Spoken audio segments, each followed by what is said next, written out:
them apples.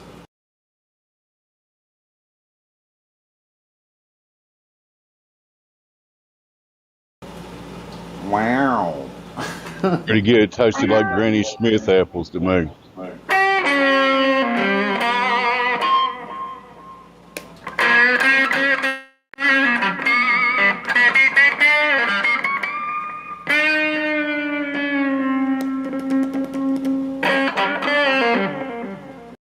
I was thinking that Back to the Future line where it's like, maybe you guys aren't ready for that, but your kids will love it. Listen to that.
Wow. That sounded really heavy. I'm all emotional now.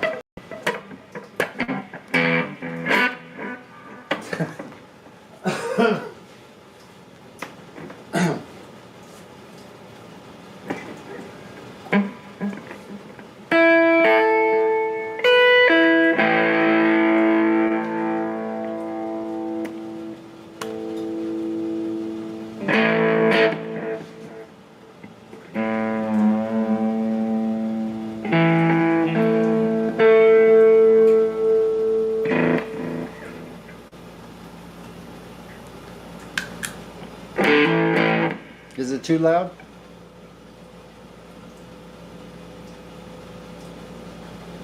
Or should I stop for the live stream? You guys, go ahead and start talking. I'm gonna shut up for a while.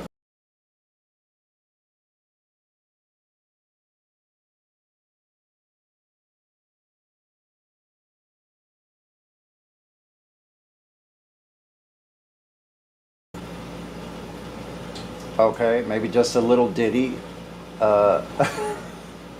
Okay, okay. Follow up with this.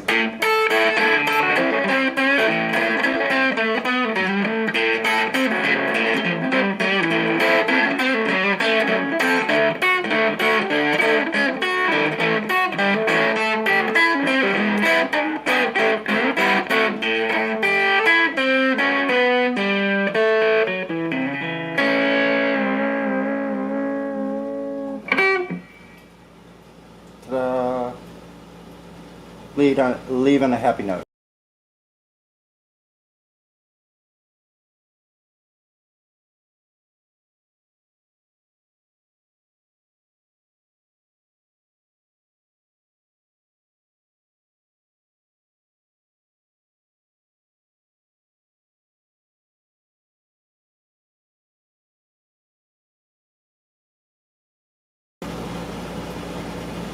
Thank you to all my predecessors, all those people that led the way, my teachers, to be able to make all those crazy sounds. Oh, my brother makes his own guitars, and they're like professional standard. You'd like him a lot. I always take some pictures and show you. Like, I can't even hardly play through someone else's equipment because my amp and everything has had my little fingers in there adjusting things. It's So personal to me. Yeah? Huh? He's self-taught on guitar, and he's absolutely brilliant. But he then he started to make his own guitars, and they're ridiculously good. Yeah, I do my own work on my guitars too. Like I just like I refit guitars and make them sound perfectly like the way I think they should. Yeah, they're not So- electric. They're all wood. You know. Oh they're yeah, all yeah. That's acoustic. a great. Yes, that's awesome. I wouldn't mind having a place where I could do that actually. Built his own That's workshop as well. That's my Good. dream workshop. I would love to build the amps and the guitars, the whole thing, you know, build all kinds of instruments. Build banjos, mandolins, anything that you could put strings on. I would love to be able to build those kind of instruments. You two get on like house on fire, then, wouldn't you? What's that? My brother very a lot. Sounds like we're a lot alike. If you like weed, then yeah. Yeah, man. Yeah, me too. Like, what? That's uncanny.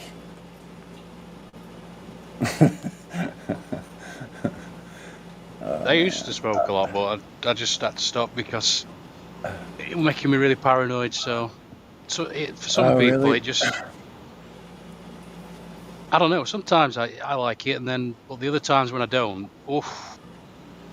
Like he made these pop brownies, you know, and I had off one of them, and Yeah, I like it all, like honestly, and the main reason I do it at all is because for pain relief. Otherwise, like literally, I don't think I could be moving around the way I do without it. I wouldn't be able to. That would be in too much pain. I'd highly recommend the CBD oil without the THC. You don't have to Oh get yeah, high. yeah. I've had the whole plant extracts before, and they are pretty good. They're just very bloody expensive. Oh yeah, they're Yeah, ridiculous. man, it's He like makes his own. $40 Yeah, for a freaking yeah. 2 ounces. So hell with that. Like honestly, I can make my own coconut oil with the whole plant, but I just don't have enough. I usually use like leaves and stuff I've taken off and stems that I've saved. I just save everything and then I end up cooking it. Well, I would But absolutely love you to send me some CBD if I could. But obviously that's not possible. this one has the THC in it too, and yeah, all you need is a teaspoon, and it's a good 4 hour Yeah, I couldn't a do that. 4 hour excursion. When I ate that pop brownie, it was just too much. I just zonked out, and then I had That's to about play. the I had to play this game to distract myself because it was just too intense. Yeah, no, I got this one. I don't know if they want us talking about this, but the Kush ones are very, very potent, and it's very good medicine for me. And almost the strongest is the best, and I can still function. It's just I need that relief from neuropathy and like I have nerve pain, and I'm still riding like I rode 18 miles yesterday. Argument made for the fact that it's like the partner plant for humans or something. The what And is? cannabis is like a partner plant. It's Yeah, I think so. And honestly, even what they're saying, the botanist or whatever who pays attention to all that, say it's probably the first cultivated plant ever known you from do have their that record. cannabinoid system inside, don't you? So Yeah. Yeah. for it. So there's But something very interesting about that. I don't know why there's still a taboo about it. Like people just think, oh, you're just really doing good for drugs. you. Maybe the people, I know exactly, maybe the people that are doing it that have continued to do it like me have gotten off of all hard drugs and alcohol with the use of it and Well, become functioning and able to do everything like not I mean, like all I can do in this country is buy hemp oil. yeah, yeah. The same. But But that has the CBD in it, right? yeah, it's still good. Yeah, it is good. I wouldn't mind being able to make just the pure CBD, but I honestly don't want to destroy the THC because I need that part too. So And it's not there yeah, for no reason, like you said. oh, Like you exactly. said, I once man. wrote. Just pop yourself on mute, Sonny. I'm getting a feedback. I once wrote. Yeah. Um, like feedback on Allen and Barrett. This like a health store thing in the UK, and I wrote a long thing out saying because they always ask you to, how's this product and etc. And I was like, well, I don't fully believe in evolution. I don't know why I did it. I Yeah. was like, but there is an evolution of sorts going off, isn't there? With the price of this product, it's ridiculous because every human on Earth should have access to it. But of course, most people aren't lucky enough to be able to buy that stuff, unfortunately. And everybody should have access to it. That's how I feel about it. So,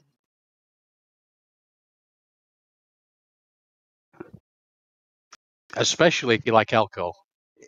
Like alcohol, then you must take CBD oil and lots of B vitamins. In fact, um, I think alcohol it's turns men into women. Did you know that? It blocks certain hormones, turns men into women. yeah, I don't drink very much. I used to drink a lot, way too much. And In but I see a purpose. in massive I see doses. mhm. Yeah, I know what massive doses are, but I couldn't possibly imbibe to at that much anymore at all. After two, that's it, and then like I. But listen, I'm not anymore. I'm not going to pay somebody to go buy something that someone else made that I can make myself. So I'm going to make my own, and if I need it, I'll have it ready. Yeah, I mean, in California, I'm sure you could grow your own plants and there's no problems. So that's all. No, there is Oh, problems, but oh, not for some people. Yeah, if you have your own yard. I live in an apartment, so I have done it, but I haven't had very good luck. It's too hard to maintain the humidity and pests. They still get in here, especially because I'm an outdoors kind of person. So I probably bring in the things that destroyed my last two crops. I think you could You probably know. get prescribed in this country in certain circumstances, but beyond that, it's still very much illegal. So, But I'm talking about alcohol, making your own.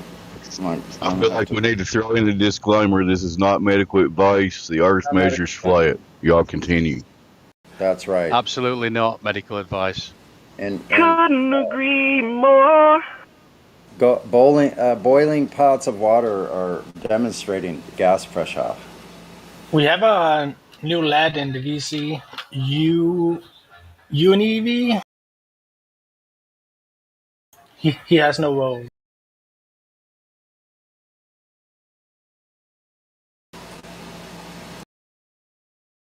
Who should we call the VC check-in? There's a new person here to unmute, but I'm driving. Somebody else do it. Well, I'm driving too, damn it, but I can talk, damn it.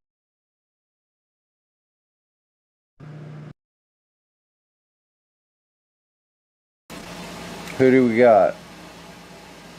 Uni V. Just call him Drake. He's got Drake as his PFP. Just fucking call him Drake. What's up, Drake? Oh, Uni V is called Drake. Just call him Drake because Uni V is a nightmare, and I don't want to hear people try to stumble over saying that every fucking time. Is that cool? Drake. Okay, like Captain Drake. Okay, Captain Drake. His PFP is Drake the rapper. That's what I'm saying. Okay. Hey, how's it going? Welcome to the server. Pretty good. I'm just listening and yeah. Okay, no problems, man. If you have any questions, feel free to chime in. For I got a sure. For Drake. Used to Hey, call me is the on Earth, my cell phone. you're on your cell phone? Cool. Hey, is the Earth a globe?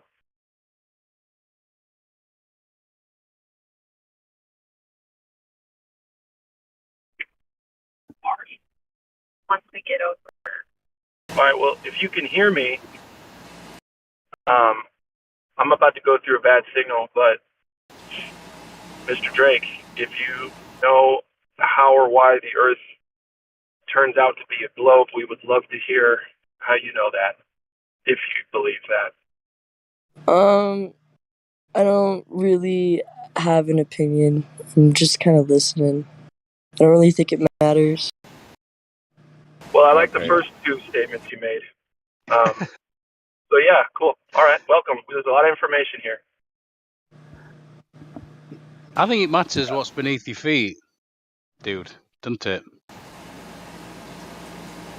I mean, well, it's okay to say it doesn't matter, but yeah, you are still here, so welcome once again. And like I said, just keep listening.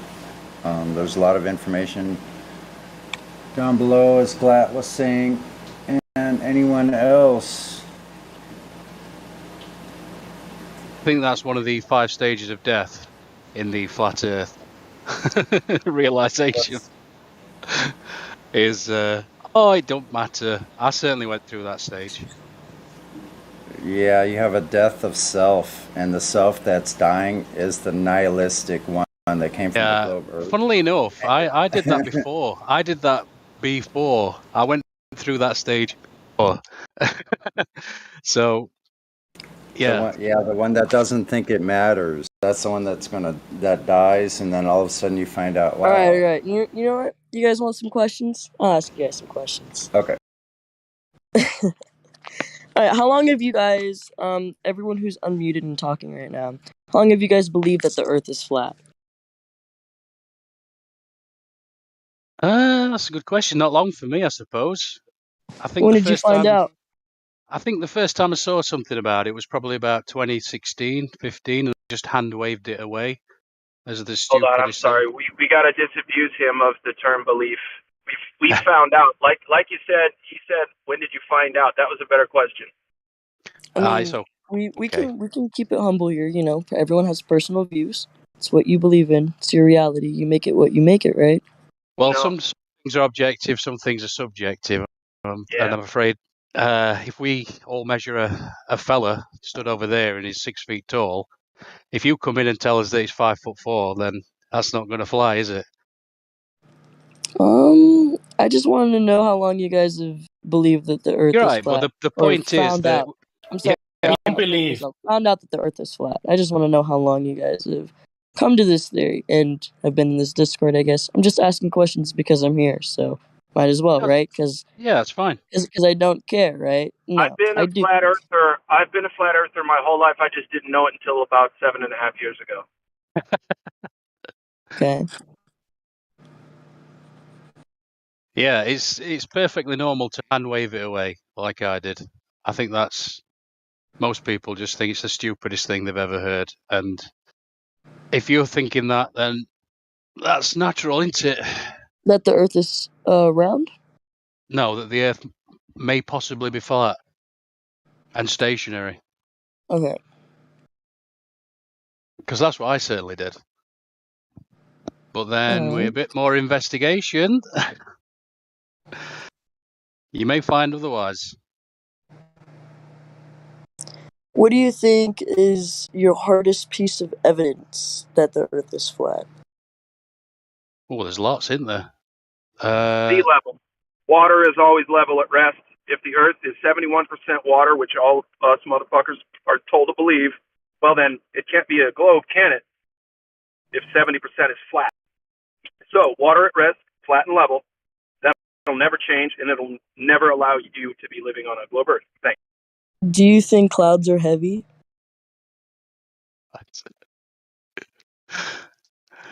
Let me just tell you one of the final nails in the Never coffin weighed for a me. cloud. Go ahead. Sorry, I'm just saying I've never weighed a cloud, my friend. Sorry. Go ahead.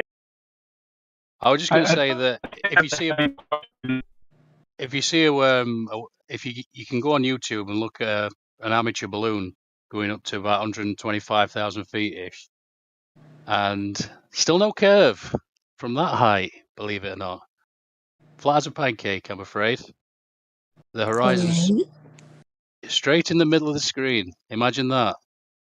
Now, obviously, if you live on a ball, then it should be falling away from you at every point, shouldn't it? As you go up. So that was kind of a big deal for me. Obviously, you've got to be careful which lenses they're using, though, on these balloons. Because if they use a fisheye lens, then it curves everywhere. Yeah, I hear you. Yeah, go off. And that were a big nail in the coffin for the globe for me, I'm afraid. Or at the very least, it's not what they're telling us that it is. Because it's not that big. Yeah. It's got For a sure. radius of 3959. It's not that big. So you should be able to see it from that height, I would have thought. But then, of course, Neil deGrasse Tyson comes out, which is one of the priests for the heliocentric model, and he said, you can't see it from 200,000. You can't see the curve from 200,000 feet, he said. So, a lot of damage control. They always seem to move the goalposts a bit further away, so it's just what they do. And then we could go into elevation angles, but that's a bit complicated. Do you know what a sextant is? I don't know about a lot of this stuff, but it's fine. I'm just here to ask questions. I want to gain information on you guys, I guess. I don't know, it's interesting to me. I like It's actually very simple.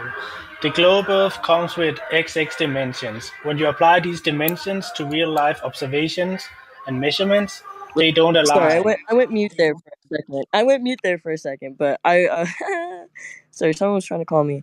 But I just wanted to kind of hear your guys' views and stuff. I listen in every now and then, not because I believe the Earth is flat nor round, but just because it's interesting to hear you guys debate about this stuff, especially because you guys are very passionate, and I don't think there's anything wrong with that. But yeah, I'm gonna head out now. But thank you all for, I guess, answering my questions and being respectful about it.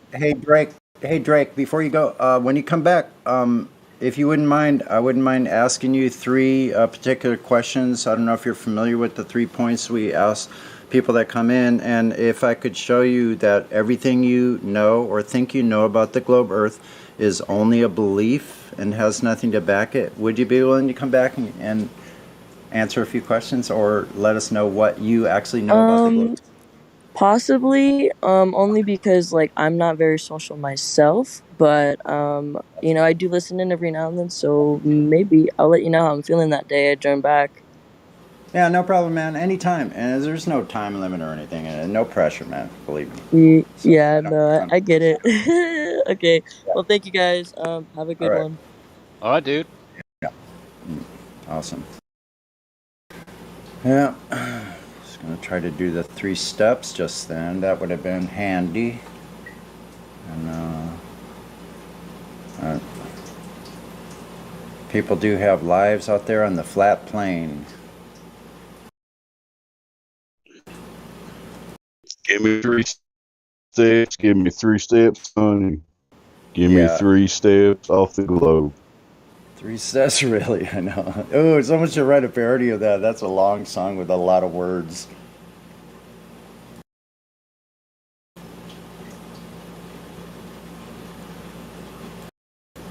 Put a lot of flat earth in that little song. Oh, give me 3 steps. Give me 3 steps.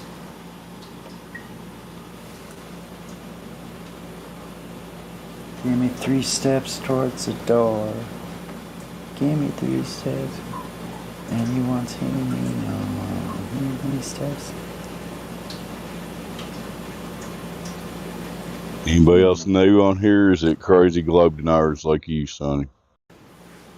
Yeah. I guess a bunch of globe heretics here.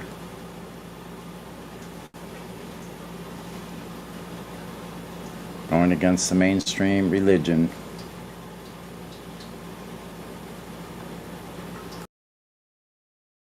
Hey, Locus. Hello.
So anyway, Sonny, do you drink tea?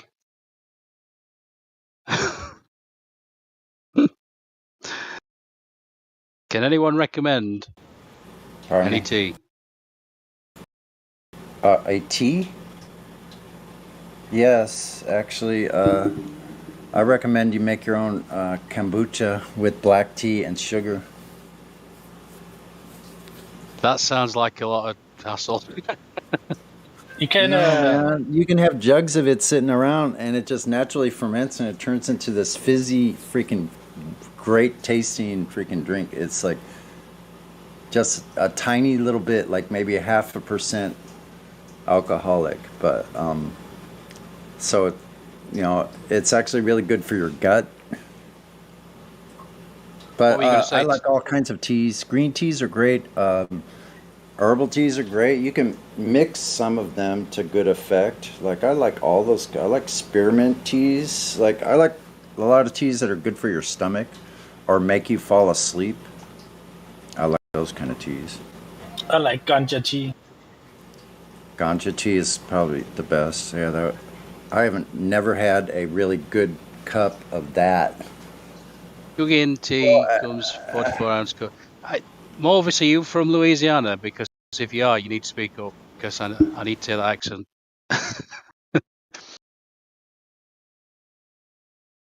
Oh, it's Texas is fine. Louisiana is a brand. Okay. It's right That's around the why I corner. hang my hat in Tennessee. I just love the accent. I don't know. It's like catnip in my ears. Right around the corner in Louisiana. That didn't even work. I didn't, but good effort. How does Earl Grey tea work on the globe? We didn't get that if at all. Yeah, I think you said something about tea on a globe, but we get the sentiment. How does Earl Grey tea work on the globe? Something How about does tea tea- working on a globe. Okay, I'll answer. Tea cannot work on a globe. For one, plants don't do very well if they're spinning 360-degree revolutions away from their light source every day. They don't do so well. And they can't possibly grow from something that's 93 million miles away. Just saying. Also, I got a couple on this one. I have a question, actually. A question. I'll throw it out there. Just a rhetorical question. You can answer it or not, whatever your wish. Is the sun's light electric in nature? No comment.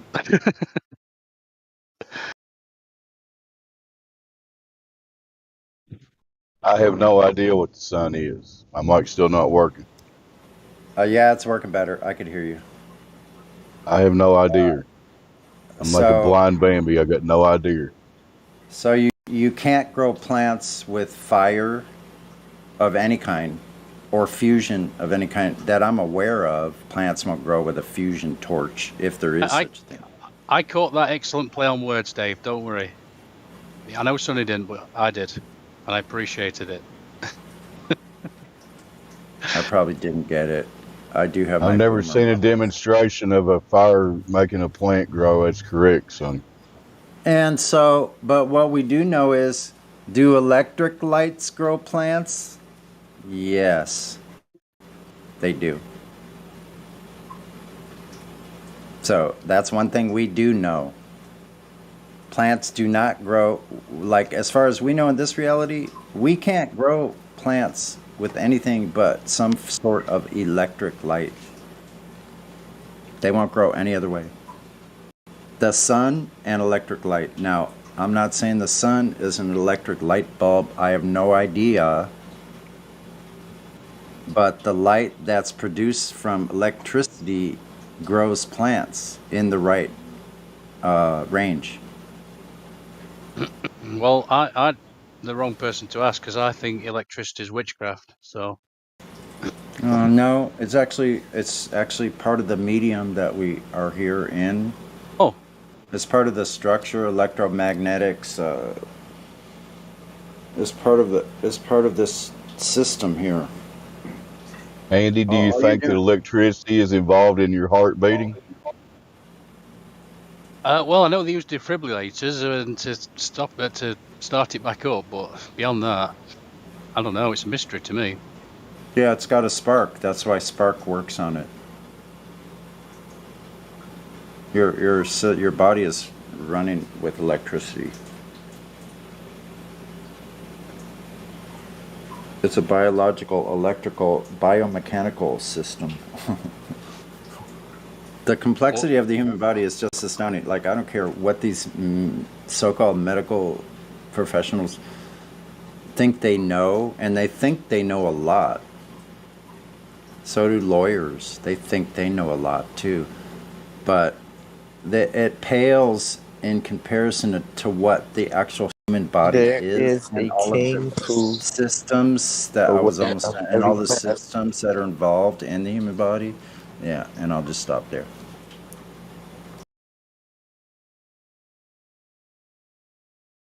Sorry, dude. What was that? The new guy. Were you trying to say something? Because I'll continue talking about tea. Who was that was speaking? It was live. Oh, my Life. bad. I was just reading the religion spiritual chat in the room. Yeah, I didn't know my mic was muted. Oh, okay, no problem. So you were hot micing. No big deal. Sorry.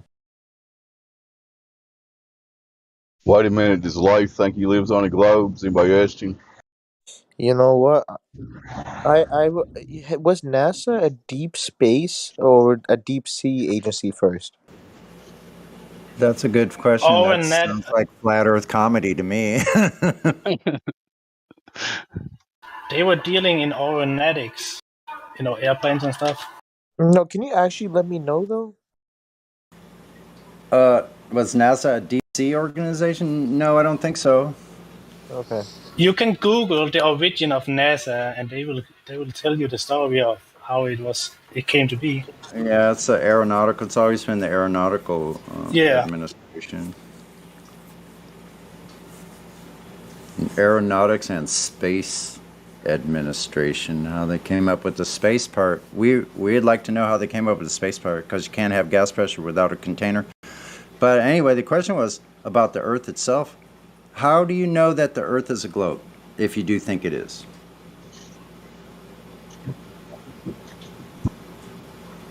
Anyone? Life? One If you care to second. answer. Okay.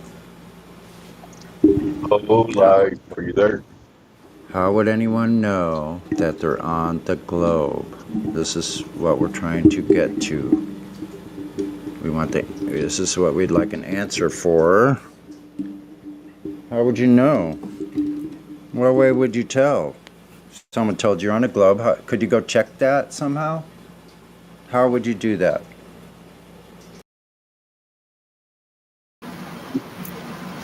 Well, if you believed that the horizon was Earth curve and somebody tricked you into thinking that, and that's what you thought, then you would say the horizon. Yeah, that's good. So that's a good answer. So all we would need to do is go out and check the horizon for a line of sight drop. A drop over distance that's easy to find. If That's it's there. that's probably the only accurate way to measure. Yeah, drop over distance. It has, so if everybody goes and does that, if they can. There's usually water somewhere close to almost everybody. At least a good stretch of, like, even what AI has been doing in the lake, that is 333.3 meters to the object that he's observing. So about a quarter of a mile, 1,000 feet, or more or less. So it doesn't take that much. You can get right down on the water on a really super calm day where there's no wind or ripple in that water, and it should be a mirror finish. That's impossible on a globe, for one. But if you can zoom into something on the other side, you'll find out that that lake is not curved because of that specular reflection you're getting, exactly like the sky. And you'll also find out that things disappear from the bottom up and the side and the top under different conditions in that distance, 1,000 feet.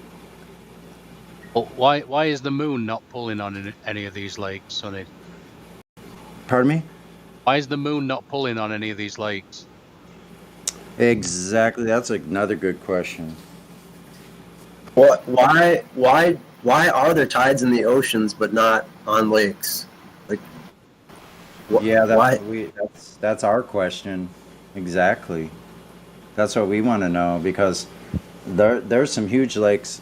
We got all the Great Lakes. You got Lake Baikal, which is the largest and the coldest and deepest lake, I believe, on Earth, and What's many like many other lakes. None of them have tides. which civilization best depicted this? It's like early on. Almost all of the ancient civilizations, like the ancient Hebrews, the Greek, wait a minute, let me see, the And what they were spread Sumerians, the out. They were spread out by Mesopotamians, time the and location. Egyptians, the North Africans, the hold on, the Scandinavian, There's a the whole list. Nordics, yeah, the German. I don't know about the German ones so much, but let's see who else had flat Earth. Were that most of the what we would The call Mexicans. The Eastern, Mexicans. the Uh, Aztecs, yeah, the Aztecs, they the want Mayans. There you go. They were flat earthers. Yeah, they Ger- all have they flat want to Earth be called cosmology. Germans. Very recent as well, Sonny. Most Germany? everybody did. Yes. What did Germany say? No, I'm just saying the name. It's very recent. Germans had a flat Earth cosmology. I could believe it. I guess. Yeah. So Here to name the one group that came up with the spinning ball ideology, the Jesuits, whatever country they are. yeah, they're probably in every country. Well, I would say Italy. Hmm. I don't think we should expound on that though. Maybe What not. about the Christians as well? The firmament, heaven under heaven, That's heaven above the earth. the I, Christians, flat I think earthers. I know what The country Hebrew, the Jesuits the might call Hebrew. their country. It'd be Damn, bro, I was like in the middle of my sentence, bro. Come on. Thank sorry, I you. thought you were over. Yeah, go ahead. Just to answer what Dave Hingle said, I mean, if the Jesuits were to call any country their country, it'd be the Vatican City, which is a country. Yeah, it's its own place. That's a good point. Not even part of Italy. Got its own police and everything.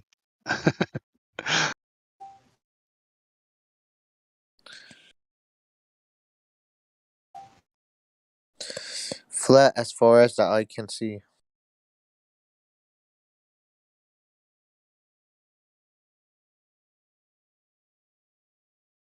Does anybody have any theories on why?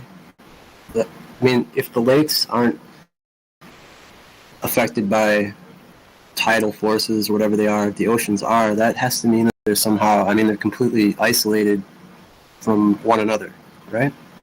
Yeah, so I can point out some to you. They may be large period waves. There's a different kind of wave, and if you have large period waves in the ocean, I think you need a certain size of body of water for it to even occur. So I think lakes may be too small to have large period waves. They may even have tides in lakes. They're probably just smaller tides. So you're saying that it's the same, it's just we don't, the volume is just so huge that we don't necessarily see it. Well, if it's dependent on the volume, then yeah. If that's the case, I'm not saying I know it's the case. I'm just saying if that's the case, then that would be an explanation of why there's tides in the ocean but not lakes. There's just not enough water for large period waves to even occur and be That noticeable. doesn't seem. I don't know. Some of these lakes are just monstrous. Lake Superior. Some of them are just. Well, Yeah, yeah, but I it's don't know. tiny in contrast to the ocean. Some of them they think they should be called seas. I don't know. I'm just going to post this way fiber notes anyway. Are there tides in the sea, like the Red Sea and the Black Sea? Like, do those have tides? If it's I don't even know. if it's salt water, I think that's the difference. If it's salt water, they seem to have tides, but large lakes, no, they don't have tides. What they have is wind over water pushes up the water onto shore. It pushes it up like a tide. So with wind over a certain distance of water, it will make the waves higher and higher. till it reaches the shore. It'll bunch up at the shore. It'll bulge up at the shore, at the leeward side where the wind is blowing to that shore. It's pushing the water up. That's all you have. It's called fetch. That's a distance of water that wind is blowing over. So we Causes have wind wave. we have different sound waves that can travel through the air, and sound waves that can travel through the same section of air, same area of air around you. So you might hear one musical instrument to your left, like the trombone or something. I thought we were and talking it's playing about a low water. note, and then coming from that same direction but just a little further, Okay. you might hear someone playing a violin. So these are two very different kinds of sound waves that can travel through the same medium simultaneously and get to your ears. So I I thought think we were- there just may be one kind of wave, another kind of wave. I thought we maybe. were talking about the ocean and water. Well, yeah, we're talking about a medium.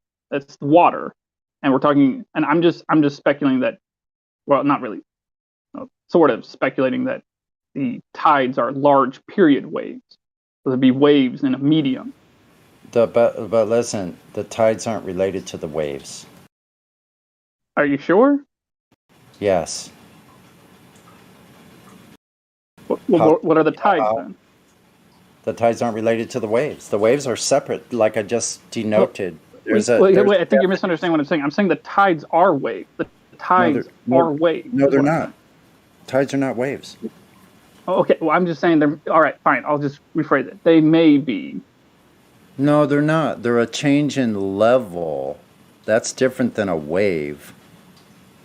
What a wave is... Yeah, is you're just describing a different aspect of the same thing. You're not really disagreeing with me, something. You're just describing it. Well, they don't call tides waves. They don't call it... Yeah, they different. I know they don't, but that doesn't mean that's not what they are. There's waves on the surface that are caused by the tides going this direction or that. That will cause top of the waves to... There's such a thing as waves that are caused by the tides going back and forth, right, across underwater topography. So, but you have the separate issue of fetch wind waves over distances of water. That causes waves feet high, dozens of feet high, just from the wind. If it blows over a long enough distance... go ahead. Back to the metaphor. Air. No metaphor. We have sound waves that go through air. No, we have water. It's a mixed metaphor. You can't use it. Air is not like water. Well, I know they're not like, but they have waves move through them nonetheless. We can't see the waves moving through the air. No, but you can hear them. You can detect them nonetheless. Yeah, that's why it's... I'm just saying, just like how you can hear a low tone musical instrument, or a very low tone sound, you can hear a high tone sound simultaneously. Okay, go ahead with the air water. I'm just saying there can be two different kinds of waves going on in the water at the same time. I think. I have no reason to think otherwise. So if I have a pool, if I have a big pool and I open a hole on the bottom and the level changes, that means I'm making a wave because I'm removing some water, and then I add more water into the pool and the level goes up. That means that's a wave because the level is going up. So that's a bad analogy because no one's claiming that someone's unplugging a hole in the bottom of the ocean and doing what you just described. There has been research that say that there is caverns under the ground, under the continents, and under the oceans, and the water goes up and down, in and out of them. So yeah. Well, to answer your question more simply, no, that's definitely not a wave. That's just emptying some of the water out of a container and then pouring more water back in. That's not a wave. So if the water is flowing in and out from places, it might cause a change in the level of the water. That doesn't mean it's a wave.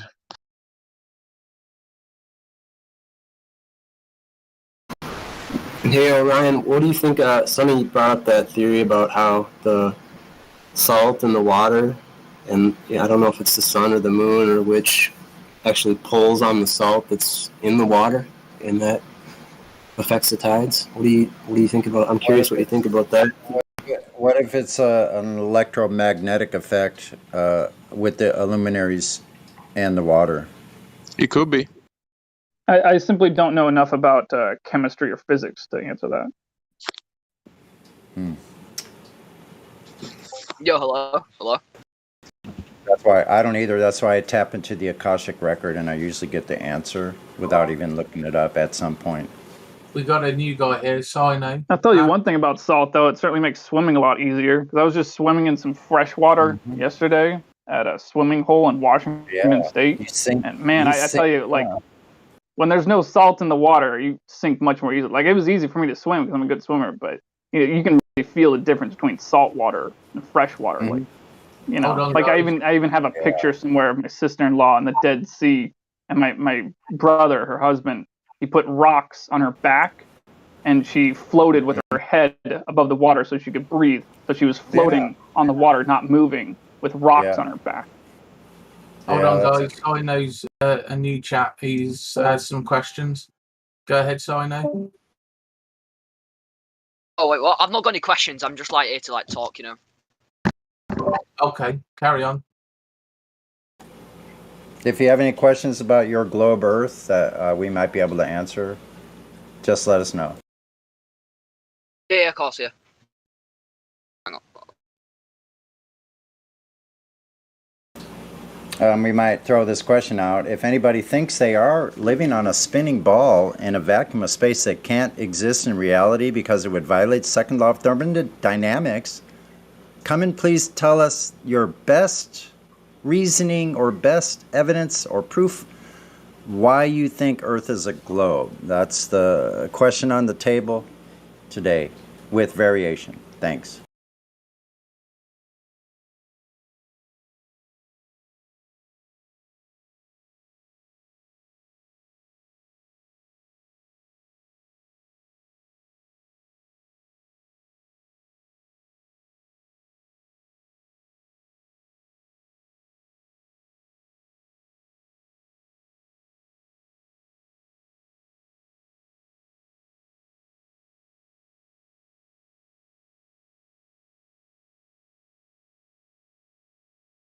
Yeah, so if you think the moon is pulling on the oceans because of gravity, then you can also come in and tell me how it's pulling on my bathtub. And I've got tides in my bathtub. That'll be a fun time for all of us. Yeah, I always thought that it was so a weird thing that if like, okay, so the mass of the Earth by Newton's law, why wouldn't it just pull the moon right into the Earth? I mean, that's how the universe was formed, right?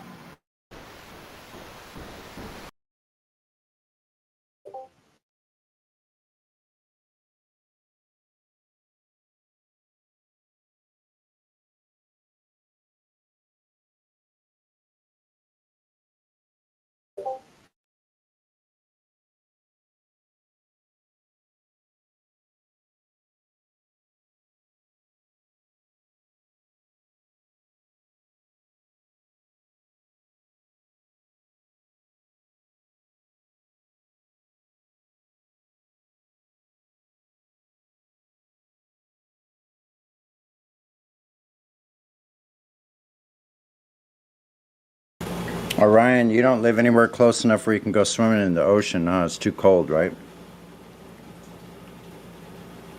Unless it's summer, is that right? Yeah, like I have before, but it's just uncomfortable without a wetsuit.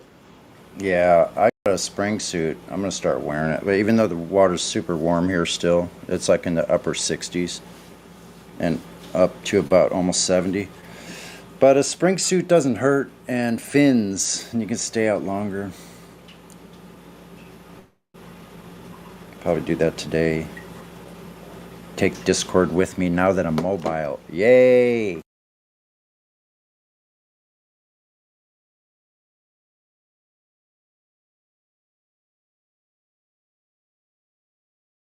Honestly, I think we need to create more artificial lakes here in Oregon because August is a really great time of year to swim in water outside, not in the ocean because it the water's is. coming down from Alaska and whatever. But Uh-huh, it's just the thing about Oregon is just with the natural occurring terrain around here. There's a lot of rivers and creeks, a lot of Right. rainfall, but there aren't actually very many lakes, and there's actually very, very few large lakes in the entire state. It's kind of a remarkable thing how we have so much rainfall but That's true. so few lakes.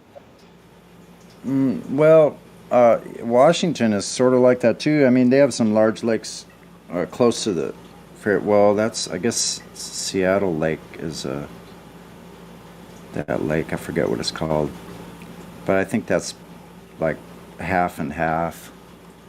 But I don't think there's a lot of lakes in Washington State either, really. What are the You're- Finger Oh yeah, Lakes? yeah. The same thing applies up there. Yeah. That's why I had to drive like an hour and a half to get to the swimming hole in Washington State that I went to yesterday because I was actually kind of desperately trying to find a place to swim Some outside that I water. didn't have to No drive kidding. 3 hours to get to. It's like a desert up there when you go a little bit east in Oregon and Washington. I don't know how they made it through that stuff back in the old days with wagons. Can you imagine?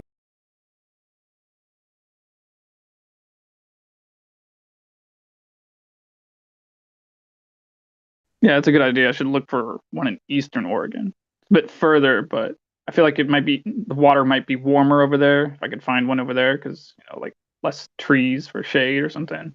I don't know.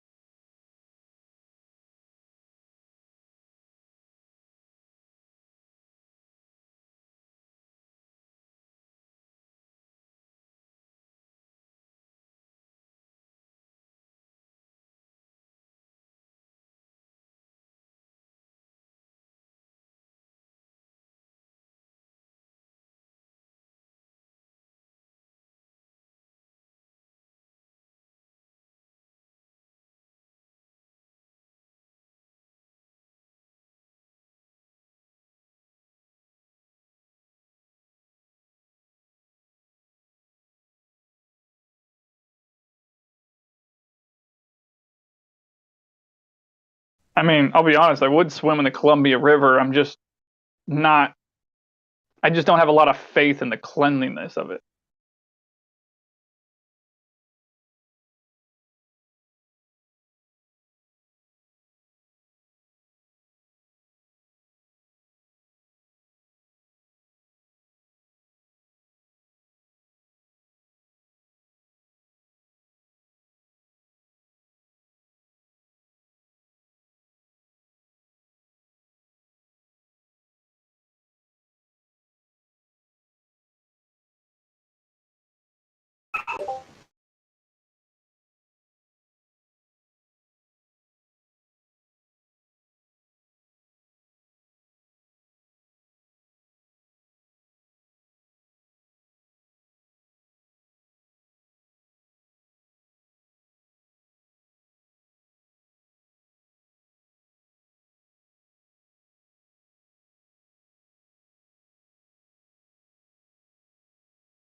The earth is flat. Yes, it is, Matthew.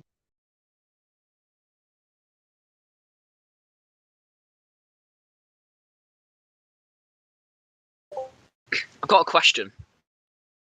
It's all right. Go ahead. Yeah, because I was just wondering, on like a flat Earth model, how would the moon really work? Because you know how the moon's obviously tidally locked with the planet or whatever whatever you think. You can only see one side of the moon no matter what. But on a flat Earth model, you'd be able to see all sides of the moon depending on where you are in the world. Oh wait, what? on a flat Earth model, you'd be able to see all sides of the moon. Yeah, because if the moon How was would you say that? suspended above the flat, you got to visualize it. Because if the Earth was somewhat flat, obviously, and you have a moon suspended above it, if you have two people that are on complete other ends of the Earth, of the flat Earth, looking up, they would see different sides of the moon. I see your question now. I understand your question. So, your question involves the assumption that the Earth is that the moon has been validated to be a spherical object, and actually it involves the assumption that we assume that the moon is a spherical object. So just so you know, we don't assume that. So the that's sun, the thing, moon, and even if it was like a somewhat of a disc, or it just wasn't a spherical object, you would be able to see it would be kind of like it would become less circular. Do you know what I mean? As you're moving away. Do you know how you have these like two people? If you have one person looking directly under it, yeah, they'd see a perfect moon, which would look normal. But then if you have another person stood on the outer circumference, I guess, of the let's say the Earth is somewhat of a disc, right? And you have one person stood on the outer circumference of it, and one person stood directly underneath the moon. They would see a circle. The person on the circumference would see kind of a strangely shaped, squashed disc, wouldn't they? Well, no, not necessarily. Can I ask you a question just so we can understand each other a little better? Do you believe that we believe that the Earth is a floating disk in the vacuum of space? Oh, no, I'm not even assuming that it's a disk. I'm just saying if it is somewhat flat and the moon Yeah, but was wait a flat minute. as well. But he asked you a specific question. Do you think that we think Earth is a disk in space? Is that? I don't do you know. Think I don't we really think? know, to be honest. But even if all right, yeah, but just to help you understand it a little bit better, we don't believe that.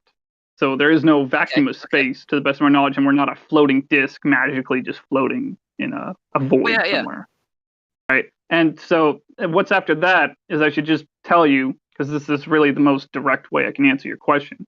The sun, moon, and stars fall under the category of unverified lights in the sky until we can directly validate any claim of what they are. Okay. So yeah, basically my answer is your guess is as good as mine until we can prove what the moon is, what the sun is, and what the stars are. We don't know what they are. We just know that they're lights, they're consistent, they shine on us consistently. They tell us stories like the stars are burning balls of gas in a vacuum, and the sun is a burning ball of gas in a vacuum involving nuclear fusion or whatever.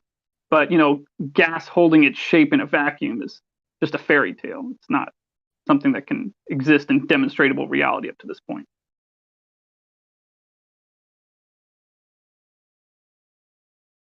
The way I like to think about it, though, is yeah, gases are like particles of matter with a lot of energy, aren't they? Obviously, that's obvious. Everyone knows that the gases have a lot of energy.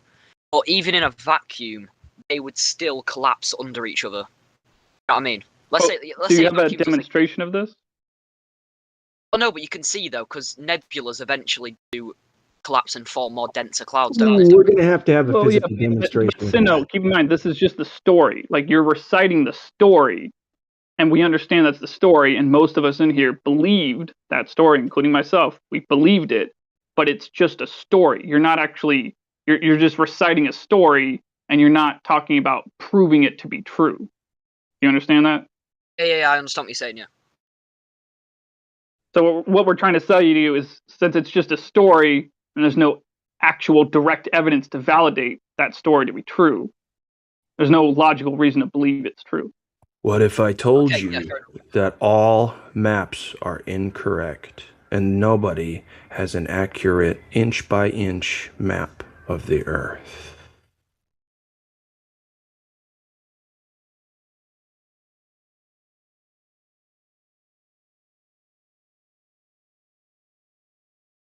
I mean, they taught us that Santa Claus is real too, but you don't believe in Santa Claus, do you? Oh, no. You see the cartoons in there on Livestream voice text? Those are when men did their best to, show what they were seeing with pencil, paint, and whatever, right? They were just doing what humans do anyway. None of that is empirical, i.e., 100% perfectly fact. It's just their best guess. And it's interesting because it's a theme that seems to be people keep noticing the same shit about our real world. Crazy.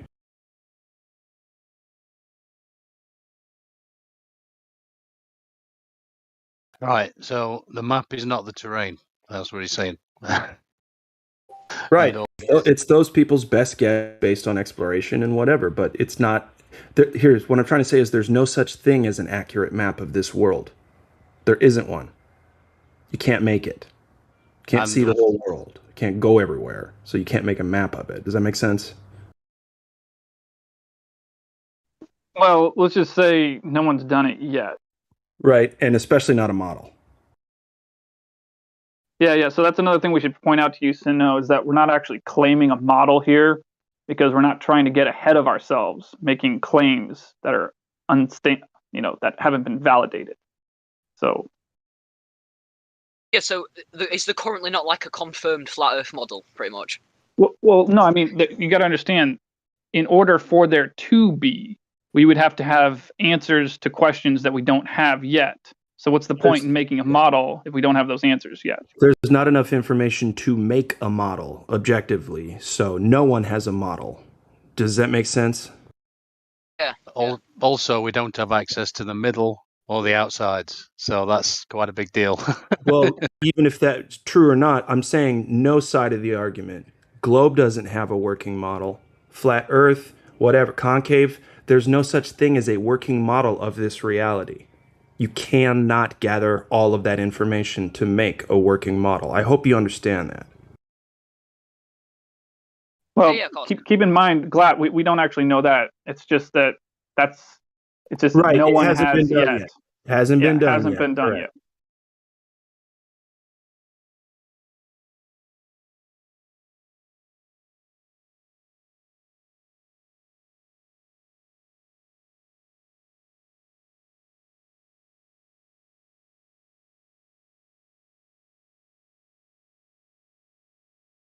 Maybe the Illuminati did it already. You just don't know.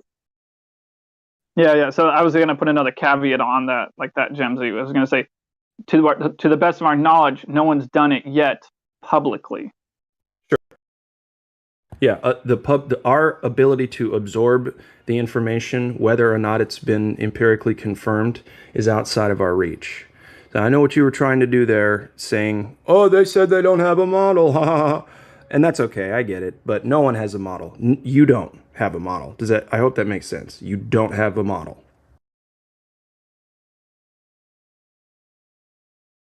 Well, the globe model simply doesn't reflect reality. Correct. So they don't have a model. They like to say it. They're like, hey, we have a complete idea based on suppositions. What do you have? Well, we've got facts. So there's the difference. Well, I married a model, and we have babies now. So yeah. Congrats.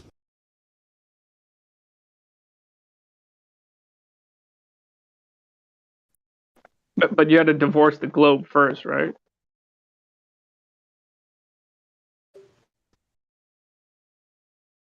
I married her before finding out the globe was a lie. So yeah.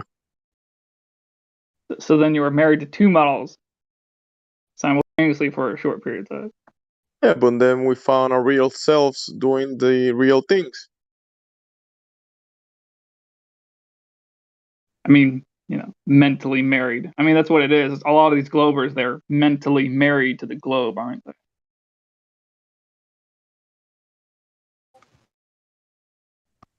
No, yeah, the globe. Go ahead, bro. No, go ahead. Sure. All right.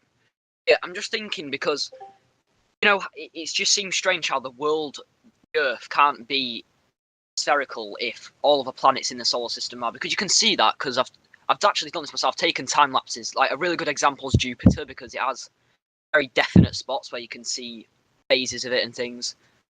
So I've taken time lapses of Jupiter. That definitely definitely seeing that it's a spherical shape. Yeah, go on. That is great. We can all observe the luminaries, which is observable phenomena from the ground, right? And you can devise telescopes and observation devices and look at them, right? But just by looking at the luminaries, the planets or the things in the sky, that wouldn't determine the shape of the ground that you're standing on, would it? Yeah, or the no, shape of what you're looking at.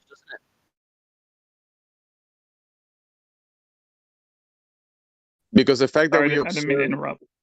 The fact that we observe the phenomena in the sky, you're saying other planets, you're already proposing that what you're standing on is a planet, a light in the sky, like the one that you're looking at through the telescope. You see the problem there? Yeah, but I just think it's strange how the Earth can be, non spherical, but all of the celestial bodies in the solar system can be. I just think it's a bit strange, if you know what I mean. So I can ask a question. Can I ask you a quick question?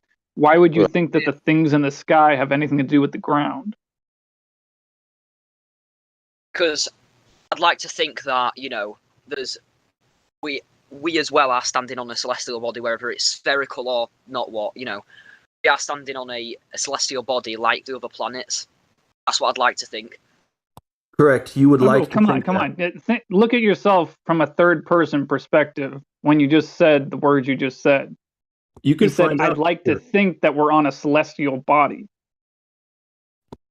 You can find out. You don't have to just like to think about. Listen. You don't have to like to think about something merely. You can actually know this information. We're trying to help you do that. Go ahead. Sorry. Yeah. Well, so Sino, you didn't. I mean, you tried to. I'll give you credit for that, but you didn't really in a sufficient way answer my question. So I'll ask it again. Why would you think that the lights in the sky have anything to do with the ground? I see what you mean, because you kind of don't really, do you, in reality? Or no, they're mutually exclusive. I mean, they're just lights in the sky, and then the ground is the ground. If the ground measures flat, then it's flat. Or even better yet, if you don't have any measurements of curvature and you see it as flat, then you know it's flat until you have a measurement of curvature. We don't have any measurements of curvature, so I'll ask you, do you know of any time in the past of when anyone's directly measured the alleged curvature of the Earth to find the radius value of 3,959 miles and the method of how they did that? To be completely honest with you, I'm quite new to it, so I don't exactly know, but I know for a fact, it definitely happened in a very, very long time ago, and they didn't get to the exact modern day value, but they were quite close to the technology at the time. Well, that's okay. We just need one example that's an actual measurement of actual curvature. Like, take for instance an arc segment measurement of the alleged curvature of the Earth. Constructing a straight line and showing where the Earth is deviating from it with one method or another. So, do you know of any reliable way, not something involving conjecture or fallacies or digging around with surveying equipment and not actually measuring curvature, but do you know of any time that anyone's actually directly measured curvature? I'll admit, Sino, I should probably let you know now, I feel redundant asking this question because we've already falsified the radius. We've already proven the radius wrong. So it's almost like asking you to prove unicorns to be real. But you can try to answer the question if you want to. And let me add real quick, please. I agree, Orion. And it's really, to me, it's a rhetorical question, because once one truly looks into this, in my opinion, you will answer the question yourself. You'll be able to say there is no curvature, right? So right now you may not have an answer. But we just need one measurement of drop over distance, yes, an arc segment where the horizon starts to go downward, and that's that.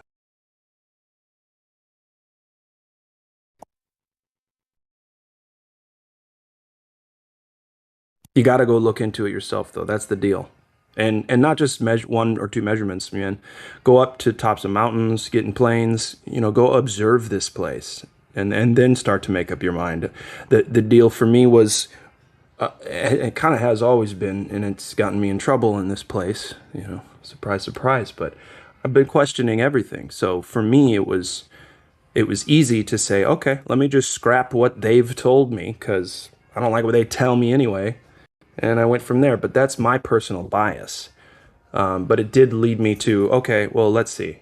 There's only a couple ways I know that I can really show to myself empirically if this place measures the way the globe math says. So I did a lot of work, 7.5 years in. It's been a long ride, but it's never turned up curved anywhere.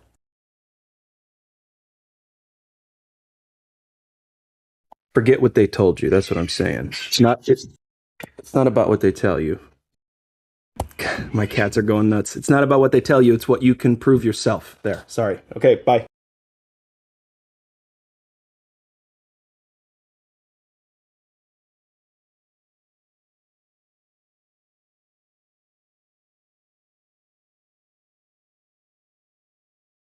Still there, Sino?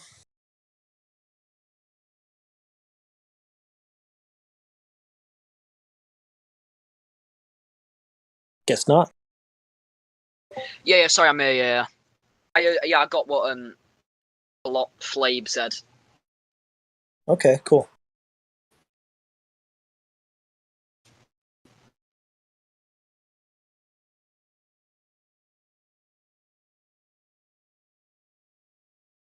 Yeah, no measurements, only stories.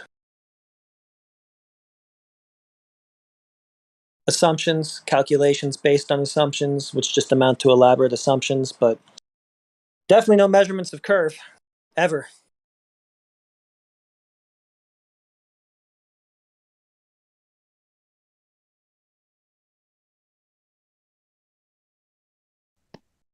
Also, take into account your own experience, including your senses, and everything you accomplish, everything you do. You will never need to take into account the curvature of the ground or the movement of the ground for anything you do practically or objectively.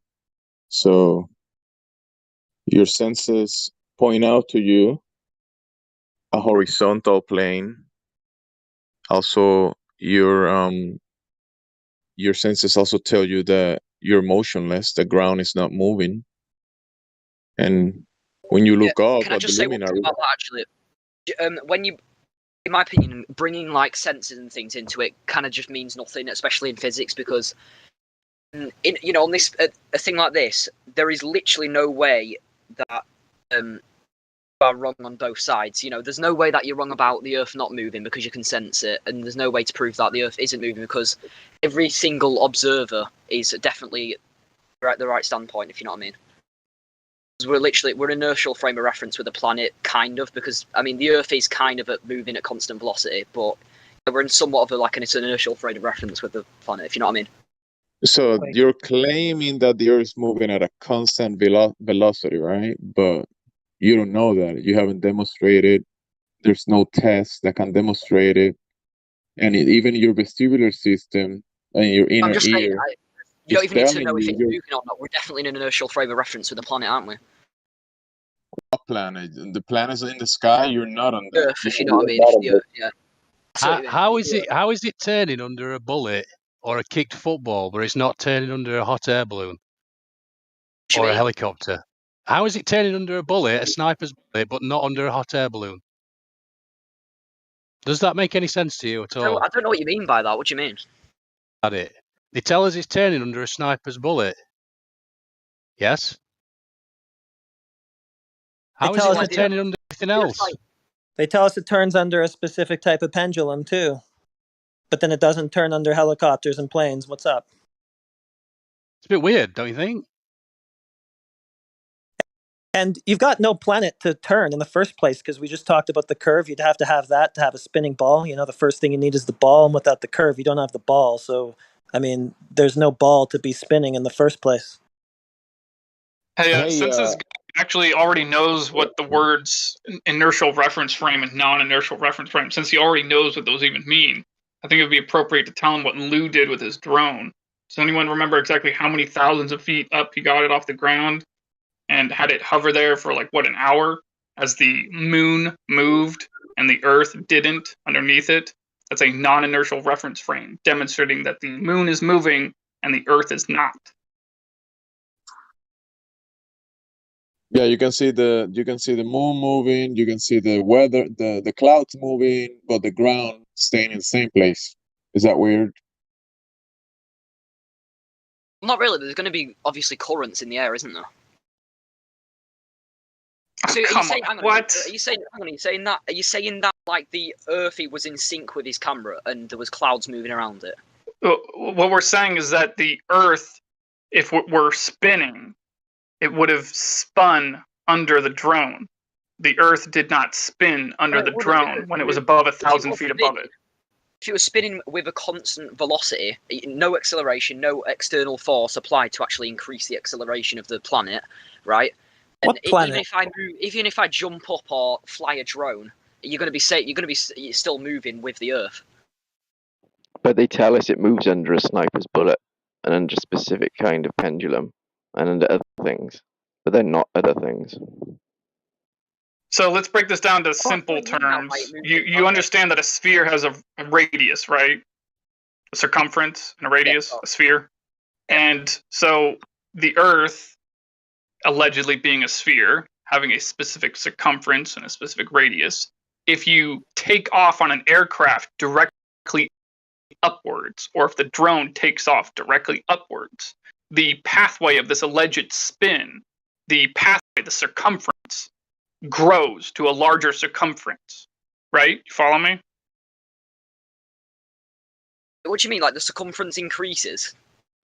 Yep. Well, yeah, because we're talking about a bigger circle around the planet, around the alleged planet Earth.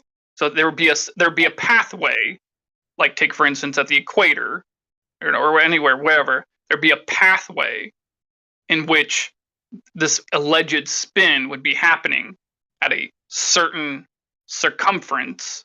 And if you take off an aircraft above a spinning ball, but yet you're above the same patch of dirt on that spinning ball, that same patch of dirt is directly below you, directly below the drone, then that means that the drone, being that it's on a larger pathway, a larger circumference above the surface of the Earth, the pathway, it would have to be magically increasing in speed in order to keep up with the patch of dirt directly beneath it. Do you understand that? Oh, yeah, I see what you mean actually now. Yeah. Okay, yeah, and so what we're saying is we don't believe that the drone is magically increasing in speed, with the Earth. It just simply demonstrates that the Earth is in fact stationary and that the moon was moving while the drone was hovering. See what you mean actually, that's quite interesting.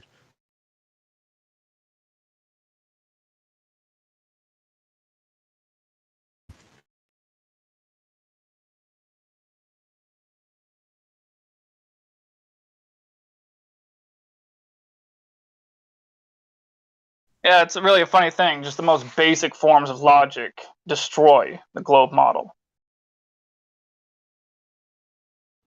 There's a lot of these little things, these little holes in the globe model that you'll find.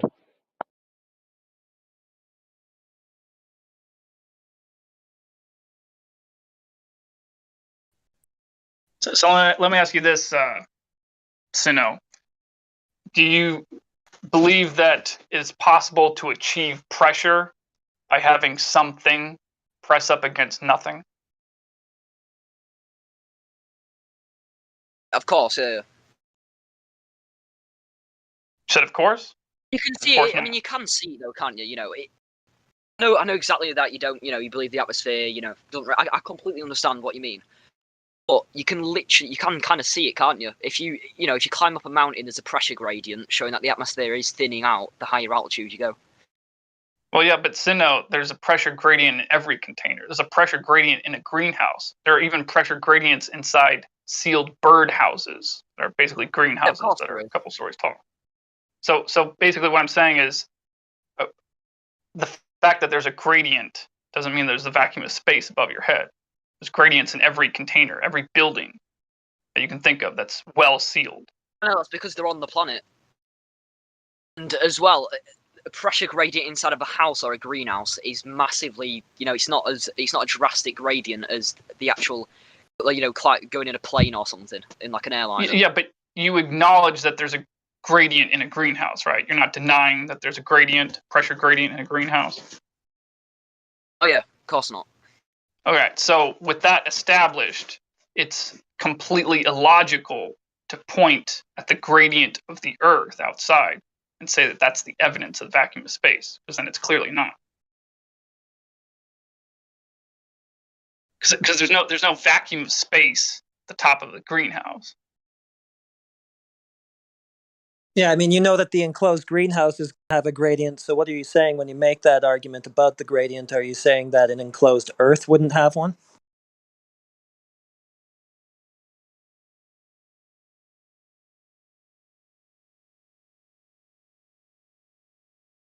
Makes sense. Also, you're ignoring the fact that you're saying pressure in the first instance. You've got to have pressure in the first instance, so you seem to be ignoring that fact.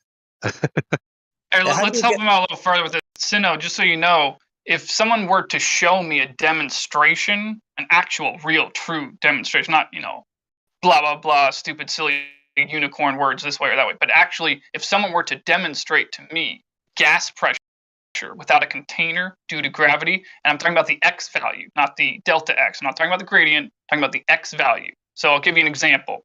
If you and I were, say, standing at the beach, somewhere near sea level, where there's 14.7 pounds per square inch, PSI, and let's say you and I are standing 10 feet apart from each other, and between us, someone, somehow, some way, were to manage to demonstrate in 1 cubic foot 20 psi. Not even as much as a car tire, just 20 psi, 20 pounds per square inch inside one volume of 1 cubic foot, inside the volume of 1 cubic foot. And we could measure that with a barometer somehow by sticking it in that cubic foot and, measure the 20 psi in that 1 cubic foot, and then take the barometer out of it, measure the 14.7 psi where you are standing, where I'm standing, where we're breathing. And so if someone could somehow demonstrate like that gas pressure, consistent gas pressure, without a container due to gravity, if someone could demonstrate that to me, then I would have a logical reason to believe that such a thing could exist anywhere else, and that the gas pressure, I would have a logical reason to believe that it's possible for the gas pressure to exist here on Earth due to gravity. But until someone demonstrates that to me, there's no logical reason for me to assume that gas pressure can exist without a container due to gravity. Somebody clip that right now. That was perfect.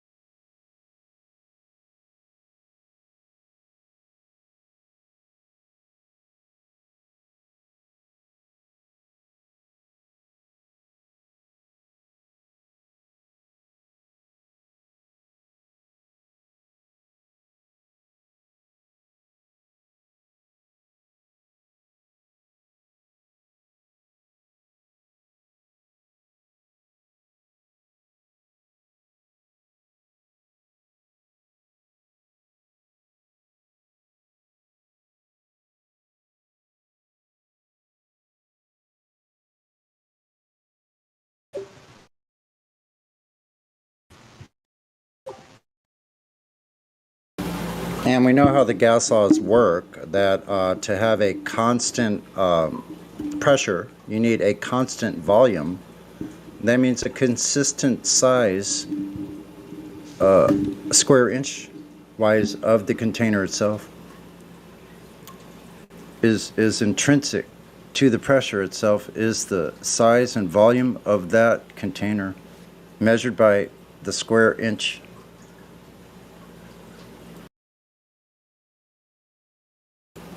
And I might remind everybody, you don't measure concepts by square inch. So gravity's out.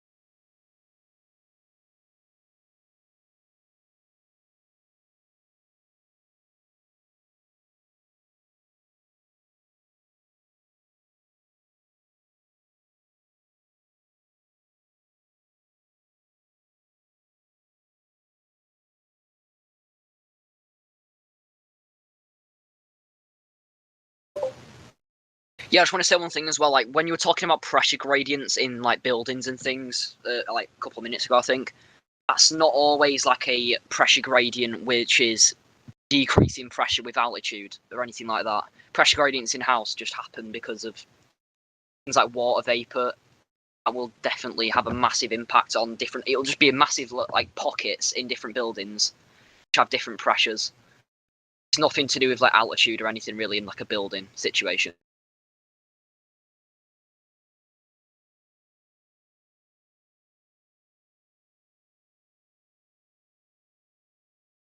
I gotta beg the differ on that one. Yeah, I just gotta flat out say you're wrong.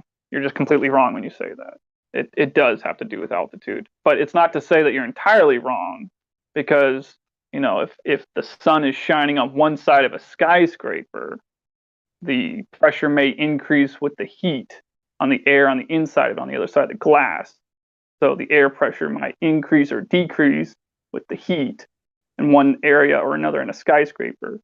So while that may be a real thing, what you're saying about the altitude having no effect on the pressure gradient in the enclosed system, that is completely false. You're completely wrong when you say that.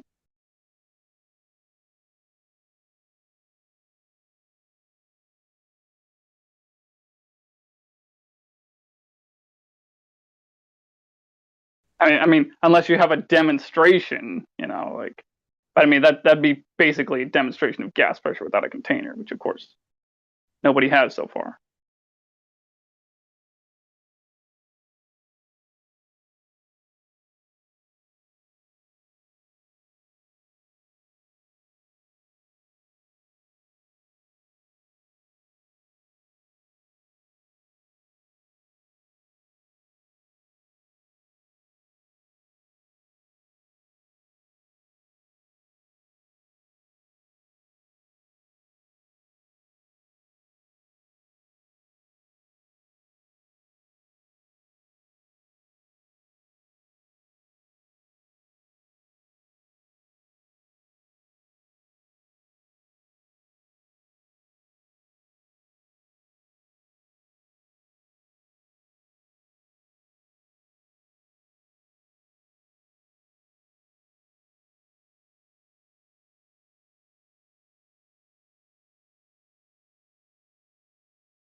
Mic check. The Earth is flat. Sounds good, Luluka. Long time to hear you. Hey everybody, how are you? What's up, Jamsey? Hello there. Hi there. Hello, hello. You sound clear. Good mic. It's good to hear. Hey Justin, what's up?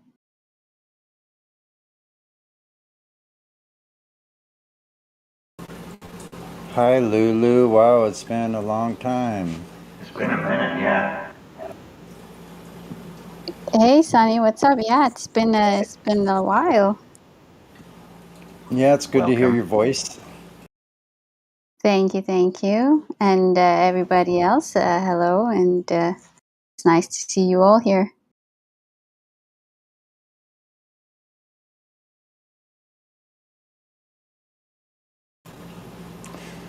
So you're out there globe trotting? I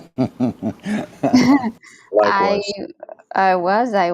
I just actually got back to the States last week, so that's why I'm hopping on VC today. Hopefully Nice. for ladies' night. Right on. All those plane flights across the flat plain must be kind of very fun, huh? Yeah, so I was actually looking at. I've had like I don't know how many plane rides this past year, and I was looking for the curve, actively looking for the curve from my plane seat, and I decided to get a window seat every single time so that I can have clear view, no issues. And I have to say, flat earthers, we have been right all this time. There is no curve yet that I have observed from, I think the highest that I've flown is 38,000 feet, I believe. And at least personally, from what I've experienced, no curves so far. So, yeah, it kind of sucks. Hey, that's good news. You made your travel and you're back home. That's great. The airplane accomplished what it was intended for on the flat, level, motionless ground, and it take you to the places you wanted to go and brought you back home.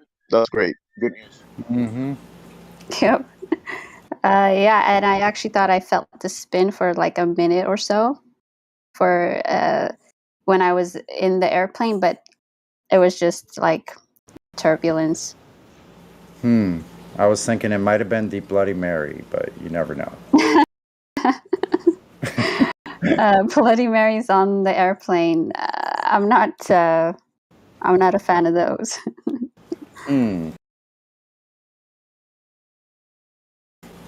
Can you mention any of the places or nations that you visited, or is that national security classified information?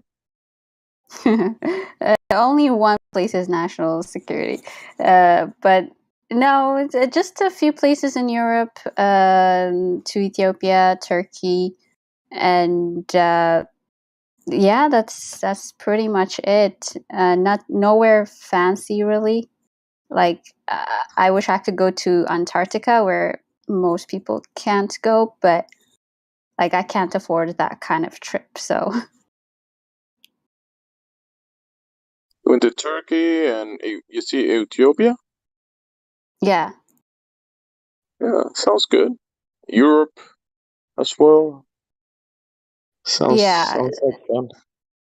yep, and it was a good year and I think 2 months or so, but gotta get back to the States. Was that business travel or leisure vacation? No, just pleasure, no business done. So, did you happen to go to Aksum in Ethiopia and see the stone carved churches? Unfortunately, I didn't. There's like a war thing happening in the northern parts of Ethiopia, so I was kind of limited to. I did go to a city called Desi, which is a bit north of the capital, but like couldn't really see those fancy churches from the stone or They say the yeah. the Ark of the Covenant, they say, is there. Yeah, which is very interesting. Like that's the claim, but I mean, like there's really no way to verify that. So just gotta take them for their word, I guess. If you know, it could be. I have no idea.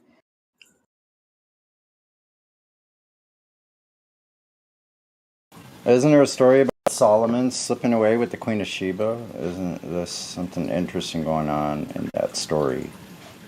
Yeah. That's actually the reason why they claim the Ark of the Covenant ended up in Ethiopia is because Solomon slept with Sheba, who had a son named Minilik, I think the first or something, and he went back to Israel and brought back the Ark of the Covenant with him. Then, so I don't know. It could be true. It could be Yeah, like false. I remember reading the book. What is it called? Shoot, it's one of the first ancient alien book. Who is that guy? God, I can't remember now. The Ancient Chariots of the aliens? Gods. Oh, Chariots of the Gods. So he said that they flew back on a like a Vamana from on a what? a Vamana, which is like a flying craft, to this is speculation on my part as to what was exactly said, but this is some, kind of like sci-fi with truth. So that's what sci-fi was, I think, when it started. So this guy Okay. wrote Chariots of the Gods. Anybody remember his name? Anyway, I feel like there is a movie like with the same name, or am I getting that wrong? yeah, Because I'm getting yeah, a yeah. yeah, maybe that's like what I remember mostly rather than the actual book. But Yeah. yeah, I don't know. It could be the case. Anyway, yep. So they say that Solomon went with Sheba in some kind of craft and moved the Ark of the Covenant to Ethiopia. But That it is interesting because it could be the case like with ancient technology and whatnot. Who knows if they actually did have a type of craft that flew back in the days. well, I think in the very least they had hot air balloons.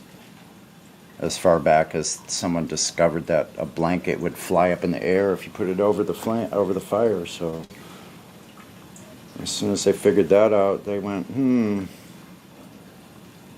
Nice. I've never actually heard that before. yeah. How else could they carve things on the ground like the Nazca lines without seeing it from up above? Yeah, you do it with a balloon. All it takes is a piece of cloth and a fire.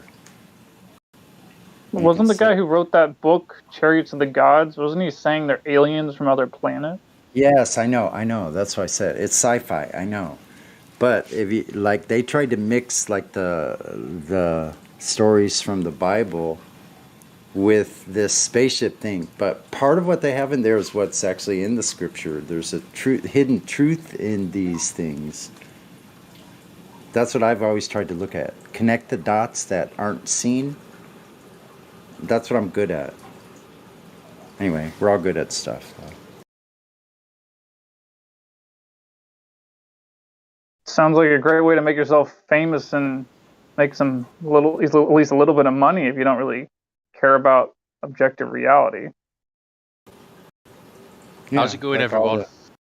Did we find that curve yet? I'm just saying, I've heard that guy interviewed so many times over the years. He just sounds like a complete and total quack to me. I know they do. A lot of them do.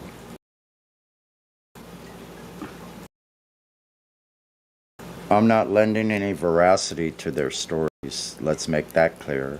I'm just stating what I've gleaned out of the stories and what may or may not be true. If it matches with something that is true, it's just an interesting topic. That's all. I missed the topic. What happened to the guy? Did he just his brain melt? Oh, he's just an old fart, like a lot of them are. That were like. No, I mean the dude. Ancient aliens, Chariots of the Gods. No, that I think he means the author. Glober. Yeah, that dude. Yeah, he's still here. He's Sinnoh, but he's deafened. So I don't know. Maybe he'll undeafen himself and talk with us later. I don't know. Maybe he's got his fingers in his ears. Well, la la la la la. It might be difficult to hear that your aliens don't exist. That could be devastating. Come on, man. Yeah, I don't think his brain was hurting because it was melting. I think it was hurting because it was starting to grow. Exactly. New synapses are being formed. Oh no!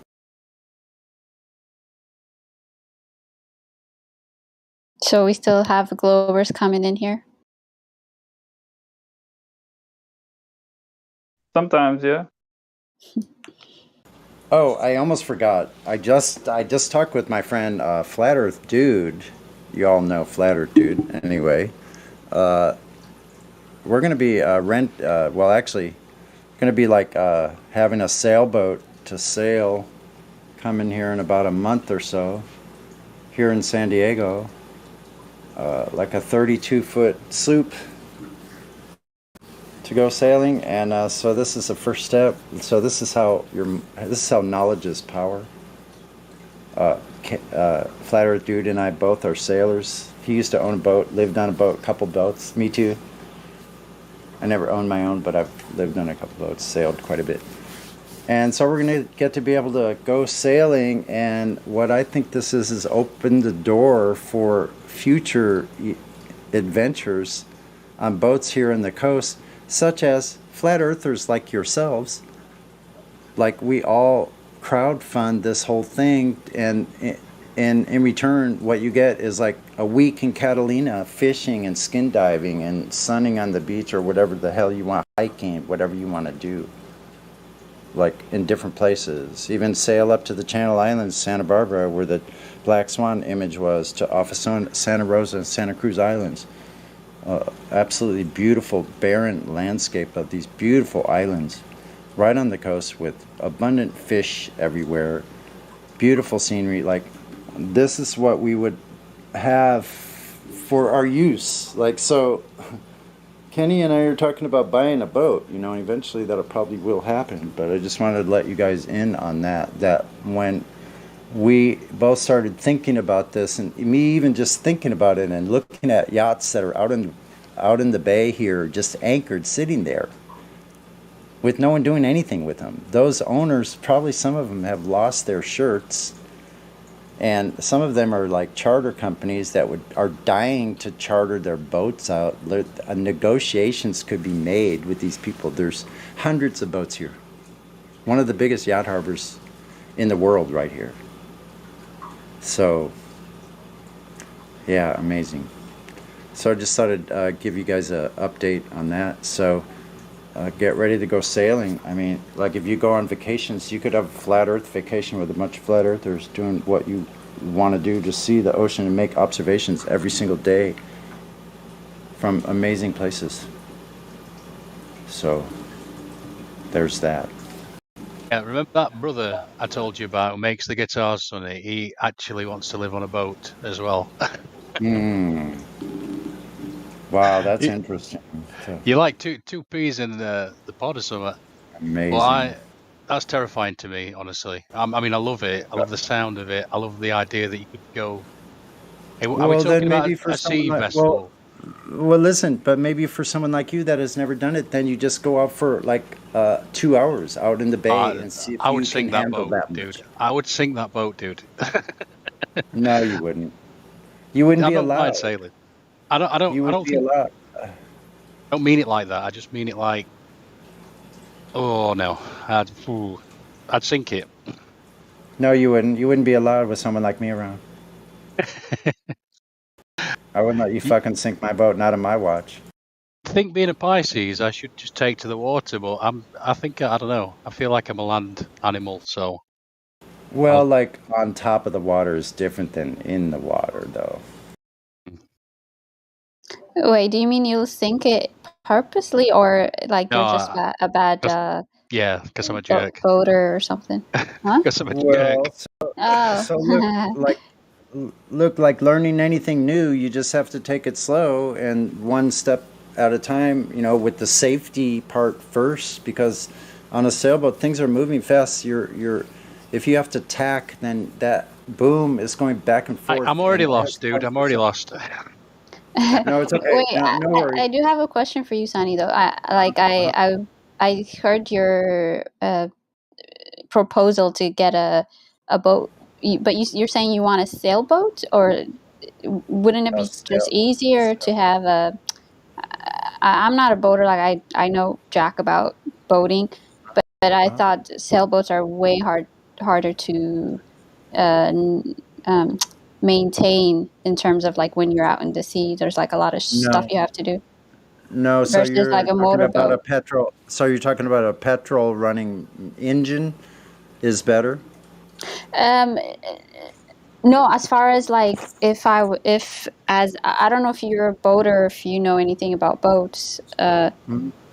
but I do know somebody that does, and I was just they were telling me like there's a lot of things you have to do with sailboats versus motorboats. Obviously, with motorboats, you just need to know how to navigate the motor, right? And then with sailboats, Well, like no, with the you have to know the motorboat, you wind, you just have to know this, you have to know that, and this.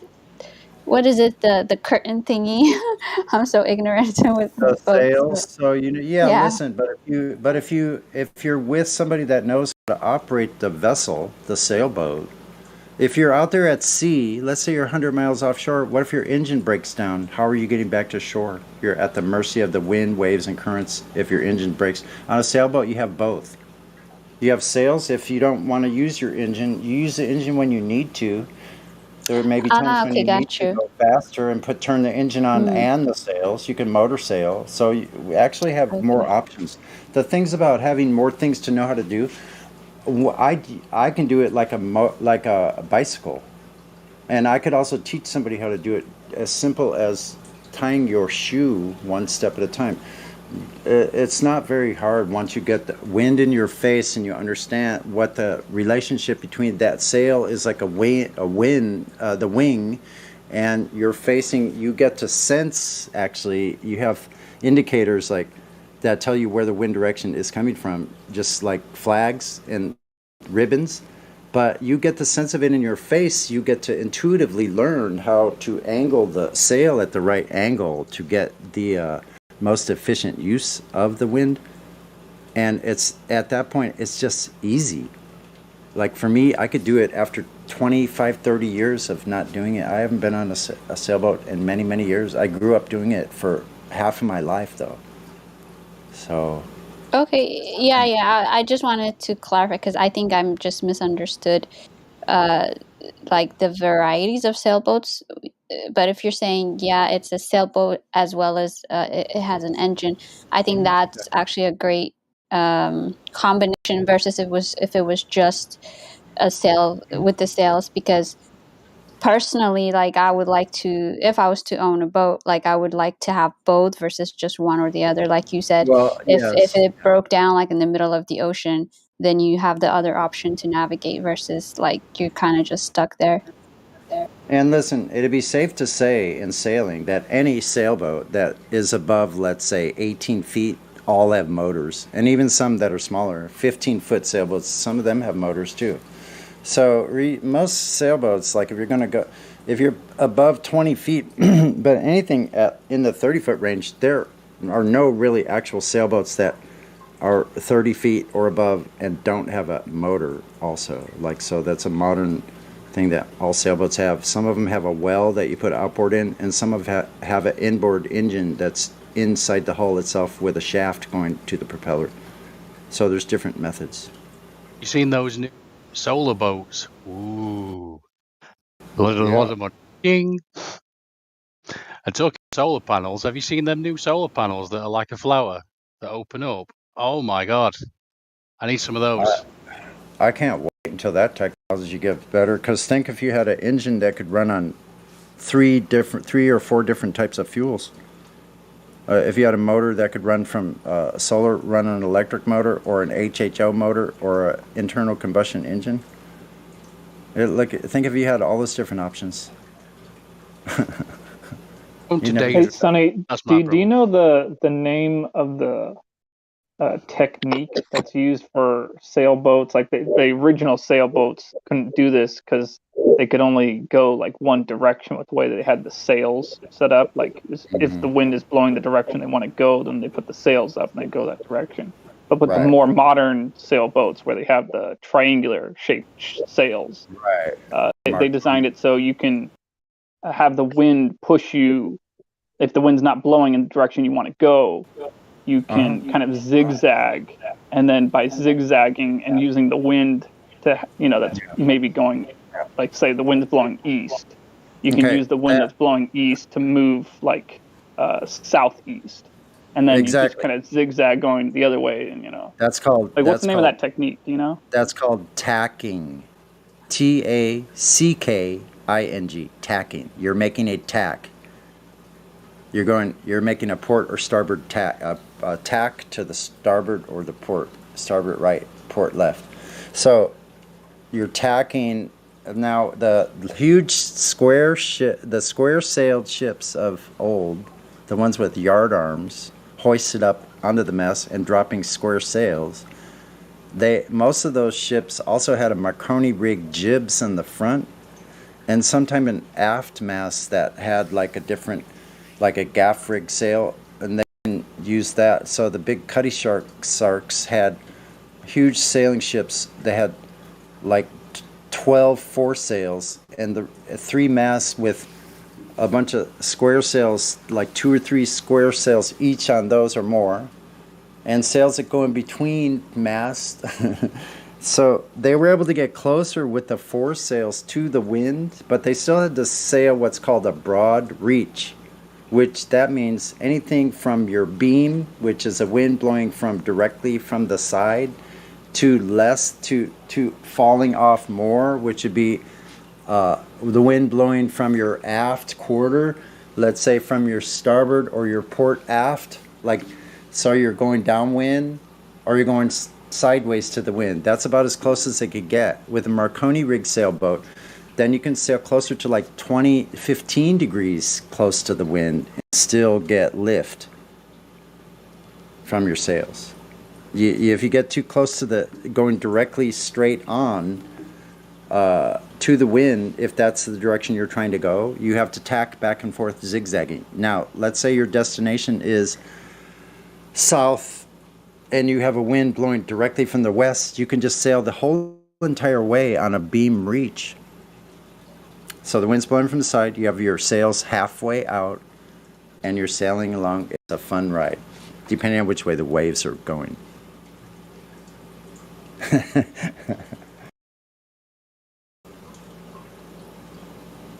Sailing close to the wind is kind of bumpy usually. That's when you're bouncing up against these waves because you're going against the wind. The waves are going against you as well as the wind. You're fighting the wind and the waves. Boom, boom, boom. Your bow is going up and then it's breaching the water and then coming down in the trough of the next wave, depending on what the wave duration is. What the hell are you talking about, son? Hey everybody, but Sunny, I just want to kind of interrupt you there to start ladies' night, if that's okay. Thank God, it's been a while.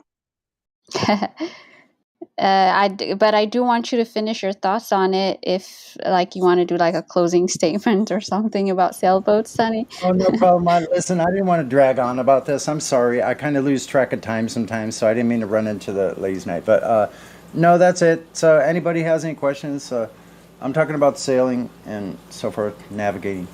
So anyway, yeah, thanks for letting me ramble on.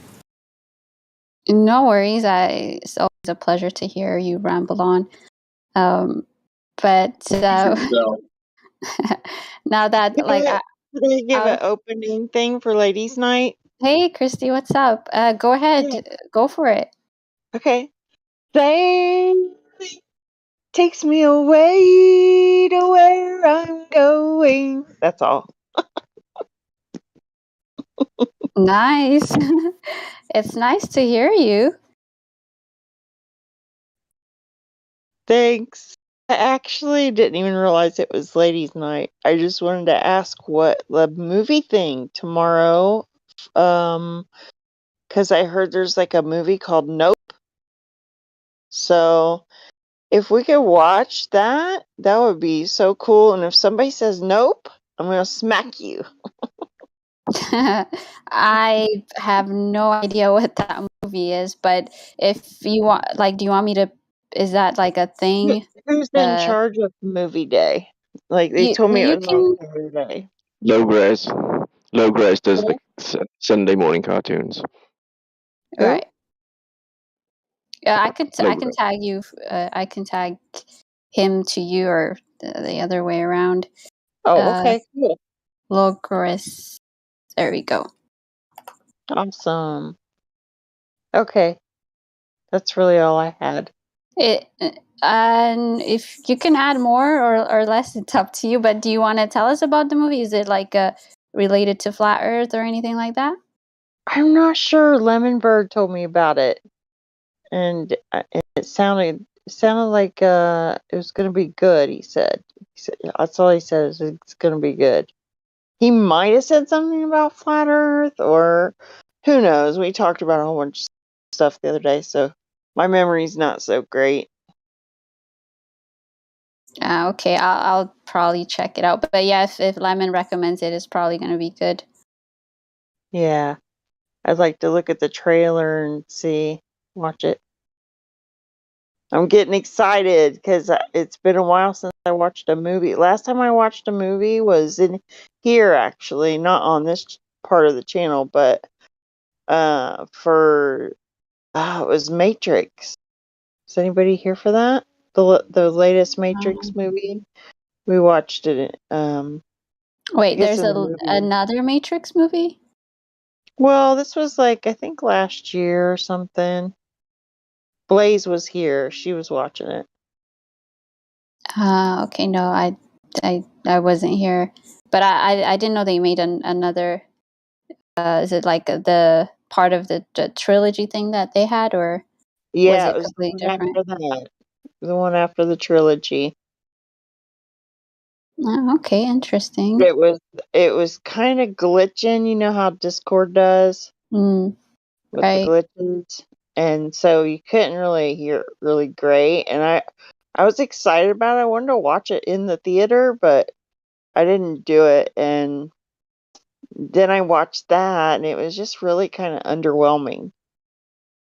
It wasn't that great. Kind of stupid, actually. I don't know if anybody else felt that way. Is it with the same actors returning, or is there like a new Neo or something like that? I don't even remember, but it was stupid. It was that not good, I guess. Forgettable. Forgettable. Yeah. Oh damn. Yeah, then I won't waste my time trying to watch that. I never went back and like rewatched it. I think I might enjoy it. Maybe I'm just hopeful. I wanted to say hi to Level Up. It's been a while since I've heard her. Oh yeah, cool. Hey, how's it going? Good. Hey, How hey. you been? Doing all right. How are you? Good. Been talking to EXO in her Bible study.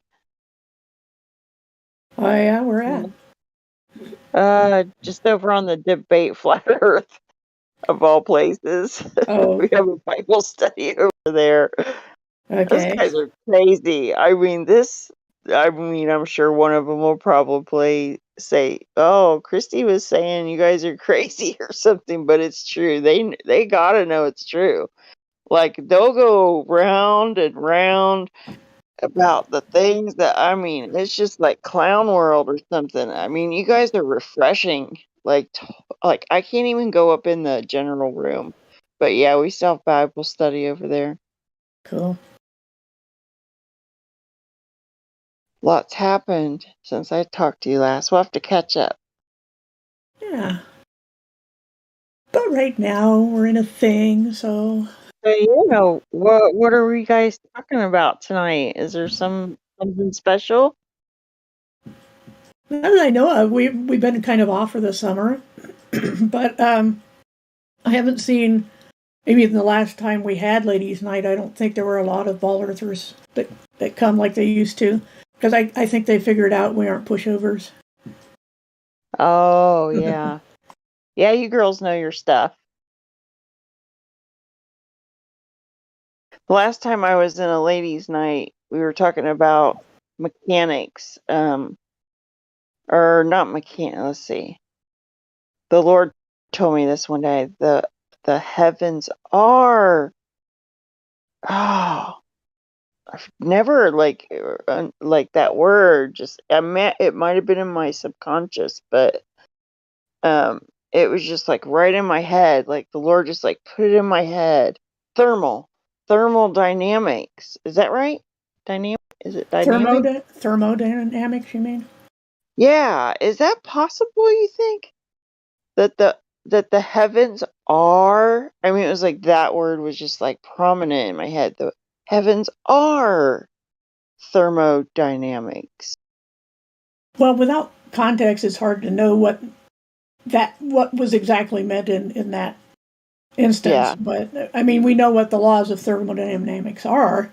I can read it. All I know is that it's got something to do with heat. Or I Yeah, mean, the that's all exchange I of know. heat. hmm So Dynamic I being mean, and having there's to do with motion and movement and thermoheat. oh, so could that cause seasons? Like he says that there's the seasons, days, and years that the stars, the heavens are made Well, for times and seasons and days and years. they Does are. that? It's like a Yeah, clock, right? they're a clock and a calendar. I mean, that's one of the give light and serve as a clock and a calendar. But whether there's thermodynamics involved in that, I can't say because I can't examine it. But thermodynamics is just a general principle of how hot goes to cold and that sort of thing.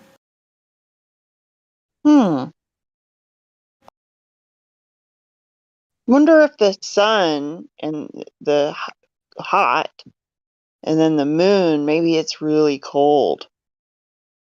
We don't even know if the sun is actually hot or whether we feel heat from the sun because when its radiation hits the air, that it heats the air according, from the beams of light. So we don't even know if the sun is actually hot itself.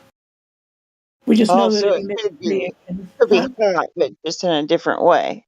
The radiation hot. I'm sorry, I interrupted somebody. Oh, that's all right. The thing is that we just don't know, however high the sun is up, even if it's in the 1,000-mile range, it's hard to say that heat can be projected like that. Heat is more a matter of vibration of molecules. And so the sun's rays may make that happen in the air, and that's why we feel heat from the sun. And it does so along the lines of, the beams of light. So that's why the heat comes more directly from the sun, although we know that, it heats the ground, it heats the trees, it heats everything, heats the air. But direct energy from the sun, you'll feel the most of that. Energy will cause the most vibration. So the vibration, you said movement, like is Yeah. thermodynamics is movement and heat. So Yeah. could be what you're saying, but that's probably not considered thermodynamics then, huh?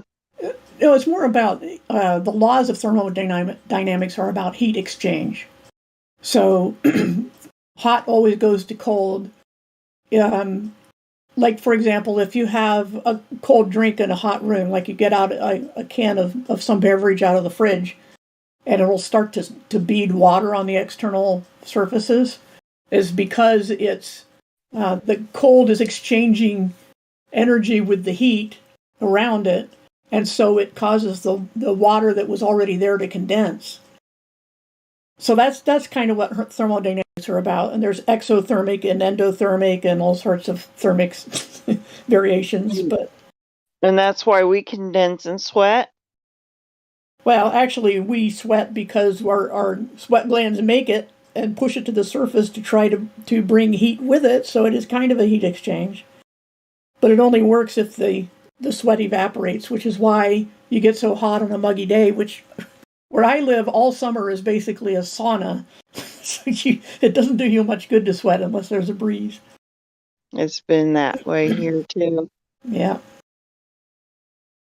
So yeah, thermodynamics. You guys should talk about that more. Well, if there's a specific question, it's kind of hard to just talk about. I mean, what I did just off the top of my head is what I remember from physics class so many years ago, but Okay. that's been in the 80s since I took physics. Maybe I should just read a book made by the globalists about it. Well, it really shouldn't matter. I mean, as long as it's not about cosmology, you can read any basic physics course, and it'll tell you about heat exchange. I don't trust them. So, well, I'd when it comes, rather stay dumb. huh? I'd rather stay dumb Oh. than to be like, oh, this is why and that's why, and because they said so. Even about experiments, I mean, I don't trust anything in this world at all. Nothing. I mean, I question everything. I mean, if it makes sense to me, like thermodynamics doesn't really I mean, if you talk about radiation, I kind of know what that is, sort of, but Well, it's just a everything movement would of be energy like wave. I'm sorry, go ahead. kindergarten to me. Sorry. Yeah, I mean, a lot of the stuff I've done in physics class. I mean, heat exchange is something you can predict and control. So it is something that you can examine with the scientific method. So if we don't trust, it's good to not trust, but verify by experiment. And that's something we can do with the laws of thermodynamics. Oh, okay. Yeah, I do like it. I like seeing the experiments because that explains things instead of big words. Mm-hmm. You know. Heat exchange. Just think of it as that. Yeah.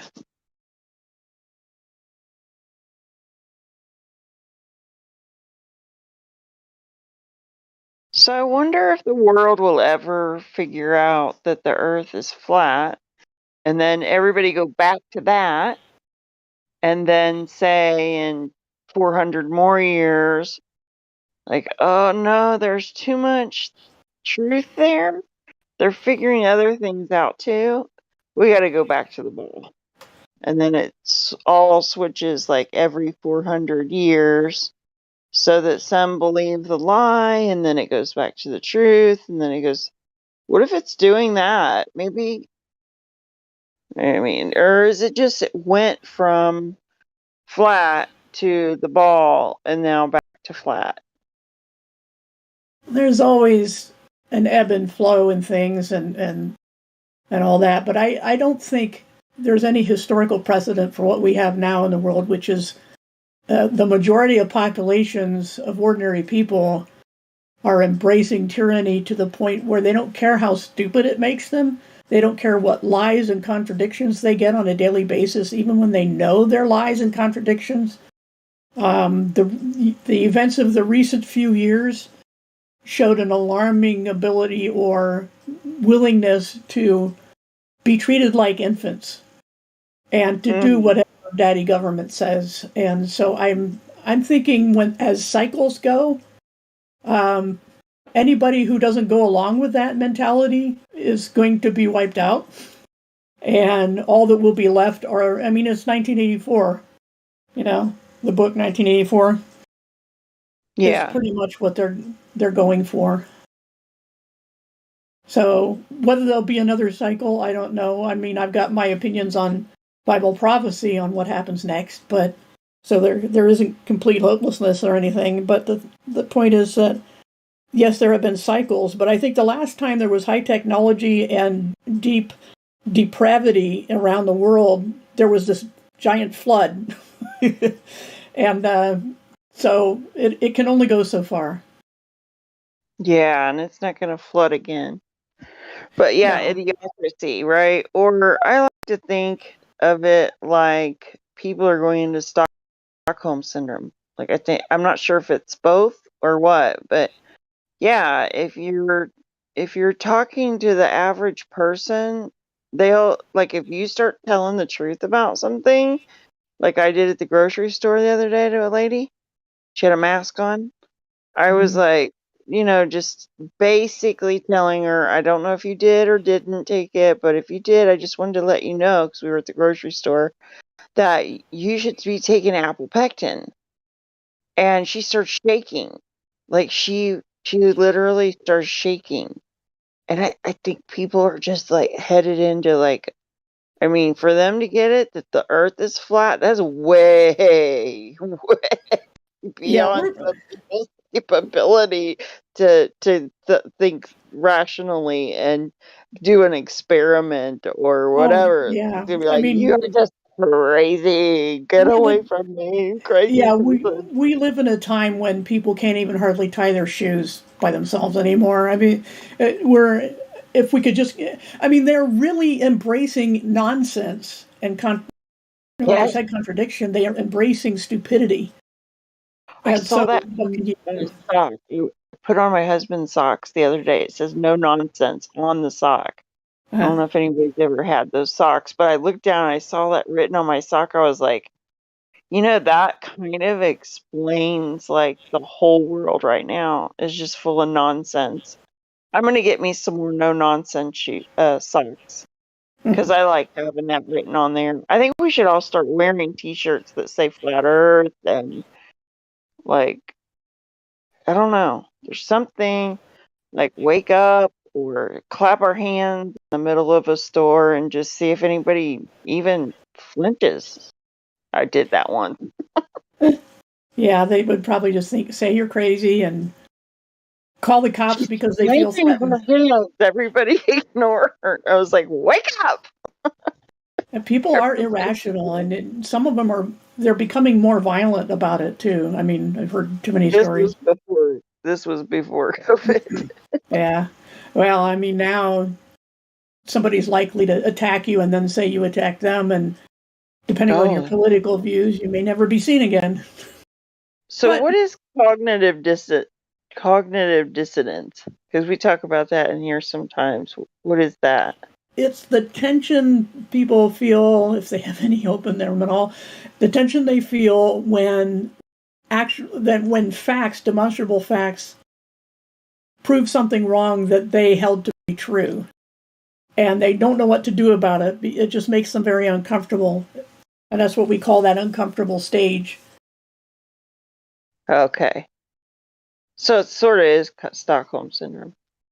Well, Stockholm syndrome is more relating to your supporting, abuser. yeah, to your captor or tormentor, and holding them in high Okay. regard. It's loving being a victim.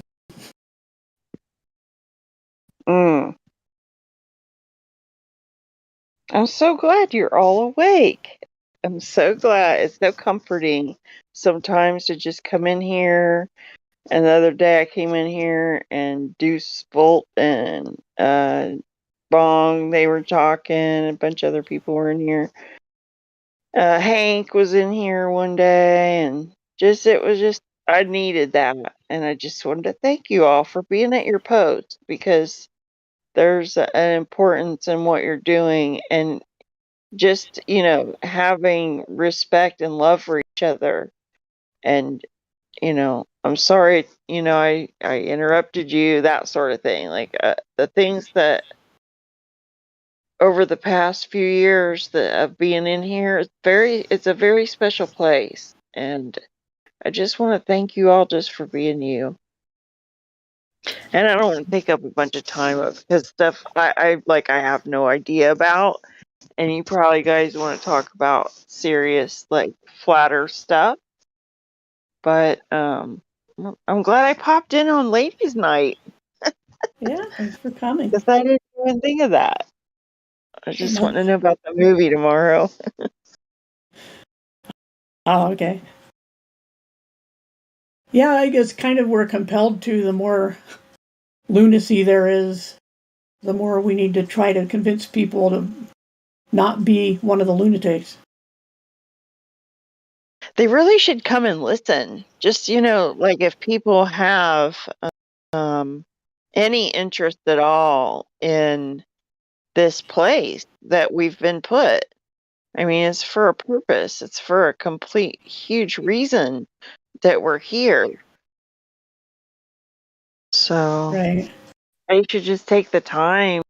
If you just hear something crazy, like at least go listen a little and see if there's any, like, why are they believing that? It sounds crazy. Like, I think that way about QAnon people.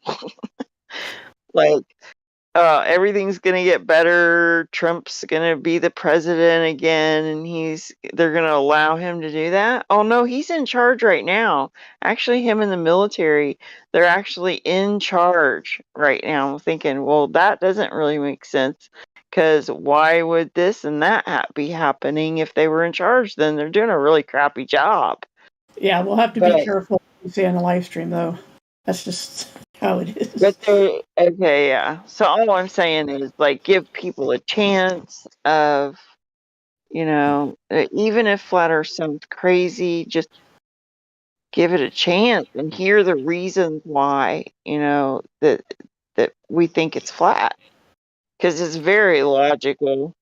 Uh, uh, I'll just say my top 3 real quick. I did this the other day in here because I can't talk about flat Earth all day. But I have very simple, basic reasons why I totally believe it's flat. And that's the plane.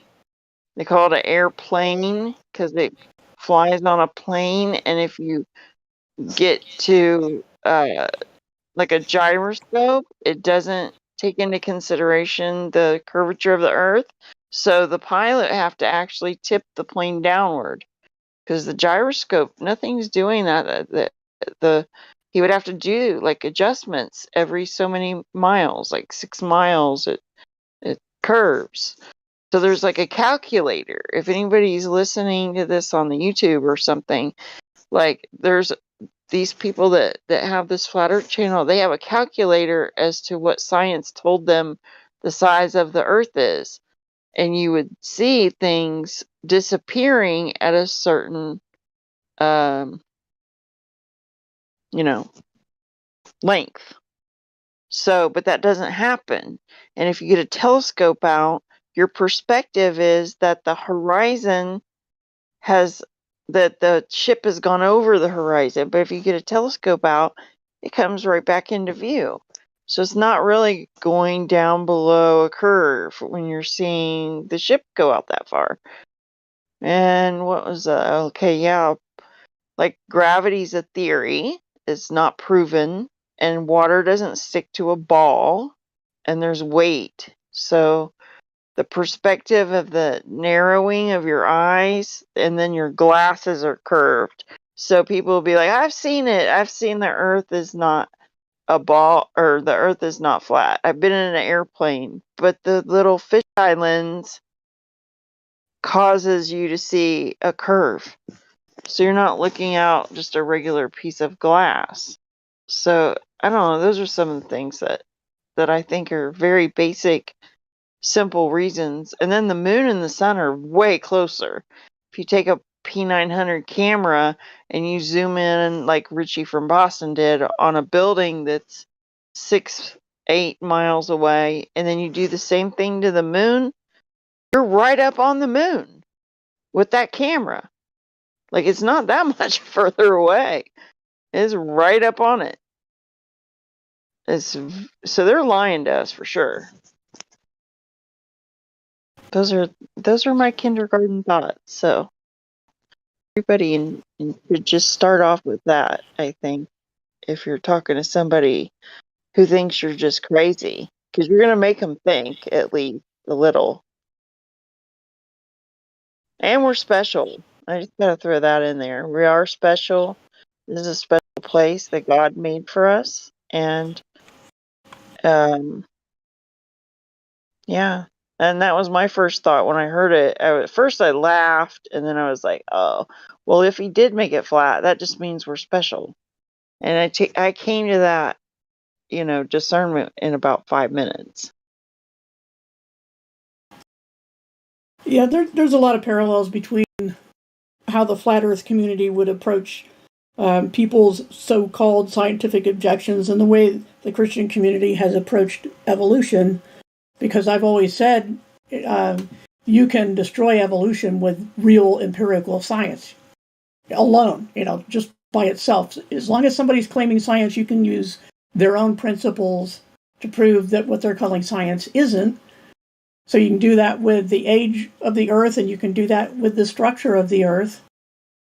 And just depends on who you're talking to. The most important thing is get a read on somebody, just kind of test the waters, because there's no sense in wasting your time on somebody who's, like I said, can't even hardly tie their shoes and will believe that up is down if the government tells them that.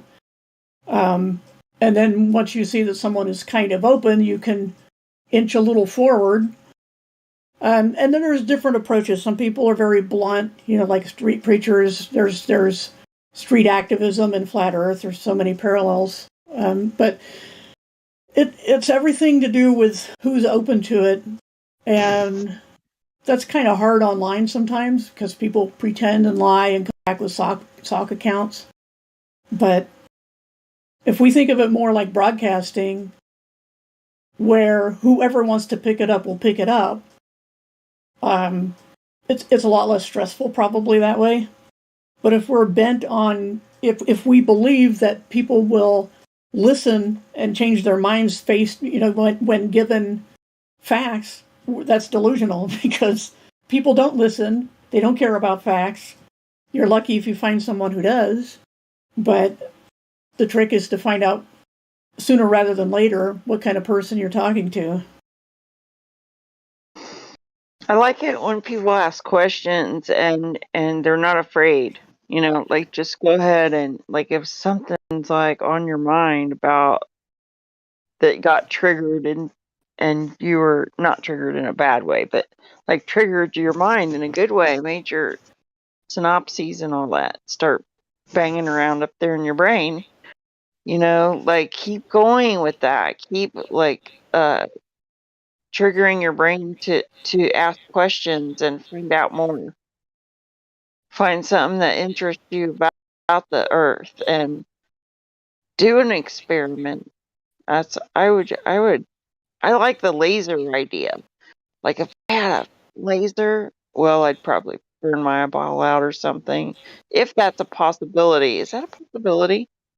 Can you really burn your eye out with a laser? Yeah, you can, depending on the laser. I wouldn't look at any light directly for very long. Your eye can only handle so much. And a laser is a concentrated beam of low frequency. Surgeries with lasers, right? Yeah, you can cut things with lasers. You can burn with lasers. You can do surgery with lasers.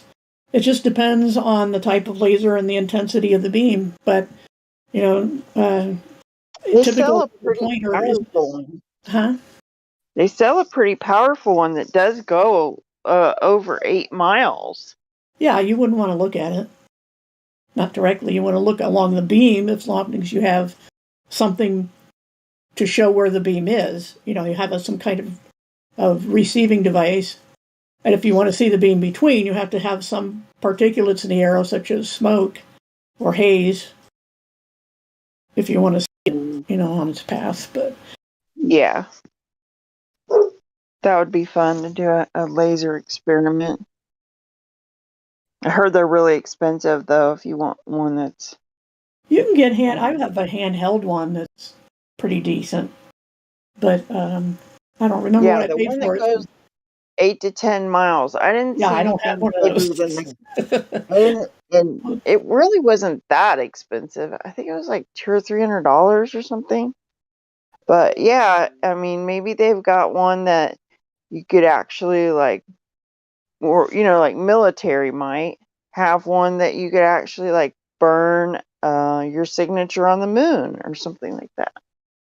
Yeah. The thing is, but the moon is one of the best proofs against being far away, because the details you can see, they tell us are a certain size, like some of the craters that you can see with your naked eye shouldn't be visible at all at 234,000 miles an hour or whatever it is, something like that. I mean, nearly a quarter of a million miles. If we were a spinning ball, you could take a laser and just make sure that you know, plugged into the battery real good or whatever, and have it just stable, right? Just like sitting there stable on a tripod or something like that.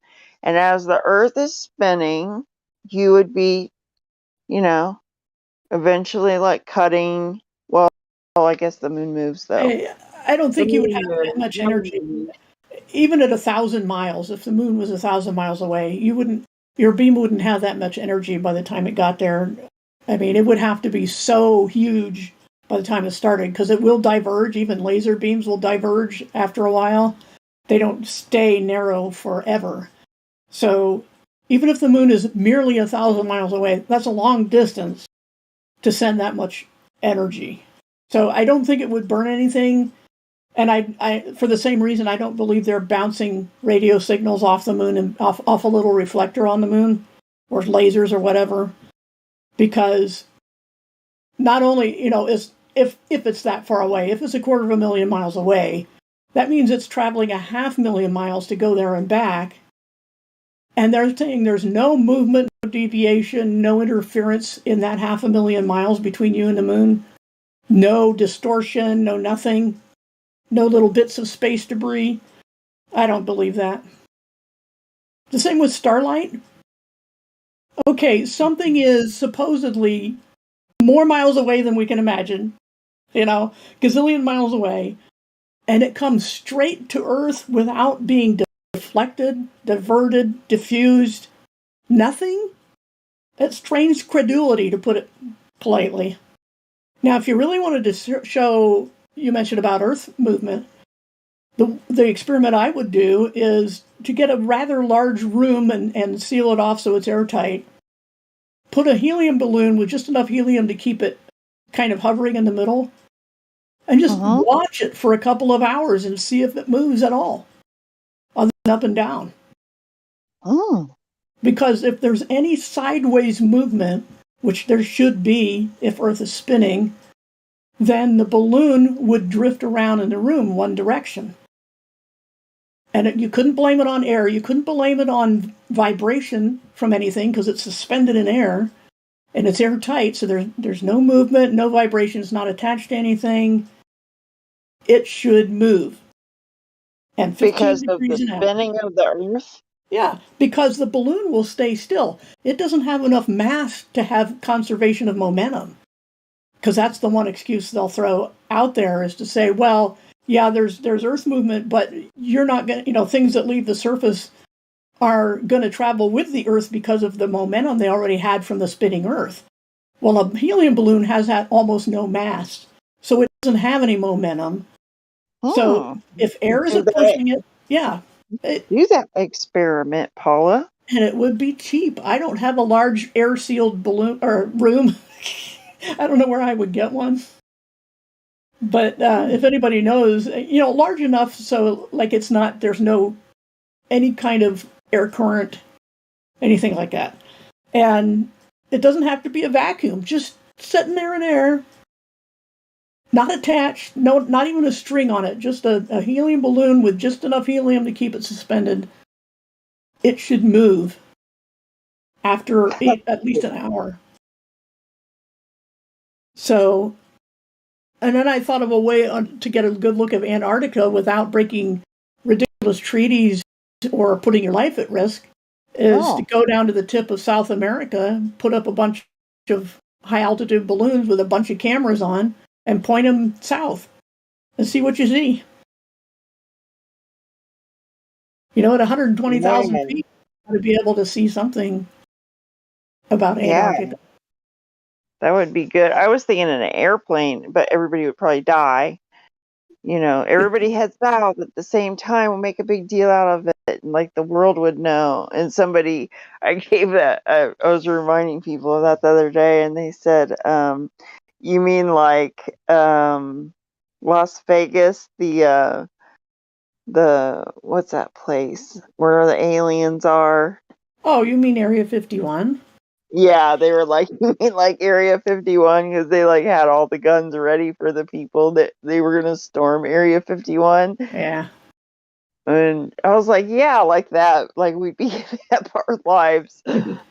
to prove it, but I mean, eventually, like the idea I was telling you about with the lasers, they probably have those weapons like for movement already. If you start to, go across some certain line, I'm sure there's some sort of alarm. Bing, bing, bing. Turn the things on that would hurt your engine. You'd think you're having engine trouble or just whatever. The boat's sinking. Like the lasers burnt a hole in our boat. Like there's no.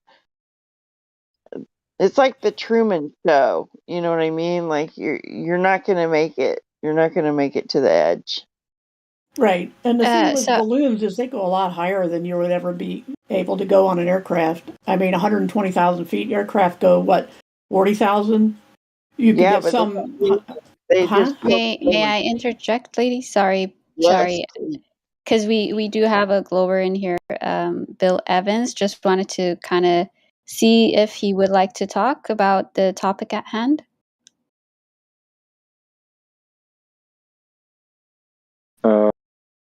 Wait, hello? Hello, Yeah, Bill. no. Hey, I'm just listening. I'm having my smoke break right now. So I'm just listening out. I don't want to talk. I'm sad to hear that, but okay. What about Andy Hold My Beer as Globe Skeptic?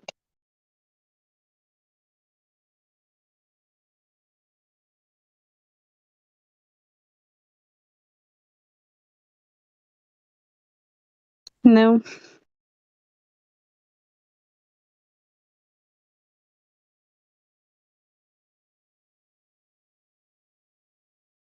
Hello, I had to plug my earphones back in. Sorry. I'm happy to Oh, talk. that's okay. Well, What's your opinion? What do you think the Earth is? I think it's a level realm. Oh. Oh, well, that was boring. Sorry. I think it's a globe. that make you feel better.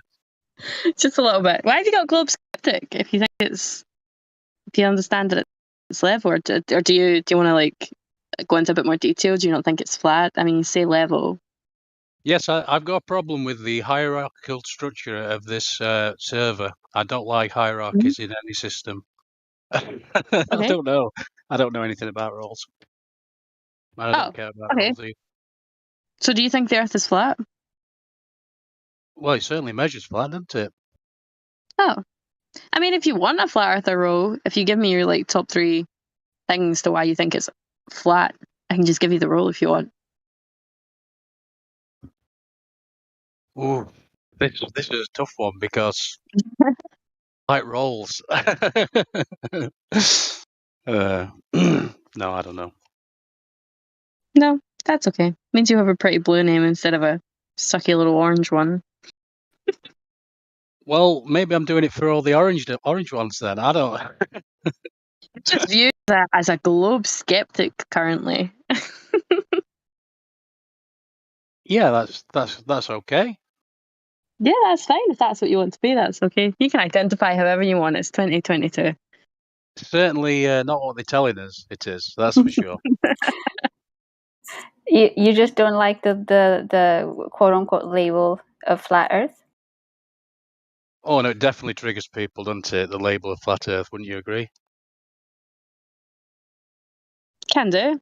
It triggers most people. I mean, I think it triggered all of us before we understood that it was flat, didn't it?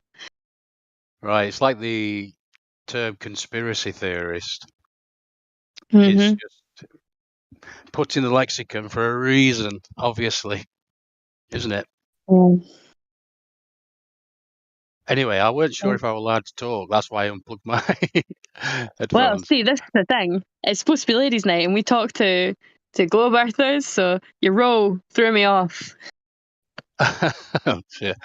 Sorry. That's okay. I'll let you away with it this time, but I'll probably forget, and next Friday I'll ask you again. I'd like a role called critical thinker. Do we have one? We may actually have one. Hold on. Have a Yeah, look. we have a whole bunch of roles. that I'm sure mods don't even know about.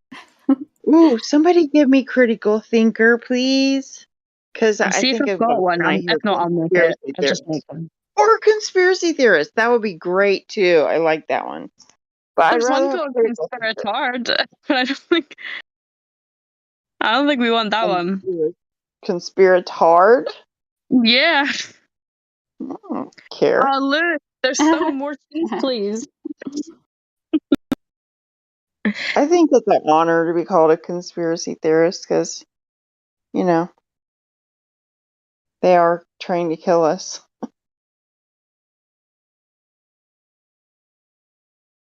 I don't see any conspiracy one.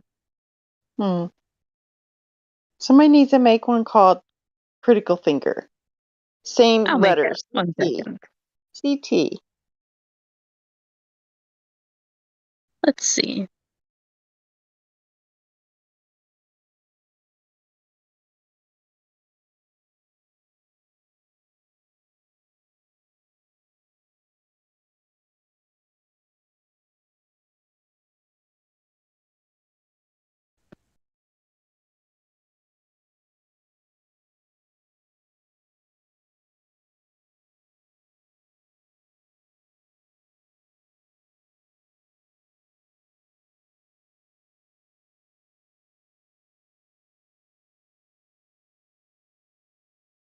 I'll have to start singing again if somebody doesn't start talking. Who do we have in here? KJ? KJ here? KJ left, but she might come back. I don't know. But you guys Oh. can continue Good. your chats. I thought Bill Evans, like if he wanted to like get in on it, I just wanted to give him the opportunity. But Yeah. hey, Bill, stop smoking and talk flat Earth. It's good for your health. Is missing a girl? Am I allowed to ask what your pronoun is?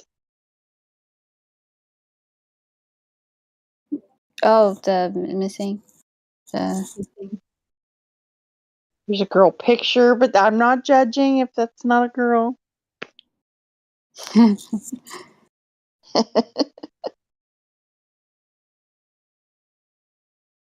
No, and I think she.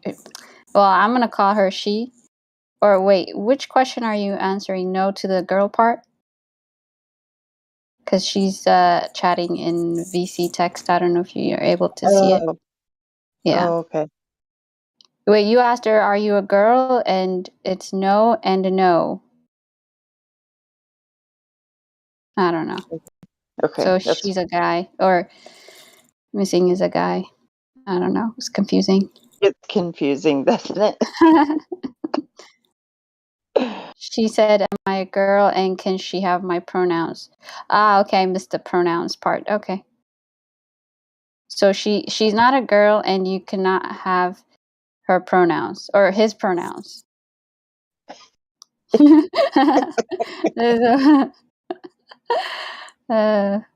Okay, that's good. Thank you for sharing or not sharing. You know, it's one thing to come to ladies' night as a girl, but okay, never mind. Okay, We'll we have just- a critical thinker rule. All right. Nice. Who wants? Okay, who wants it? Raise your hand if you want a critical thinker role. Chrissy, you getting it? Thank you, thank you. Chrissy, getting it? There you go. Yay! Missing Well also wants one, but I don't know if like that's given like to anybody. But hey, if you're here and you're open minded, I guess that kind of makes you a critical thinker in a sense. I guess so.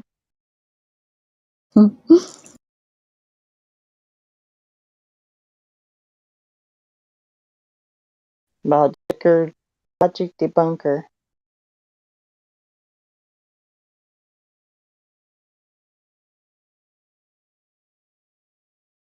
I need a glow bird. Don't make me Yeah. go to the lobby and hang You want me to everyone. go? You want me to go get a couple Globers? I can do that. Probably. Oh yeah. I'll go get some. I'll be back. Oh, yeah. Dang, she's like, I'll go get some. There's like a cellar in our basement. She's like, I'll go fucking get one right here. I bet you they Yeah. will. Okay, I'll be right back. Like, do you have them stored up somewhere? Oh, she left down. Okay. Gonna have Just to make sure one's fed enough so it's able to talk. Our birds, they might be full. That's so funny. yeah. So how you been, Bambi? Yeah, I've been alright. I've been working a lot, so especially with how active the servers are, it's usually active when I'm getting ready to go to work or at work or going to bed for work the next morning. So it's really shitty because when I come in here, it's dead. Right. Yeah. That kind of Yeah. sucks when the times don't line up. Yeah, I'm working early. I should already be asleep right now, but I took a danger nap earlier. So I was supposed to nap for an hour and I didn't set an alarm and it was 5 hours later. It was a whole ass sleep. Yeah, that's not a nap. I think that's like No. sleep. No.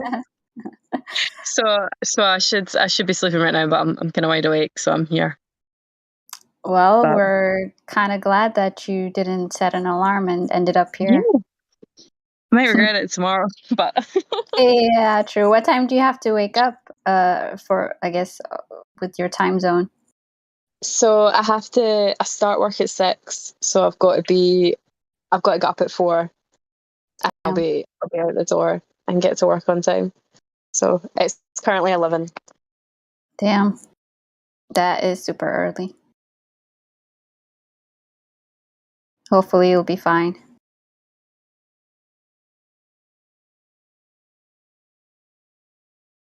Oh, also, Thanks. Bambi, can you do like an everyone announcement thing for Ladies' Night? I always forget to ask somebody. That's all right. Mm.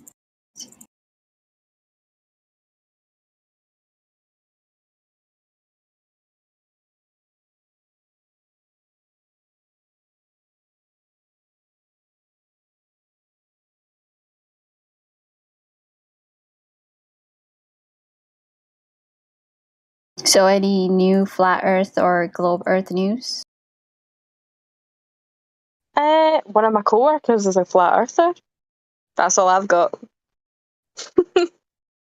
Nice. But no, yeah, no, he's a full blown. I think I've spoken about him before in here actually. But no, he's nothing new otherwise. But no, he's a flat earther and he's like conspiracy theorist as well. So no, it's actually quite nice because I've never really spoke to someone in person about it because everyone around me has kind of been against it. So it's nice to have someone in person, that you can talk to about it because he's conspiracy theorist in all way, shape, and form, but he knows the Earth is flat, so it's good to talk about it. Yeah, I'm sure it's different in real life versus online. Yeah. So you didn't like speak to him and then he became a flat earther. You just met him as a flat earther.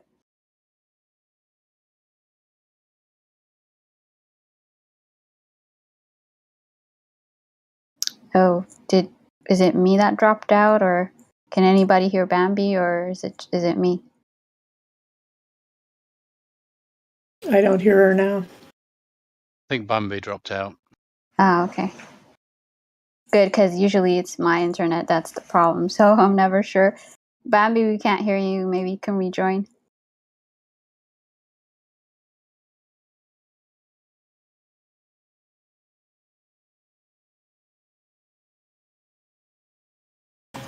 Okay, you might have to message her or something because her name's still there, but maybe she can't hear us either.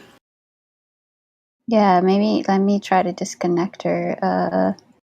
Geez, I haven't done this in a while. Oh wait, never mind. I can't because she's a mod. Yes, so somebody else would need to do that. I am sick of being disconnected because I continue talking. Oh yeah, you're back. Hope you were able to hear us before you said a lot. Yeah, no. Oh damn. That's anyway. I was like, oh, it's got quiet in here all of a sudden. Yeah, I we was just pretty much saying, didn't hear anything you said. that's hilarious. But no, I was just saying, you obviously been away from here for a while, and then figuring out that someone in person, because you look around and you're like, just understand how clueless people are and how little people know and how gullible they are, and you're just kind of looking around like fully ostracized because no one else on the actually is willing to like even comprehend it, like they can't. And it's strange because you look at people and you're like, fuck, you know nothing. You think you know everything, but really you know absolutely fuck all. So it's nice to have someone in real life that actually, was like stood there beside you, and we're both looking and thinking like, wow. I also had a customer come in. It was during the height of COVID. I had a customer come in as well who had overheard me and the other co-worker talking, and she jumped in as well, and she was like, oh my god, you guys also think they're at this flat? That is amazing. She gave me her mobile number and everything.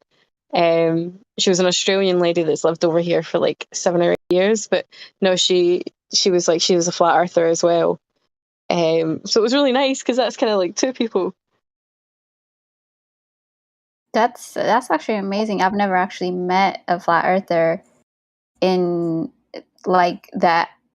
I didn't seek out to meet, like it wasn't by accident, Yeah. you know what I mean? So just to have like walk on by and be like, oh hey, I'm a flat earther too. That's amazing to me. Yeah, because we thought that the store was empty, so we were kind of standing at the front and we were talking, and then she came up to the tills behind us and she was like, oh my god, are you guys talking about flat earth? So she was like, no fucking way, she's a flat earther too. And she was talking about how she has been for, so I can't remember how many years, but it was a while. And she was like, she literally, her whole family believes in it, her kids were homeschooled and stuff, and they're into it as well, and it was just nice. It was nice to hear.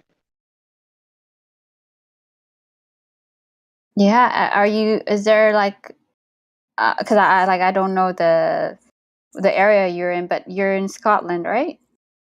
Yeah. Is there like a big, do you know if there's like a big flat earth, not movement, but like the ideology is big in Scotland versus other places? I thought it used to be very, very small, but I'm starting to find a lot more people that are Scottish. Like in here, there's at least, I think there's like seven of us that are Scottish. No, there's less than that, I think.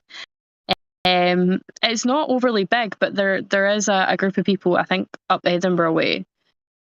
I think, was it Old Dude that was talking about them, and it was a group of Scottish flat earthers. I think it was Old Dude, was it Panto? I don't remember. But no, there is a fair wee bit of a movement. Not as much as I'd like, but enough.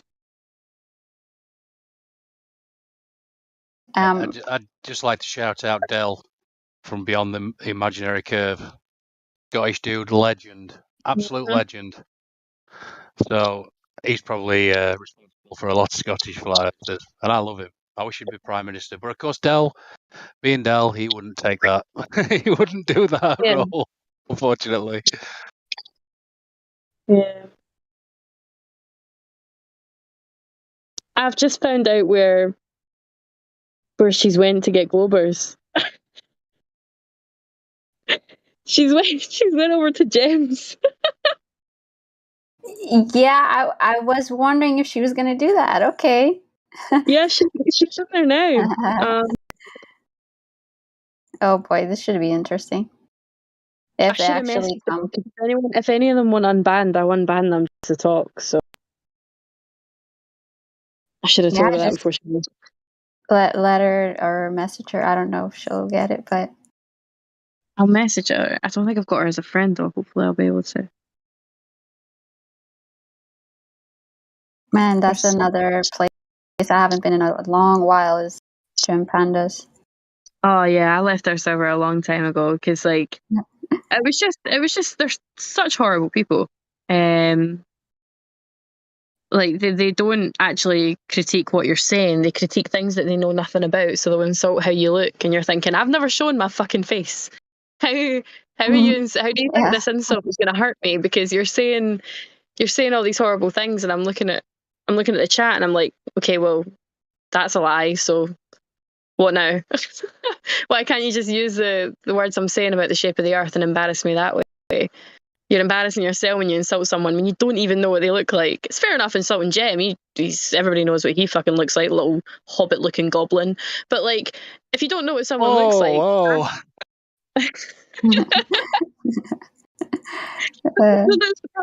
that's a fair thing to say because I'm speaking from experience of looking at them. But when you haven't seen what someone looks like, it's embarrassing to start insulting how they look. Yeah, but wouldn't it make more sense to say goblin-looking hobbit? Yeah, it was very contradictory. Yeah. Hobbit-looking goblin, more like sounds And better. yeah, it seemed to fit. I don't know. Yeah, yeah. It's that one picture of him standing with a carrier bag as if he's about to. It's so. No, I'm not. That's not fair. That's not fair. But honestly, insulting someone when you don't know what they look like is just. Yeah, it's very much a cuck move. Yeah, but that's like a basic tactic of theirs. Like, Yeah. just like no other argument. So we'll just go with whatever they can like grasp at straws and whatnot with ad homs. Yeah. I just do want to say to the people that don't have roles, Baskrish and Martin, just hop into the VC check-in, get verified, and then you can come back and talk to us about the flat Earth or globe Earth. Thank you. Okay, carry on. Sorry. Yeah, I don't. There was only a couple people from Gems that were actually decent humans. Like M. Scott Veach actually listened to what people had to say and was actually nice. And I can't remember, there was one other English guy who was actually nice. They actually listened. Who was that English cunt? Who was that? He actually listened to what you had to say and let you speak and then replied to it, which when you're over at Gems, you kind of just get bombarded, which to be honest, you sometimes do in here as well, but in a different way. But I know there was a couple of them over there that were actually decent, and then the rest of them were absolute fucking twats. Like, I haven't been in that server for about a year now. But I don't know what it's like now because I don't know if chat deletes or whatever, but I used to, like, if you typed your name into the search bar, the things that they say about you when it brings up your name was horrendous. Because you can filter by your name by typing in any word. Oh, yeah, yeah. And I did that once a while ago, and it was like 12 pages, and I was scrolling through it, and I was like, holy shit. I took screenshots for a bunch of them because a bunch of them were really funny, actually. The things that we were saying, because they were taking a piss out of like Bambi the deer as well. But no, yeah, they're just not very nice people, because I'd rather them take something that I say that makes me look stupid and call me stupid for what I say. But they can't do that. Take it as a compliment because your reasoning faculties work. It's Yeah. that simple. God-given discernment. Oh, look, it works. It's brilliant, in fact.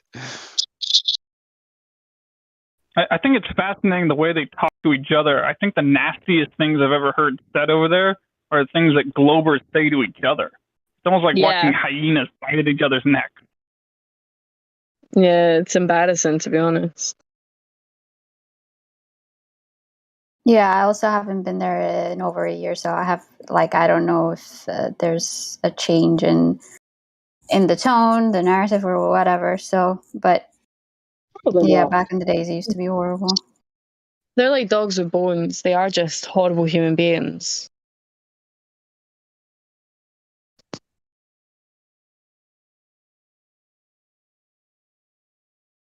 Zach, I don't know if you're. Do you want to talk? You only have a VC verified role. Zach.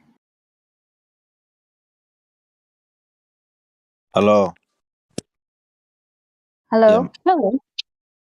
Yeah, my bad. My screen was locked.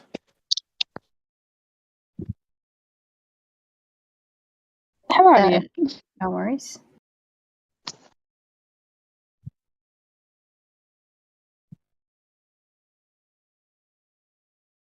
So, Zach, what do you think the shape of the Earth is? I'm pretty sure it's flat, but Okay, I'm pretty convinced by now. that's good. Is there any part of you that's like still thinking, well, maybe it is a ball? And is there a reason for why you're still kind of on the edge? Pun intended. No, what? I'm just taking it as it's flat and stationary until I can see like curvature or whatever. I'm gonna take it how it is. Great. That's a good place to start. How long have you been in here? Like a month. Good. This is the first time you've kind of come across flat Earth? Yeah.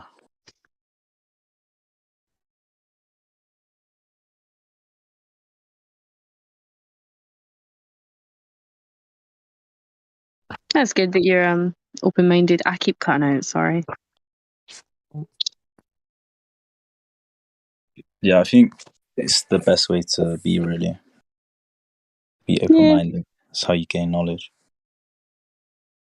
I think the best thing you can say to a Glober as well is like when people come in here and they're like, no, I say to them, I was like, do you believe or do you know it's a ball? And most of them will say they know it. And then you question them, you're like, well, how? And then they're like, Because once they actually think about it, it's just a belief because you don't know. You take the word of other people and you have to just believe what they say. So even though you're saying, well, we've got pictures, you're believing in the pictures, you're believing in what people say. You don't know. And there's a big difference. And not a lot of people understand that. Yeah, that was the thing for me, is when I realized I didn't know and it was a belief. And I was like, how can I find out what it is? Yeah. So I realized like I wasn't 100%. Yeah. It's funny that we're all in the same kind of boat where it's I think we all have the same reaction at first when you the realization of you don't actually know. Did a And it's weird. Glober show up? We not. Wait, let me have a look. Oh, we have someone new called Baz. I can always unmute them. Baz Krish. Okay, because I went over to debate Flat Earth, and they said a lot of them have been banned from over here. So I was going to message you that if one of them wants unbanned, I'll unban them. Unless it's two small people. There's two of them that I fucking hate that are not coming in here. But just let me know the usernames of what ones, and I'll see if they're if I can I unban don't them. know. I mean, there's like a whole room full of people, but well, as long they were as scared of girls. Yeah. And then I went over to Geo server, and some fundamental guy, can't even spell fundamental. He wouldn't let me even talk. He was telling me to shut the F up. And so I waited. I was patient for a few minutes. I was like, I have limited time here. Can I just ask a question? And he was like, like, I think they got to stick up their butt. So yeah, that part, that's their spinning ball is doing something to their brain. Like, you don't want to have fun. so Like, go to a party for 5 minutes. You can't go over here and tell us to leave for 5 minutes. You can't tell us to go to another server. Like, okay. That's They have a globe up their butt. They have a globe up their butt. But no, if you let me know, like, what are some of the names of the people? Because if they're not on the permaban list, or even if they are and it's for something that's small, I can message one of the admins, see if I can unban There them. was one guy, remember, he said, yeah, like, tell him to unban me and I would come over. So let me see which one that was. I'll message Indio and see if you'll let me unban him. But if he's just banned normally, I can do that myself. But permabans, I've got to ask someone else. So CRISPR, I have to see this picture on there. They're so tiny. No glory to the liars. Maybe ugly tiny horse. I can't see their picture. Ugly tiny horse, maybe? Okay, 1 second, I'll take that in. Or Yentob? They got some Can you click really on the strange profile? names. Can you click on the profile of Ugly Tiny Horse and give me the wee numbers at the side? Tiny.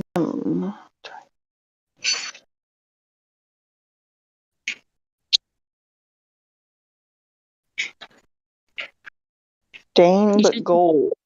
Maybe it was Dane but gold. No, that's not it. I see now how to get their picture up bigger though. Okay, so no one under the name Ugly Tiny Horse has been banned. Okay.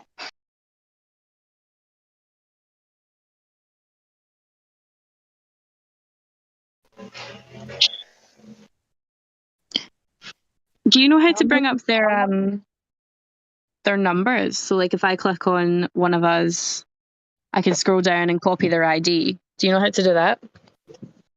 Like Yentob number 0227.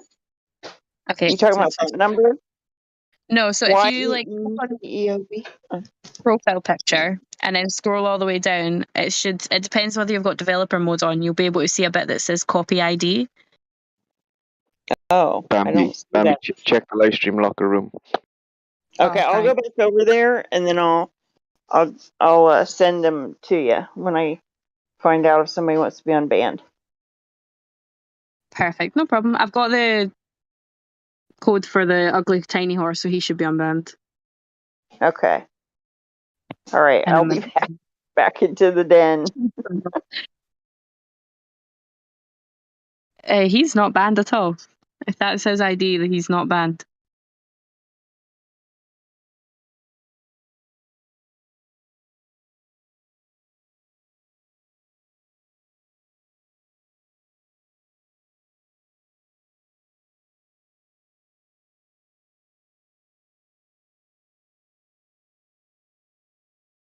Yeah, no, there's no one under that name. Tiny Horse, no one with a username or creator ID.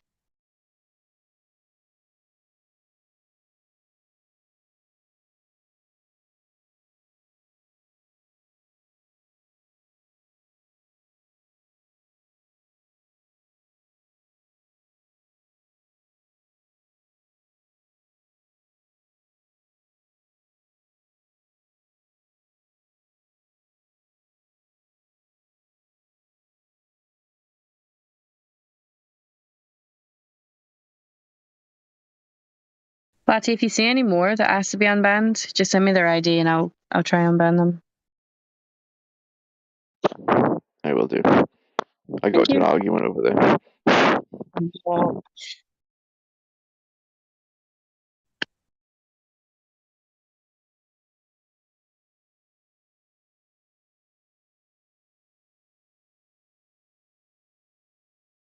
Did Christy reply back?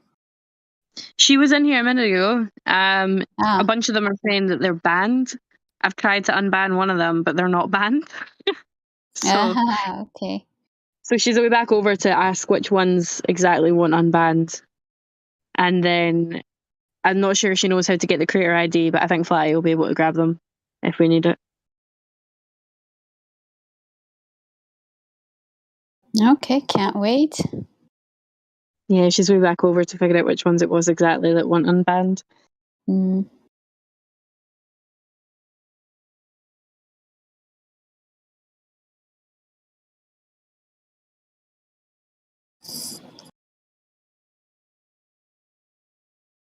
God, by the time we actually get Glober in here, I'll be like half asleep at this point. Yeah, but hey, we'll see. We shall. But we do have whoa, just missed it. Damn it. Oh no, Jack. I think that's how you say it, Jackie. It's Jackie. Yeah, sorry, that kind of threw me off. Hi, welcome. I see you only have a VC verified. Is that like what are your thoughts on the Earth, shape of the Earth? I don't know what the shape of the Earth is, but I do know that it's not what they claim it to be. That's what I know. And the rest is, a matter of just trying to figure it all out. I've looked at, a lot of information, and the flat Earth model is just much more likely than the globe model. It just has more evidence to support it than there really is no evidence for the globe model, so that I could find. And probably a little over a year ago, I did the same thing. I tried to prove it wrong. Prove flat Earth was not really, that can't be. It can't be. No. I was into all the other stuff. I saw the other things that the government was doing and all that other stuff, and I'm just like, it can't all be a lie, right? Well, yeah, it is. So it didn't surprise me at the same time as I just, you know. So Right.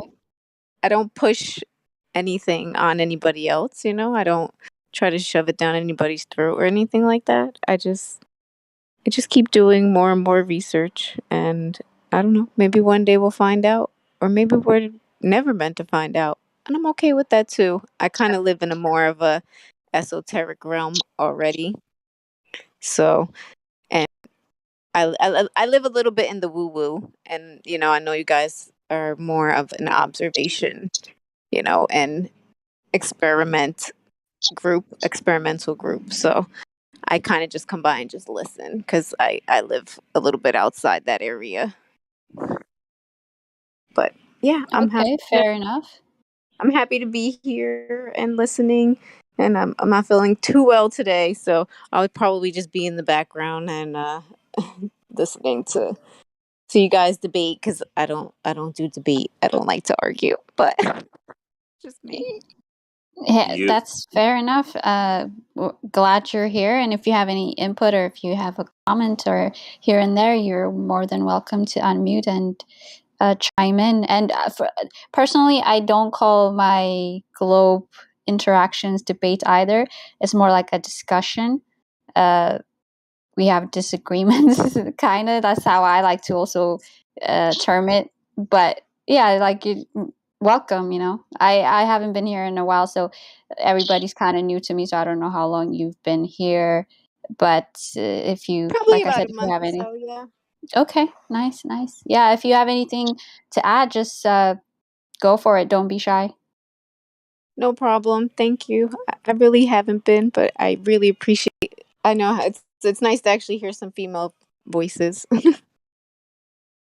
been a little Yeah. lost the last month in the crowd, in the sound of all the. Yeah, that's pretty. That's kind of like why we have ladies' night, is to kind of just give all the females a voice, basically. Not that we don't have a voice, but there are more more shy females than males. So, and the majority of the people on the server are males. So it just we They've have all a been small really mix. nice. Yeah, they've been really Yeah, nice yeah, though. Yeah. exactly. Yep, they are. 99% of them are super nice. So, uh, except Matrix, he's a douchebag. I'm just joking. But yeah, like it's every Friday. I don't know if you're aware of the ladies' night times. Yeah, well, actually, I wasn't aware of the time. I was invited by Kiwi to a ladies' night, like probably a little over a month ago, and that's how I found out about it. Sort of like he's like, oh, and then kind of no one showed up to that one, and then no one has been for like the last couple. So it was like it kind of like started like that, and then it was like, oh, I don't think we're doing it anymore. I was like, okay. So then I've just been coming by and just listening whenever, you know, and but I've had fun with the boys. They've been nice to me, you know. So I I'm just glad to been hear a that. lot of times I come in and just listen in the background, and that gets real interesting. Real interesting. And they don't know you're there. A girl's there and Oh, they just start oh yeah. talking. Yep. It's I had a night where I was like a fly on the wall and they were having some interesting conversation. Boy It's talk. been fun. It's been fun. Yeah, boy talk. Yes, exactly. Well, I'm glad It's that like you girl talk. enjoyed yourself. So Like girl talk for boy yeah, talk, like you're just like this is what women always want, right? To listen to what the guys are talking about and they don't know you're listening. exactly. But like, even if it's just the guys, like always jump in, they're super nice and they're very gentlemanly. So they'll allow you to interject and actually say your thoughts rather than shut you down. So there's no like macho thing going on here, which I love. So kudos to all the fellas of Flat Earth. Awesome. Yeah, no, I never felt anything like that. That's cool. Like I said, I live in the woo woo, so that's something that, they're not always, Yeah, I don't know what you mean by the woo woo. I don't know if anybody else Well, understands that. like, I'm an energy worker and like You I believe in Okay. magic? and things like that. So I kind of live in Okay. in the world of the unseen, so to speak, like the stuff that people don't understand. And Right, right, okay. so my stuff is non-observable most of the time. Yeah, no, that's cool. Like I'm not gonna pretend like I know what you're talking about, but we did have God, what was her name? The older lady that was here. You guys remember her? I don't see her as much anymore, but she's like 72, but looks like she's 50 years old. Ildiko, yes. Thanks, Trace. I think I don't want to say she's in the woo woo because I don't want to misrepresent what she does, but I also felt like she was more of an energy type of person as well. Like I wouldn't say what was she the did her thing. esoteric, yeah. Oh, okay. Type stuff. I just call it that because that's just kind of what most other people call it. They just. I find a lot of people when you say woo woo, they're just like, oh yeah, okay, like, But they're just like, oh right. yeah, but like that's a funny term to me, woo woo. So I like it though. I don't know. No, It's you're good. Yeah. it's a fun way for me to say it. Yeah, no, it is. And it makes it because when I hear esoteric, all like I automatically connect it to like the dark stuff, the cults and all that. So again, I don't know much about it. I don't want to misrepresent you or anybody else that's in the woo woo, Yeah, right? it's definitely So not that. I'm glad Yeah. you're actually naming it woo woo because like it makes me more curious to like kind of think about or try to find out what you're talking about versus if you said esoteric, I'm like, I wonder if she means what I think it is, but Yeah, no, I mean it's definitely not the dark because I only work with I kind of work with angels and energy and things like that. So I can connect to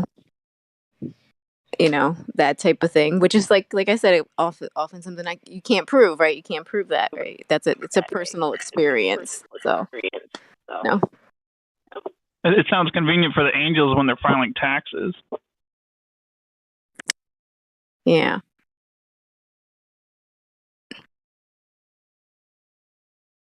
well, that's awesome.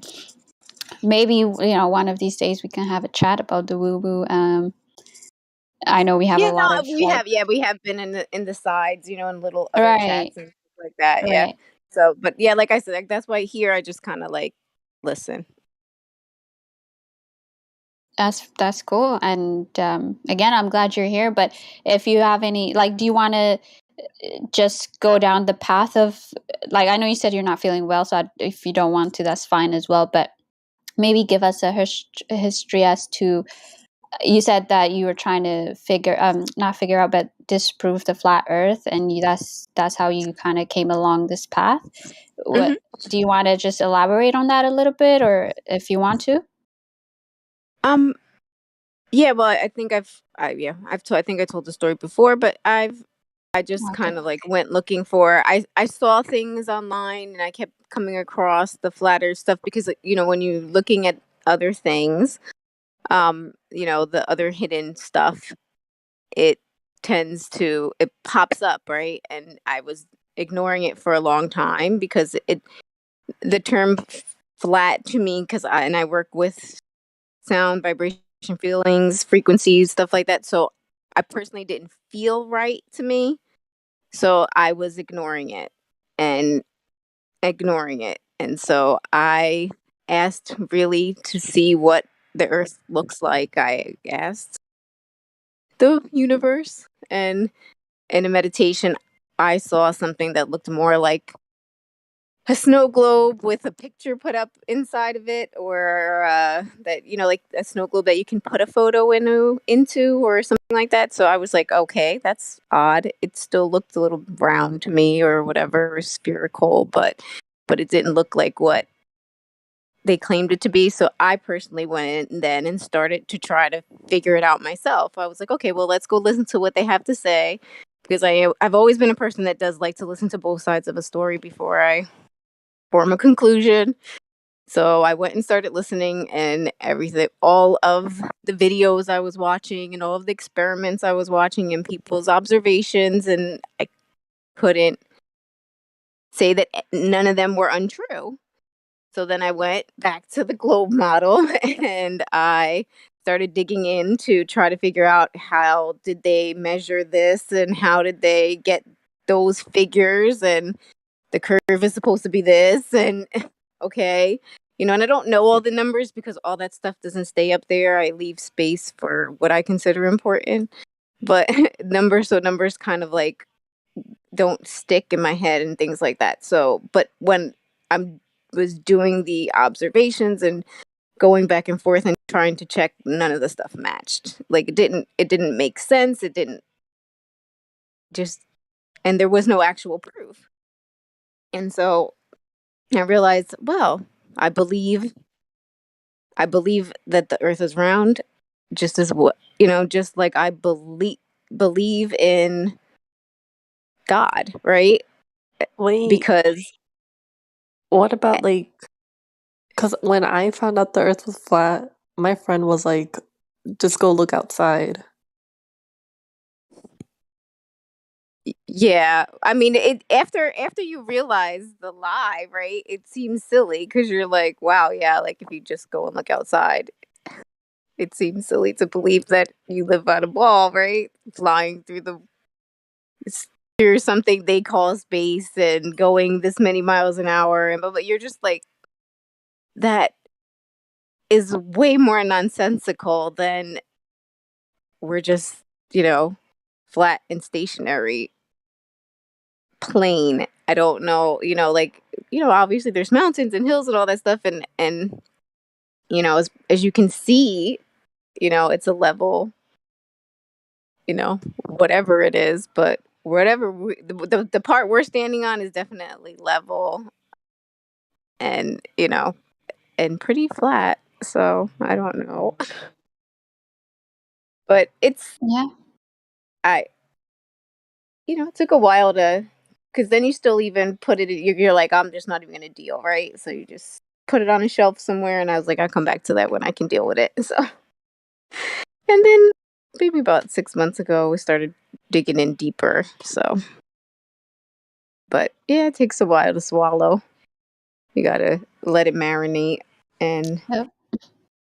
and I don't consider myself a flat earther, so to speak, because I still think that we don't really know exactly what it is, and I think calling it flat makes people think that you think you're gonna go off an edge somewhere, and that I don't know. Yeah, I It's do been like get it. vilified, right?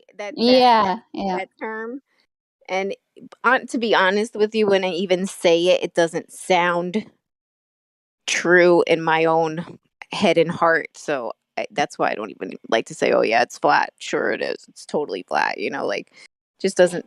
I don't know. Yeah, I think like Andy was saying earlier that the label flat earth kind of has this triggering effect on people.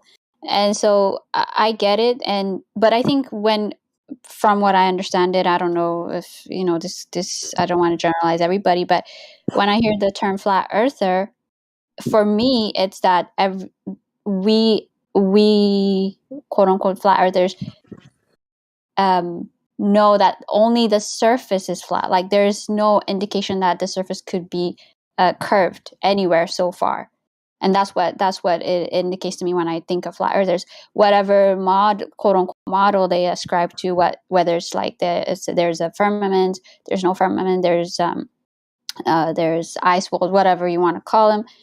Those are all just speculation within this field or this ideology. So for me, I don't see any issues, or not issues, but like it doesn't trigger me or anything like that for anybody to say flat earther, in my opinion. But yeah, like everybody's is entitled to their opinions and whatever labels they want for themselves, right? Yeah, well, it's not. Well, I don't care about the label because I don't let people label me, so to speak. So I don't care the label. It just doesn't feel right to me to say it. So, like when things don't feel right to me, I tend not to do it. Yeah, no worries. and yeah, like go with your gut feelings, obviously, and whenever you feel it's right, or whatever ideology you feel is it's right for you, that's what you should go with. I always say, and then if there's evidence otherwise, then you should definitely consider the evidence. But yeah, like having a flat earther role or saying you're a flat earther is not necessarily a bad thing or a good thing, in my opinion. Oh yeah, yeah. I don't believe it's a bad thing, so to speak. It just when you. I don't like putting myself in a box, I guess, is what. I'm very outside the box. Yeah, I'm happy to hear that you're definitely welcomed in this server, in this environment, for sure. Because we're kind of like those people that are definitely set apart from everybody else, and we have this little spot we can come together, talk to like-minded people, and whatever your thoughts are on Earth, this is the place to basically express it. Thank you. Appreciate it. All right, I'm gonna go into the background for a little bit. Thank you. Again, thank you for appreciate the chat. Yes, likewise, and thank you. I just want to say again to the people who do not have roles, if you're new, go to the VC check-in, get verified, and then come back here to talk to us, ask your questions about the Earth.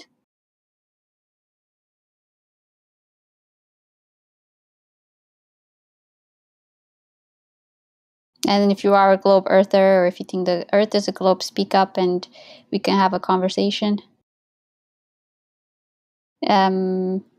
Tim, I think the I Eat Noms is he needs to get a VC verified first. So if you want to talk, go to VC check-in first, get verified.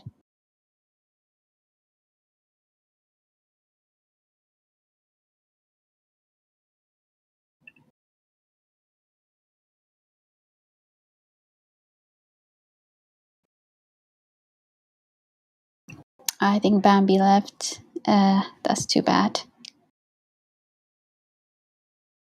Okay, level up, you're still here. Good. I don't want to be the only girl left. People are dropping away. Yeah. It has been an hour and a half, but I don't know. True. What should we talk about? We seem to still be having trouble finding Paul Earthers to talk to. Yeah, we had some new person that was verified, but they left as well. So it's up to you. Whatever you want to talk about, I'm up for it. Okay. Well, I think I don't know if we want to get into any of the people problems in the community because it's not something you can't name names. You can't. You can chalk in generalities, but people are people. It's just going to be that way. Any group, it's going to have factions and stuff. And because you guys were talking earlier about people who got banned 3 times. So, I'm sure there are different reasons, but Sorry, you were cutting out for me. Can you just repeat the last part? oh, I was just saying, am I coming in okay now? Yeah, I can hear you now. Okay.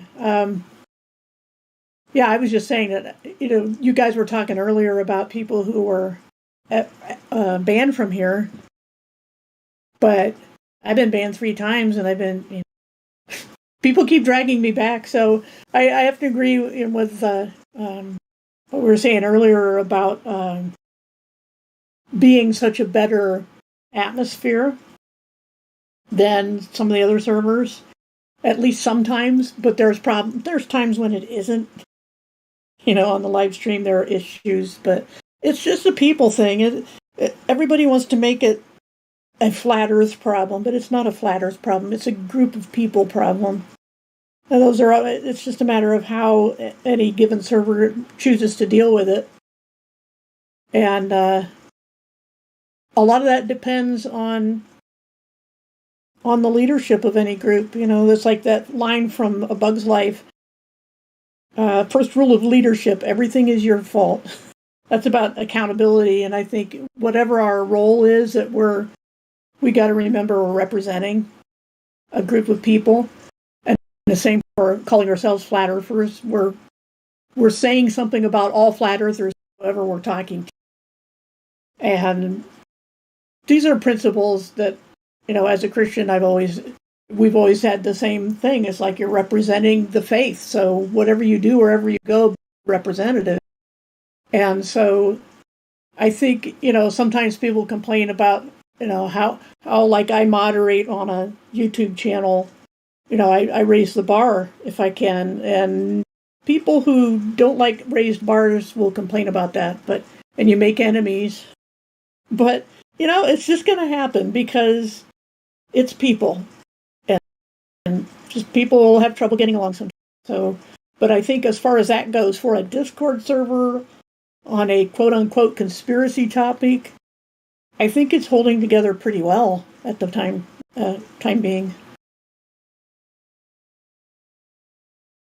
Yeah, I definitely agree with you. It's a people problem. There's going to be problems with each group, and yeah, like we have like 20 something thousand, 25.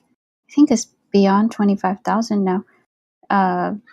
Members in here, and it's awesome that we're still able to keep it together and survive, and hopefully it'll keep surviving, because it's not easy to kind of run a large spot like this. So, right. and yeah, as long as we try to keep the common ground and we keep the common ideology going, everything else should be put to the side in a sense, and like try to take it, whatever issues you may have, try to take it privately and try to resolve it that way. And I'm glad you're back, by the way. Like, I know you were abandoned, like, gone for a while, and I was like, no, like, your knowledge of flat earth and physics and all these other fields is so amazing. Like, you're one of the people here I look up to, so I'm like definitely glad you're back. So, well, thank you. yeah. And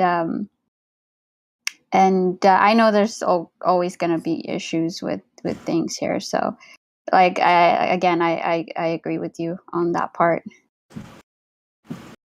Yeah, characters is why the world is such a bad place right now, because people don't value character and developing depth character and living by high standards. This is the result of that. The world that we're living in, the reason so many things are so messed up is because people don't see the connection between how they choose to live and how the world turns out to be, because it's made of individuals. And we have an opportunity in the flat earth community here to make sure flat earth doesn't continue to be a pejorative, that we're raising the bar on people's perception of that. And they always love it when there's infighting. And it's going to happen, but I think, if we learn to deal with it, with our differences in a mature way, that'll at least take away some of the stigma. People like to use the labels and terms, but it really does matter how we behave. And I don't know what to do about it other than to encourage people to have a higher standard in their life. And then they can, like we were saying earlier, they're living in a world where reason itself is becoming criminalized. And if you're in a group or promoting an idea that is based upon reason and evidence, there's going to be a lot of not just cogdiss, but opposition and hostility to the very idea that things can be proved. I mean, that's why there are attacks on everything from just basic decency and logic and reason, and why people accept whatever comes from authorities as science, even if it changes from one day to the next, just like Orwell wrote in 1984. And that's what we're up against. We have to realize it isn't just a debate on Earth shape. It's a war for reason itself.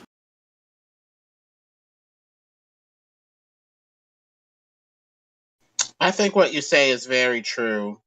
And I think in a way, we're in an age now where reason is seen as some sort of an attack or a power play.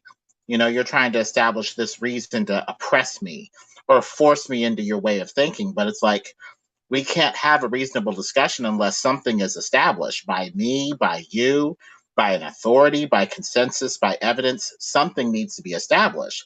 Just because I'm trying to have a rational discussion with you and establish something doesn't mean that I'm trying to oppress you, force you to do something. It's a lot of rebellion, don't you think? Rebellion against reason itself or establishing any premise at all. And it's ultimately lazy. I mean, it's easy to be a couch potato and let the government be your parents and just go with whatever the phrase "the current thing" is. That's a catchphrase now. The current thing, as a sad commentary on the world. People just flow with whatever wind is blowing and don't have any anchor. It's like there's I'll keep drawing from my faith is being blown by every wind of doctrine. They have no anchor. Like I like to illustrate, that there's always a kind of a dichotomy between reason and pure logic, like Vulcans have, notorious for pure logic, and spirit, because it's like a ship that is grounded. It has all its pieces, parts, and crew, but can't go anywhere because it's stuck in the ground. That's like reason only. It has all act together, but it's not going anywhere because it's not on the water where it belongs. And yet, on the other extreme, if a person is just throwing a reason away, they may be on the water and going with feelings and experiences, which isn't entirely bad, but they have no sails, no rudder. They just float with wherever things go. So people tend to go to one of those extremes, but the sweet spot is in the middle, where you have the ship on the water and you've got the crew and you know where you're going. And it's kind of hard to get people to go there, because it does take some effort. It's easy to be lazy. It's easy to just go with whoever is the most charismatic leader. Even in the flat Earth community, there's been some of that. Some groupies basically following people, and this person wrong, and they will follow them to the end, even when this person shows some very big character flaws. And we need to be better than that. We need to be truly independent thinkers and not to the point where we don't give and take, not to be one of those extremes of either a grounded ship with all its parts or a ship with no parts that's on the water, but to be able to disagree without bashing what somebody else's view. There's way too much of that, in my opinion, in the flat earth community. Even though the other community, the anti-flat earth community, is much worse. I think we could do better than just sit and joke about, how stupid people are for disagreeing with us, because I've always hated that. Well, there is a bit of a clamoring for some sort of an authoritative interpretation because that was part of the flat Earth's strength. We didn't have, a head to cut off, like one leader who was giving us all our ideas. It was a many-headed hydra, and that's what allowed the flat Earth community to grow. So the other side said, "Oh, they don't even have a model. There's no centralized leadership. Everybody is just making up stuff." They tried to attack that strength, and I think in a way they're trying to herd, people toward one pen so that all of the flat earthers can be slaughtered under one leader or this leader or that. I mean, everybody does need an authority. Even I have authorities in the flat earth community that I listen to. Southern Israelite, the people on here, Thrive and Survive, and others. But, the moment the authority is inconsistent about something, I'm like, okay, well, let me look into this a little bit deeper. I don't just blindly follow anybody, and neither should we. We should look for consistency, whatever the leader is that we're going after. And that way we're not just led astray if they're just, all over the place. Right. It's like some of the people who are really good at debunking evolution are ball earthers, And I don't want to say too much, but I'm in a very small group of people that are going to deal with people in our faith community who are influential, who push either evolution and or ball earth because it's inconsistent. And that's us not blindly following our leaders, and we want to get people in our faith community to not blindly follow leaders, because that's a big wall to push against. When people are following somebody, like you mentioned, and that person says something, they just believe it and that's it, and there's no thinking, no looking into it. But if we can recognize if we can learn to plant seeds and not always the direct frontal assault, I think we'd have more success. All we need to do is like another line from iRobot, ask the right question. Because that's what starts people thinking. You just ask a timely question, like for moon landings, for example, because it's so easy to debunk. It's like, well, have you ever seen that blue marble picture? Yeah, it was taken allegedly by Apollo 11. How many windows does that little capsule have in it? One. How did they turn the thing to face back Earth? No wobbling, just a rock-steady video on their way to the moon. How did they maneuver the craft without changing their trajectory? Because they had no other, propulsion or anything. If they got their trajectory messed up, they would shoot past the moon and go out into space. How did they do that? And just leave it for them to answer. Yeah, it does beggar a little bit of belief with that. And, if you're going to believe in the flat earth, these beliefs are trains, with engines coming with a bunch of boxcars. You believe one thing, you tend to believe the other stuff that comes with it. The ball comes from millions of years of Big Bang banging with gravity to pull matter from the void. That appears to be the whole conception. And so each of those beliefs kind of lead into one another. Whereas, something flat and covered by a dome kind of goes away from that. It doesn't really have this gravity or dome making or flat making force to make it. So that would tend to make people default towards something else, something like creation potentially. Although there are people that don't want to go there for whatever reason, that appears to be the boxcar that comes in with that belief potentially. Right. And people have an uncanny ability to go through life in contradictory things. It's like, for example, young Earth creationism, right? Always, being up against the science, and commendable that they've done, such a lot of work and put a lot behind combating that kind of attitude. But the same people, will turn around and do to flat earthers what evolutionists have always done to them. And so how can it be that the basis of modern cosmology is evolutionary theory? They can be against evolution, but not the cosmology that it depends on and grows from. It doesn't make any sense. And the challenge is to get them to see this inconsistency. Yeah. But you can't always do that. And we have to know when we're banging our the wall. And that's where, desire meets, truth and consistency, because based off desire, you can say this is good enough, and I'm not going to dig deeper for any more consistency, any more rigor with this model, and I'm just going to stop here, because I get what I want out of the model. But if we're really looking for the deep foundational truth, we need to be as rigorous and as consistent as possible. Otherwise, we're going to be here in 500 more years, just like with heliocentrism, saying, hey, this isn't consistent. What about this inconsistency? You may not look into this, but, red flags are popping up because the way that you're looking at the model is just not consistent. There's a hole here.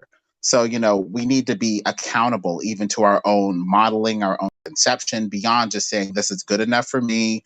This is giving me what I want. I'm not going to go further. Right. It's comfortable not to challenge anything. People want to get a few basics in order and just roll with it, even if it doesn't make sense.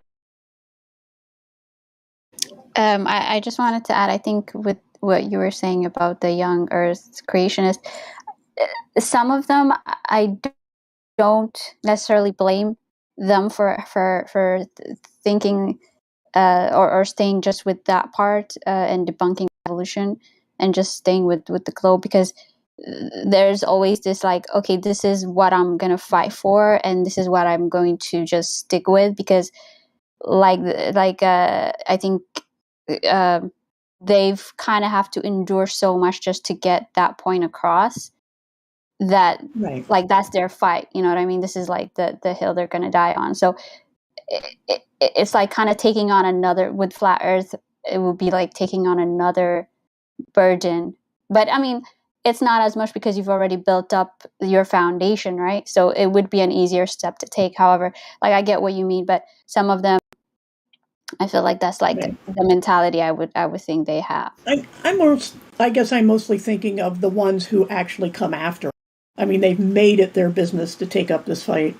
And I understand that, like I kind of mentioned earlier, that for so many years, decades, the young Earth creationist community has been smeared with, oh, you probably think the Earth is flat, and gone out of their way to say, no, we agree with science.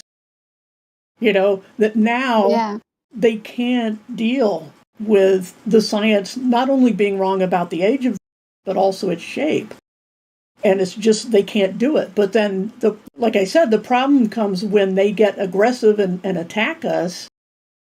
Like Faulkner, for example, coming here to gather, to data mine for hit pieces. They deserve cogdis.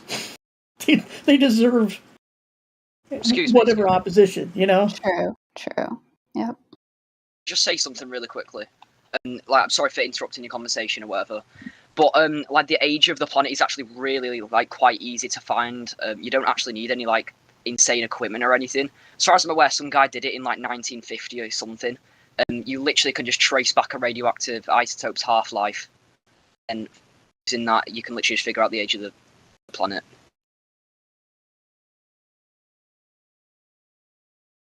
Right, I kind of missed some of that. Sorry. Hello, guys. Sino, can you speak up? You were kind of low. Or Can you hear me? Can you hear me now? Yeah, that's better.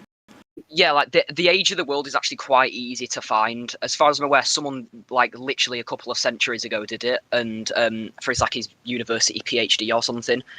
And you literally can just get a radioactive isotope and trace back its half-lives, and using that you can literally just find the age of the world.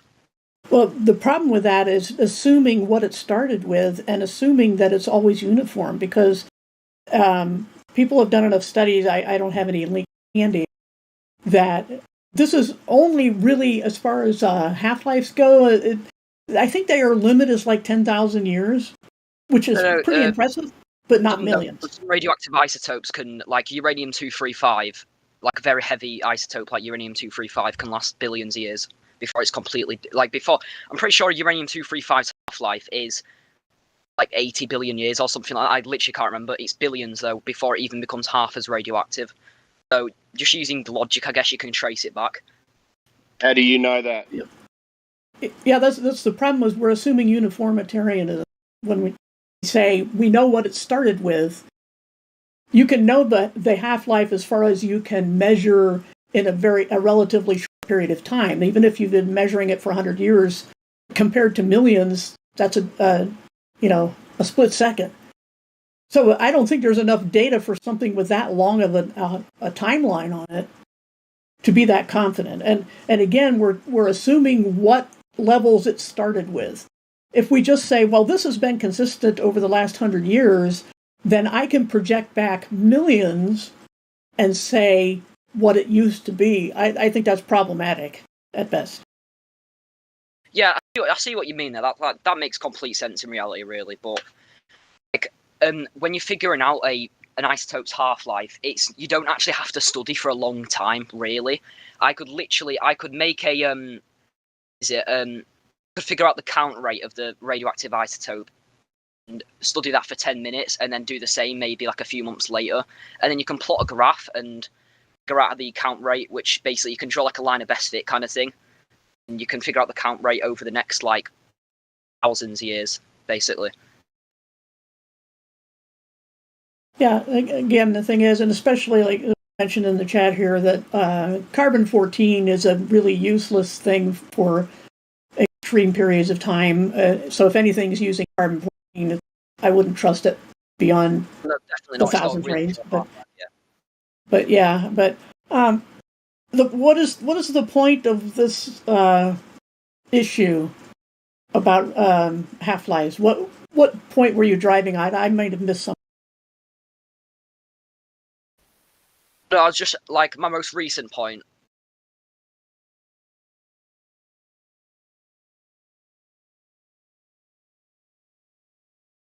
Okay, I don't have the best hearing, so I might have missed something. No, he dropped out, or we can't hear you, so I know you have to repeat your. Sorry, yeah, I might just literally it came out. I don't know why. Yeah, basically, I'm just saying because I'm pretty sure you can do it on spreadsheet. I've done it in school before in physics, and I think it was a gamma source, so it wasn't, it wasn't the same source as uranium-235, obviously. So it's not dangerous. I can handle it. But you literally just study. You can study it for 10 minutes and measure the count rate, and then you can basically plot that on a graph, pretty much, and then you can predict the count rate in the next thousands of years. If you have a powerful enough computer, like you can do it on spreadsheet, I guess. Right, but again, I'm saying if you have say 100 years of observation, right? Can you project that onto millions? I mean, you can literally just predict it because. No, what I'm saying, the point I'm making is, yeah, you can calculate that, but whether it's actually going to happen or not, you need observation in science. You can't just, you can do fairly short-term things like that, on the orders of hundreds or possibly thousands of years. Like but when you get into millions, it's not going to, I wouldn't project because you have too small of a data sample. I know what you mean. It can be quite inaccurate. You have to definitely be very. In reality, yeah, if you did a long-term study, it would be more accurate. But even if I just took like a year study off of it, it would be still impeccably accurate because it's. If I don't know, if it took let's say it took a month for it to become 1,000th less radioactive as it is, you can predict then how long it's going to take for it to become half as radioactive, and you figured out the isotope's half-life.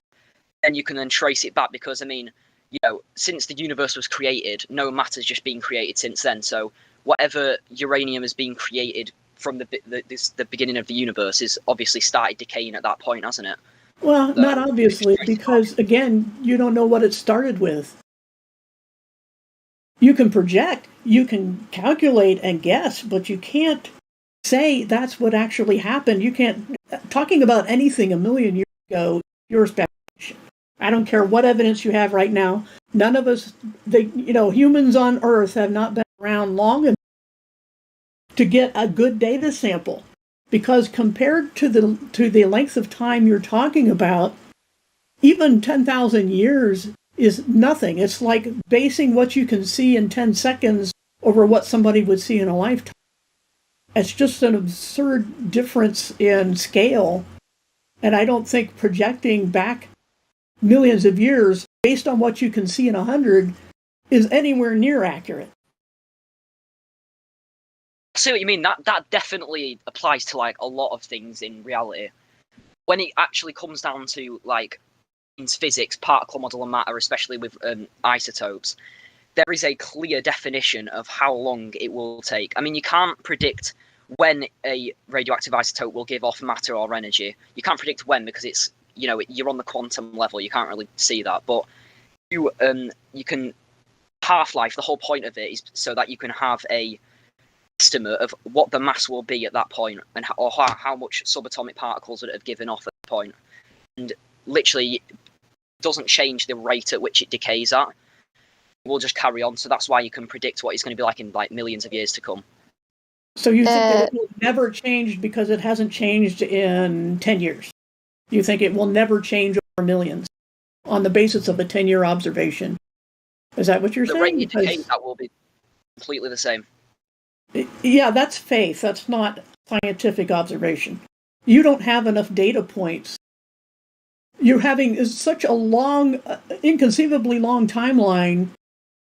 Any lifetime or several lifetimes is nothing compared to a million years. I mean, you're talking maybe 1,000 years against 10 million. That is not enough data points. There's no way I wouldn't have any confidence in any such prediction. So I'm just saying there's presumptions that you're making that this is uniform. It will always be uniform. It's always been uniform.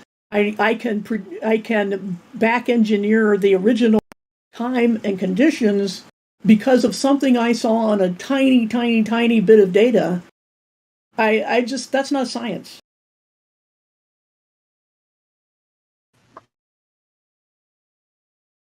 So I don't know if you're just quiet or just dropped out, but do you understand her argument? Okay, I think he might have dropped out. We can't hear you if you're talking.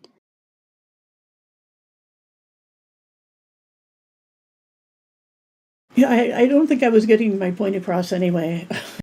I mean, if all we're doing is watching something for 100 years, you can get a pretty good beat on that. But when you're talking about millions and 100 millions, nothing we ever did in this lifetime would be enough data points. Yeah, exactly. Like there is no way to predict what happened back then, even in the future, based on what you're observing now. So it doesn't make sense. But it's like definitely a fact, right? Right. And again, it assumes uniformitarianism, which is exactly. It doesn't work. I mean, it's a projection. Forward or back, it's a projection. And if you go back, you presume starting conditions, and if you go forward, you presume nothing change. Hello, guys. Yep. So you have to ask yourself, we'll wait for you until you get your mic back up again, but you have to basically ask yourself, does any environmental event have an impact on these isotopes you're talking about? So that was actually my question. If that's hello, what? Sorry, that was my question. You just answered it. I forgot I unmuted myself. My bad. I said that out loud. No worries. I was going to ask the same question that you were just going to say. Like, is there environmental factors that change the half-life, of the isotope he was speaking of? Like, have they done testing to see if, atmospheric or environmental changes change the half-life? Yep, Right. exactly. Acid rain brought up calibration. That's an issue too, and I have a little illustration of that other thing too. When it's like evolution and naturalism are like trying to measure oven temperature with a body thermometer. I mean, you got a choice when the thing is pegged. You know, the temperature is pegged, right? When you take it out, it's like, I can either understand that I have the wrong scale and I need to try another scale until the thing isn't pegged, or B, well, we'll just conclude that the oven never gets hotter than 98.6 degrees or whatever it is. And Hello? most people choose B. When it comes to evolution, they choose B Yeah. because they're like, everything is naturalistic. We've decided that, and everything is uniform. And because we've decided that, we're not changing the scale. We're going to assume that everything is millions of, and run with that scale and make everything fit. Exactly. But I think Sino's back. Yeah, go ahead. Yeah, sorry. Yeah, when you were talking about like factors which can affect decay, that definitely like a lot of things can affect it. Like especially radiation from the sun can affect how unstable it is. So if radiation is penetrating the isotope, that can affect how quickly it loses mass. But same with temperature as well, I guess. But with like ground dwelling isotopes, like when ones which are found really deep in the ground, the conditions are very much the same. I mean, yeah, there can be very minute fluctuations on how quickly something gives off mass or whatever, how frequently it does it. But overall, it is like such a small change. There's no point in even taking it into consideration, really. Yeah, again, that's an assumption you're making. Right. It keeps coming back to too small of a data sample, too many assumptions about how uniform this thing is that we've only been watching for a split second compared to millions of years. It just, I wouldn't put any confidence in it. I wouldn't bother spending time speculating on something with so little to go on. I mean, if you're talking again about something in a lifetime, yeah, you can work with that and it's practical and you can use it for whatever application you want.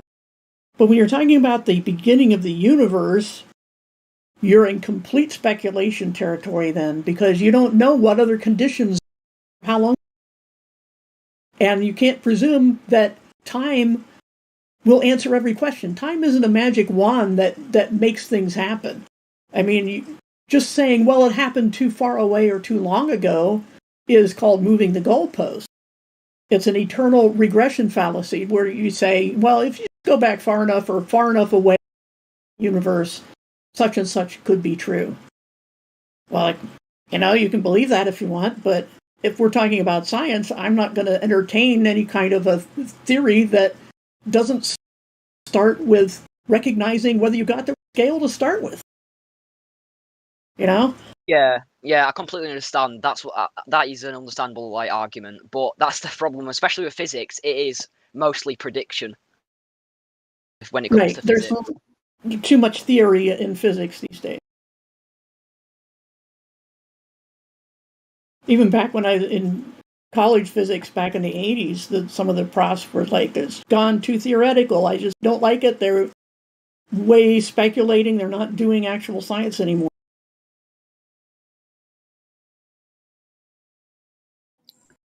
Yeah. That's sorry. What are you saying? No, go ahead. Sorry. All right. Okay.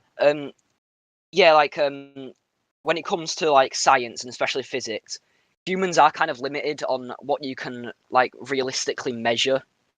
If you know what I mean, like we are kind of limited to our own self. So there has to be a lot of predictions made. No one can really make a study over 50 billion years, can they? So you've got to make predictions. You've got to figure out how to make predictions. That is kind of physics as it is, really, because we are limited. Right, we are. And recognizing that is the first step to actually finding what's true. Because we often don't realize how many assumptions we're working with. Like the assumption that, quote unquote, science is all-knowing, even though they boast on the fact that science is always changing. Today's, fought for scientific fact may be tomorrow's laughable joke, because that's the nature of looking into the truth. But what happens instead, human nature being what it is people will park on a certain spot and go, I'm basing my career on this, my reputation, just like Faulkner regarding flat Earth. His life would literally crumble without his astronomical belief. I mean, that's what his PhD is in. That's what his life has been about. What sells his books. For him to be wrong, just as it would be for any evolutionists who have spent their lives, like there's such a thing as a specialty as evolutionary, or what do they call it? I can't think of the word for studying biology in outer space, right? There's a word for that. I can't think of it right now. What a useless... Astrophysics. Yes. Astrophysics? No. It's something to do with biology. Yeah, I'm pretty sure. Biology? I don't know. Astrobiology? Something like that.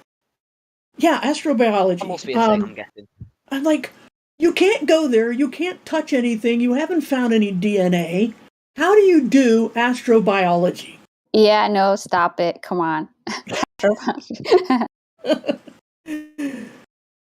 Yeah, I mean, it's absolute lunacy to call that a science, and for somebody to get a science degree in astrobiology when it's all made up. I mean, they literally have nothing to work with but paper and pencil. And I bet they get paid loads. Oh, yeah, you get funding and positions at universities. But even among, I mean, there was a documentary years ago on Nova, Do Scientists Cheat? Had nothing to do with ideology or anything. It was just, yeah, scientists cheat. They'll cheat to get funding. They'll cheat to keep their reputation. They'll cheat to get their books on the bestseller list. They're people. They're not gods, and yet they're treated as such, especially in the last few years with the unmentionable topic. They're treated as absolute gods. I mean, you cannot disagree with them or you're anti. Yep. There's places that if you don't believe in evolution, they won't let you in their science programs. Yeah, and that's what bugs me about it is like, oh, but scientists say, and then it's whatever the next sentence is like a dogma, So, like you said, there's been multiple studies that show that they've lied. They've, like you said, basically, just so they don't lose funding or their reputation or whatever. So there isn't any I'm not saying all of them do. Obviously, there are some good, genuine scientists out there, but you can't take a scientist's word for it. You have to actually look into what the content of their study is. Like if an astrobiologist comes up to me and say, yeah, there's peer-reviewed studies that there's some, I don't even know what the fuck they study, like a bacteria on Mars or something. I don't know. But if they say that to me, what measures do I have to say whether what they're telling me is true or false? So right, and they'll tell you, what physics school did you graduate from? If you question them, like you're not one of the adepts. You have to go through the initiation. You have to pay the money. You have to go through your degrees, just like the Freemasons. You are not entitled to an opinion unless you've taken our esoteric course, just to use that term, because that's basically what it is. It's, hidden from the ordinary people, from the peasants, because they're uneducated, right? Unindoctrinated. So if you don't have their certificate of approval of going through their stages, you're not in their religion, and so you're a heretic and you don't get a seat at the table. Yep, exactly. But I do want to ask Sino, I'm assuming you're a globe earther. Oh, you there, Yeah, Simon? yeah, for the most part, yeah. For the most part, like what parts are you not a globe earther? Well, I am, but I'm obviously open to conversations. Is what I mean. You know what I mean? Like Okay. I'm open to other people. I'm not going to just completely disregard what anyone's saying because I think that's just downright rude. But yeah, I'm open to Okay. belief, if you know what I mean. Yeah, no, yeah, and that's fair enough. Like that's the kind of open-mindedness we seek here. So, and I'm glad you're here, obviously. So I don't know if I think you were talking to some people here before. I saw you deafened earlier, so I'm assuming you were speaking in the live stream. But I don't want to. Sorry, I'm probably going to ask you the same questions as other people have. But do you have like a verifiable evidence, empirical evidence for the globe Earth?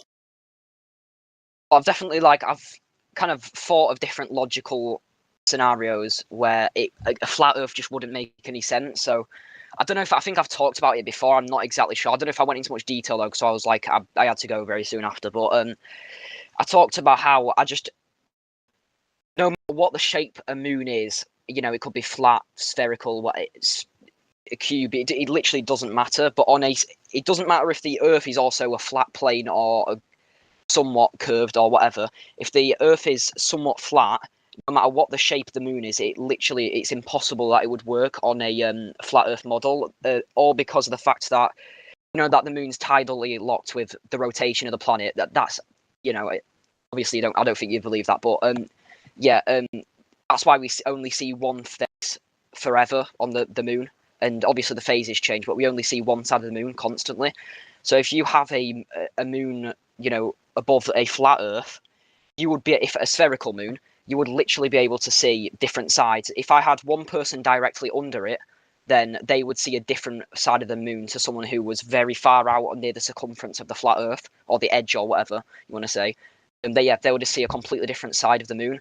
And if, let's say, the moon, isn't a sphere, it's a disc, someone directly under it, perpendicular to the moon, they'd say, yeah, that looks fine. It looks like a moon that you'd normally see. But then again, the person on the circumference would see a kind of a squashed out, weird disc looking thing. It definitely wouldn't look right. So that's not exactly what I asked you. Like I get it. You have contention with the flat Earth. That's cool. What I kind of want to know is like, what is your empirical evidence for the globe Earth? Well, that was it. I'm just saying, like, a moon would literally just not really work on a flat Earth. So that's one of my things that definitely makes me think that it. Okay, so the moon is your basic empirical evidence for the globe Earth. Yeah, because on a globe Earth, it works out fine, doesn't it? No. But the thing is that, first of all, you don't look at the ceiling to prove the shape of the floor. And second of all, you're making a lot of assumptions, again, this time about what can and can't work on a flat Earth without dealing with all the inconsistency of what could and couldn't work in the heliocentric model. And one of those being that, for example, that it just happens that the sun and moon appear to be the same size, even though they're different sizes. One is much farther away than the other. Wow, isn't that a coincidence? We're just supposed to, right? And just happens to the moon just happens to rotate on its axis at a perfect speed to where it always shows the same face. And depending on where you are, it could be, it's like there was a little illustration in the live stream voice text that if one person standing on top of a large number 6 on the ground and one person standing at the bottom, one will say it's 6, the other will say it's 9, and they're both right, depending on your point of view. And so the moon can change its orientation depending on where you are on a flat Earth. But what the moon does over a flat Earth is no more fanciful or unbelievable than what it does in your heliocentric model, because you're saying, look at these coincidences. Wow, isn't it amazing? I got a P900 and it has a moon setting for scenes, and you just aim at the moon and press the button and it frames it perfectly, right? I can do the same thing with the sun. No difference at all. It's in focus, it fills the frame. Wow, isn't that a coincidence that I can do that, even though the camera doesn't know which thing I'm looking at? And you're telling me I'm supposed to believe that is perfectly sensible in your model, but somehow this is a problem for flat Earth? You see the problem here? Oh yes, I completely understand what your argument is. Like it seems weird, doesn't it, that the moon's just suddenly tidally locked with the rotation of the Earth, supposedly. It just seems weird, doesn't it? But it takes, the thing is, like, this is process that has to, like, it takes millions of years, not even millions, billions of years. It takes a very long time to happen. And it's all due to what's it called again? Like tidal friction, I'm pretty sure. It's a long time since I've actually like looked at it. But it's due to basically the forces of the moon actually pulling on the water keeps it like it perfectly locked into the rotation of the Earth. Okay, so you said rotation of the Earth, I think twice or three times, but again, like the moon being a problem for the flat Earth is not proof that it's a globe Earth. Do you understand what I mean? Like, also, is there like an empirical proof for the rotation of the Earth? Yeah, go ahead. Okay, I There just is literally. I just wanted to ask him a question because you're saying the forces of the moon. How can you verify the force of the moon? Like, what forces from the moon are you? Have you measured the force from the moon?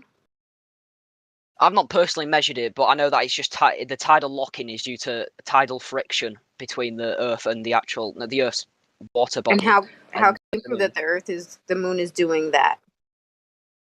How can you prove the Earth is doing that?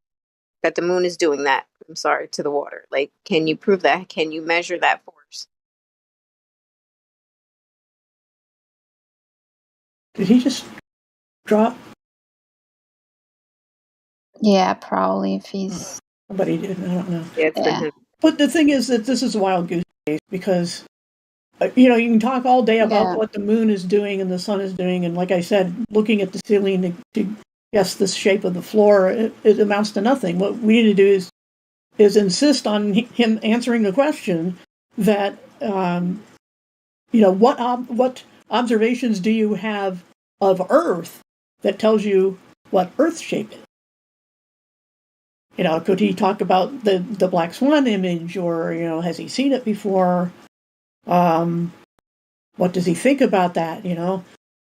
Because you'll be running around all day going whether the water, and then you can ask, well, why doesn't it happen on, like, say, for example, the Great Lakes, which are freshwater, very large bodies of water that don't seem to have this tidal locking with the moon.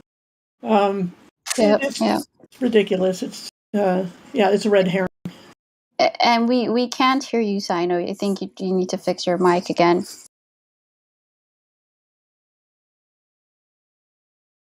Yeah, that's the thing, is I've yet to see anyone come on the panel and ask to show proof of the Earth who didn't first want to go to the sky.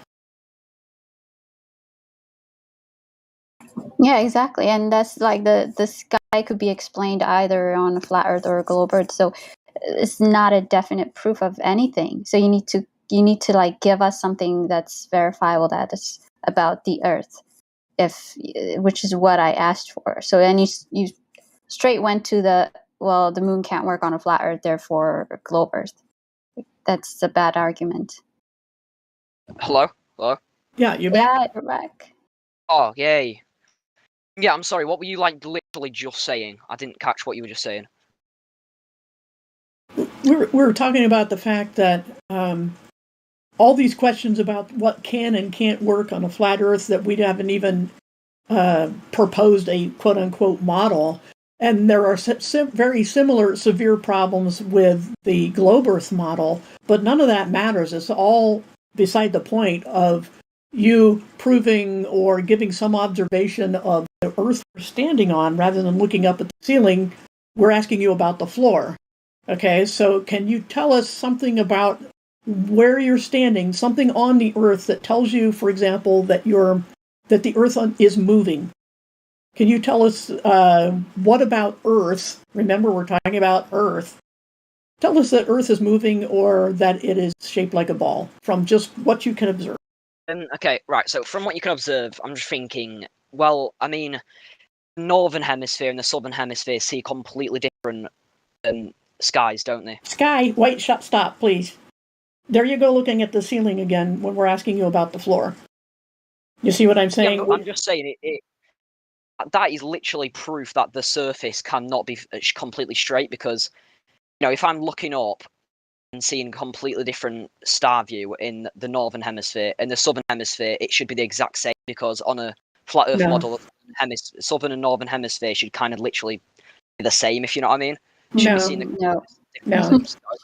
See, you're trying to tell us what our beliefs are, and that there's something wrong with it. That's called burning a straw man. I'm not putting words in your mouth. No, what I'm saying is you're putting teachings or ideas in our mouths, because we're not talking about what does it or doesn't work on a flat Earth. We're asking you how you know, looking at the Earth, not the sky, what shape the Earth is.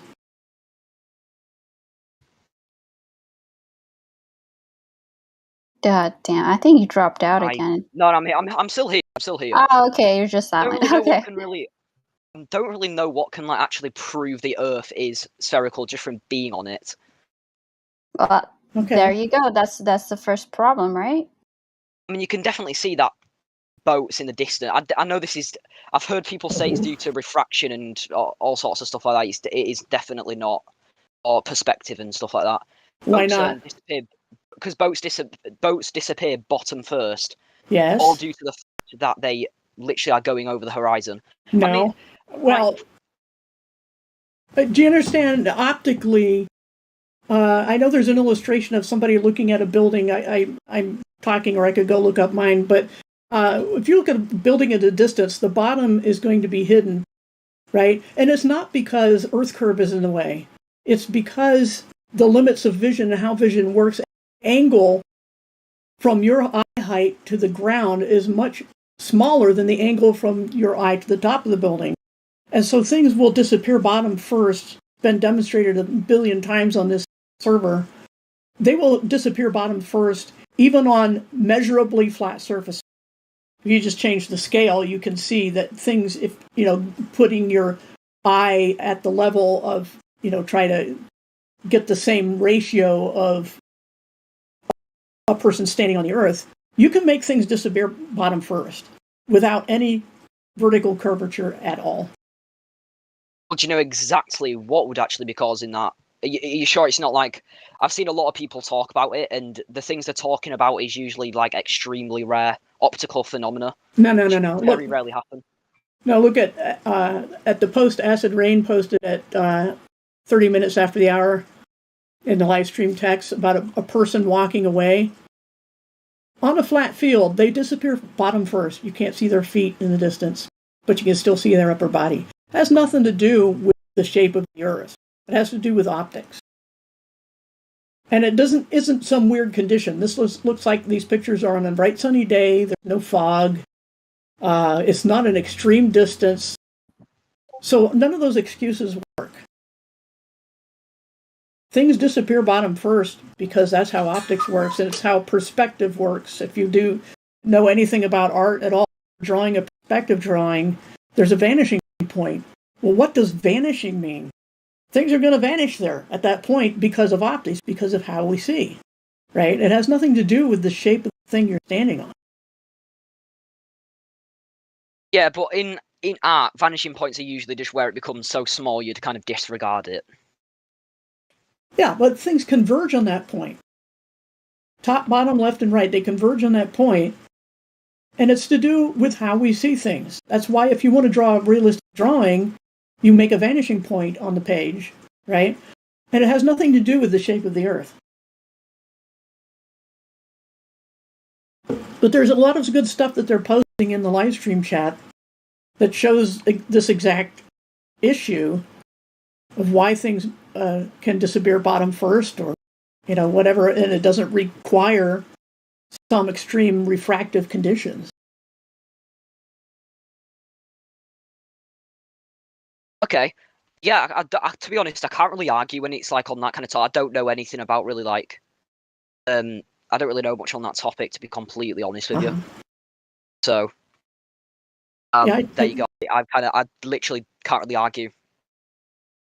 Yeah, I took optics was one of the physics classes I took in college, and I mean there are a lot of things you can calculate. When like with If you make lenses for cameras or telescopes, they can be very complex calculations, and it works because you're dealing with the principles of light and electromagnetic radiation, which light is a part of, and it does certain things in certain situations. But when it comes to viewing things on the Earth, there are a lot of factors to consider, and one of those problems with predicting what you should or shouldn't see depends on the conditions. Like you mentioned, that you do have to consider whether there's fog, whether you're over temperature of the water is compared to the air, because they can have lensing effects and refractive indexes. But those are always changing in real life.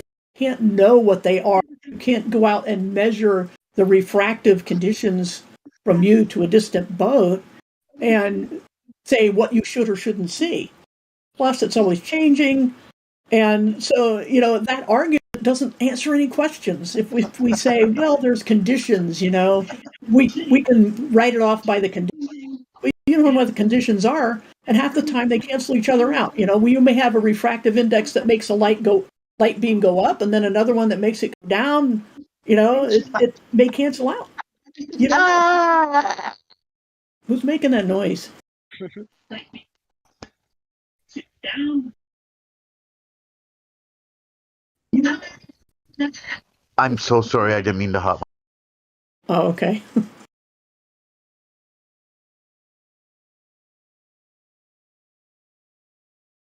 So we actually have. Sorry, go ahead. Yeah, like your argument's completely valid in my eyes because I don't know much about optical physics or anything like that. Because to be completely honest with you, I've not even left school yet. Because like all the physics I know now is just because I read a lot of books. So. Mm-hmm. Well, that's a good start, though. But read them with a healthy skepticism, because even people I like write books that sometimes I'm like, wait a minute, you slipped something in here. An assumption that you may not even been consciously aware of, and even science textbook. A lot of times, especially when it comes to evolutionary theory, they still in college textbooks will tell you about Piltdown Man, for example, which was exposed as a hoax, a generation ago, and they'll still put them in college textbooks. They'll still put what is that called? That recapitulation theory, where they I forget the guy's name, put a bunch of unrelated images of creatures in various stages of development and said, this is what every human fertilized egg goes through before becoming a baby. Therefore, it shows evolution. At one point, it looks like you have gills, et cetera, et cetera. Complete hoax. Absolute hogwash. He even put some animal images. But they still teach it in college. So just keep a critical eye on it. Yeah, things like evolution and stuff, it's very hard to kind of predict that kind of stuff. I mean, you can never, even in physics, you make predictions. Physics is literally predictions, but you'd have to be really foolish to know exactly for sure that you know everything about what you're talking about. Right. Because in reality, we don't. We're never going to know absolutely everything in the universe. It's just the way it is. Right. You can know something. You can know things that you can examine. It's like, for example, one of my degrees in electronics, right? So we know by experiment, and we can repeat these experiments or circuits that we make, that certain things are going to happen if you have a power source and certain discrete components. You can make a power supply, synthesizer. You can make all sorts of things and predict what they're going to do because of principles that don't seem to change. And yet, I've read books that say, well, you can think of it that way and do practical things, but that's not really what's happening. In reality, the electrons are going from minus to plus. They're not going from plus to minus, but it works either way. So what you learn in engineering will be practical and predictable, but that still doesn't mean we really understand what's happening on a molecular or microscopic level, because how do you actually watch some of this stuff happen?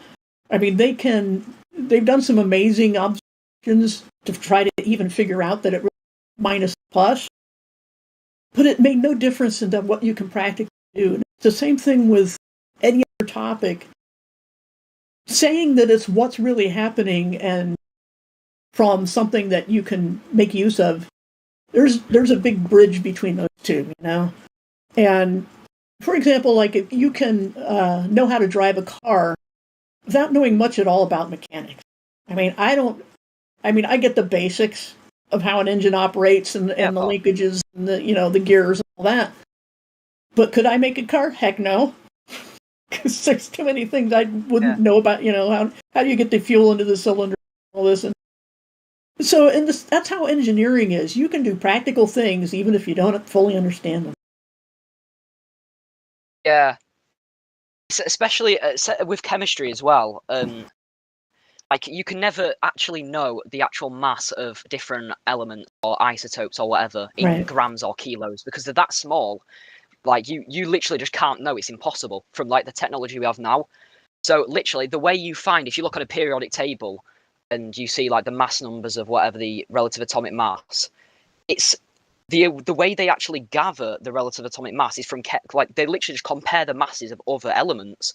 So, like, with mass spectrometry, I can't remember how you say it, spectrometry, I think you say it like that.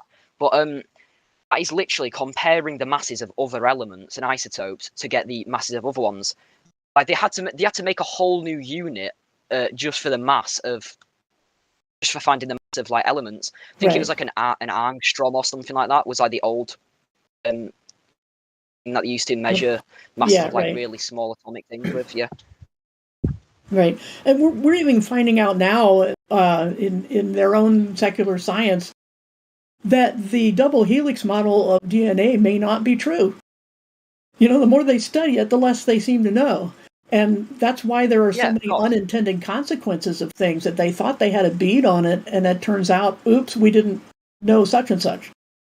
Yeah, everything's constantly changing. Like, if you think back in ancient Greece, everyone thought that atoms, like, for example, like, have like a block of cheese or something. Everyone thought that the cheese was made of cheese atoms.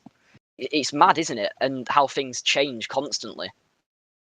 So that's what I mean. You can never actually know everything. Because everything's just changing. So right, and that brings up a great point because science, quote unquote, is always changing and proud of that fact, always discovering new things. Why would we ever want to defend it to the death, as some people seem to do, of what science believes today? Whether it's evolution or heliocentrism or the structure of an atom, why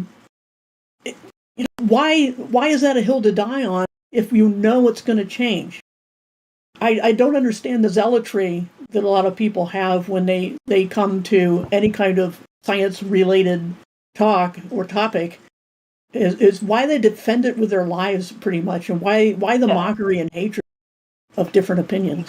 You can't defend a scientific fact with your life because chances are that is in 1,000 years going to be completely bullshit. Right. Exactly. Like literally in the structure of an atom a few hundred years ago was literally that they were in like shells, if you know what I mean. Like, do you know how they were in rings around the actual nucleus? That's bullshit, isn't it now? Because we know that they're in orbitals because atoms are that small. They're on like the quantum level. You can't predict where an atom is, an electron. I mean, where an electron is actually going to be in an atom. You have to you can only predict the probability of it actually, being in a certain orbital or whatever. Like someone just sent a picture of it there. Like it's constantly changing. Right, and even now they're talking about atoms being probably more like a field, which they can't even define, an area of... That is the quantum mechanical model, yeah. They don't know if atoms or electrons are orbiting, and they think that neutrons are just... neutrons really don't exist, or protons and neutrons are just opposite polarities of the same entity.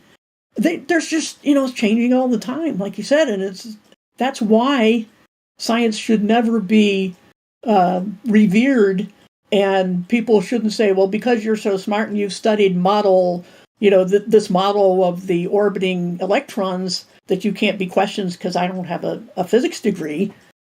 That's ludicrous, and it's naive, and it's dangerous because people will trust scientists not realizing that tomorrow they may have to abandon their whole theory and go, well, it's a field. Okay, what's a field? We can't define it. Yeah. Problem is you kind of have to stick with things in order to develop them. So yeah, don't trust something with your life in Right. science. You've got to study it, think, okay, well, this is probably wrong. You've got to develop your ideas. That is literally science. Just developing ideas and Right. And that's what we're doing here. Yeah. You know, we're just not, we're done with trusting, quote unquote, the science. We don't trust it. We don't trust the people to have figured it out, no matter how sure they are that they've figured it out. And even if they can make it work today, it's like I said with electrical circuits, you can make stuff work without knowing really how they work. You can design circuits and predict how they're going to function as far as your results go, but you don't know what's physically happening in those wires, or even if they're in the wires. You know, like with AC, is there really a current flowing, or are the atoms just moving, whatever atoms are, back and forth? And the frequency is what gives you the energy. I'm more inclined to believe that than that electrons actually flow like water, and that's why they call it current. Because at first, when they first discovered electricity and were working with it, they said it's kind of like water flowing. And it worked for a while. It still kind of works. You can think of it as flowing water. I mean, even like there's this thing called Kirchhoff's law in electronics, or electrical circuits, where if electricity is going through a circuit and it hits a node where it splits, it's going to split in half. You can count on that. But what is actually happening? Nobody knows. But you can work with it. Yeah, but go ahead. Sorry. Oh, I was just agreeing with you. Yeah, it's crazy how much you can keep learning, and the hole just gets deeper. Anything you want to study that has to do with the realm we live in, the hole just gets deeper. And yeah, we've made some progress in technology, but and some of it's good, some of it's bad. But the thing is that this doesn't prove that we're actually making progress. So what we do here is just dare to question the narrative, and we're not afraid to question the narrative because we haven't staked our lives on a particular spot in the history of knowledge. Yeah. All we want is a place at the table, and that's really hard to do.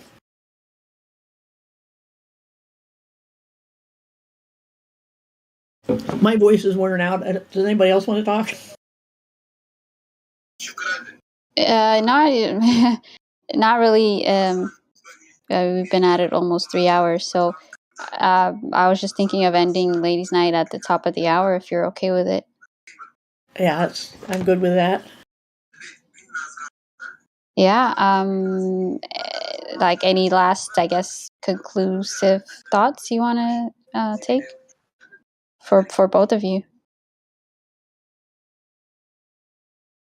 Not for me. I just I was just gonna kind of I was just agreeing on that, and I was just gonna say the only things which I believe are completely set in stone in physics is laws of physics. They just don't change because we know for a fact that is the way they work. But other ideas definitely change it no matter what. Oh, sorry. That's my observation. Yeah, we see that something consistently does X every time, like we know that heat goes to cold and things like that. And that's why it's a law of physics. But that doesn't mean we understand it. It means we observe it. Yeah. I mean, a few hundred years ago, people thought that gravity was a force. Gravity being a force is definitely not true. I mean, you can class it as a force in different points of views. For example, I don't know, if you were talking about gravitational potential in a flat field, I guess you'd say, where the 0 point of the gravitational potential is the surface. That's the only time that's classed as a force. Yeah. Do you believe you're spitting on a ball? Yeah, to be fair. Why is that? Okay, it's still ladies' night. Hold on. Oh, my bad. I didn't know. Yeah, sorry. I had no idea when's nobody. Oh. We got 12 minutes. Just bear with us. No, take your time. Yeah, I was just going to say that bendy space-time that superseded mass attracting mass over 100 years ago is even worse, because space is allegedly emptiness and time is a concept. You can't bend those. They just they just move the goalposts. That's all bendy space-time is. But yeah, we still like you already said a while ago that you don't really have a proof that the Earth is a ball, and we're cool with that. And all we're trying to do is just, like I said earlier, ask the right questions. Get you to ask questions about not worry so much about trying to debunk somebody else's view of the universe, but your own. Right? If it's true, it'll hold up, but if it's not true, then you've done yourself a great service. I still believe that it's definitely, spherical, if you know what I mean, because it's had so much development and so many minds actually put into the actual process. You know what that's called? That's a fallacy called appeal to popularity. Yeah, I know what you mean. But... I was going to ask you, what merit do you judge the sphericity of it? You know what I mean? And you answered it before I asked, because you said because there's so many quote unquote minds put together, but you have to be able to verify those claims made by these quote unquote scientists, right? I don't know if your mic was working earlier when Level Up was saying scientists are just humans, and there's been so many proofs that they write false experiments, false results, so that they don't lose their funding, they don't lose their careers or their reputation. So not all scientists or all these minds that supposedly proved this sphere are telling the truth. And most of them build off of false foundation anyway. So if you have false foundation and false assumption after assumption, then your result is going to be false.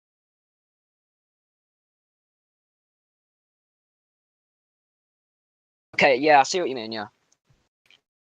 Do you see that picture in the chat right now that has the two oil rigs?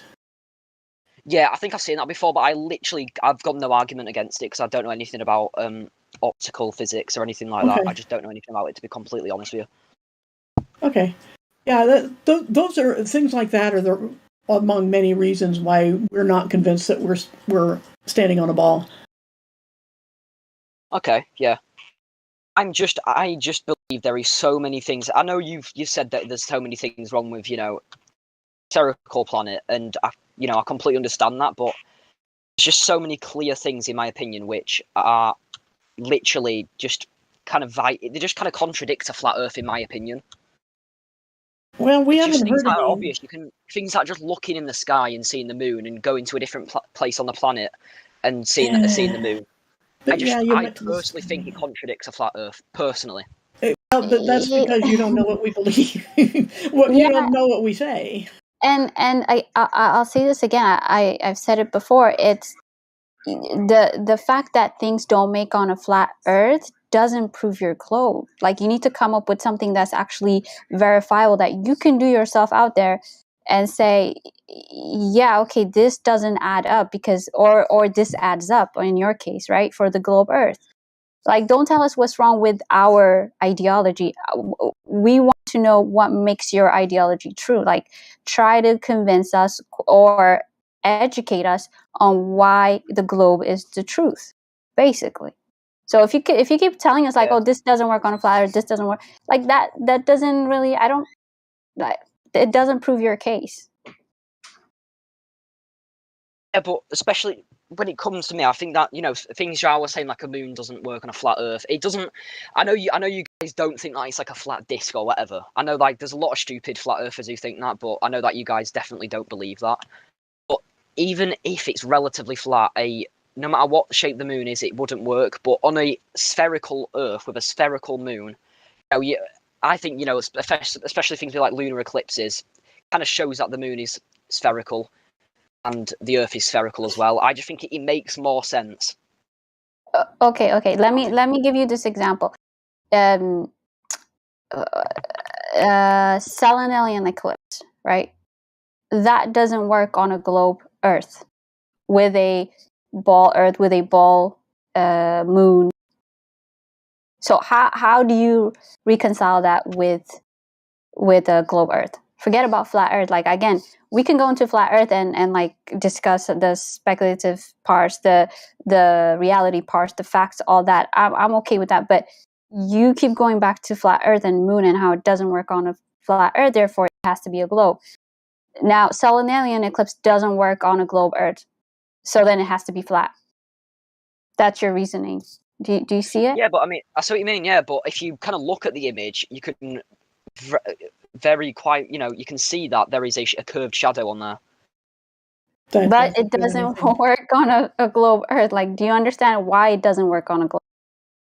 The geometry doesn't add up. I guess what you mean, but because, you know, you should have seen that. I don't really know much about that, like the topic of that, to be completely honest. But okay, I can see that there is a curved shadow, and in reality, if the Earth was flat. Look at okay, the.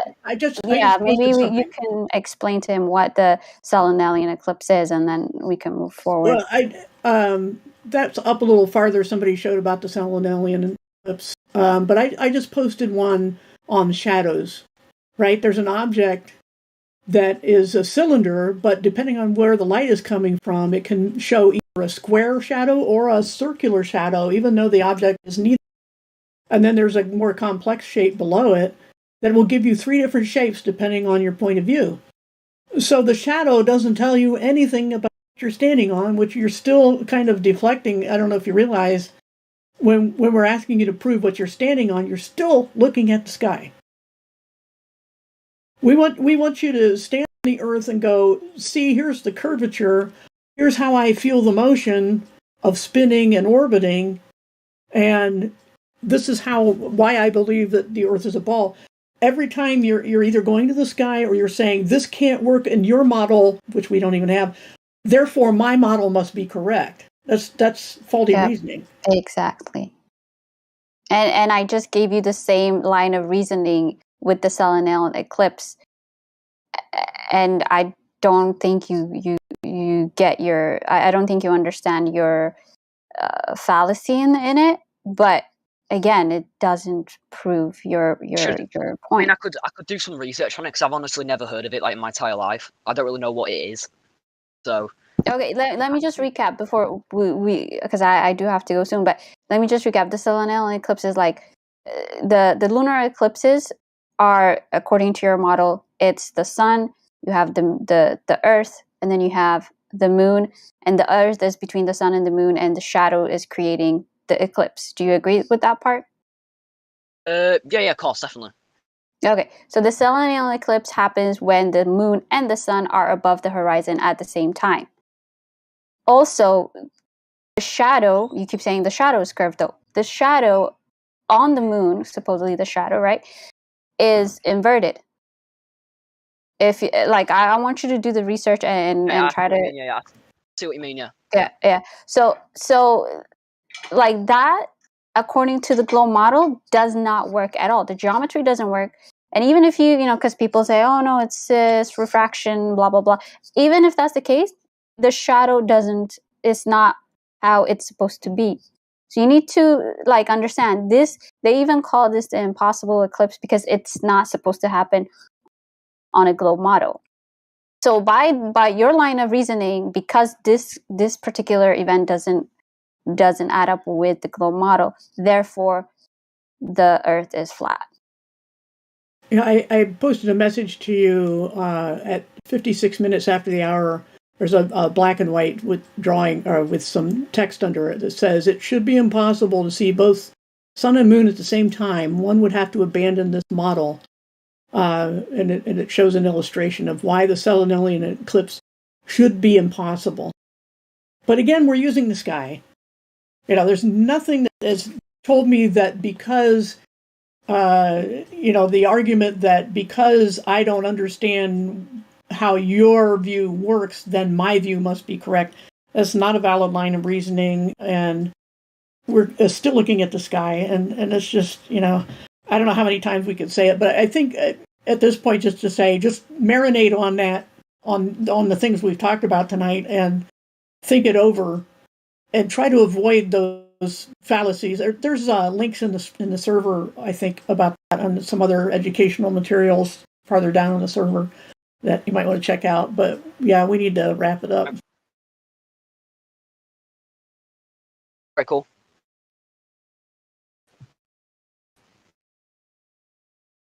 All right, how do we do this? Or I'll just let you take it away.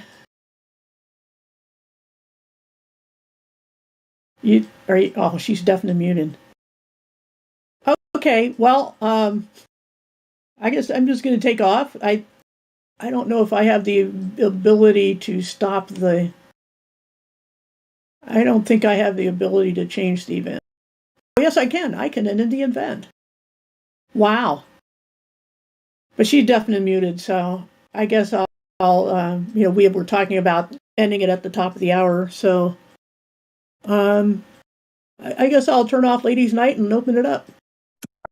Is that okay? Oh, you're back? Sorry, I was in the middle of something, and so, of course, it always happens right at the point where someone else is talking to you. But yeah, it was nice talking to you, ladies. Great ladies' night. I guess thanks everybody. I guess I'll shut it off, right? Oh, somebody did. Okay, never mind. Thank you very much. I really appreciated that. And level up. Oh, owning. She's crushing.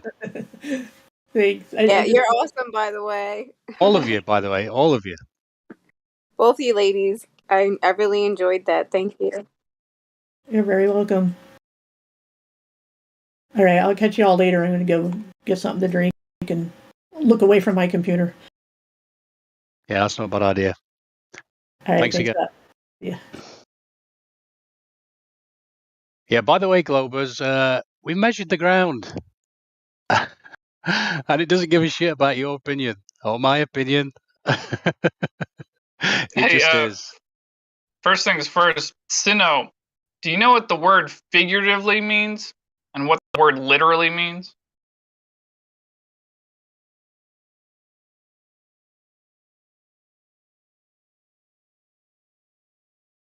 If you can hear me.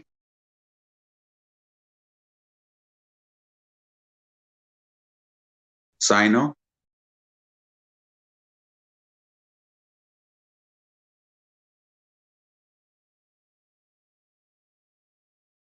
His coach is catching him up on the notes and such. He'll be back.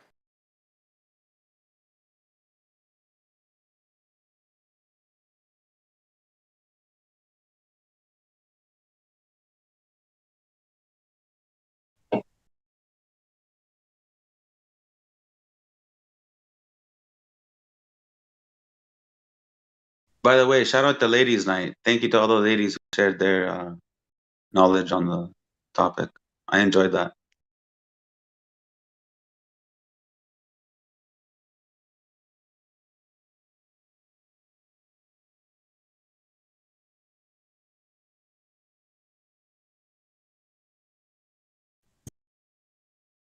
So, sorry, I just wanted to know why Sino thinks he's spinning on a ball. I may have showed up late.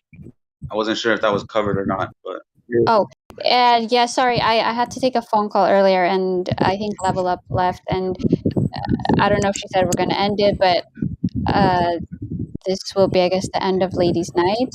Fellas, go for it. Thanks for listening, everybody. Thank you. Oh, and one last thing. Sino, it was awesome talking to you. I hope you do come back and look at the evidence for both sides, and you've been great as well. All right.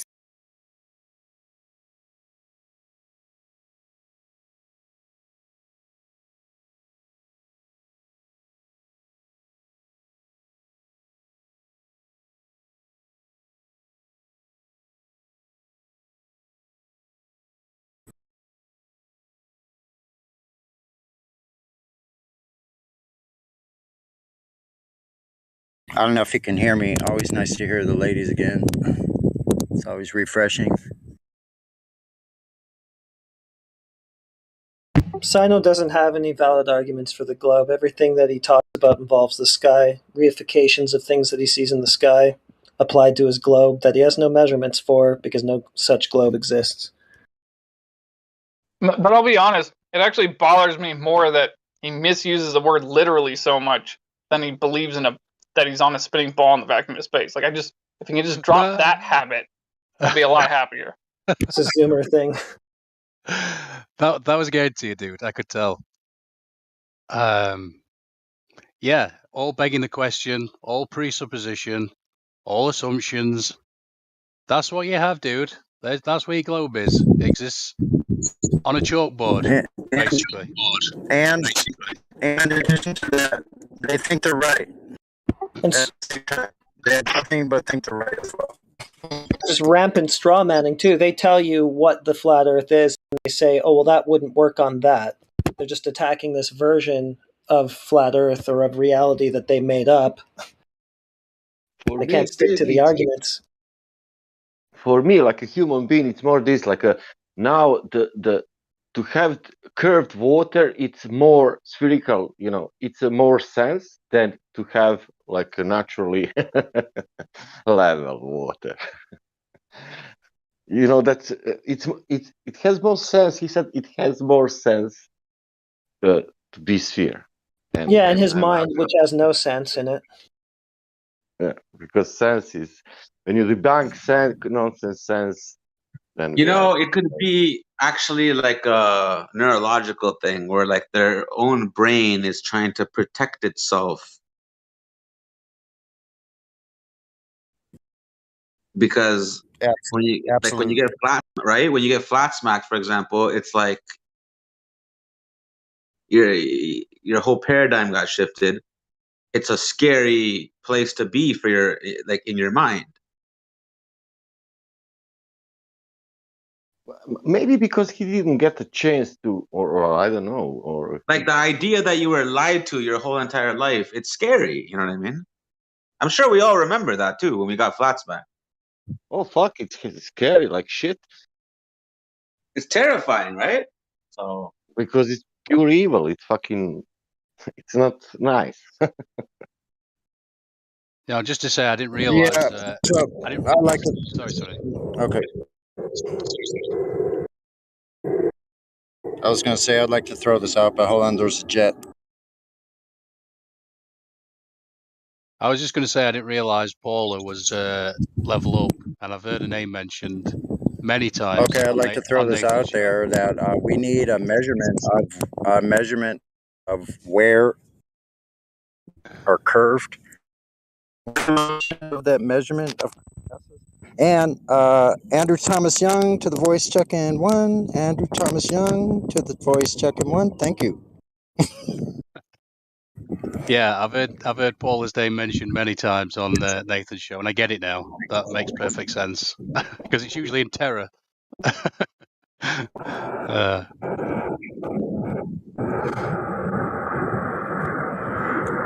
Outside again, We're Sonny. flying. Oh, shit. I hope my mic's off.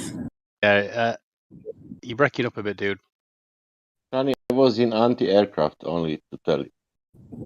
We're flying at 30,000 feet here, folks, and look, we're looking out through the window. It's perfectly clear day below the cloud cover, and we're looking for at least 875 miles as flat as the eye can see over water. Thank you very much.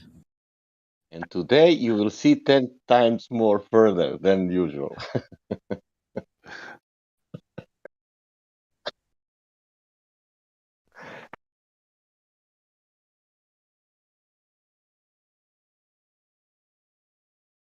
I'm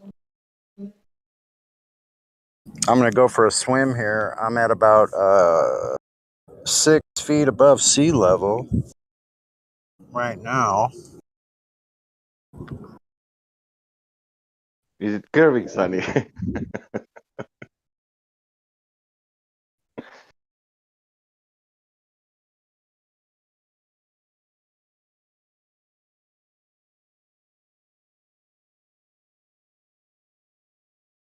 Sino, you actually think that sea level is curving?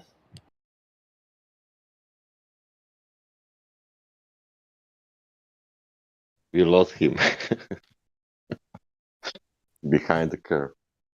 I dipped. No, absolutely not. Now, it's going towards low tide right now, and I'm looking at a breakwater. I could take a picture of it, actually. There we go. I'll just take a picture. Let me get the voice text. I know. Did you come here only for ladies' night? No, a bike ride. Well, most of it went on. I rode 4 miles north and 4 miles, almost exactly 4 miles north and 4 miles west. End up on this beautiful beach where the San Diego River meets the ocean. And so I can go up the sand dune just a little.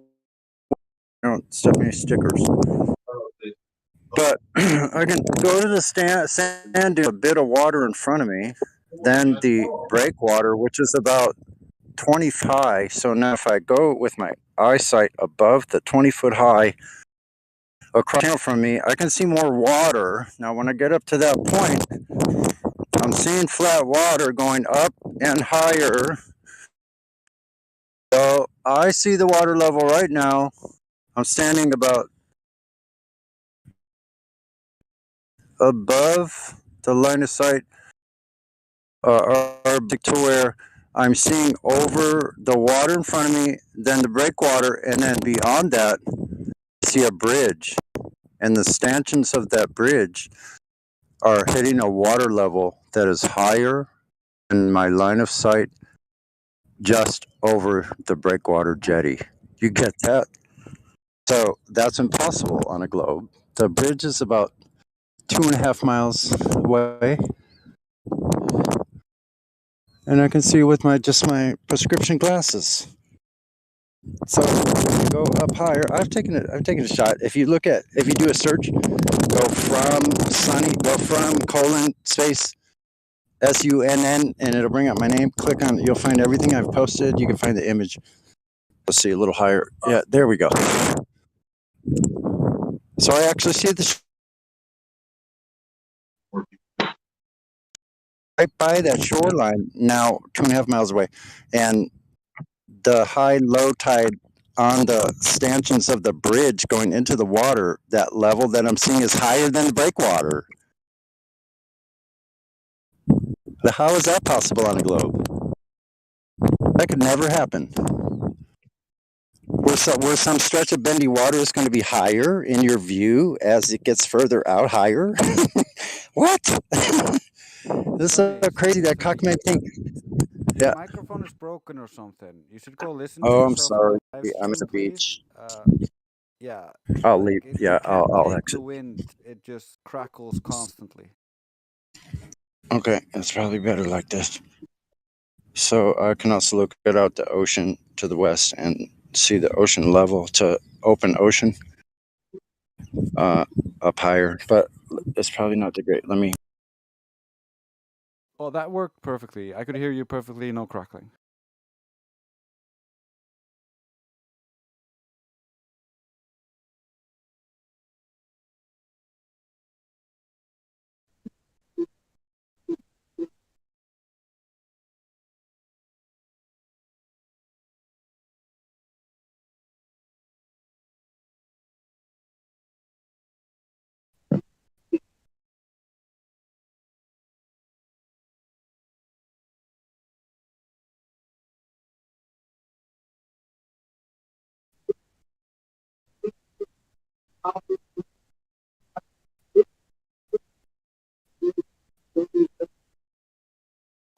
Okay, King D's, if you're saying stuff, I can't hear you. I don't know if you are.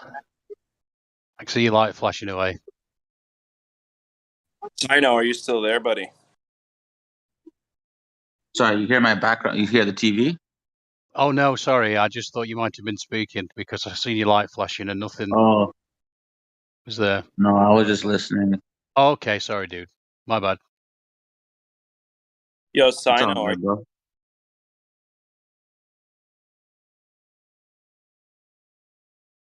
Sino, it's all good if you're reviewing your notes. I just wanted to see if you could answer a question or two for me, please. If not, all good. I'm just procrastinating while I'm painting, i.e., not painting while I'm supposed to be painting. I'm just waiting for a valid reason why the ground is curving, like maybe a measurement of it doing that. Well, the question I was going to ask is about how he said sometimes you have to just stick with things so that you can advance the argument or the topic or the subject. And no, you don't. But the trick is knowing which things to stick with, like laws, which I heard Sino talk about, and he seems to understand that you can't break physical laws, right? So he knows that. You can stick with those things, but anything else is just an opinion until it's been scientifically validated and run through every single type of the scientific method that you can think of. Once it's done that multiple times over and over and over, I don't know what the threshold is once you call it a law, but if we just keep seeing it and keep seeing it and keep seeing it, well, best of our knowledge, that's a fact. So, stamped fact. That's what we try to deal in here. Not ideas, but facts. How many of the ideas that I had before I woke up to this and many other truths, how many ideas were simply just ideas? How many ideas that I was told are valid in reality actually aren't, you know? And it's okay to question that stuff. It's also okay to admit to yourself that you don't have to admit it to anybody else unless you want to, that you were fooled this whole time, that you were duped. I've had to admit it right away. I had no problem admitting it right away, but that's because I have a specific background. A lot of other people, they want to keep believing in, listen, they have a full story, A to B, it's tied up in a bow. Where's your tied up in a bow story? Flatties. And that's just not how the world works. If you're arrogant enough to think that you know everything about the world, the makeup of it, let alone even just one subject, you got another thing coming.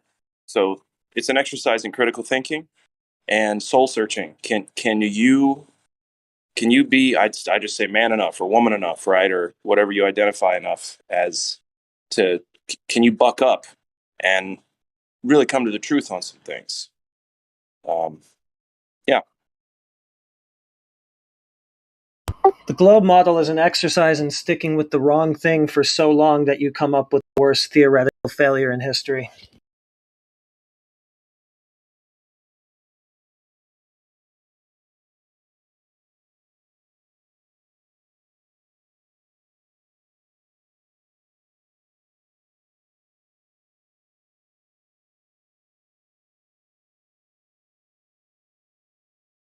Just stop doubling down, guys.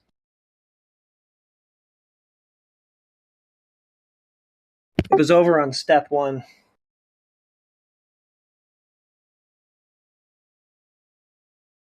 Now you're trying to reify step 1 all the way over from step 3959. But it ain't working and it's not going to get any better.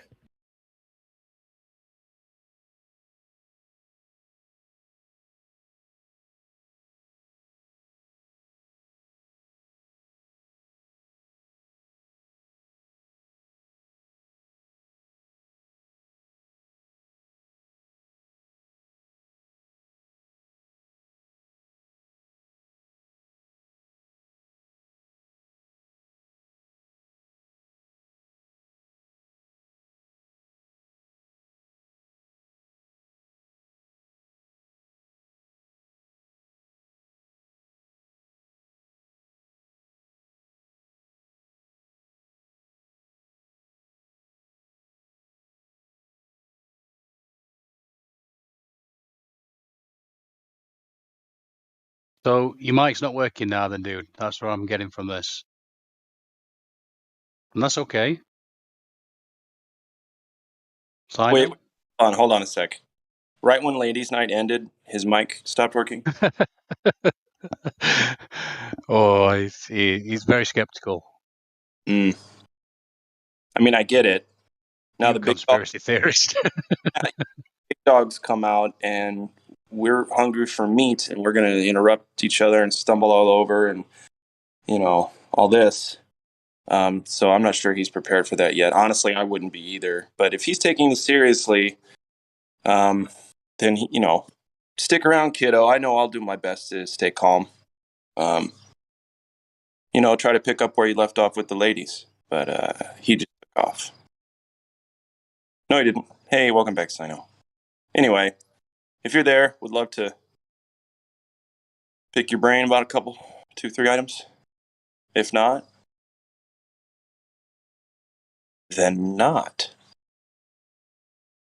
Yes, and Sino, it is possible for people to be wrong about something for hundreds of years. Just because an idea has been around for a while doesn't mean it's any good. Correct. In addition, were you alive hundreds of years ago? Did you know this person? Do you trust that a copy of a copy of a copy of a copy of a copy of a copy of a copy of a story made up about a copy of a story made up about a copy is fact? Or could it be something other than what you've been told?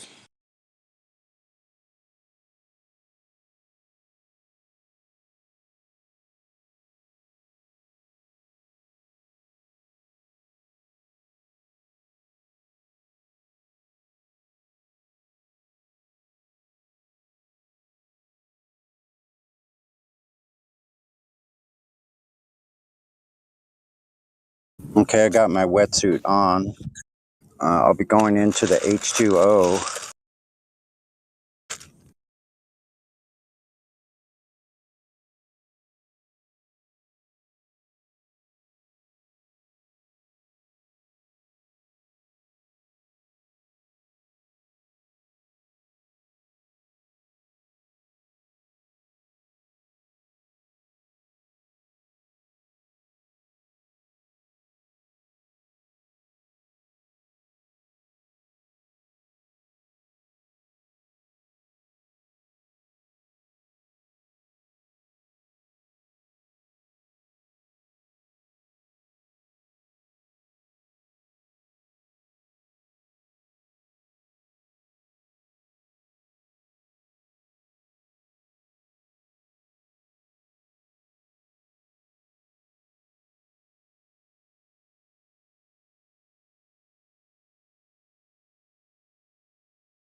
So that was fun while it lasted, anyway.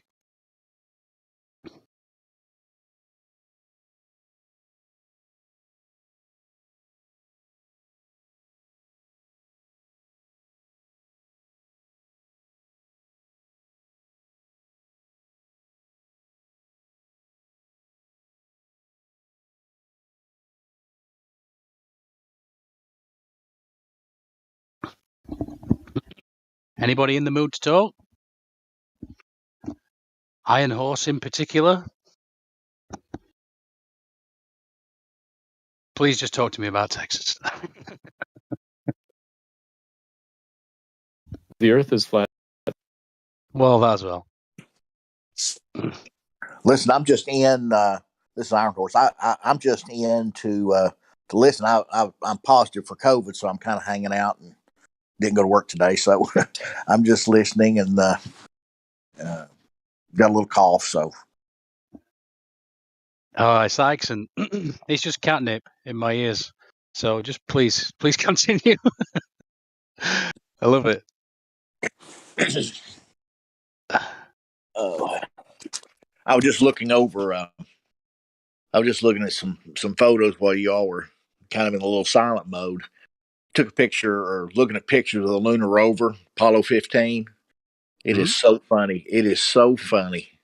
I mean, Sure is. it is so cartoonish. It's amazing. Yeah, there's a lot of pressure up there. I don't know how it could deal with that kind of pressure, but there you go. So they tell us.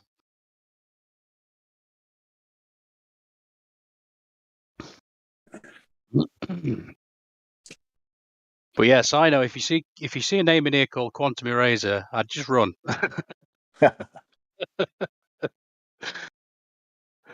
Oh dear.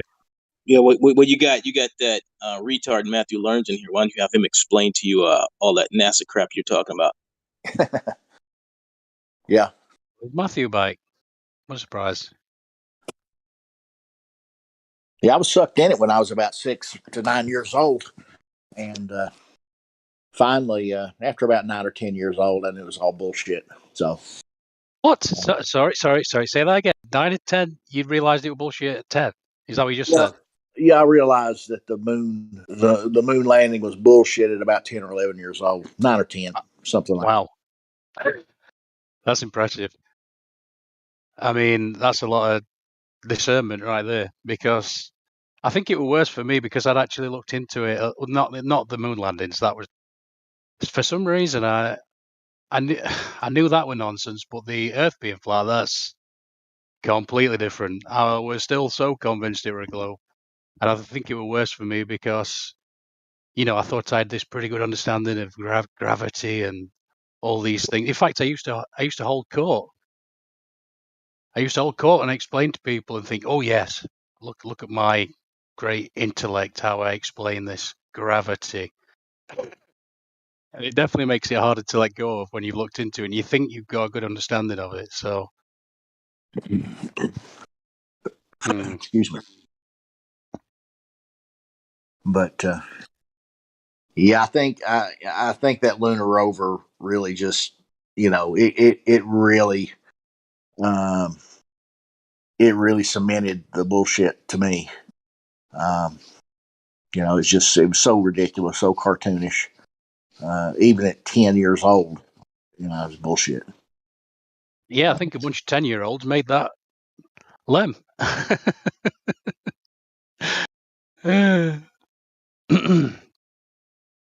Now, the flat Earth took me a little bit longer. I had to get up in my 20s or 30s to understand that. So, but it's flat. It's a plane. There's no movement. The vacuum of space is bullshit. We wouldn't have an atmosphere. Just basic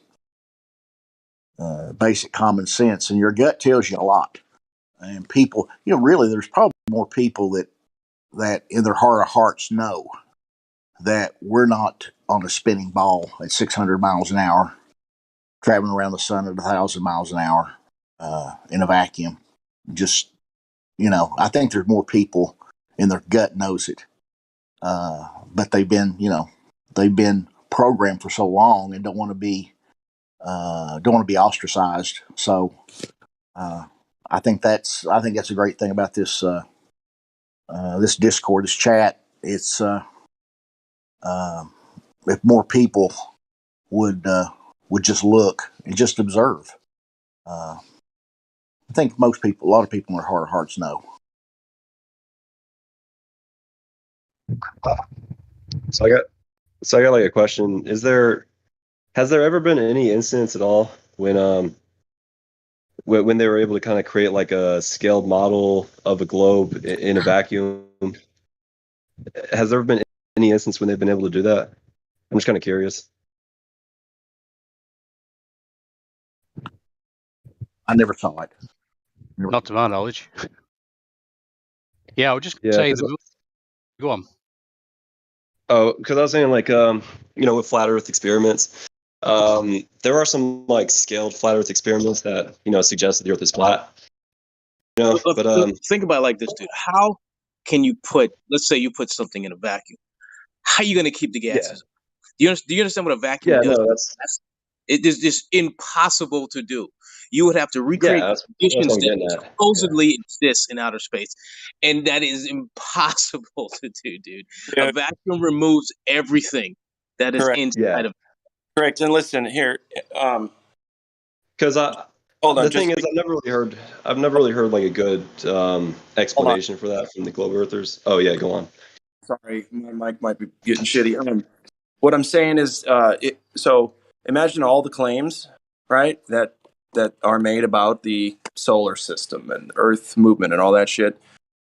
How easy do you think one of our scientists or a million of our scientists could make that exact thing on a smaller scale inside a vacuum that they created?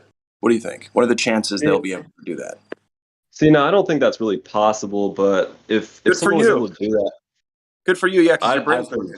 your brain's on today, and that's good. That's why you don't believe that. Thanks. Yeah. But see, like, I'm just kind of curious if there's ever been like an instance where they've like sort of reported to do it, for doing that. Because I mean, I don't know of any sort of scaled model where they've actually been able to kind of recreate the globe Earth in a vacuum. I can't think of a single instance when they've been able to do that. Look into the Michelson-Morley experiment. Yeah. Showed that the Earth model was completely unworkable. Yeah, the Michelson-Morley experiment that shows the Earth is stationary. Well, I think how they justify it is, you can't create your gravity in their world. Of course, in their world, they think there's some type of force called gravity. It's just a variable to make their math work. I mean, well, the globe Earth model couldn't work without gravity. Like, there's no possible explanation at all at that point. I mean, it's already a stretch because, like, they can't really. I mean, they haven't really been able to create that on a small scale to really be able to show us, as far as I know. Now, I mean, I could be wrong, but I don't think I am. I haven't really ever heard of a single instance where they've been able to recreate the globe Earth in a vacuum, like on a small scale. I can't.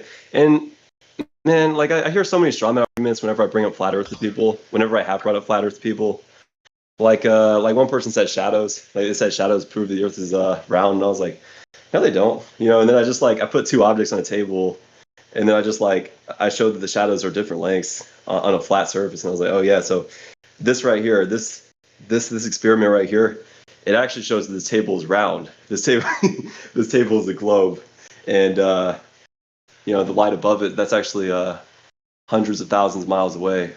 and, but I was saying that sarcastically though. But yeah, I mean, shadows, like that's a pretty, like that seems to be one of their go-to claims, and I don't think that one doesn't prove it. That does not prove that it's round whatsoever. If anything, it's more of a flat Earth kind of model. Yeah, Sino's just saying gravity isn't a force. It isn't anything, dude. There's no science. It's not been validated. There's no scientific evidence of gravity at all. If you look into it, it exists in maths only. Hey, you would think they would at least have a photo without CGI. There's not even a photo of a round Earth. So, Every NASA photo is a composite image, except for Earthrise. And Earthrise, that image wasn't taken from the moon; it was taken from the capsule. But I mean, that image too, it doesn't really show the entire Earth. It doesn't show the entirety of the Earth. So that's not even really a good photo. Hello. What's up? I'm back. Yeah, it is a red flag that they don't really have any sort of still images of the Earth from space. That NASA doesn't have a single. Yeah. Listen to this. Do you think maths wasn't taken from is anywhere. reality?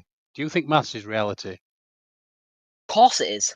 Maths is the Is it? universal language. Of course it is. You just said it yourself there. It's a language, isn't it? Yeah, it's a language of describe. That's why I said it's a universal language. Yeah, exactly. It's a descriptor, a language. You could start with a false axiom and end up anywhere. Do you not see that? No, it's not a literal language in which it can. Yeah, Uh, uh, uh, uh, uh, uh, uh. Maths isn't reality, dude. Look, Yeah, math it is. transcends reality. If the math can work, then it can work on the globe model. And while I'm Hypothetically.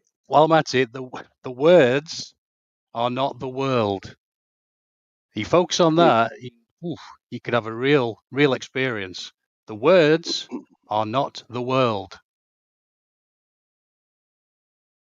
Also, real quick, the problem with Earthrise is that you can see the whole Earth. It should be just like a huge giant Earth rather than a tiny little dot of the Earth. Yeah, and how do you get a photo from a thermodynamics violation? Yeah, with no radius to project to. Yeah. Right, can I just say one thing about that? Like, I'm literally, I'm not like a qualified physicist. I've not even finished school yet. I've literally the only physics I know is because I read a lot of books, right? But as far as I'm aware, the second law of thermodynamics only applies to closed systems, and the Earth isn't a closed system. How do you know that? You should not, is it? Because the Earth is literally part of just. It's just not a closed system, is it? I don't really know how to explain it. It's just not. Have you got an explanation for it?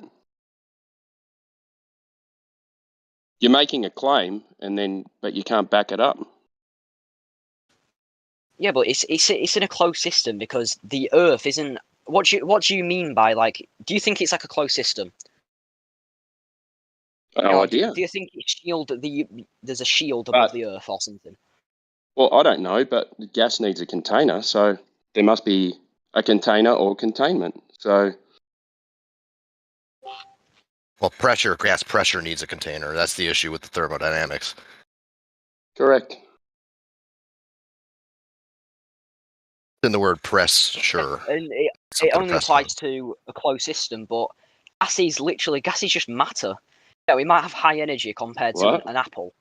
It's matter at the end of the day. So if I let out a like a fucking balloon or something in space, let all the air out, presuming that it doesn't explode in the first place, over time the gas will literally just become more dense because it will just collapse under its own gravity, under its own mass, weight, whatever you want to say. Please show me an experiment when that's been done. Can't show you an experiment where it's been done, has it? Because no one's taken a balloon up into space and let air out, but it's how it works, isn't it? Because it is matter. Can you show gravity make things collapsing? Can you show that somewhere in reality? Like a supernova. That is a really good example. No, reality. Can you put that in the supernova is reality. Supernova's reality. Yeah, a supernova is the outer layer of a fucking star going boom, and then it collapses again under its own weight. That is what a supernova is. I went to how have you verified that? NASA, and it was actually an artist drawing. So then I was. Sorry, I didn't. What did you say? How have you verified the supernova? What do you mean how I've verified it? You can see, literally, supernovas can be studied. Yeah, on television. You need to stop watching TV. Stop watching TV, kid. Can I just say one thing? Yeah. Why would somebody want to like fake? Do you know how much money and effort it would take to fake something like the moon landing? Do you know how much Why would they lie? I've never heard that before. Hang on a second. Why would they lie? There is no reason. There is no reason someone would do that. I've heard flat earthers say that it's to gain control over people. There is so many easier ways. If you look at North Korea, they didn't need to fake a fucking moon landing to gain control over people, did they? Is it more money is than worldwide the $1 trillion that's missing from the Federal Reserve?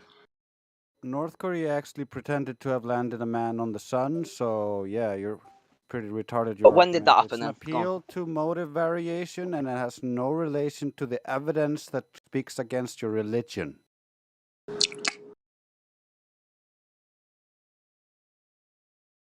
Would it take more money than the $2 trillion missing from the Federal Reserve account?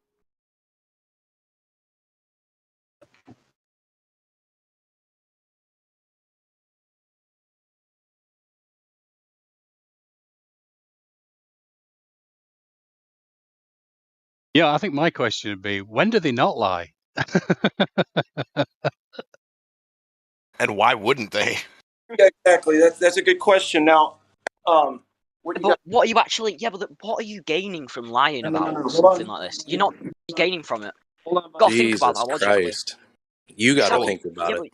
but All sorts of things. come on then. What can you gain from lying Hold on. about this? Irrelevant. How much? The evidence speaks for itself.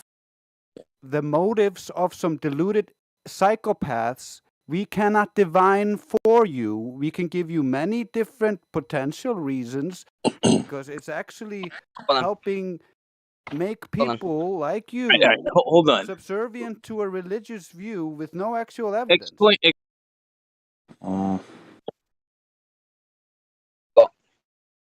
What if your girlfriend is Hold on, banging hold the on. Let neighbor? me get this Don't out. do that. Can Don't we do the keep- girlfriend thing, dude. she Hold keep on, it hold on. In a court of law, do you need to explain motive to convict somebody? I don't have a fucking clue. Exactly. You don't have a clue about nothing. So you're asking the dumbest questions and you don't have a clue. This is how most Globers are. They're just like you. They have no clue. None. And they I don't don't have a want. clue about law You don't have a and clue shit. about anything. That's what I'm saying. But dude, the simplest things. A court of law, you don't understand that, dude. They don't need a motive to convict somebody. Do you know what a motive is? A motive is the reason why somebody killed somebody. They don't need to know the reason. They just need to prove that that guy did it. That's all. This Because guy did killing it. We someone is don't a know why fucking he did crime. it, but he did it. There is no reason you'd need to kill somebody. So killing Hey, somebody is a crime. Are you listening to what I just said? I'm telling you, if they can prove that this person did it, they don't need to know why he did it in order to convict him and put his ass in jail. They don't need to know why, and he probably never will reveal why. Do you understand? But if they can prove he did it, that's all He they need. can't get past Just this. because you don't know the motive of the killer doesn't mean that there wasn't a murder and the person is not going to come back from the dead. See, all this is here. Listen, he's got to simplify it. He's got to be able to understand this. So, my friend, I'm going to answer your question. Hopefully, the question is, why would they lie? Well, how do you know the motives of anybody else but yourself?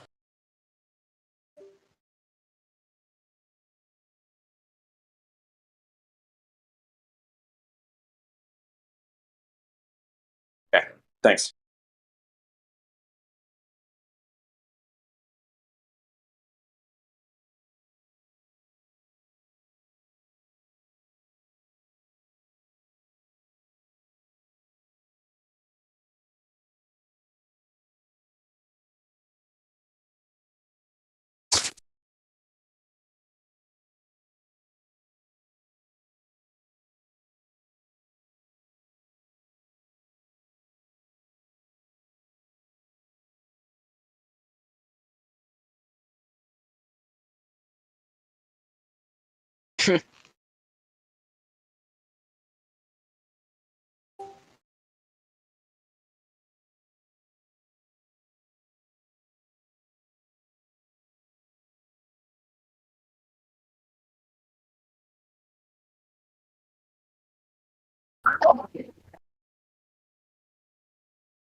Did that go through? Did you guys hear that? Hear what? I think he's short circuited. I was going to say, man. Why can't we do the girlfriend? Because people can relate to the girlfriend getting in line. Do it now, but listen, and don't not do it. It should be done in this whole explanation. If they still don't get it, try for the longer explanation, the girlfriend thing. But I've been trying to distill this question because I don't like to try to answer the why would they lie question because it's not, hey, demonstration of Earth curvature, is it? But it helps if one can realize that they don't know anyone else's motives for anything for any reason. You don't know that. You know your motives for shit, but you know nobody else's. There's no way for you to truly figure that out. There isn't. I'm sorry. Yeah, honestly, I'm not exactly sure that's really even just their motives, like, the government's motives, because, I mean, if it's, kind of just been the general consensus, and I'm not saying it's true because it's not, I don't believe that the Earth is a globe, but, humans in general have been taught that the Earth is a globe for over 200 years now. So, I mean, it's not even really just the U.S. Government's, motives to say that the Earth is a globe. It could be like, 200 years of people pushing this narrative. It's not really just the U.S. You know what I mean? So, like, why would they lie? It's not even really just them lying. I think you're right. We really Just didn't. like, We didn't it's the have most difficult thing you can do to gain control over someone. We didn't have globes in classrooms till the 1920s. Everything that was taught before the 1920s was flat maps. Okay. Yeah. Only until the 1920s there was an actual globe, some type of globe, and it was in every classroom, and that's how it was taught. Once you have 3 or 4 generations of people believing the same thing, it's pretty easy to perpetuate the lie. And people today are so much more plugged in communication. That's why there's not another moonshot. That's why there's no humans on the earth on the moon. After people come in, I'm sorry to interrupt. I'm going to say hi first because sometimes I just start talking, and I want to say hi to everyone first. Helio Skeptic.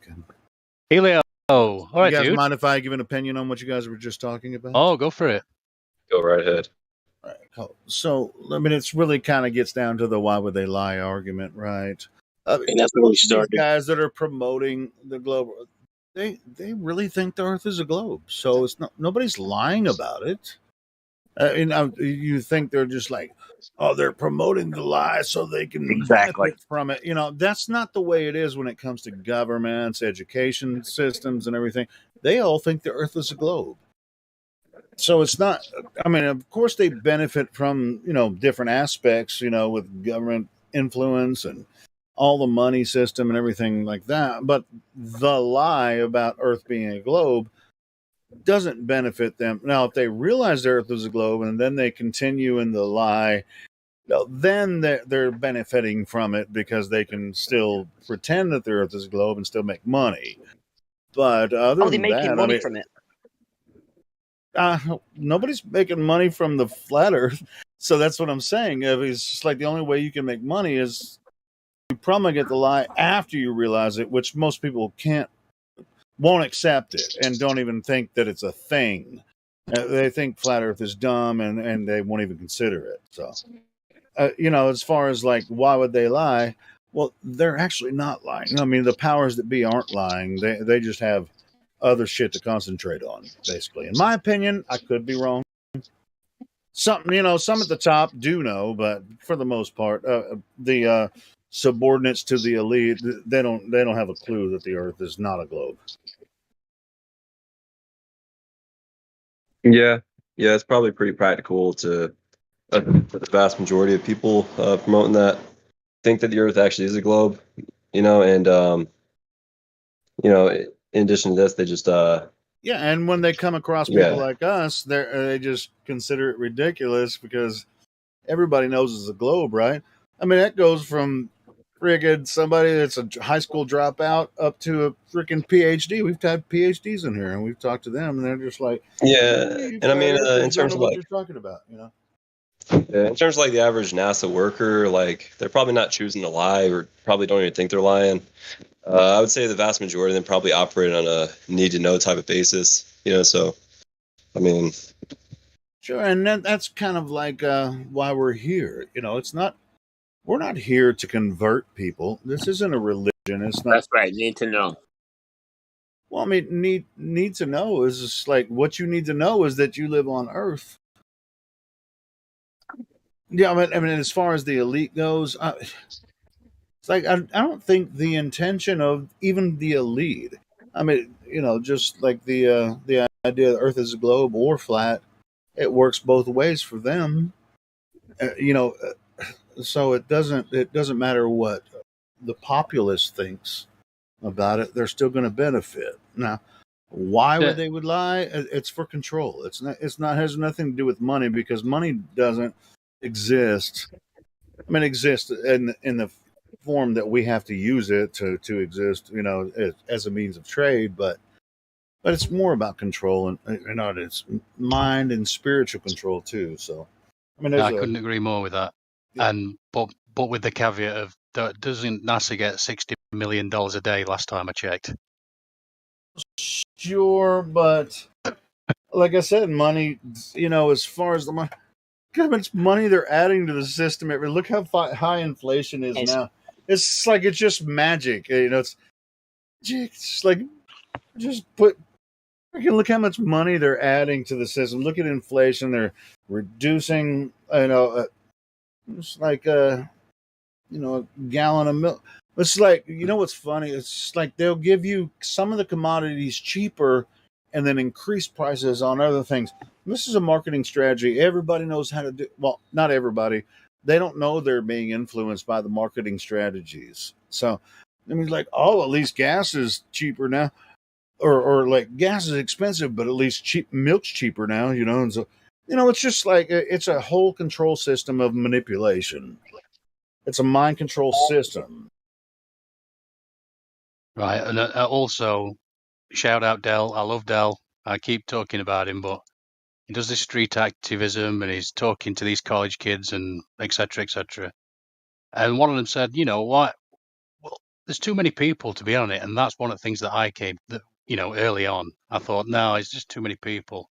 And his answer was brilliant. He said, well, listen, I taught my kids this nonsense for 36 years. Was I lying to them? It's perfect, isn't it? No, of course he wasn't lying to them because he believed it for that long. I did too. Yeah, I feel like if you I didn't you're telling a story to believe it. someone. Even in high school, I kind of saw there was something weird going on with the government and the control system and everything. And I was like, oh, I'm a heavy metal guy. And I started, I was with some guys. We were writing rebel lyrics, to songs. We were making music and shit, but we didn't really understand the big picture altogether. But I've heard someone try and explain that in such a long way around, and it took them like 10 minutes. Can you just put yourself on mute, dude? Because you're echoing. Sorry. Who is that? He's done it now, yeah. Yeah, I heard somebody explaining that, and it took them 10 minutes. And, Dell just did it so brilliant. I love Dell so much. It's all about first-hand, everyday reality and your first-hand experience. That's why I'll always shout out Dell, Beyond the Imaginary Curve. Big Scottish dude. Everybody knows him in here, but for those of you who don't, go check him out. I'll go ahead and share his channel for everybody that's looking at Livestream voice text. If you haven't watched his stuff, go ahead and share the YouTube channel. Continue talking. I'll share his channel, so check it out.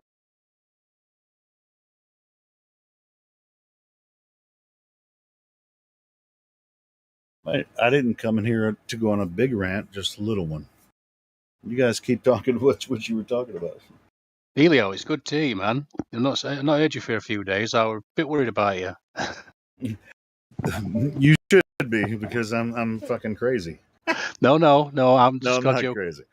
No, I got shit going. I mean, I work every day.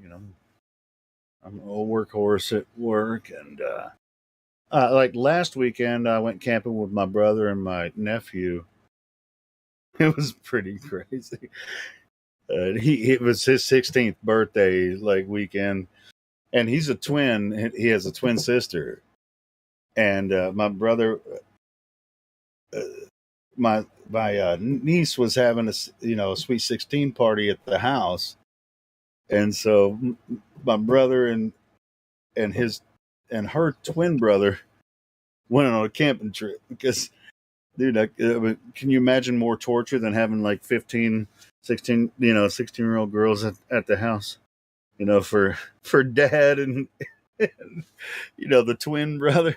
So we did his Sweet 16, me and my brother and my nephew camping. And we had a great time. It was awesome. That's why you didn't hear from me last weekend. It was so right. fun. Cool. Yeah, we had That sounds great. So we took him out for his Sweet 16, and we camping in the woods, and we had a good time. And then after that weekend, I haven't been able to join much because I've been working and stuff. But yeah, that was a good time, man. My nephew's a trip, bro, and so is my brother. I'm getting back to. I don't know if this is reality. Back to life. Back to reality. It was like back to the manipulation of reality. Like, what should you believe with all the information going everywhere? And that's why we're here to discuss it.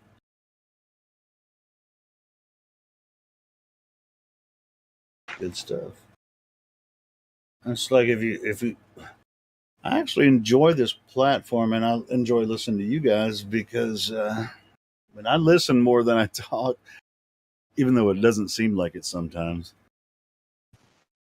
to some people. Because I think because when I talk, I kind of like crowd the room, but just I really Fair listen, enough. I listen in, and you guys are doing awesome. We all have different ways of addressing the topic, and I think everyone has has good stuff going on, and we all learn from each other every single day. That's why we do this. Excellent.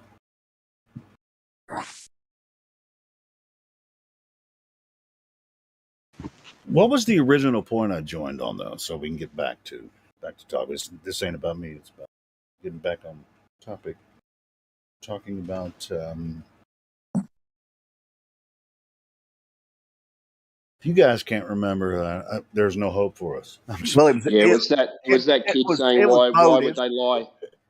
It was motive. It was Oh yeah, it was motive, and that's yeah. really going to lead nowhere. Well, I here's can the say thing. as well. Yeah, Here's the thing that I want to say. If you look, if you look through history, we really didn't get into this. It really didn't accelerate until after World War II. This whole thing when we got into what quote unquote the space race in the 50s. I mean, when Right they after, recruited the Nazi scientists from Germany. correct, and this is after the nuclear bomb. Everyone was so terrified of nuclear. Back then people were building bomb shelters. We were having, instead of tornado drills, they were nuclear weapon drills. I think the perpetuation of this thing of a globe and science, it was to control. It was to control fear. It was to control the people. And I think it really accelerated after World War II.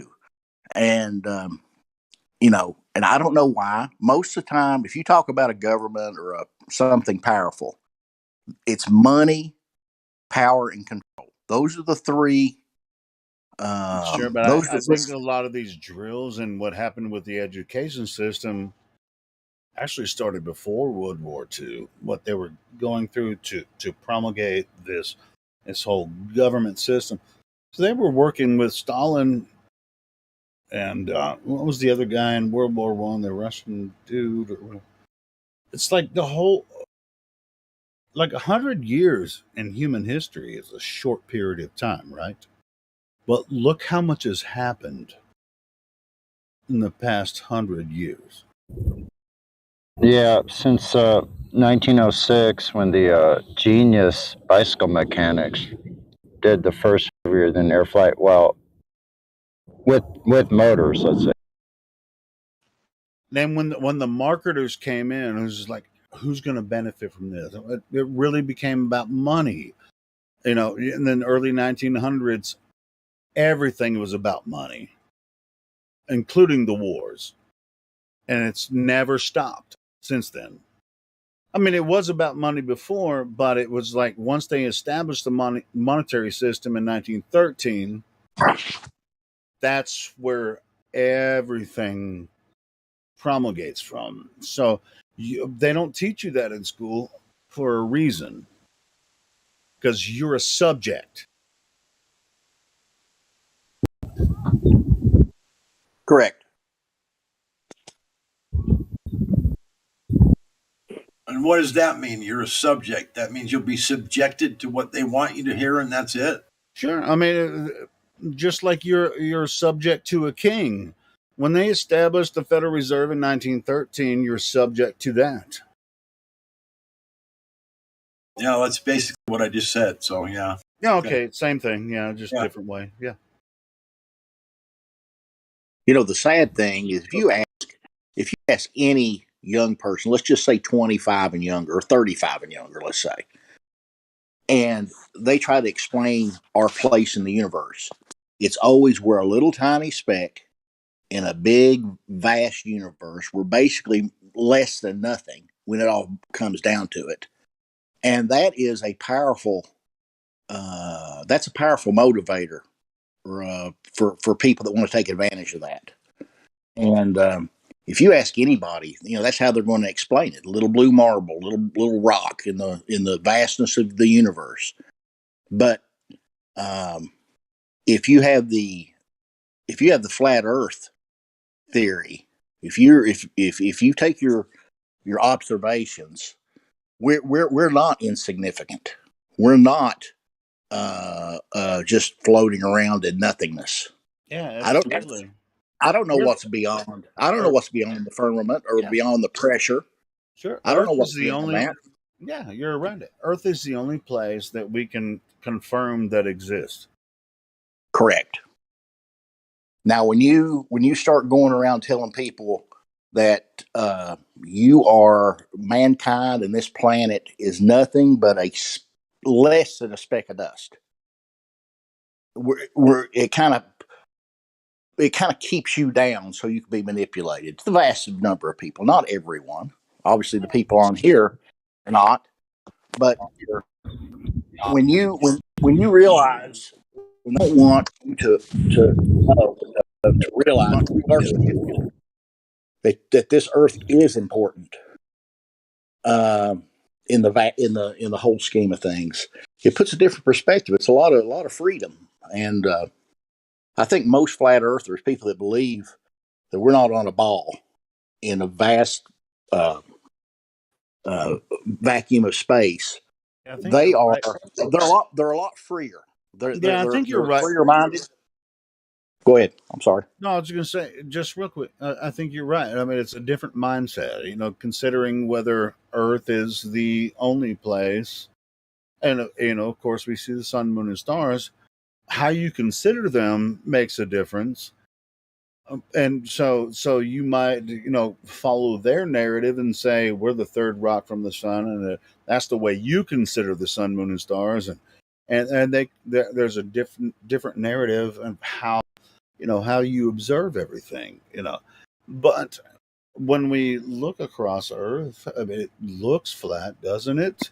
And I've always said that, but they can't show us the curvature, so it's just like we damn they sure can ain't moving. believe they can believe the Earth is curved, and then give all these stories. They can believe what they told them about the solar system, but I stand strong on what I can observe.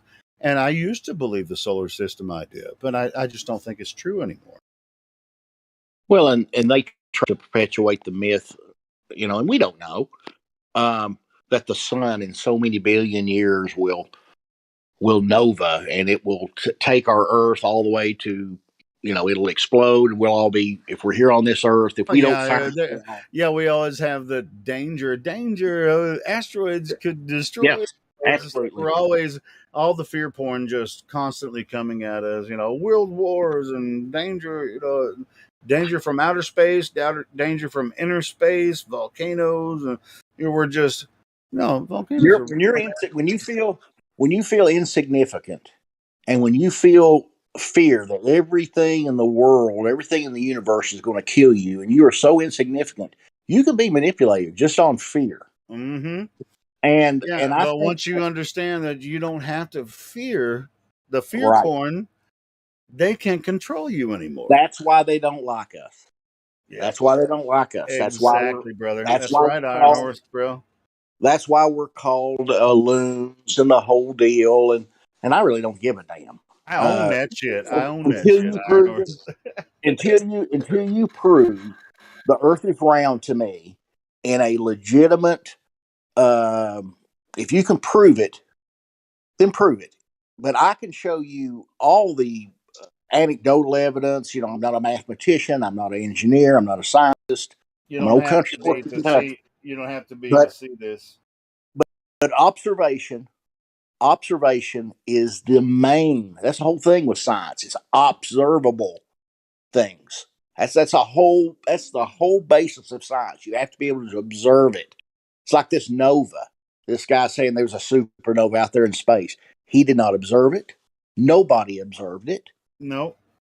And you can't make me believe. If I can observe it, if I can go out,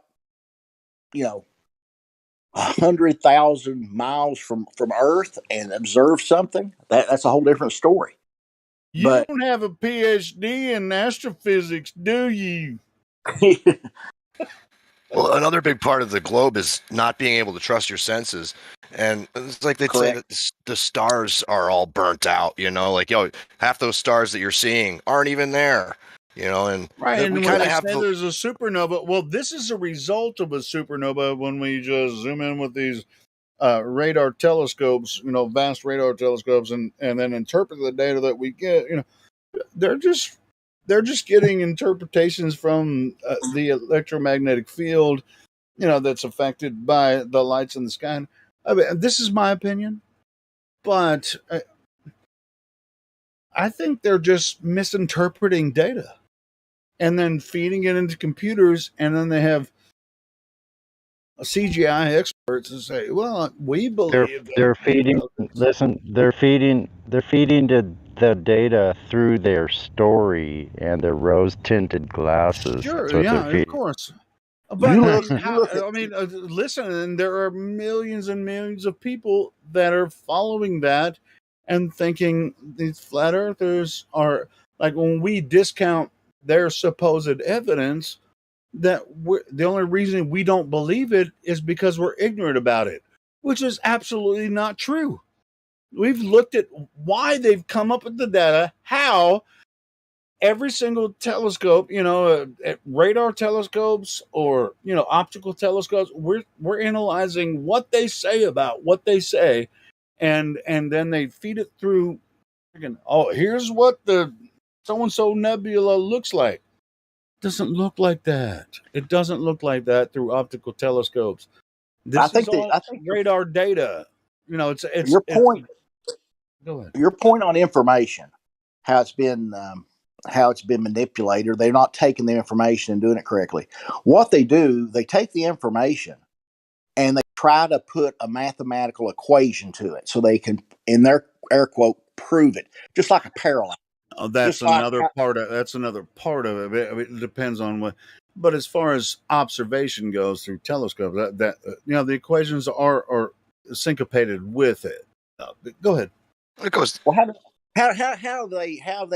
do they determine a star is 100 million light years away? How do they determine that? It's through I think it's an equation. It's called angular parallax. I don't know the formula, just what I've read, but that's how they determine this star distance or whatever distance they want to. You can do that, just because you can do it on Earth, they equate it to outer space. So that's how that's their information. So, yeah, I think they call it stellar parallax. They measure it on one side of when we're on, one side of the solar system, and then measure it on the other side, and then you What go ahead. What a wild fish story that is, huh? I know, And they're right? buying it. They're buying it. It's like compare the size of the solar system to trillions and trillions of miles, and they're using stellar parallax to measure it. I wanted to tell you guys, I went in the water successfully, got my wetsuit on and my fins, you? and was out I there in the heard you water. Yeah, it talking was about it. fucking wonderful, man. Did you have your It was fins on? freaking great. I heard Listen, you talking about your fins. yeah, I had Were my you duck snorkeling? feet. These fins, Snorkeling? I've had these duck feet for like 20 years. They'll last another 30 or 40 years. These duck feet. If you don't lose them, they'll last more than one lifetime. So anyway, yeah, and You a ride your bike wetsuit I've down to had the for shore? all the way down 8.2 miles Nice. And then you went swimming? back home, but it'll be with the wind. Yeah, I went swimming. Today I finally made it. Got too late.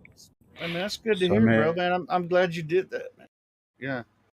I heard you talking about it, These are the first times I've ever been mobile with Discord. Now I can go anywhere. Oh wait, there's a jet. I'm gonna mute. What are you Oh on your shit, way I back can't home find it. now? I'm standing here at the beach drying off in the sun. Oh, you just went swimming. So you got Yeah, a wetsuit on, and you got some flippers, and you just like I jump took my in the wetsuit back ocean. off. My wetsuit's in a bag. My wetsuit's in a bag, dry. It's like it's gonna have to stay wet. So you were half naked, standing on the beach, waiting to dry off, and then what? Are you No, gonna go back on I your got my bike? clothes. No, I just Or are you had gonna my buy an Uber and underwear. you gotta I just had my underwear on underneath my wetsuit. When I got out, I just left my underwear wet, put my biking pants back on, and a t-shirt, and my visor. Now I'm like almost ready to go back. I'm smoking a little hooter by the beach, driving your bike looking back at the home? flat water, the river. Driving your What's that? bike back? You driving your bike back home, or how did you get there?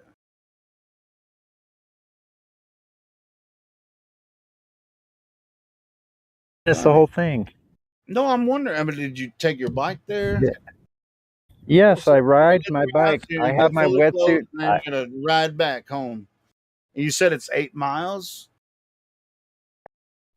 My clothes, my stuffed on the bike on my basket in front.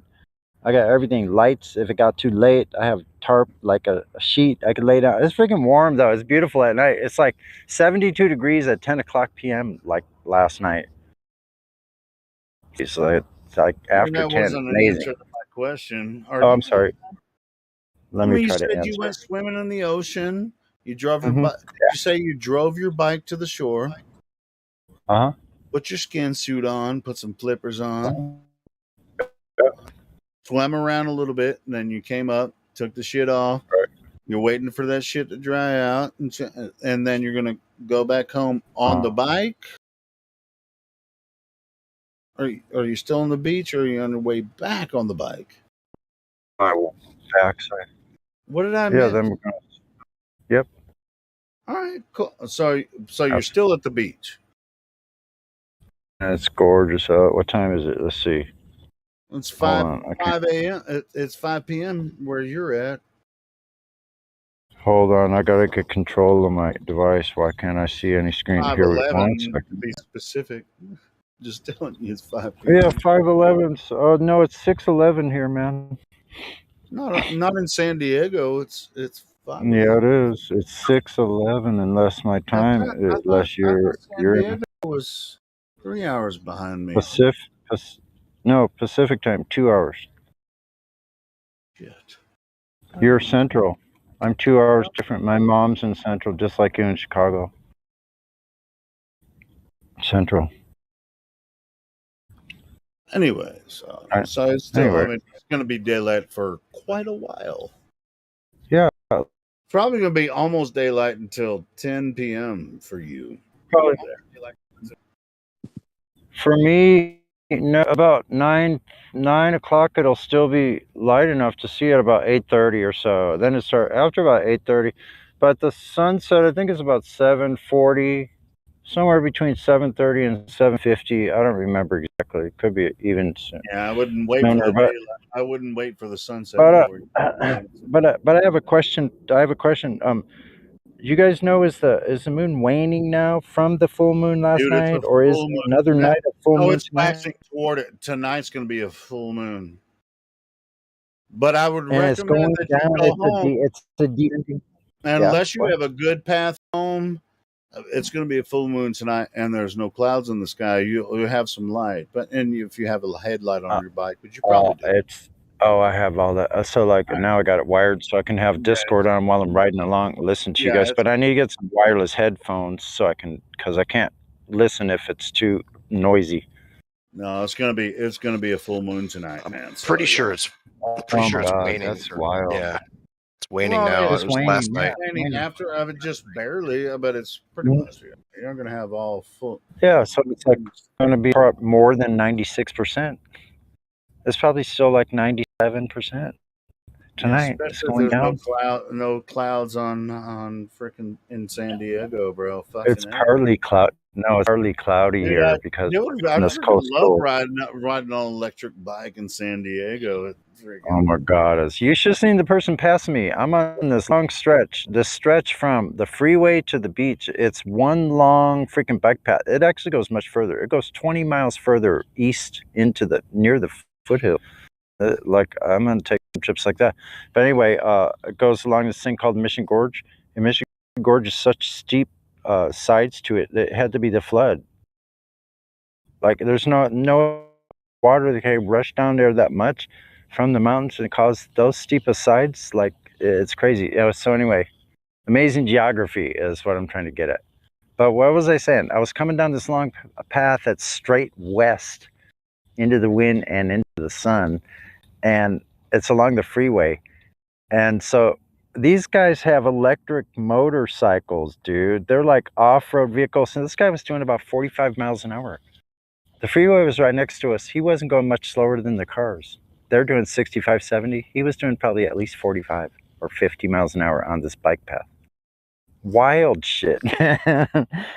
Like I never saw, and I can go really fast, but I got a bunch of weight on mine, so I'm not messing around. I just go like grandpa. Sometimes I'll switch. Like I had to go along Pacific Highway, and the cars are fucking racing up behind me, so I switch to second gear when I'm there so I can go at least 20 miles an hour.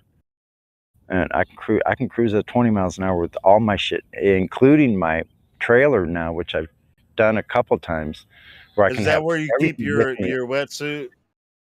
No, I'm on a lighter. I just have the bike only, not the trailer. And I just strap everything to the back rack over my battery or to my basket in front and my handlebars. I strap a big towel So it was a to short my trip handlebars. to the beach and just like a little.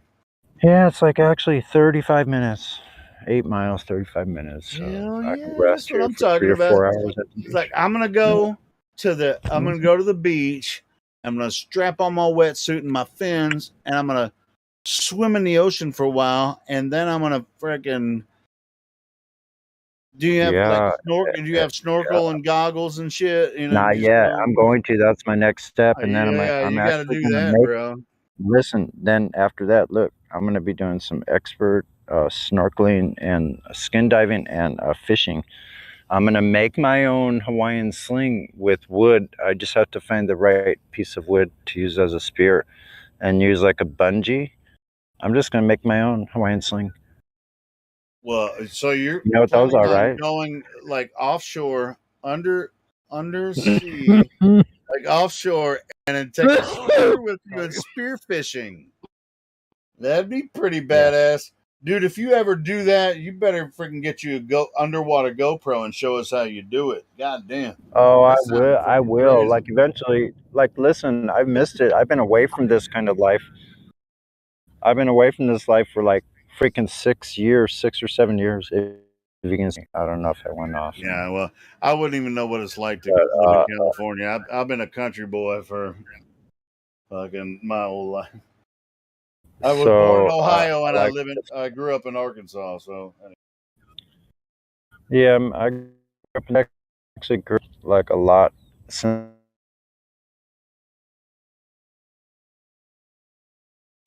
Couple people up at VC check, and I'm going to jump up in there if somebody wants to help me. Yeah, I mean, yeah, we can talk thanks. more. Yeah, let's get back to Anyway, stuff. but No, I you get guys, that, Sonny, man. yeah, I mean, it sounds really cool, man. Yeah, you rode your bike to the shore today, do a little swimming. Fucking sounds cool. And yep, spearfishing yet to come pretty soon. But it sounds like somebody said somebody news wants to come in and talk to us about flat Earth. Some check-in people. Let's see. Yeah. Keymaster. There's somebody in check-in called Keymaster. We have yeah. Anyone go help get some new people into the live stream? There's some check-in action for it, guys. I'm just clowning a little bit. It's Friday night. I don't know.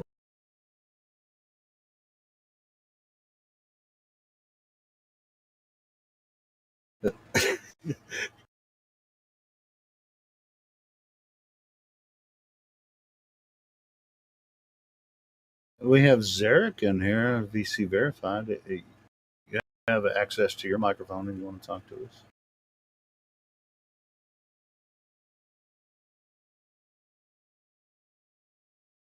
And Zach.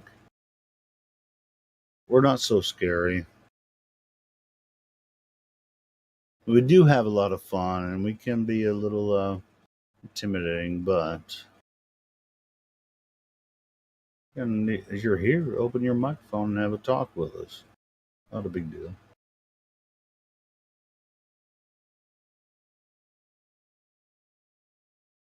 The reason this platform is open is so that we can meet a lot of new people, not so that we can sit here and just talk shit all night. We introduced this platform so that we can meet hundreds and hundreds of new people. So we will respect you when you jump in the room. We're not going to take the piss out of you. We want you to join. We can talk to each other all fucking day. I mean, we're good at talking. You know, if you're brand new and you really have some questions and you're curious about the topic, just open your microphone and say, "Hey, yeah, I haven't. The first time I heard about this." I mean, just ask us, man. We're not so scary.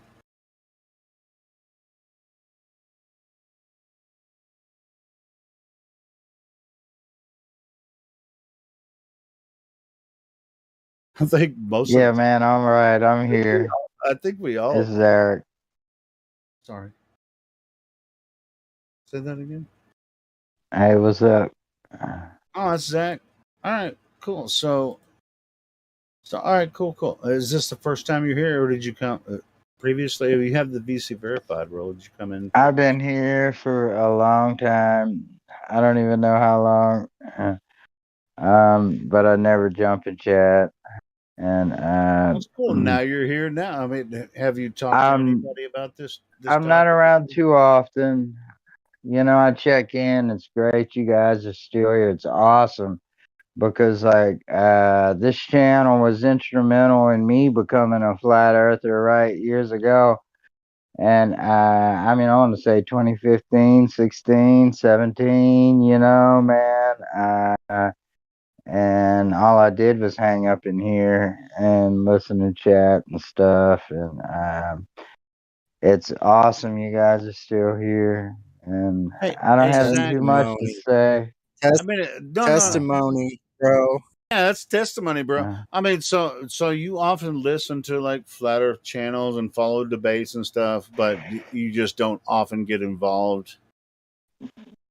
I actually don't even listen too much anymore to too much flat Earth stuff because like I'm just so resolved with the situation, and I just feel like hit once it hits, it's just like, well, why should I give a shit anymore? Man, look, I can listen to you guys, and you guys can explain it over the top to anybody and everybody any which way they come at you. It's like, And what so else I am I even going to want to bring try to it? Yeah. it. No, You I know, get that, Zach, bro. but I'm resolved where I stand, and I've been resolved where I stand for a long time. You That's know, cool. and I'm Hey, not the one out there wearing the flat Earth T-shirt and out there to, you know. I figure if a person figures it out, they figure it out. If it wasn't, or maybe it wasn't meant to be, or whatever. But you know, um, I'm pretty resolved with the thing. But I know you guys continue to make progress in the science itself. You know, of proving it. You know, like 100%. I'm not there all the time. So I got to bounce in, you know, every so often and just hear what's going on. But I'm not bro. one to participate a whole lot. No, that's cool, Zach, man. I mean, and there are a lot of people like you out there. I mean, so and there are a lot of people like me and others here that are just like, we're here every day, just like, hey, we want to meet new people. And a lot of people, I think, you know, flat earthers in here haven't met you yet, so that's cool. And you don't have to be the best presenter of whatever, because flat is obvious. I've been here around right? for a long time, actually. I know, but I'm just saying, you know, it's like some people just don't want to talk; they just listen. You know, and I'm not saying you can't, and I'm glad you did bring up, because if you did want to talk, you just be like me and I just have talk all the talked time. before, and I've been around, and I know a few people in here. I'm not gonna say anything, but well, maybe I don't know even know who's in the room right now. I'm not even paying attention. But You talk you know, shit I mean, I about know a few some flat people. earthers I know a or few people around, and I'd imagine, you know, I ain't checked in here in a bit. I ain't gonna lie, and that's why I'm here tonight. And you just called me out, so I bounced in. I'm sorry, man. I really ain't got a whole lot to say, man. I'm 100%, you know, like I mean, you sound like a resolved in the flat earther to matter me, but in such a way that, like, if a person can't see it by now, I don't know if I can help them. You know? yeah, There you go, man. yeah, that's kind You of the said way it. I feel. It's just like, I mean, a lot of details can be argued, you know, after that, but I mean, but it really doesn't have to be, because Earth is Earth, always has been, always will be. It's the only way that we experience it. It's Earth. I don't see the reason of trying to force feed people peanuts with a slingshot, you know, to force awareness for something that they don't want to, you know, even, you know, encounter. But I'm glad that, like, those who break out of that fucking whole bullshit, you know, come together right here, you know. Amen, man. Oh, I we love it. do the best Thank we you. can to make a platform where people can Y'all discuss it. have Yeah, and since I s- since it since can I turn into a discovered shit flat show. Earth It can turn into a shit till show, now. even amongst flat earthers sometimes. But at the same time, it's Earth. We all live here, and that's my bottom line argument. We all live on Earth. Yeah. Do you experience anything other than Earth? Didn't all of the experiences come from the Creator? Everything that you're talking about comes from the knowledge of the Creator. As you as a human, I mean, did you have a dog or an elephant tell you what creation is about? As a matter of fact, you did. So, and that's a different way of looking at science, but they definitely fucking did. So, anyway. So that's kind of the way I look at it. So, Earth is like what exists besides Earth? You know, I mean, you can make stories about, you know, the sun, moon, and stars, but the Earth is the only thing we can actually know about. 1 second. You think you guys have it bad? A three-legged dog just ran by and smiled at me. Well, it's like, bro, we have plenty of handicapped humans that can freaking roast your ass all night long. Yeah, like me. Anyway, listen to this part. I don't know how I got to Discord tonight. There's something about the globe isn't right. If we spin, why don't I fall off my chair? I'm so scared, I don't know what's going on in the air. Globus to the left of me, Globus to the right. Here I am, flat in the middle with you. Flat in the middle with you. That was There- pretty good, Sonny. I There's like so that many one, bro. possibilities. So many. Good job, Sonny. I love it. Yeah, I like that one. Now, did you write that down, or did you just off the cuff? That was freaking. No, I mean, I think the audio, dude. I like that. We, you need to record that, Sonny. Yeah, isn't that perfect? I It thought of that is. the It's other freaking the badass. karaoke version. I'll do the lyric. I can do it. I know I can. Yeah, you got to do it, man. Or maybe we can do a collab or whatever. That one right there. Stuck on the earth with you, or whatever. It does in the middle, the medium, or whatever. Oh my God. It's like people say, we're the third rock from the sun, and they even made TV shows about it, right? And the TV show was a fucking comedy. So what is the reality? Is NASA the real part, or is the third rock from the sun comedy about? That's the real part. Or is Mork and Mindy the fucking real shit? There's multiples of comedy in there. Actually, multiple streams of comedic thought in there. Actually, double and triple entendre. Yeah, I mean, it's out of control. I mean, it's just like all of the good space shows. It's really drama. It's dramas built around, like freaking Star Trek, Star Wars, and all. My friends, you are not allowed to figure out the truth, Gadget. Who's the monster noise in there? Monster. Gadget. That's Inspector Gadget, right? Inspector Gadget. Yeah, bro, man, I used to love that fucking show. That fucking his enemy was the fucking. It sounded so Dr. Claw. fucking demonic, Dr. Claw. Dr. Claw to the VC checking one. Dr. Claw, you're wanted in the VC checking one. Thank you. I bypassed the VC chicken. Whoa, look at this cute dog. Wow, it's got like pink. And your little doggy too. Doggy's got a purple tail. Holy shit! Oh god, I should have took a picture of that. Yeah, I can do some deep ass freaking weird voices too with my voice box. Yeah. Go on and show me up now, Helio. Shit. No, did you just do that, Flatflow? Yeah, that was me. Dr. Claw. That's me. Holy shit! Let me. That's incredible. I guess you don't understand. Yeah. How I can make you. Yeah. I don't know. I don't have a script written. Yeah. Say it like I can make you turn your gadgets like on you general public. I can turn your gadgets against the entire human race. I didn't know that was you, Glad.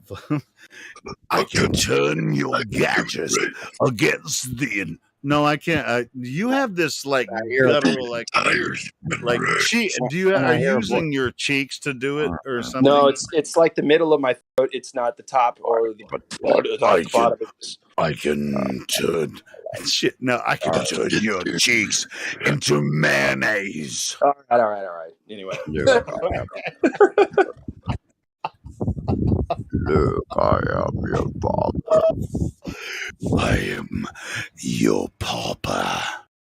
But I will find a way to exploit every single advantage you have given me in every way, my master.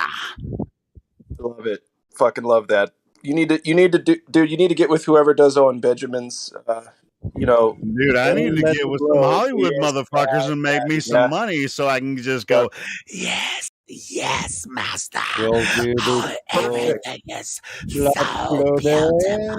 Perfect. All right, let's go back to get with Disney. I need to get with Disney so I can freaking get some Disney teenage whores. It's like, Well, yeah, but wow. Sonny, you What? got back. I'm just playing. I was just I'm gonna go saying, take a you know. shower now. I need to shower that off. I shouldn't have said that, but I mean that's basically You're what fine. It's fine. It's as if you didn't say it. I'll remove it from the internet. Just don't you worry. I just found some curve here at the beach. Oh my God, yellow shorts. I don't know. Anyway, I mean, yeah, I mean, you can, you know, if you have the right voice, you can just be like, yes. You do have the right voice. You should. Okay, listen. We're gonna later on. We're gonna be like, yo, where did Helio go? And we'll be like, actually, He Disney. went to Disney He's stole it. doing voiceovers for Disney and NASA, and he's working on the new Aladdin movie. Even though that franchise is dead now. Thanks, Will Smith. Anyway. Well, maybe he'll be doing the new Flat Earth platform that was bought from Hollywood and be like, it's Flat Earth now, bitches. Look at it. It's wonderfully and amazingly flat. Oh, Look at our amazingly I'm here to report on beautiful the flat. It's flat here on the West Coast. Just making a report here. Yeah, that water right now is coming in. The tide's coming. Yeah, you get washed inland with this one. But anyway, yeah, all that water, as far as I can see here on the edge of the world, about to fall off the edge into the Pacific here on the West Coast. This is Sunny reporting for Flat Earth 24/7. Sunny reporting. Yeah, exactly. Thanks for letting me share. Thanks, Sonny. Back to me. I'm out here in the Midwest doing a little farmland living, and it's also flat everywhere I can see. I don't feel that I'm moving, and I am breathing gas pressure. Wouldn't it be cool if we just made a Flat Earth news channel? Thank you so much. Thank you so much, Club. Helio, stop fucking interrupting the news report. Okay, who else is reporting in? Can we get a roll call here? Anybody else already? The sun's already passed by and you're in darkness? Because I'm in the light right here. So, Well, we got a few people who are new to the topic. I don't see any curved water. Nowhere to be seen. I think we're trying to confuse the topic for a lot of people, and that's why I came in earlier when new people were joining and say, "Hey, man, this is going to get weird for a lot of people." But since you're new No, to man, the topic, that shit got too funny. No, That it's shit got too funny for a Uh, reason, bro. It's too funny for a So reason. that's why I stay silent. I know, right? But at the same time, if they're really serious, it's like, I wonder why you guys joke about this when this is serious. I mean, what the Earth is a globe, obviously. You guys are flat earthers, and they think you're dumb. It's like, bitch, I ain't worried about what they think about me. Let me show you some information that can show you why they think the Earth is a globe. And we've already done that for hours on end here. And if they're very curious about the flat earthers, they'll spend some time here and they'll figure out, they'll be able to go out to all across the Earth and show them that the Earth cannot possibly be this fucking third rock from the sun in the solar system. In the process, you might have to shock a few people back to Aristophanes. Oh God, that's embarrassing if they have to go to that one. But anyway, I mean, flat smack them back to the Stone Age. That's what I meant. Thank you. Fred Flintstone to the voice check-in one. Fred Flintstone to the voice check-in one. Yeah, they're driving their fast cars with their feet.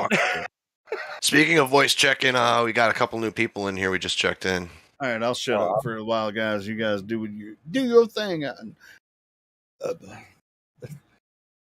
I want to hear what you guys said after my fucking stupid spiel. I love you guys.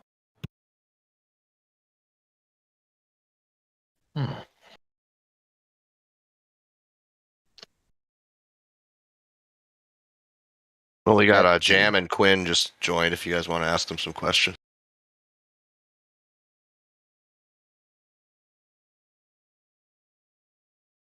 Yeah, hi, what's up?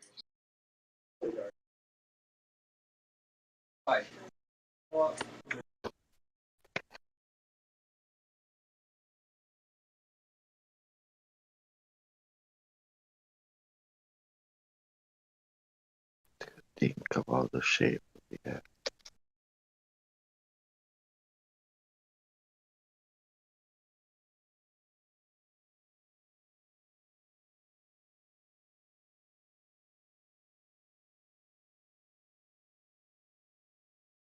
Nobody wants to talk to them? Or?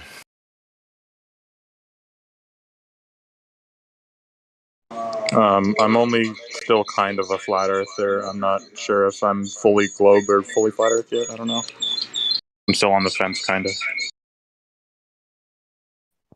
That's cool. What's keeping you on the fence? Sorry, could you repeat that? What's keeping you on the fence? Because there's a lot of evidence for both sides that I see. I see the photos from NASA, like of the Earth, but then I'm not I've seen evidence that they're like doctored, but I'm not sure which to believe so far. No. You missed the point. Photos aren't evidence unless they can be independently verified. Yeah. Exactly the way that they have done it, you can go and do it. Can you go do that?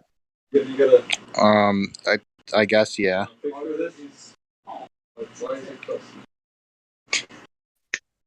Well, they admit they're composites, and how are you going to go do that? Crusty. Yeah, look how the glass on there. I'm not sure.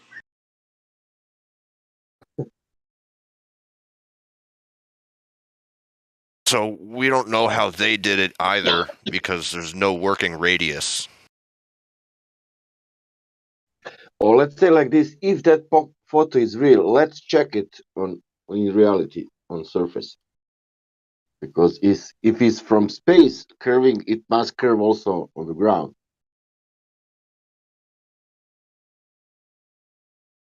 Right. Or not. Not to mention, the whole defiance of entropy. Oh, well, let's have that start point there, showing that it's globe on TV. And let's now go in reality and check if it's that globe from the space is the same globe on the ground.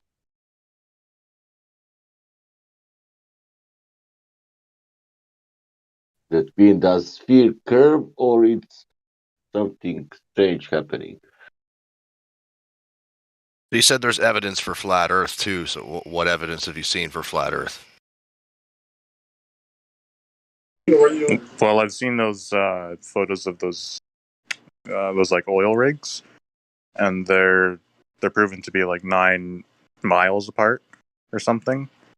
But they're the same height for some reason. They meaning there's like no curvature. So I've seen that as well. 9 But miles. again, that's just a photo. So like you not the said, argument. that's not really it doesn't really work as proof. That's not the photo. That's a still not from the a photo. video. That's video. Hold up. And they're 9 miles from the shore. The argument is about the horizon behind the oil rigs, which is You're comparing apples and oranges, talking about footage shot from a seashore and something created on the lunar surface, supposedly. he said he's on the fence, so he doesn't know what to believe, right? No, I know. I heard a lit of, well, you can say it's a photo. Well, it's a still of a video, and you can do your own observations. You know, that's not the only observation of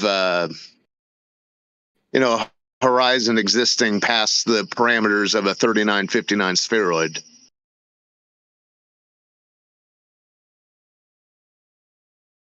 Right. What that image is demonstrating is a horizon beyond the physical geometric limitations of a sphere Earth with a radius of 3,959 miles. It's got nothing to do with the oil rigs. The oil rigs are there for demarcation purposes only. They're distance markers. You can see further than them, and you should be able to.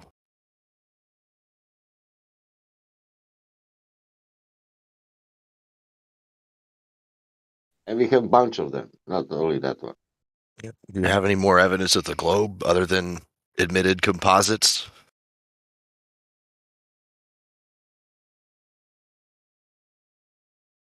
We've been looking for a long time for evidence of the globe. We know that Earth is curving from the space, but never from the ground. That's our problem.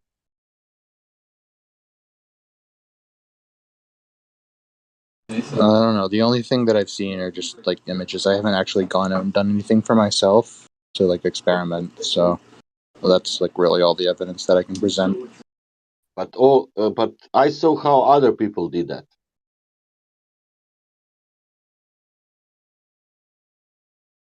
I didn't do also. I did personally, but without photo, only with my eyes.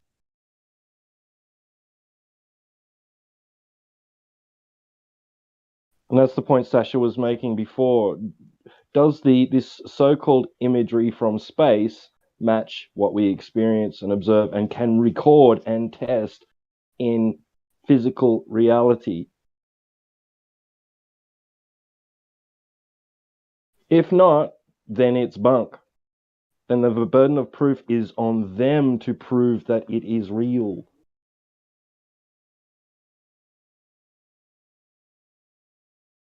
Again, in reality, on the ground. Look, 10 miles, 6 foot drop. Look, it's there. Okay, look, 20 miles. Look, and every time in every location you show, it will appear at least, every time. But look at the devil. Every time you receive more, or every time it's every time it's not curving, and every time you have no anybody to make video that it's curving. That you only people who are making videos that it doesn't curve. You don't have people making videos that does curve, like distance, height, everything. Not waves or some pictures or some video, but I don't know. All data there, and this part is making videos with data, distance, height, everything, what was used, blah blah blah. Interesting. Sorry, I called you Sasha. It's not Sasha. It's is it? It's Unitox Femu. Yeah, but Sasha, yeah. Oh, you are Sasha? Yeah. My real name is Sasha. I like to be real here. Oh, cool. Okay. Sasha's a nigger.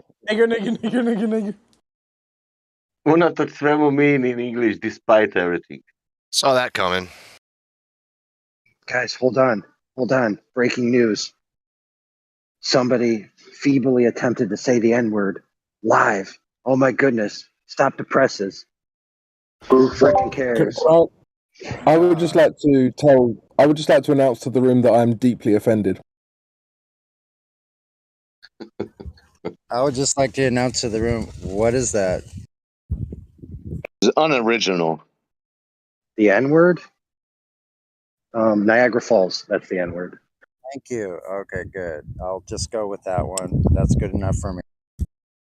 Neanderthals learned in school that sea level it's one. That's good part. So I use solar to have a hot shower and rinse myself off with warm water. While I was on my bike ride, I had a bottle of water, or it used to be a bottle of soda, but I empty with just water in it in a black plastic bag on the top of my rack in the back when I got here, and the water was warm. There you go, another tip from Sunny. I'm sure you could hear that, nor could you barely stand the anticipation of the next tip. Thanks a lot.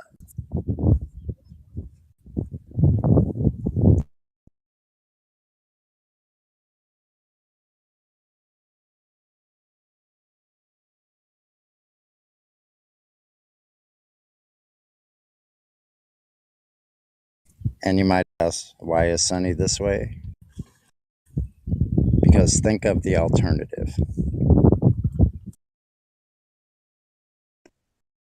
Cloudy? Shutting the fuck up and stop talking so damn much. Can we have that one? Fraud, shut the fuck up and stop talking so much.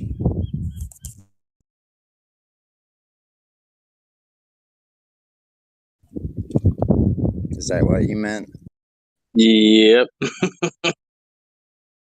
just put your name at the beginning.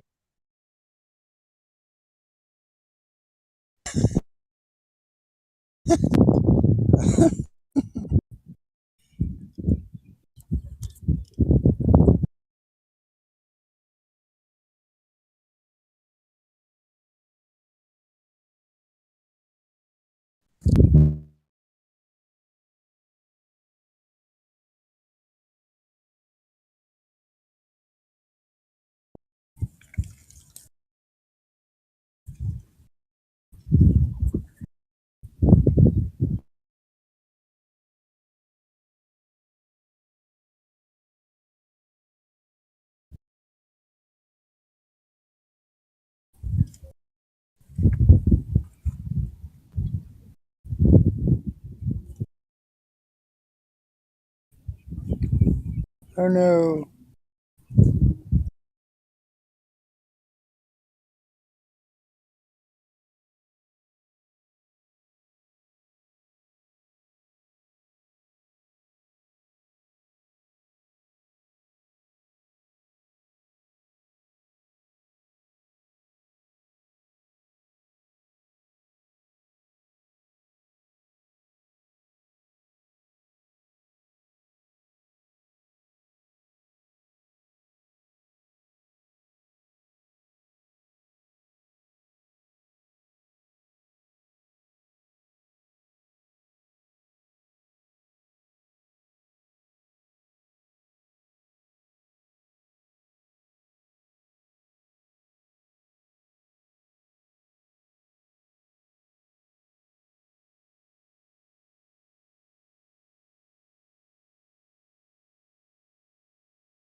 Boring.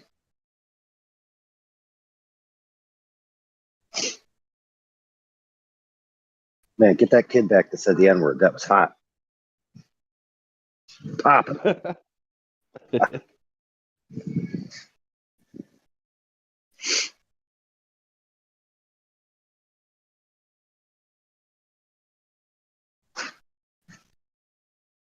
Is he gone?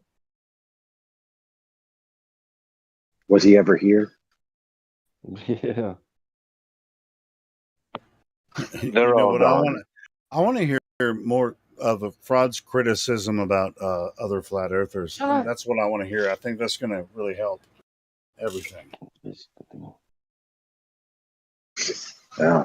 You like that Helio when I come in and I just drop something and dip? Yeah. I love that shit. What's the next one you want to hear? Fucking throw it up, bro. We're waiting. Well, it's funny because you started out nice and sober when you first came on, and it's just been funny to watch I you. wasn't sober the entire time. So you were kind of no. Listen, you weren't no, slurring. I'm not sober because I'm criticizing you. Is that what it is? Because you were slurring, but when you first started, you were like so perfect in all your words. It was and then Now slowly. he's laughing because he can't freaking bring a real argument. Of course, dude. You know I'm full of crap. Come on, man. Yeah. Well, so aren't we all? And we're just as full of shit as everybody else because we don't know what the fuck this place is, right? So, but we do have a lot of ideas and we have a lot of good arguments. So, bro. Yeah, I poke fun because I love you guys. You know what I'm saying? That's why. I know that too, and that's why I'm freaking roasting your ass right now, bro. I love roasting you motherfuckers. It's the best part of it, but at the same time, that's how they know we're genuine. We can actually fucking make fun of each other and criticize each other's arguments and still come out at the end of the day, really, standing solid, on everything. That's kind of Yeah, the way. you seem like Gospel lives like an hour and a half from it, but I've been helping him build his deck. And dude, we like every now and then we get in an argument over. Yeah, that's a. He I like gets so Sasha mad. He being- gets so mad at me, dude. It's so freaking funny. I know, bro. That's why I just jumped on your ass right now. And that works for every. It's like all the flat earthers agree. No, we don't, bitch. But at No, the dude, we same fight all time, the time. let's Oh, like that explains Sasha that explains a posted lot, that though. claims. If you watched Game of Thrones, it's shame. So that if you haven't seen Game of Thrones, you won't get Sasha's meme there. It's shame, and that's when the queen had to walk naked in front of all the people, or they're throwing shit on her. But anyway.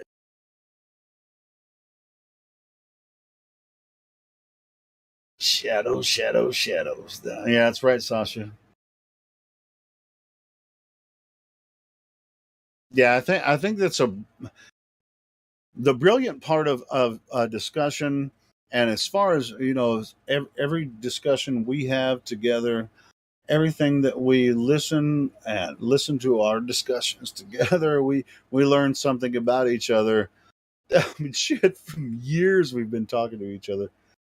It's like you just pick and choose certain arguments, and we can just pick on each other, which is fine. I love that. I love that more than just like, all right, so you think there's like, I love meeting new people, but I love to take the piss out of you guys too sometimes. And so it goes back the same way.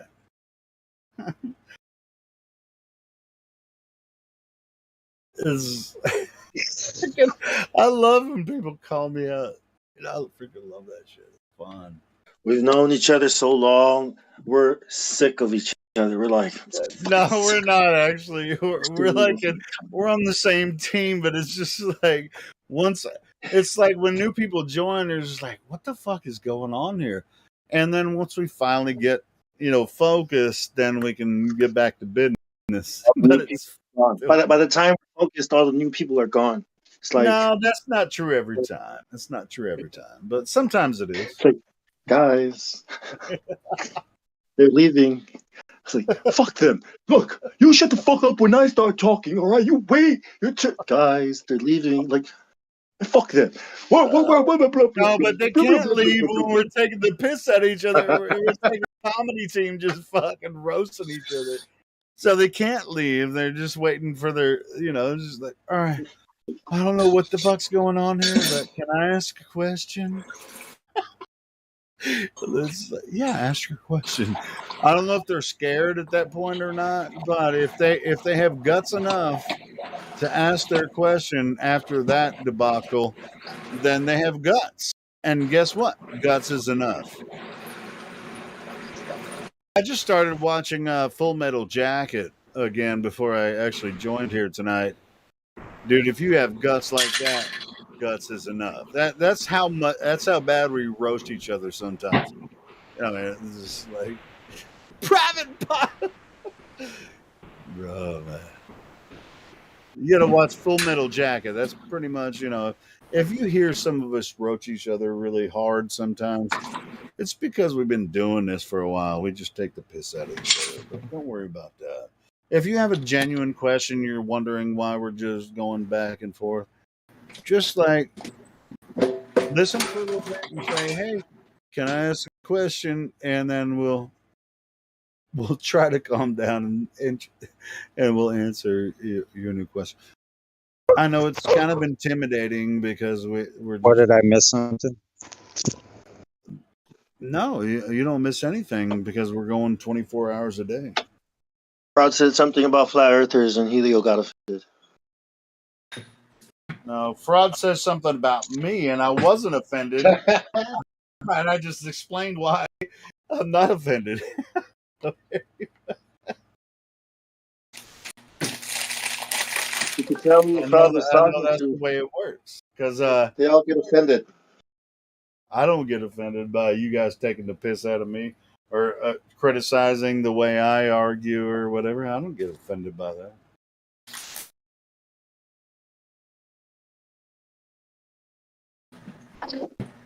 I love this room. I love what we're doing here, and sometimes it may not seem like it, and sometimes to other people it may not seem like it. You love telling people, trying to wake people up, and people mocking you for it. You love that. Who? You love Wait, that no, that the wait. world is asleep and we're the only. You love that we're in the matrix. No, I like when you guys take the piss out of me because we've been doing it.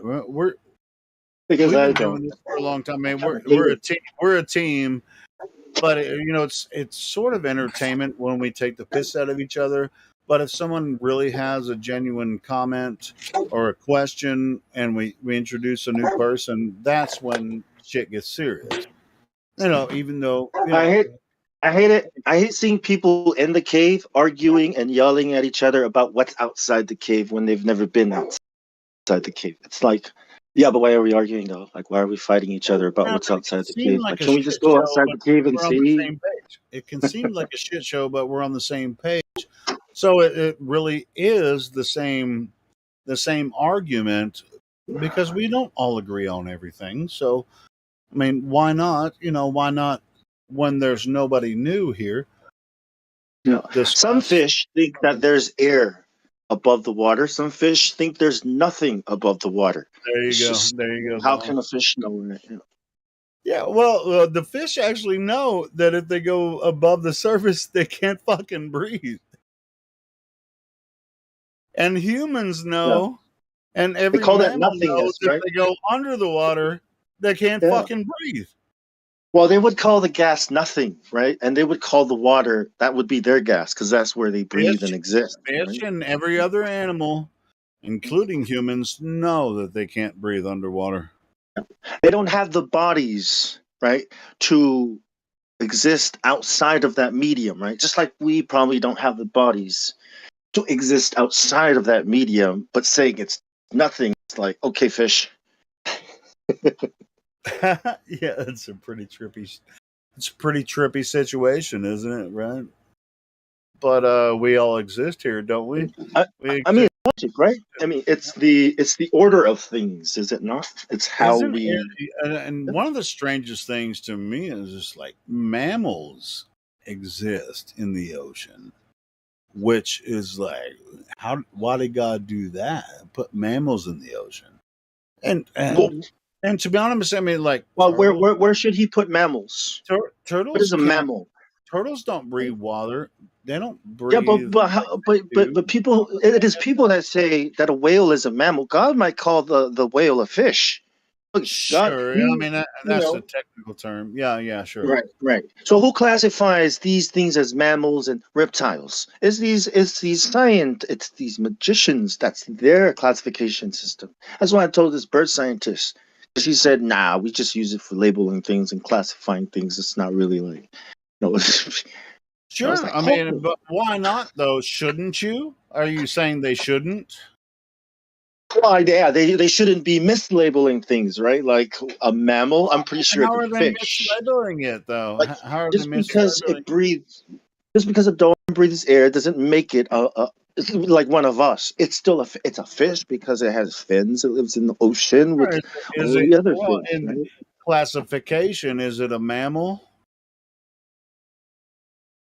Well, I think God classifies it by the type of flesh, right? And man does their best. So good Yeah, job, but look at that's true. platypus. Yeah, I kind of agree with that. Hey, Bong, I agree with that. Yeah, because I would call a dolphin a fish because it lives in the ocean, but it does Right. breathe Only a oxygen. scientist would It call it breathes a oxygen, mammal, right? but it can't What? exist under the ocean for a certain amount of time. It has to actually freaking Right. breathe air from the surface. Just like a whale. But I wouldn't necessarily classify it as a mammal. But that's just my own thing. But then they have all Yeah. this deal. Go ahead, brother. And you know how whales, their size, right? Like if you took them out of the ocean and put them on the land, they would pretty much die, collapse on itself because of the lack of because of the lack of But water they to hold it up. but they have to go above the surface, just like sea turtles or anything that is not. Uh, they live in the sea, but they have to go above the surface every once in a while to get oxygen. Then they dive down. Now, just because they live in the Do ocean that doesn't too, mean they're a fucking mammal. right? We do that too. We No, we just just never not fucking efficient go. at Not it. never go in the ocean, but when we go into the ocean, it's like the opposite. We have to. Well, it's not the Come back opposite. out to breathe. We have, I mean, we're not comfortable in the ocean. It's like, hey, I'm going to stay in the ocean because I just feel more. I identify as a whale, so I'm just gonna swim in the ocean and then come up for breath every once in a while, and I'm gonna swim around and I'm gonna friggin' gain some oxygen, and then I'm gonna swim around, see how Yeah. long I exist. I'm gonna live with the And, whales. and we might be able to figure out, say we're fishing, we might be able to figure out like how the currents work, right? We might call that wind or something. I don't know. Currents or all the systems in the medium that we live in, but we still can't get out. There's also another system outside of this medium that is way bigger than the one in the water. So if you think about us trying to figure out what the ether is or what's outside of the system we're in, it's kind of like that. It's probably very complicated out of this world understanding, that we have no context for, that we can't grasp because we don't have the stuff to grasp. What does a fish? How can you teach a fish about gas, electromagnetism, the air, electricity? Yeah. It doesn't have the stuff to Bottom comprehend line, any of these things. Right? Bong, you can't teach a fish a goddamn thing. Exactly, which is why Jesus meant, how can I tell you what is in heaven, if you don't even know what's here on earth? That's why he explains things, right? That's why we explain things to each other in terms of, that we can experience, that you understand, you relate to. So how do we talk about it? How do we talk about the ether? Almost done packing up. The Sorry. ether is not the. It's not everything. The be all end all. It's Right. in This my is a mind. word. Earth. Yeah, I mean, it's a way to explain that everything is moving in fluidity for everything that we can experience. And now, whether or not you experience it a certain way, or if you can, like through chemistry, you can manipulate certain elements and then manipulate them in a lab, and that's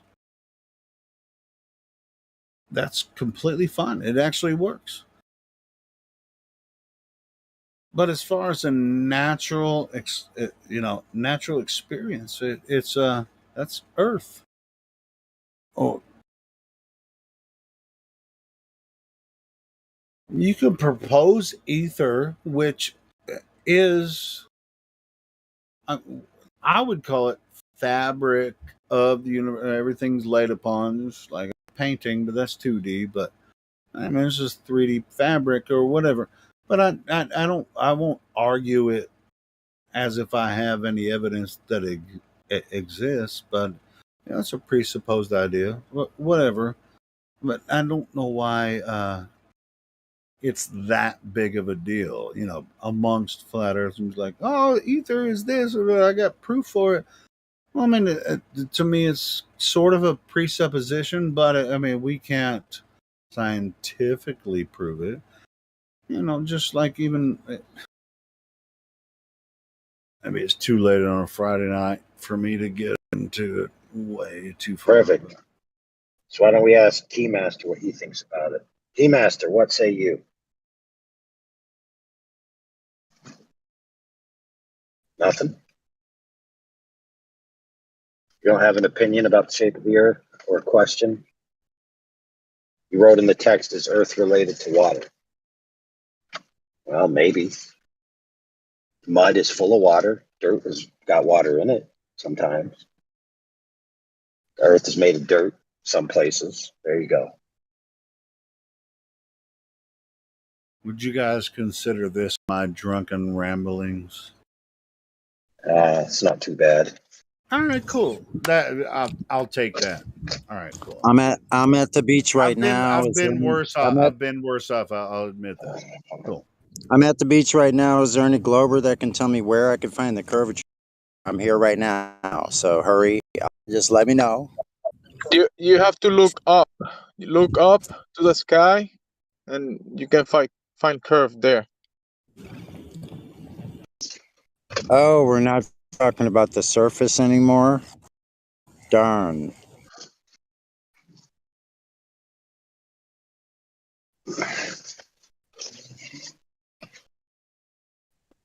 Like I was saying, I mean, it's like unless somebody comes in and talks to us, we're gonna just like bloviate about freaking like our experiences or ideas. You know, I mean, it's just like Helio, and then, who is we? Who is we? bro, I've heard you do the same shit that I just did, so that's me and you. I don't globiate about anything. You globiate. Well, I'm talking about a globiate with a V, not a globiate. See, Jemsy's a joker. He knows how to make an entendre. He knows how to do it. He's a master at that shit. I love that. I love that shit, Jemsy. You're a funny guy. Go ahead, Sino. You spoke to the ladies earlier. Please save the gentleman from Helio, please. Right, lads. Go ahead, Right, Sino. lads. Wait.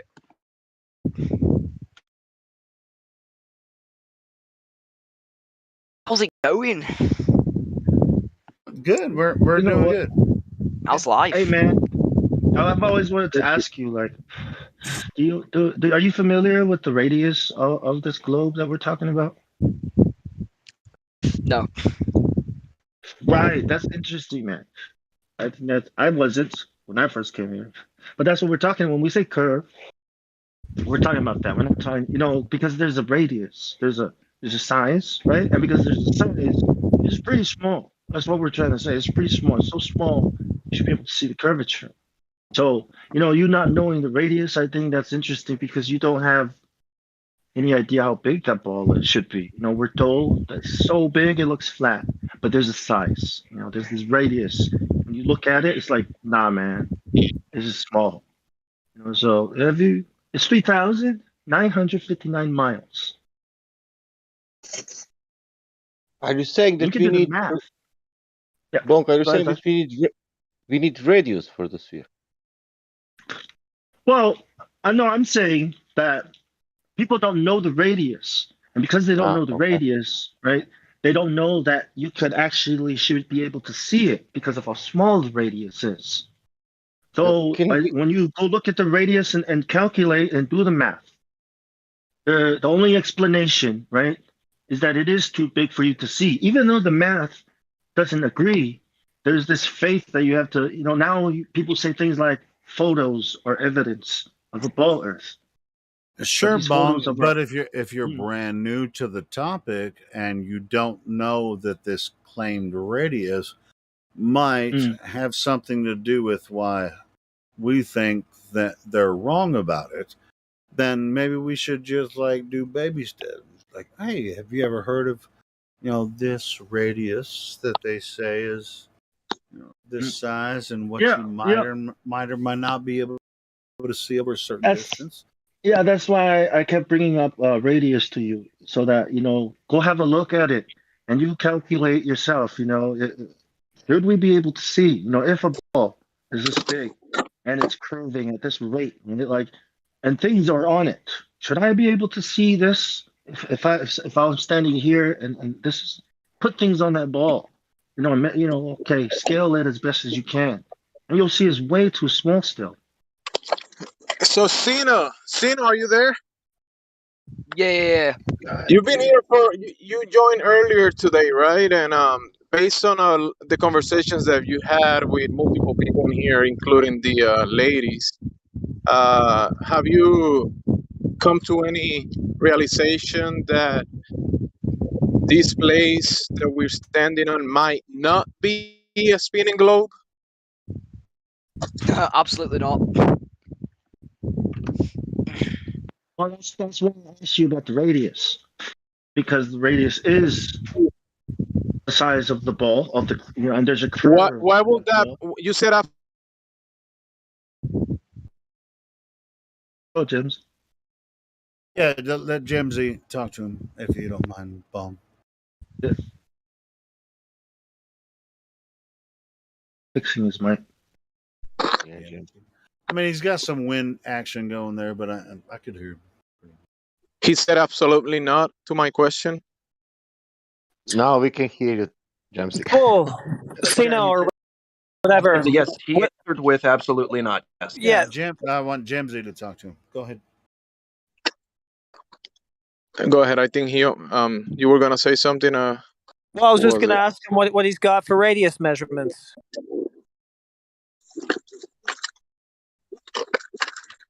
It's the thing I literally don't know. So I'm actually accepting that I don't have any argument against So you have no idea why you believe. You just do.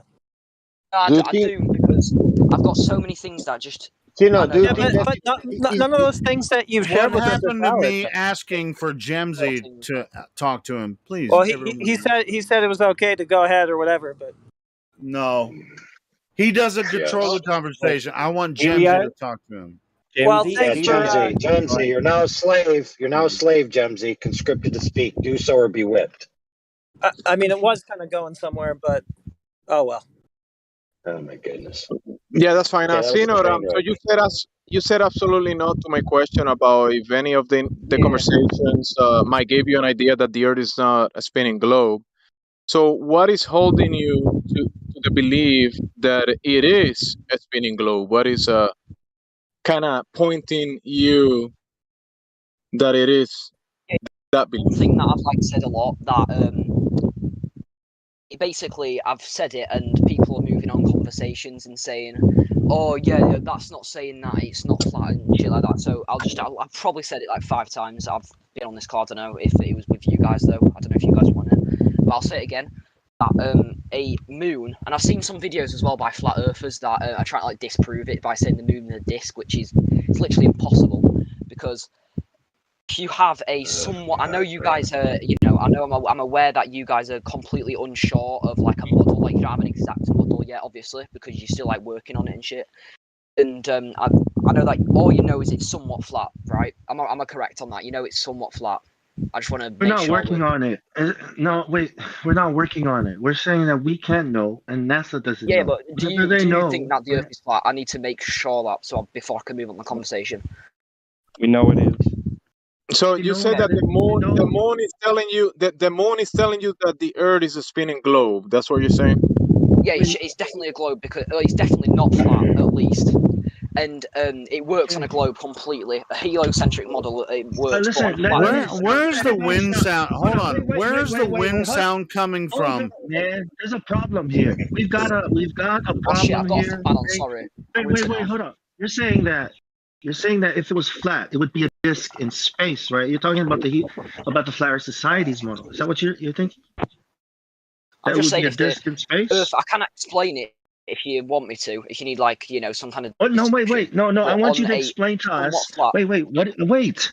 I want you to explain to us what you think the Flat Earth model looks like. What you think Flat Earth model looks like? Is it a disk in space? I don't really know, to be honest, because I've said so many things. No, I was saying, right, it doesn't have to be a disk in space. If it is somewhat flat, and that's why I have to stop you again. Stop. This is the problem. This is the problem. Wait, the problem is because you think. The reason why things aren't working on a flat Earth for you is because you're thinking that it's a disk in space. This disk in space that No, you I'm have in not. your I'm just mind. saying if it's a Let me flat Earth, finish what it I'm can mean saying because this is very important. Yeah, This is the sorry. most important part. Okay, you're thinking the wrong thing. What you're thinking is what is called the Flat Earth Society's model. This model was created by the government. Barack Obama, okay, promoted it. We do not have time for the meeting with the Flat Earth Society. The Flat Earth Society are not real people. They don't exist. If you look them up, you'll see that they're all Freemasons and scientists of the highest level. These people are old. This organization is as old as the ball. Okay, that's the idea. These are this is the flat Earth that was being made fun of on TV, on cartoons when we were growing up. You're gonna fall off the edge of the Earth. That's what you have in your mind, and this is why it's not working because No, that it's is not. not. It's not. Wait, check this out. The image that all ancient cultures have of what the model of the Earth looks like is not a disk in space. Space, the outer vacuum of space, does not exist. This is the reality down here. Okay, you got to think about that a flat. Just think about what do you call those snowball? Think about a snowball. Okay, everything is inside this reality. You know what it is, where the edges are, what's up there. Only NASA and the government and the people that had the resources to go and check it out, only they know.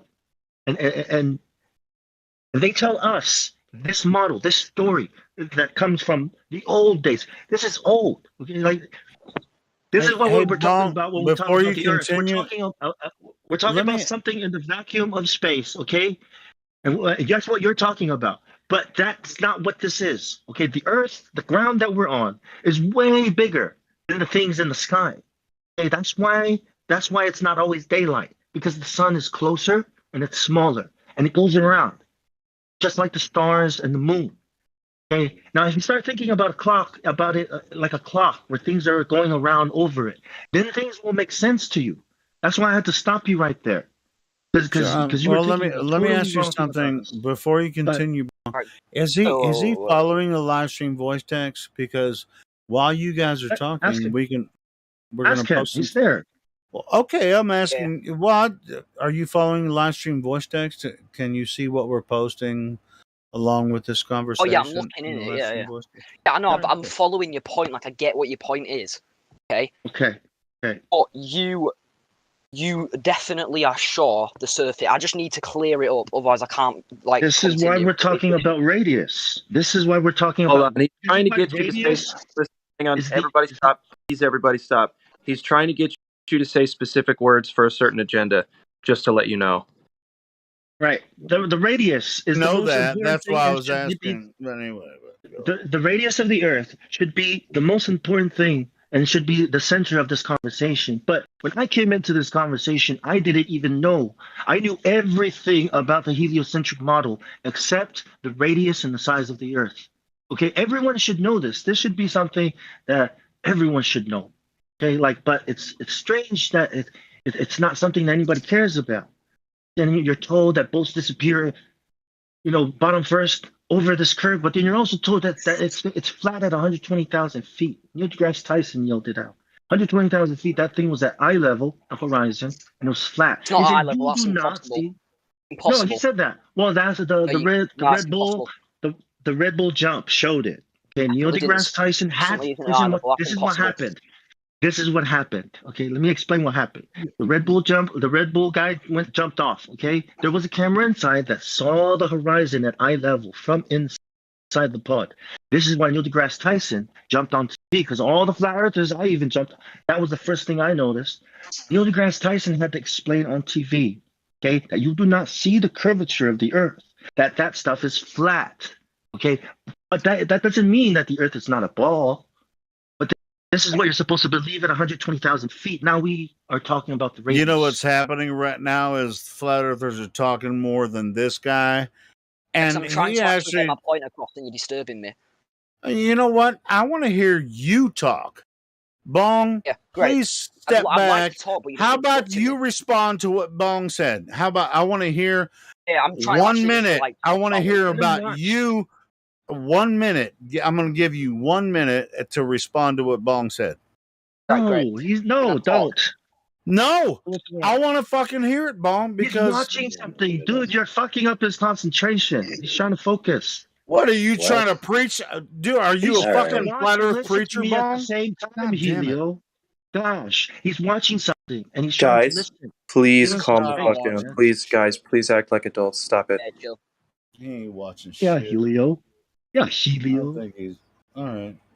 I I'm think just he's a kidding. troll. I'm saying I think he's it's a literally troll. impossible. It's Not a geometrically troll. impossible. A flat ball, whatever the fuck it is, it's impossible for a horizon to be eye level unless the Okay. fucking Can't believe you you are. don't see it, Bong. So you really don't understand that things that are below you are below you, huh? I mean, Like the ground, the surface of the earth, if your eye level is above that, then the surface is below you, so there's always going to be a slight dip to the horizon. But if you think that it's yeah, dipping of course it is. because it's a ball that's curving away No, from I'm you, not. I'm just and that the yeah, horizon I is know that's what I said. geometrically, hold on, That's and what I that said, the right? horizon is geometrically at 1.2 miles times the square root of the observer height in feet, then you're totally wrong. He's conceding. He's Hold on, conceding. I was saying, everybody. Please, can I I'm saying moderate it just doesn't for a matter minute? if it's Let flat him or a talk ball. It doesn't matter what and shape make it a is, fool right? of himself. Please let him Give make him a a It chance doesn't to matter if it's talk. flat or a ball. You're talking You over him, cannot have Helio. a Go ahead. talk like literally I'm for the like one 10 talking seconds. over him. You guys have been fucking talking for Yes. 5 minutes. You did it again. Go ahead, Sino. Go ahead. Try again. Yeah, you cannot have a horizon at eye level. It's impossible. You can't have a horizon at perpendicular to Right. where you're standing. I understand. I agree with Flat you. ball, whatever, I it doesn't matter. totally, I 100% Really? agree with you. Give him If the 10 Earth was, seconds. God damn if the it, Earth was Bong. a ball, okay, dude, I'm communicating with him, man. Can you No, just? you're not. Did you hear what Nice, he just chill. said? Actually, I got my point across. You're not You let hearing him him talk. concede. You're fucking it up. Fuck. All right. Sorry, man. Sorry, Sino. Sorry, Sino. Look, I Nice, chill. agree I got with my you. point You don't across. have to I'm letting apologize. him. I agree God with damn you it. that we shouldn't be able to see that at eye level at 120,000 feet. But Yeah. this thing happened, okay, and Neil deGrasse Tyson had to explain it away. Okay, now what we're saying is Neil deGrasse Tyson is saying that you're still on the ball, even though this is happening. Now Bong's answering something he didn't talk about. So anyway, go ahead. Oh my God, Theo. Yeah, fucking asshole. Fuck you guys. Okay, fuck Continue me. with the cartoon Okay, fucking fuck me. But the weirdness. point that he's making is that it's not possible on a ball. Okay, that's what he's saying. If this is not possible on a ball, and we agree, because it's not a ball. That's what he's saying. Why are you attacking me? Fucking hell. That's not what he said. But go ahead. It's like we're pulling in a I'll fish shut and up you're now. yelling I'll at shut me up. while I'm pulling the I'll fish in. shut up.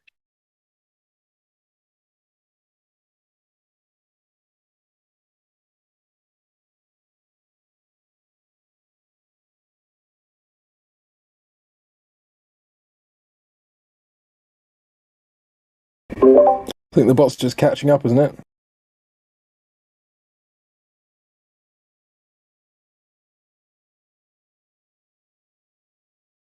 Right.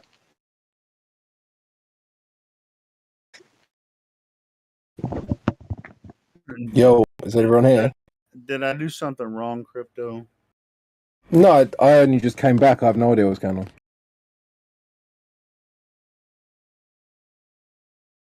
We've been moved. What the hell just happened? Everybody moved to Livestream 2 now. Just conceded that it cannot be flat. And freaking Briggs and Stratton motor on a lawnmower. God, if I had a vehicle, I'd be grabbing that and making a go-kart or some shit.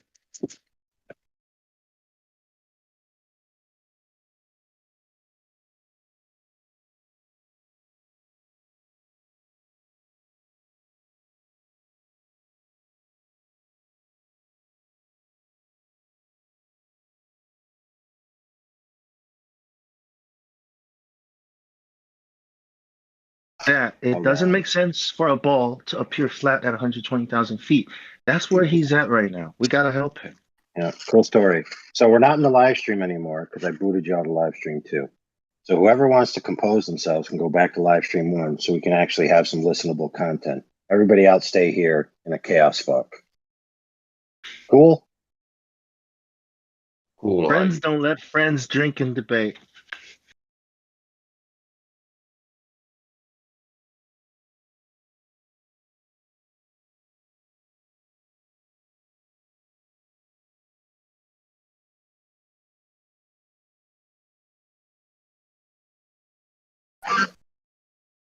Thank you.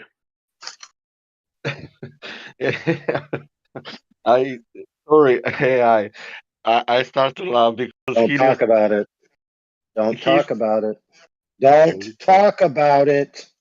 okay. Okay. Yeah, what's up with you guys? Got to chill. Is the Glover still in here? Don't talk about it. Maybe they're speaking about Flat Hey, Earth. I don't know. I don't care what they're talking about. We're going to talk about something else. Is the Yeah. Glover guy in here? No. Move He's him in. there. Hey, what are we talking about now?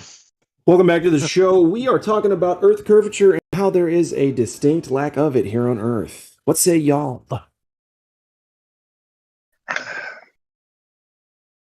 I don't know. I got some cookies.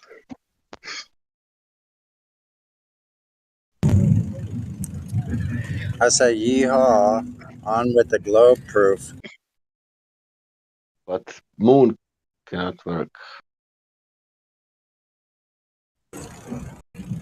Oh, wait a minute. I slipped. What globe proof? Yeah. Moon. Anyway, Moon it's kind of boring now. Moon cannot be this. Let's go back.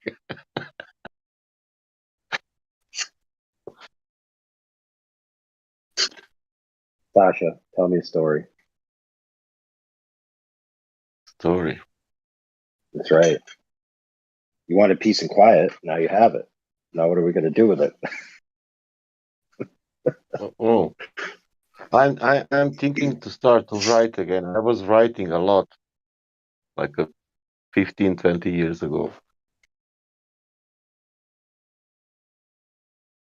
Maybe I will write some comedy books. I have a lot of material.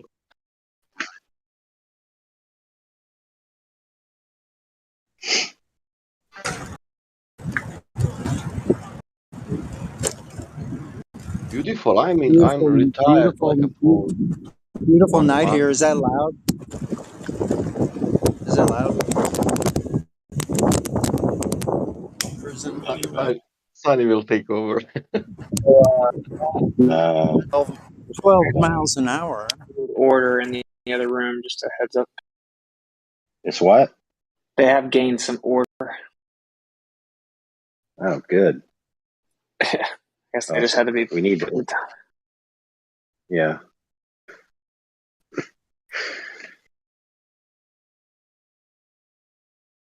Yeah, that was So that crazy, and I kid was on actually mute. I was was trying to mod, but I guess I was on mute, and I was like, "Oh my god, why is no one listening?" But I was muted. That was wild.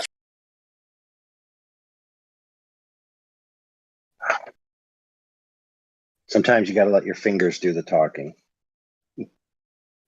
or the walking or whatever it is.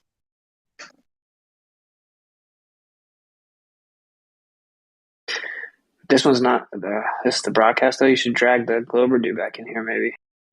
I don't know. Let me go check it out. I might have spoke too quick.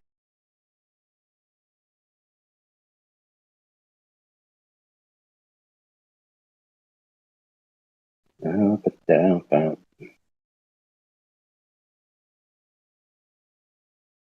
So glad did Kai or KY or KJ? Yeah, KJ. Did she teach you how to use the Earth curve calculator yesterday?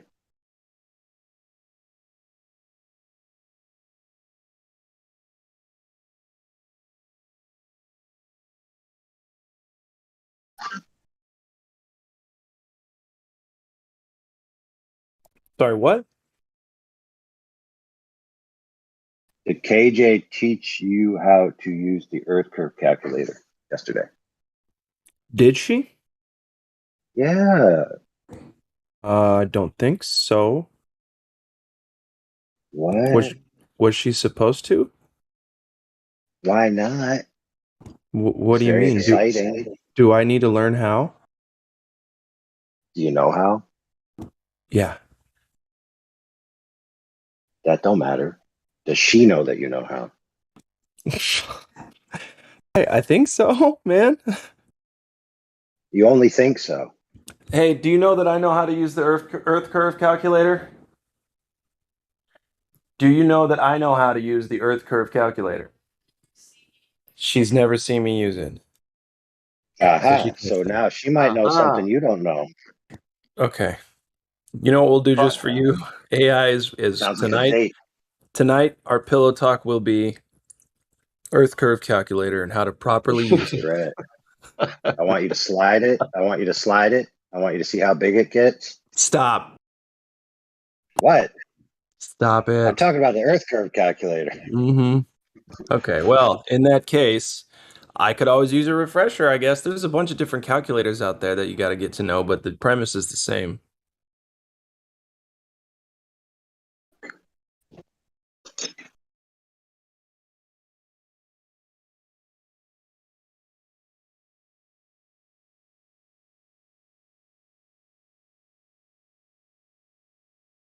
Trick is teaching the Globers how to use it. Apparently, they don't know how. Do you know why? Because they're still Globers. Thanks.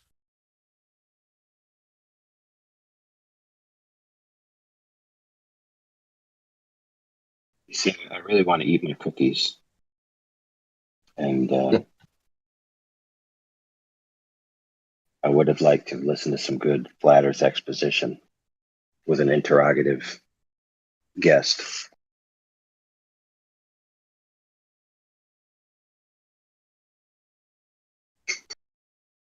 You know, kind of like in the old days when you used to smoke a cigar and listen to a fine orchestra on your record player. But My that was like grandma, a broken record. my grandma still does that. She doesn't smoke Yeah. cigars, but she does the record play orchestra, and she goes to see the orchestra often, as often as they go play. My grandma smoked cigars. Just saying. Cool.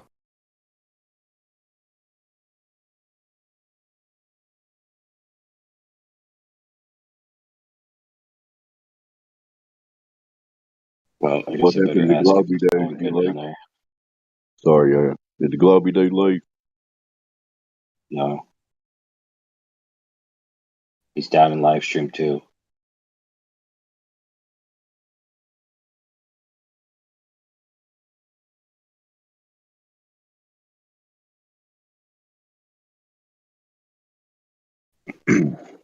While it's still there, I want to announce that I made a comment on one of Professor Dave's videos today, challenging him to debate wits in an objective, impartial forum, and I encourage others to also. So he needs to get knocked off his perch, in my opinion. Anyway.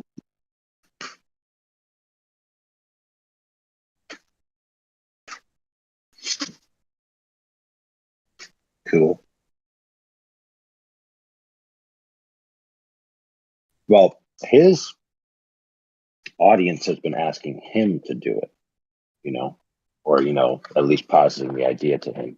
He should do it. Yeah, that's what I was hoping Oh. for, to get it from both sides. So if he doesn't do it, I don't know. Well, I mean, Witsit will do it as long as it's a fair platform.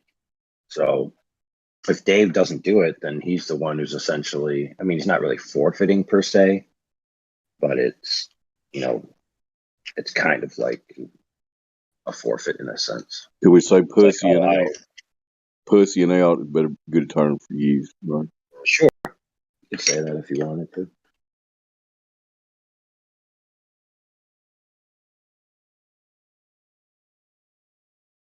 I challenged him to properly defend his globe beliefs on an impartial forum. So we'll see if he does it.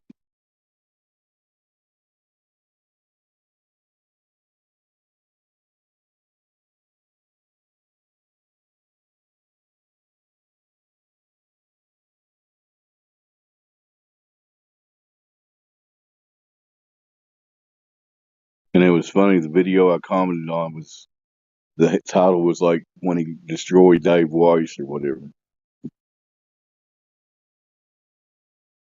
Got like 1.6 million views, something like that.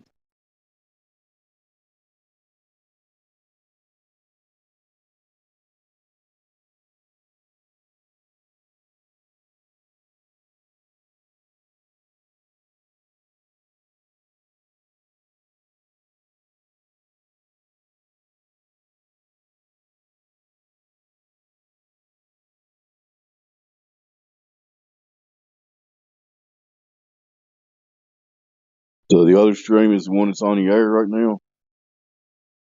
Is that right?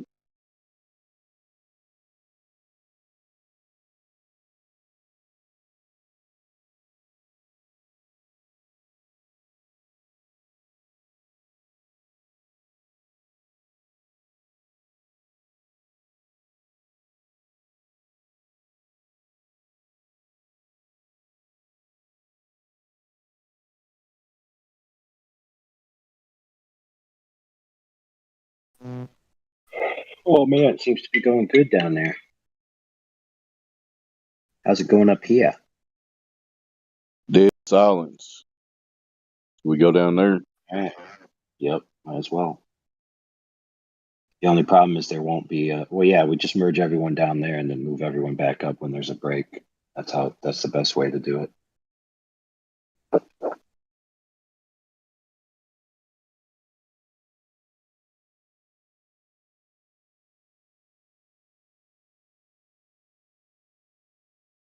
Hey, listen.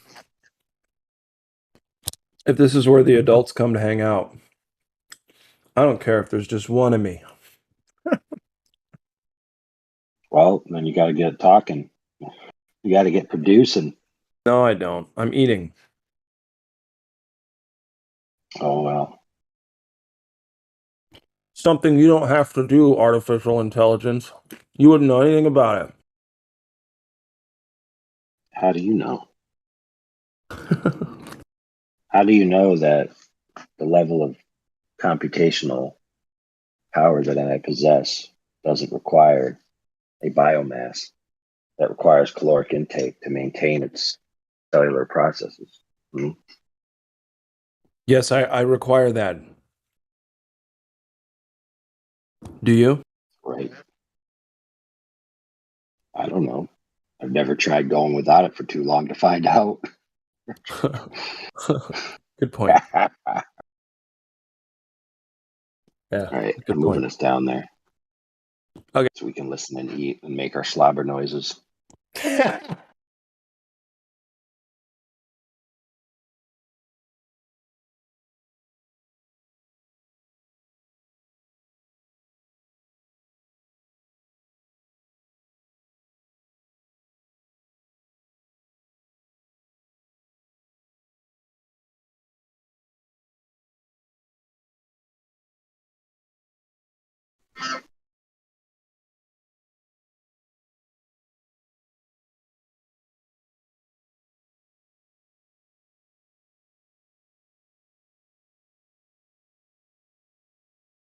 Of a guy very definitely like near the circumference. Let's say the world has a circumference, which it probably doesn't, but he's somewhat near the edge or something. I don't know what you'd say. Okay, is that an issue? Yeah, that's right. Fine. All right. So he's definitely at a greater distance away. He's going to look up and see a different side of the moon than the guy under it. Is that fine? No. Oh, but now you got to know the distance to the moon. If you're making a comparison between the observations, now you got to know the distance to the moon, like from the actual plane. No, it doesn't matter because it doesn't matter because if you look at it, it's going to be a different view to the guy standing directly under it. How can you say it doesn't matter when you don't even know what the moon is? It doesn't matter. This is why I'm using multiple guys, examples. can we address what he's saying, not things we wish he said? All right, cool. Please. His whole He's made a very specific argument. I can reword it if anyone wants to address what I'm saying as a summary of his thing. He's saying that you've got one guy directly underneath the moon, and you've got one guy off to the side. The angle of viewing the moon is different, therefore the moon will appear different. Would anyone like to address that instead of addressing something else? Yeah, he begs the question of the sphere in it, so it's invalid. Right. Because I'm using it as an example. Yeah, we don't care. It's an assumption. Okay, then when I get onto another example, observations because we we don't don't know know the what shape distance. the moon is. Well, we can't make a comparison Like because we going to don't know see the a different distance. object. We It doesn't cannot matter how far you are. You are looking at the object. It Fucking matters. triangle That's why we fit, said whatever it we is, you are don't know looking what at it taking is. a part of it. I'm pretty sure I heard him bring this same argument up like 12 hours ago. Let me ask him something. Is he claiming that he says these people are seeing different sides of the moon? Is that what he thinks is happening in reality? He's straw manning his own flat Earth model here. Is what he's doing. Before we get too deep, everybody wants to get They will excited. have different views. But That is a hold on, fact. You don't need to know how Well, far yeah, away the different moon is. sides. Never said Listen, different sides. You're putting Yes, words you in my did. mouth again. No, I said no, sir. they will have different views. No, I never said different listen. sides. Let crypto talk, and can we all shut up? Thank You you. said Let he crypto said stop. address this, please. Everybody, stop saying something. Crypto knows what he's talking about. Please let crypto address this. Well, no, I mean, I'd be happy for someone else to take it over, but I just feel like no one's addressing what he's actually saying. So you've got a guy that's perpendicular to the moon. You've got a guy, I don't know, in Australia or whatever, and therefore the viewing angle to the moon is different, right? So you're saying that you would see a different angle. They will see a different object in the sky. Right. So the first problem, Right. Yeah. So the first problem, as has already been told to you by Heretic, is that you've already assumed that it's a spherical object in the sky, right? So Yeah, but it doesn't matter. I could place a pyramid in the sky. It will look no, it different. I actually could place does a dish. though. It doesn't. Go on then. Why? Well, because you've already assumed characteristics about the moon that you can't prove.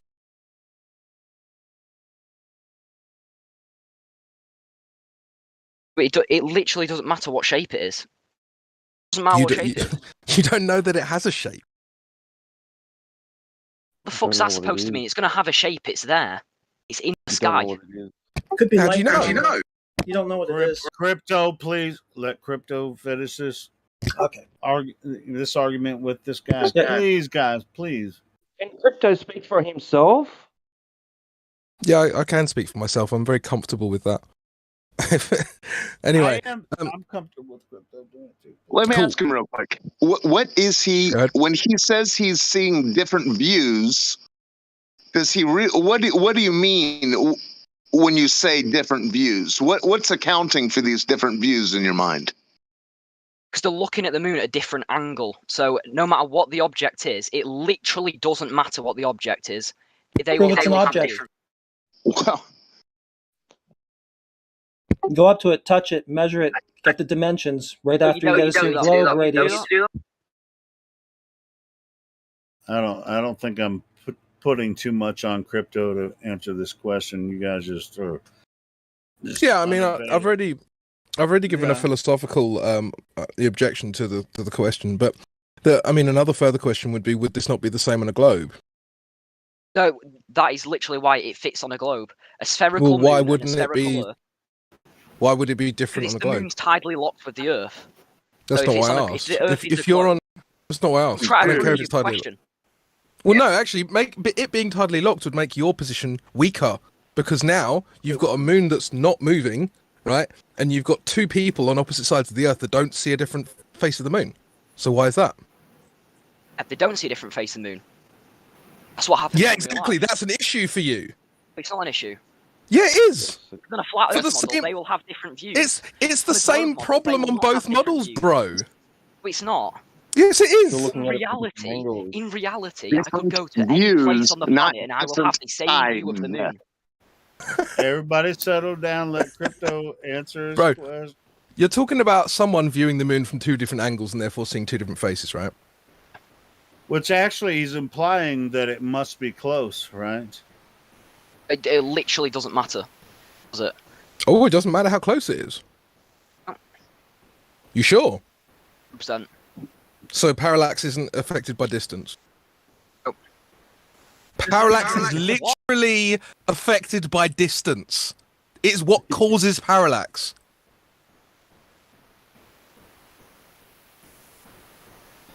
Size of distance.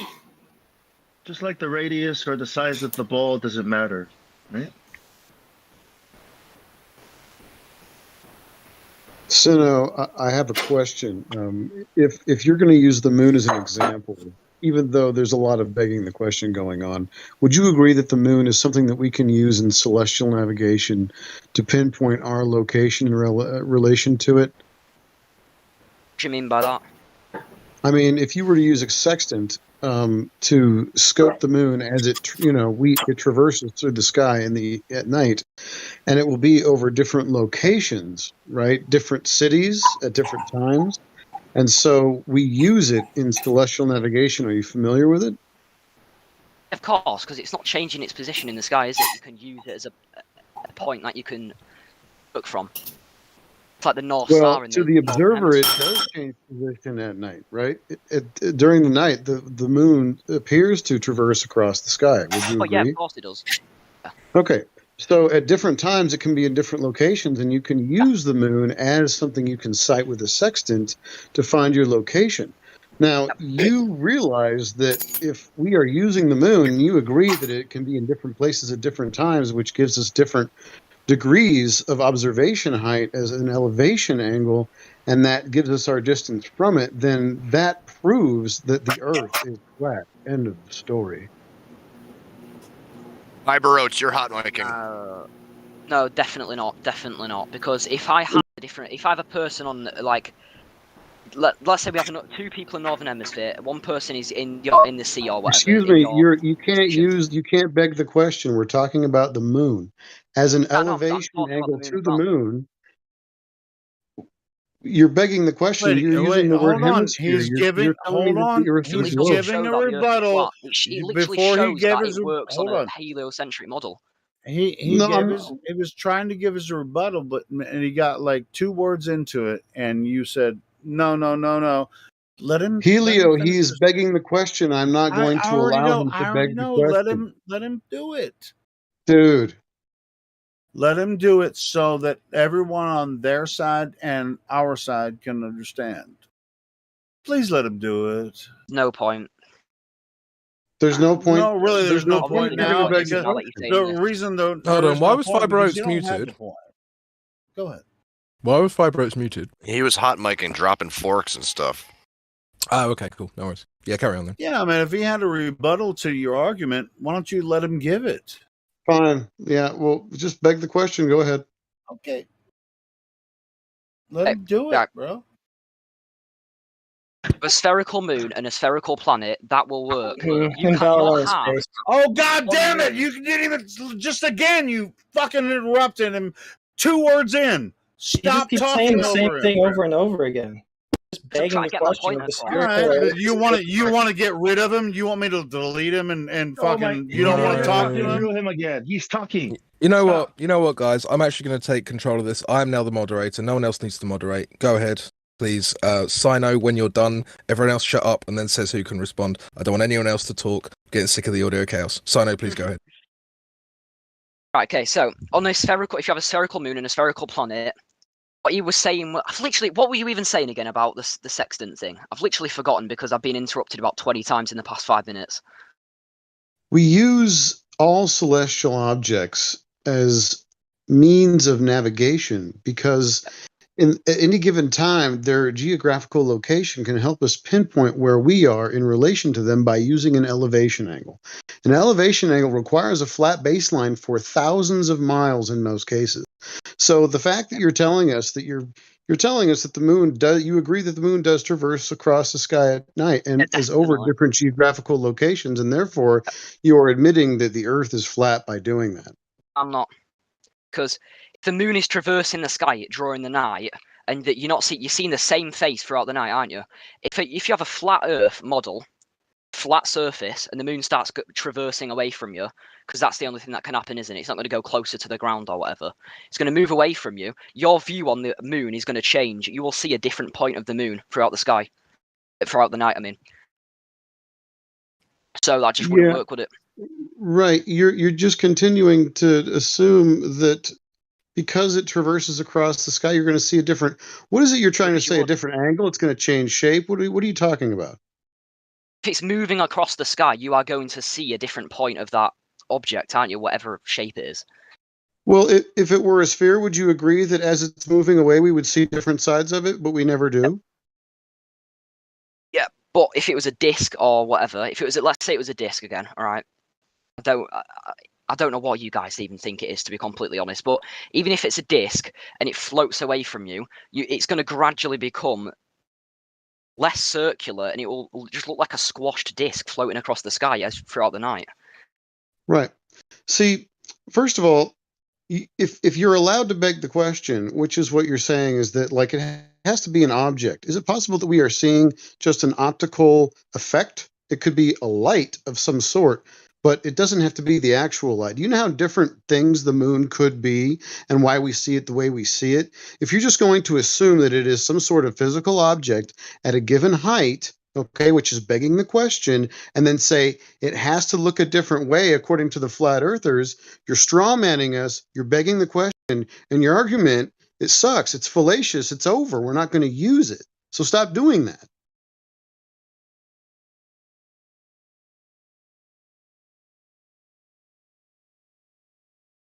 Also has nothing to do with the Earth. Yeah, that too. 100%. Cool, Sino. Do you want to respond to that, or shall I open the floor up to other people? I literally didn't even know what you said, to be completely honest with you. What did you say? Sorry. Oh my gosh. You're begging the question. Your arguments are fallacious because you're assuming that the Earth, or the moon for that matter, the moon is at a given height and it has to be a given shape or an actual physical object. It can be many different things. So stop just assuming it's one thing and then straw manning us with your assumption. It doesn't work that way. That's not a valid argument. Right. Let me say. Yeah, but even if the moon changes in height throughout the night, another person is going to see that. They will have a different Well, you're view. assuming that it's a rock. That's what I'm trying to say. You're thinking that look, it's not a thing. Anything that's made of matter is down here.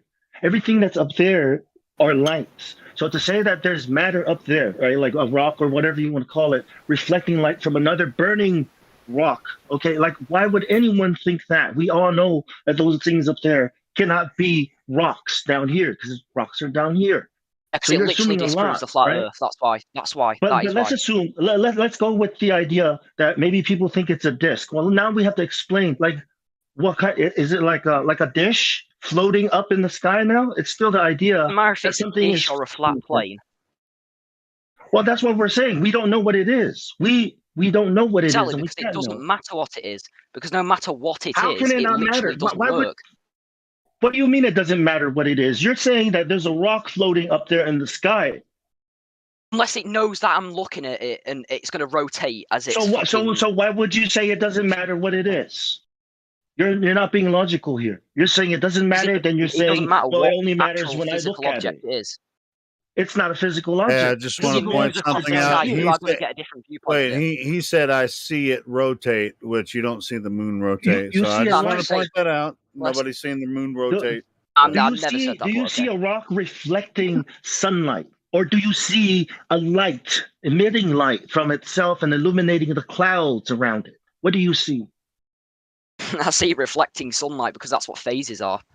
So you see a rock that's reflecting light. That's how you experience the moon? Yeah.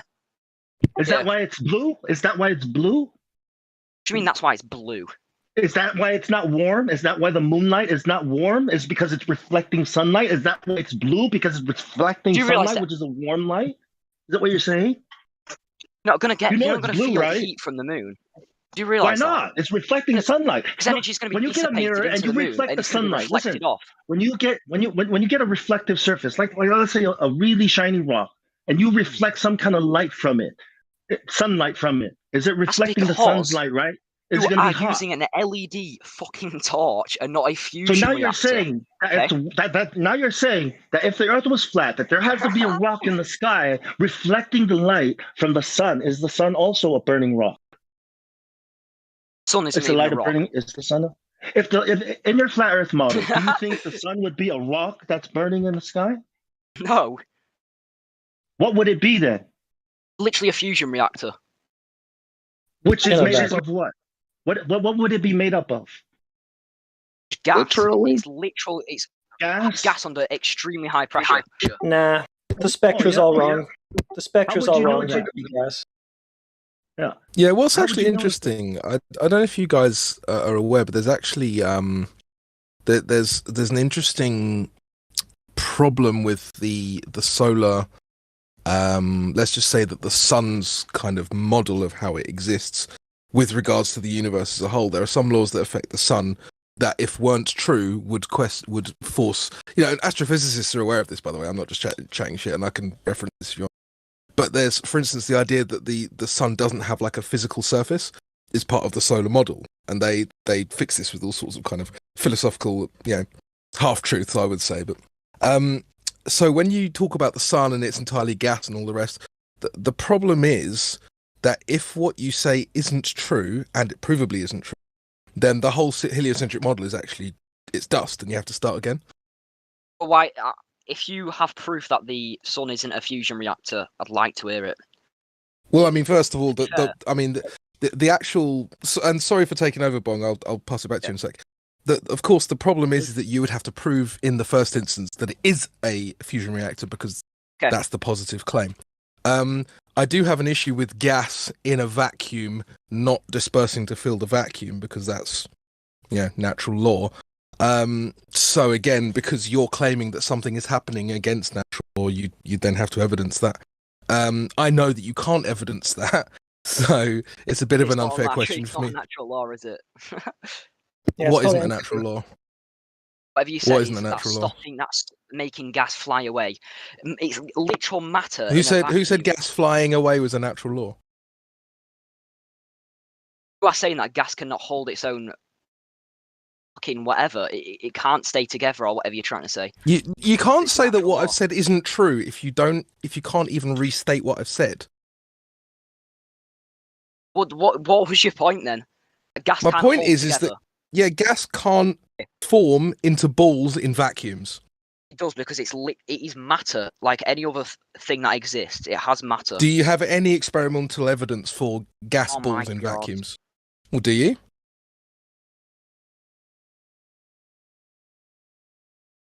I'll take that as a no then. So we've got no evidence for gas balls in vacuums.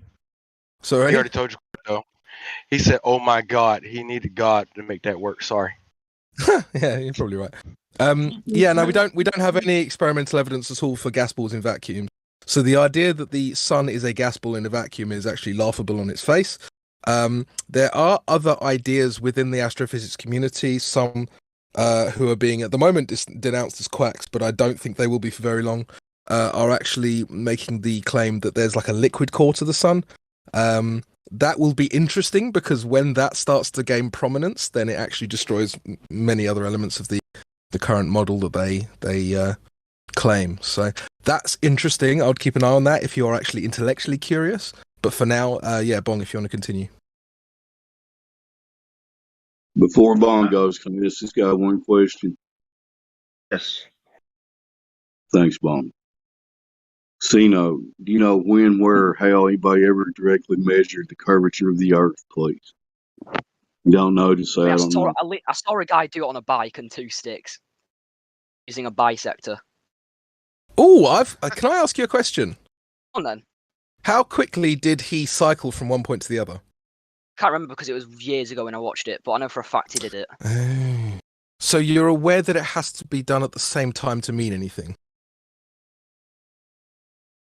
What do you mean by that? Well, you're talking about angles, right? Okay. So in the time that he cycled from point A to point B, as the sun moved. Wait, oh my God! Yeah, but he's not you. What do you mean? Oh my God! That's into account. No, because at that point, you've then lost the whole experiment. The point about making triangles, and there's other issues with the Eratosthenes method we can get into if you want. In fact, I would like to, if people don't mind, go on to a second point here. But if he's moved and the sun's moved, then what angles have you drawn?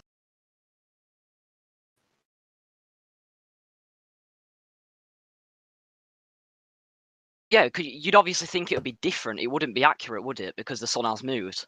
Yeah. So then, what's he proved? Fucking nothing is the answer. Pardon my French. Sorry for anyone who doesn't like swearing. But yeah, let me. How good are you with maths and trig?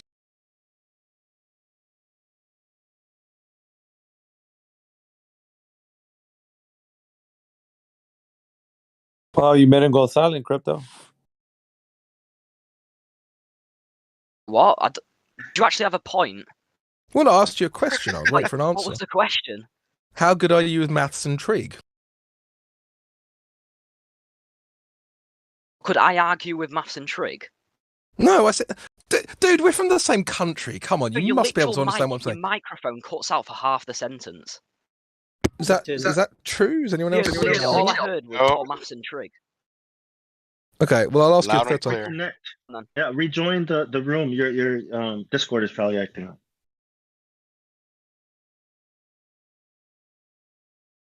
Do you want to leave and come back, Sino, just to get a bit of connection? I'll try. Okay. He's looking for God again. Sorry, watch.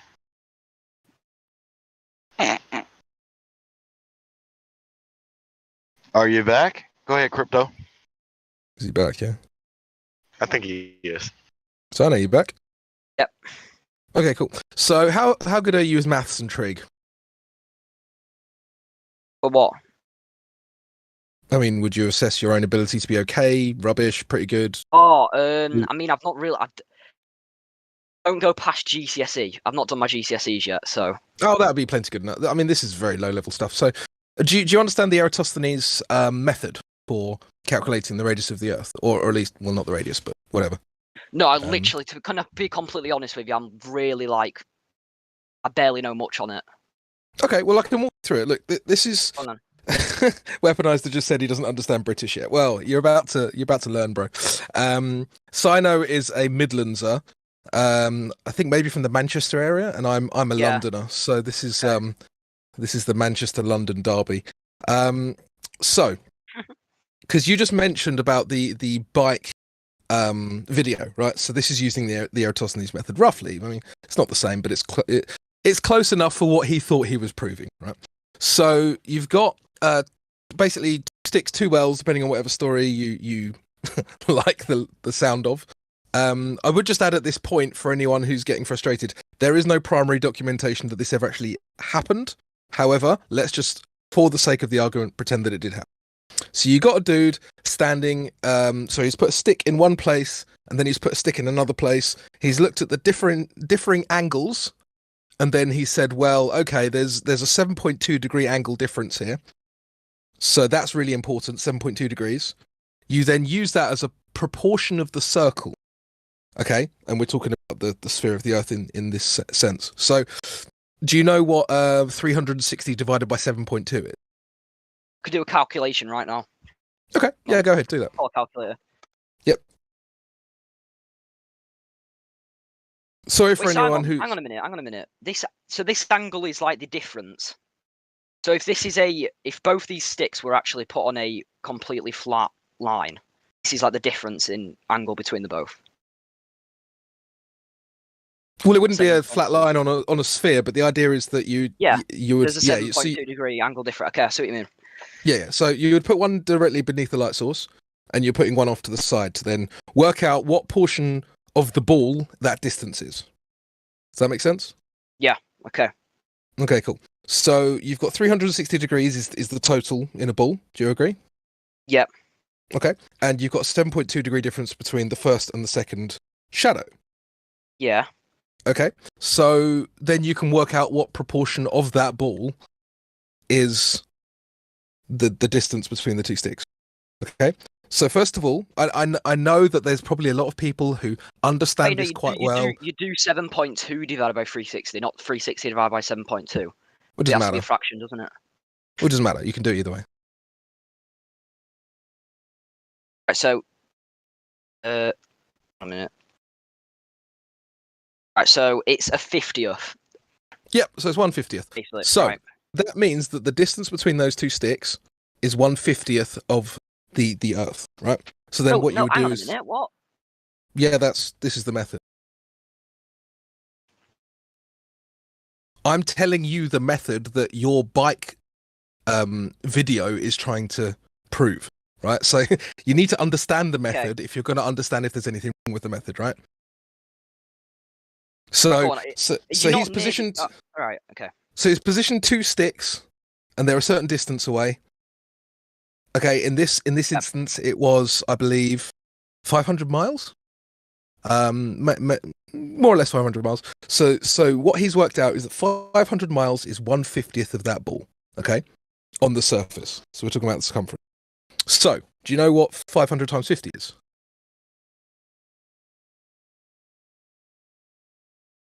Yeah, 25,000. Yeah. Okay, so what we then have is a calculated circumference for the ball, correct? Wait, hang on. You sure this is how he's done it? Yeah. Does anyone else no, want to just leap in and?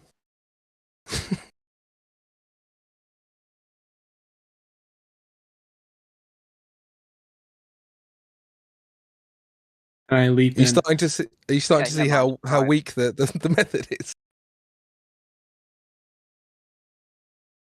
No, this isn't the entire method. Well, I'm walking you through it. You sure this is like it? This can't be it.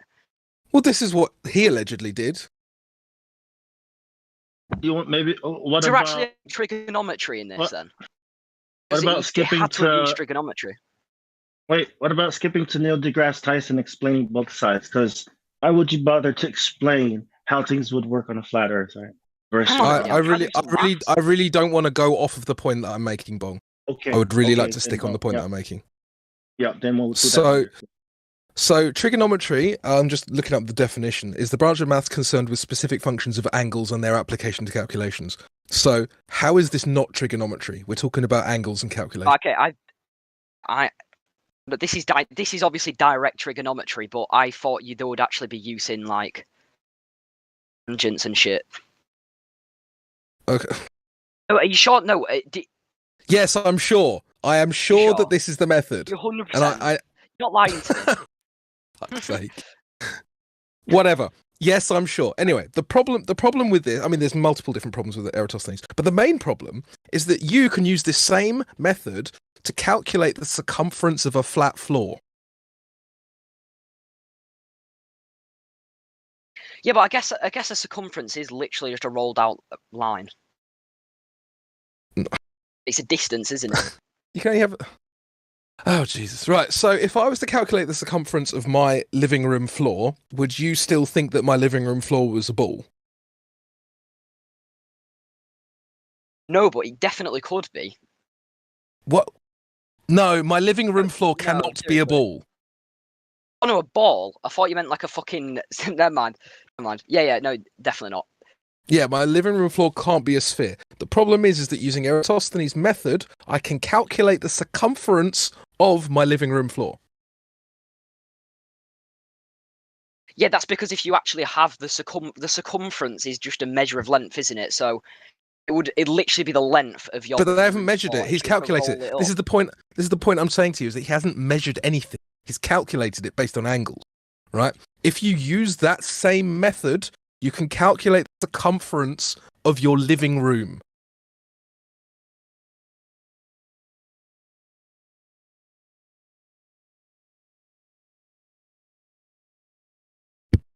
Okay, yeah, but circumference isn't literally just balls. So you're not arguing for a ball you anymore. you could roll the length of your living room floor, and that would make a circle, and then you could have that in terms of pi, a circumference. But it doesn't. Okay, it's still a flat floor, though, isn't it? Yes, but a circumference can be rolled out. So when he uses this method, this is the thing. You've just introduced the guy riding his bike across the country and said, this proves that the Earth's a ball. No, it doesn't, because you can use that method and calculate the circumference of a flat surface. That's retarded. It shows you that the method isn't being applied properly. Okay, I see what you mean actually now. Thank you.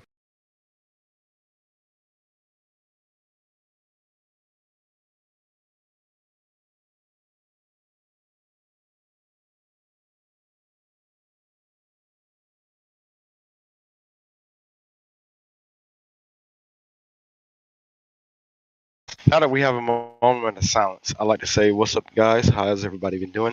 Hope everybody's great. Hey, Bon. All right, perfect. So my friend who just had an epiphany that this method is trash, I'm going to tell you something, okay? The supposed radius of the Earth, circumference of the Earth, etc., has never been measured, ever.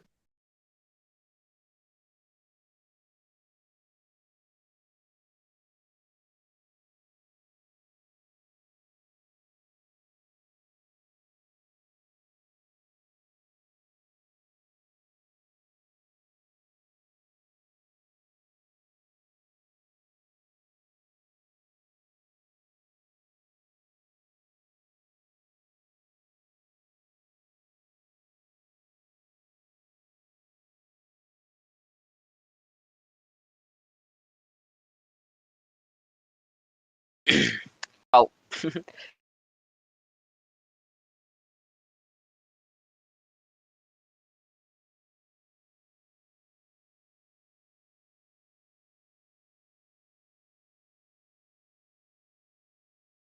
What's that truth saying? Sometimes the truth hurts. Wah, wah, wah.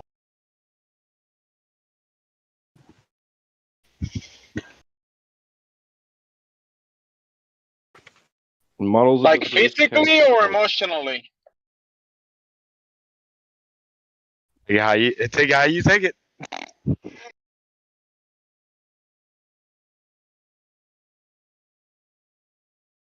I would say mentally, it could hurt. Existentially.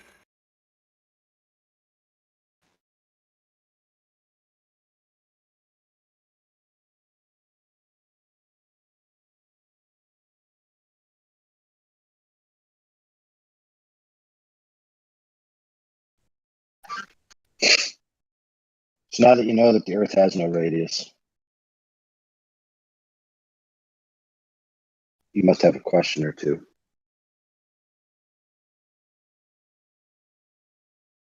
If you need more time to simmer, we'll gladly accommodate you. I'm just thinking. I'm All just the thinking. time. Yeah, fair. Take all the time you need.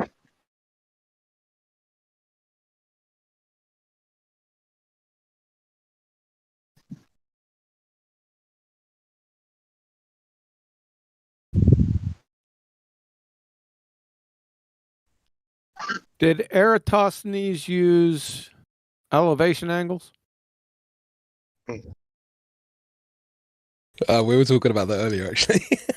Oh, did you? Did you go over that? Not in depth, no. But we did. He was talking about how the horizon doesn't always rise to eye level, therefore Earth globe. Oh, that's moronic. Did you go over, because he did measure elevation angles, correct? Correct. How could he do that when you need a horizontal flat plane as the baseline to measure an elevation angle? Therefore, all his calculations are wrong, and he proved a flat Earth as soon as he attempted to measure an elevation angle. Well, yeah, you need a tangent to find an elevation angle, don't you? You don't need a flat. Didn't have a tangent. No, you need a horizontal plane. Not a tangent, a horizontal plane. You don't have horizontal plane. What the fuck's a horizontal plane? a horizontal plane. You mean What's just a horizontal You plane? mean just a tangent? No, not a tangent. A tangent is a straight line A that plane touches. is a two-dimensional. No, like a a two-dimensional. tangent is not a horizontal plane. I'm just For saying, like, because God's you were saying it's a sake. horizontal plane, that kind of into thing. Horizontal plane. So I mean, just say a line. No, I don't need to say a line. It's a horizontal plane. Define elevation angle, please. Citation. Time for that whipping, boy. Yep. Because you don't know what an elevation angle is, obviously. Fucking tangent's a horizontal plane. What the fuck? But you'd also fail third grade geometry. No, I was saying if you have a horizontal plane on a ball, that's a tangent. There is no horizontal plane on a ball. There's no such there thing as a are horizontal no plane. horizontal planes on a sphere. But if you have a straight don't have it. 180-degree line on a ball, You don't have or on one. a circle, it's a tangent. You don't have one. You don't have a tangent. Where's the tangent? Then we'll get back to your definition of elevation I angle. just want to actually, like, I'm a bit confused on what a horizontal plane is. Yeah, it would get Literally, it confuses it's not a most thing. clowns. So No, it's literally still it's not a waiting. thing. Do you know what a plane actually is? A plane is literally a flat two-dimensional object. So I'm still waiting for that definition of elevation angle with citation, please. All right. Wait, are we really confused about a horizontal plane? Yeah, I have them right here. A horizontal plane isn't. Kid, it's not kid, the thing, is it? somebody A else is horizontal speaking, plane. kid. Hey, kid. You mean you could literally just say like. Kid. Someone else is speaking. Understand? I don't think he understands that. So I literally have a horizontal plane right in front of me. It's a table. The top surface is a horizontal plane. It's arranged horizontally and it's planar. How hard is that? Oh, okay, no, I thought you meant like a horizontal plane. I thought you were trying to just describe like a line. I didn't really understand what your statement even was, to be honest with you. I'm not really listening. I'm not gonna lie, but... Yeah, fair, I'm but not that would really be a listening. horizontal line. Holy shit, can we be done with this fucking loser already? Wow. All right, I'll put an exclamation point on it, and then we can move on. So at 18 minutes after the hour, we're in live stream 2. Is that correct? Yes. At Yeah. 18 minutes after the hour, I just went ahead and got the citations because we're not going to hold our breath waiting for you. So elevation angle from radar tutorial. Elevation angle is the angle between the horizontal plane and the line of sight measured in the vertical plane. From IGCSE 2021 edition, 16.02, angles of elevation and depression. An angle of elevation is the angle from the lower object to the higher one, while an angle of depression is the angle from the higher object to the lower one. Both angles are measured with respect to the horizontal plane of the reference object. And finally, thus design. The altitude angle, sometimes referred to as the solar elevation angle, describes how the sun appears in the sky. The angle is measured between an imaginary line between the observer and the sun and the horizontal plane the observer is standing on. How about that? You get it now? Welcome to Flat Earth. Snacks are in the back, bathrooms on the left, DJ's spinning request. Smoke them if you got them. He dipped. Oof. It doesn't really matter. Bit like the Horizon. Huh? No, not even a stinger from anyone.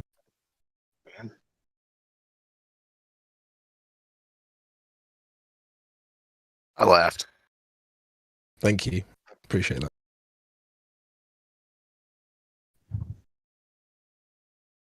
Yeah, basically his arguments were Horizon isn't exactly at eye level, therefore Earth globe, and then person cycled across America, therefore Earth globe. Why should he even be close to eye level when on his It's also fairy the tale shadow. globe?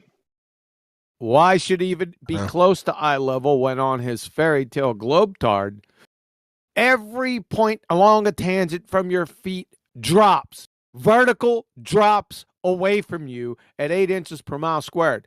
Why in hell should it even be close to eye level? Yeah, exactly. That's what he said. He said That's that what they all about yeah, he said about the Red Bull jump. He said that's impossible.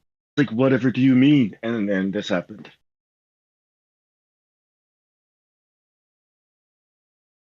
Flip flopping, like, but moon, but moon, but the moon. Live stream text QE. Say again. I said live 2. Got a picture for you. In text. Redman. I think he's experiencing a lot of cognitive dissonance, and we're just loading him up. I think Redmond's snapped. he's experiencing smoked ribs, is what it looks like. Brisket, my son. Oh, you're Brisket. doing brisket in there. All right, sweet. Yes, sir. Yeah, that'll do it. Enjoying the crickets in the backyard. That's what everybody should be doing. Enjoy nature. This is what we have. That's true. Yeah, I hear you. Enjoy the globe crickets. What globe? Somebody sees exactly. Crickets.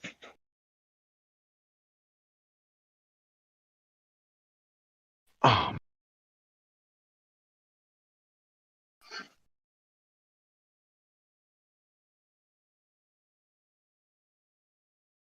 That was a really good part, though, where he realized how stupid the Aristophanes method is without even thinking too hard.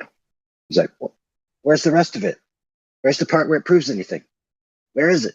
Isn't there more? And Crypto's like, no, that's it. And he's like, oh, wow, this is retarded.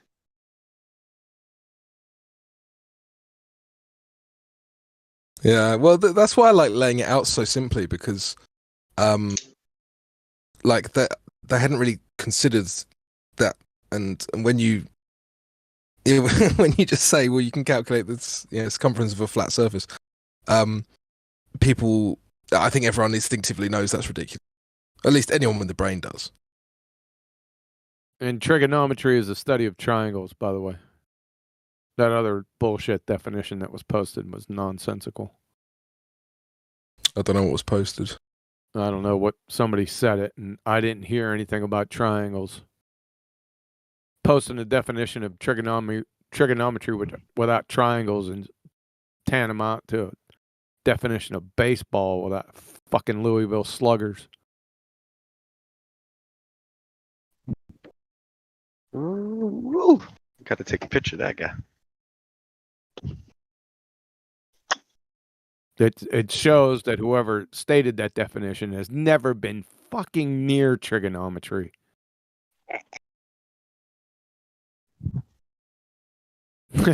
Just pretending. That's all we got is pretender clowns. They're everywhere too. Flat earthers included. We're gonna see some tomorrow.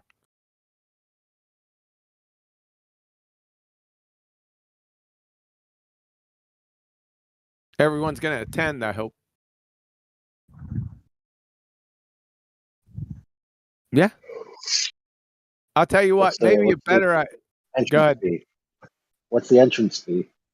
There is no entrance fee. Zero. It's a good thing I'm not a flat earther. Sounds good already. What time? There you go, Key. What time? It's gonna. I'll put it in there. Hold up. You on live stream? Your live stream too, yeah? Yeah, live stream. Sorry about that. Yeah, live stream too. Hold on. Copy. Look at there, look at there. Thing of beauty. It's mouth watering. So is this. There you go.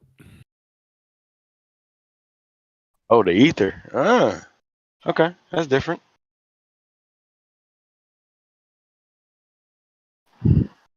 In 5 minutes, you'll be belly laughing. 5 minutes. The presentation isn't that long. The first 5 minutes will do it. You could stick around till after that, but it really doesn't have to go after that.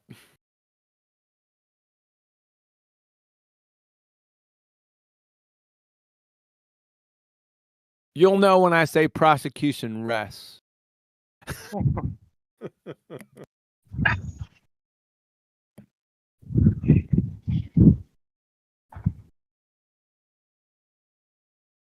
What is Bob saying about it? Like, what, I let everyone have the ether for the past week where I wouldn't say anything. They could just go on and on about it. After tomorrow, that shit stops. You'll see why. I can't wait. Can't wait. Okay. Patience. If you don't see why, just PM me and then I'll have Tommy come back and hit you with a fucking tack hammer. I'll try to get it. Oh, yeah, I think you'll get it. If you can fog a mirror, you'll get it. If you don't get it, then you can't fog a mirror.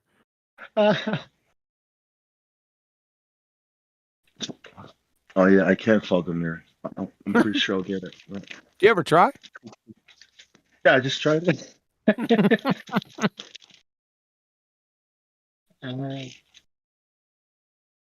Damn, it's 10:27. It's getting past my bedtime. 1:27 in the afternoon here. In the mow the lawn soon.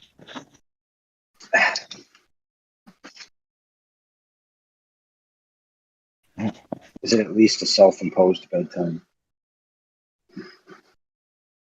Yeah, it's been getting late these past few nights. Yeah, that's personal stuff. All right, is that it for tonight? What's a quantum field? Quantum field? Who said that shit? Quantum field. Quantum field theory. Who said Came out of left quantum field theory? That's not Yeah. quantum mechanics. I How didn't can say you have? it was. What's a quantum field? What does this have to do with the ether? Oh, is that all we're allowed to talk about is the ether? No. Oh. Oh, so what's a quantum field theory? I'll tell you what it is. It's a shotgun marriage between quantum mechanics and special relativity. But there's a fucking problem.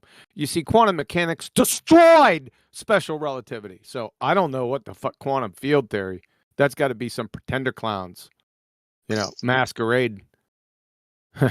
You think that's going to destroy quantum mechanics? Do you deny quantum mechanics? Let me ask you that.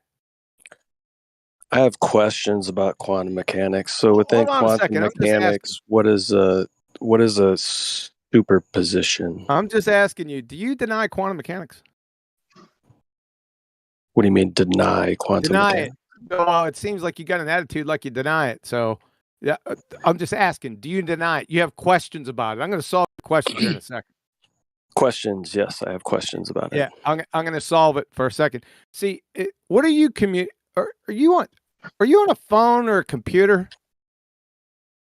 How are you communicating with the Discord? Yeah. Typically, it's on one of those two platforms. Yeah, I'm on a one phone. of those two, right?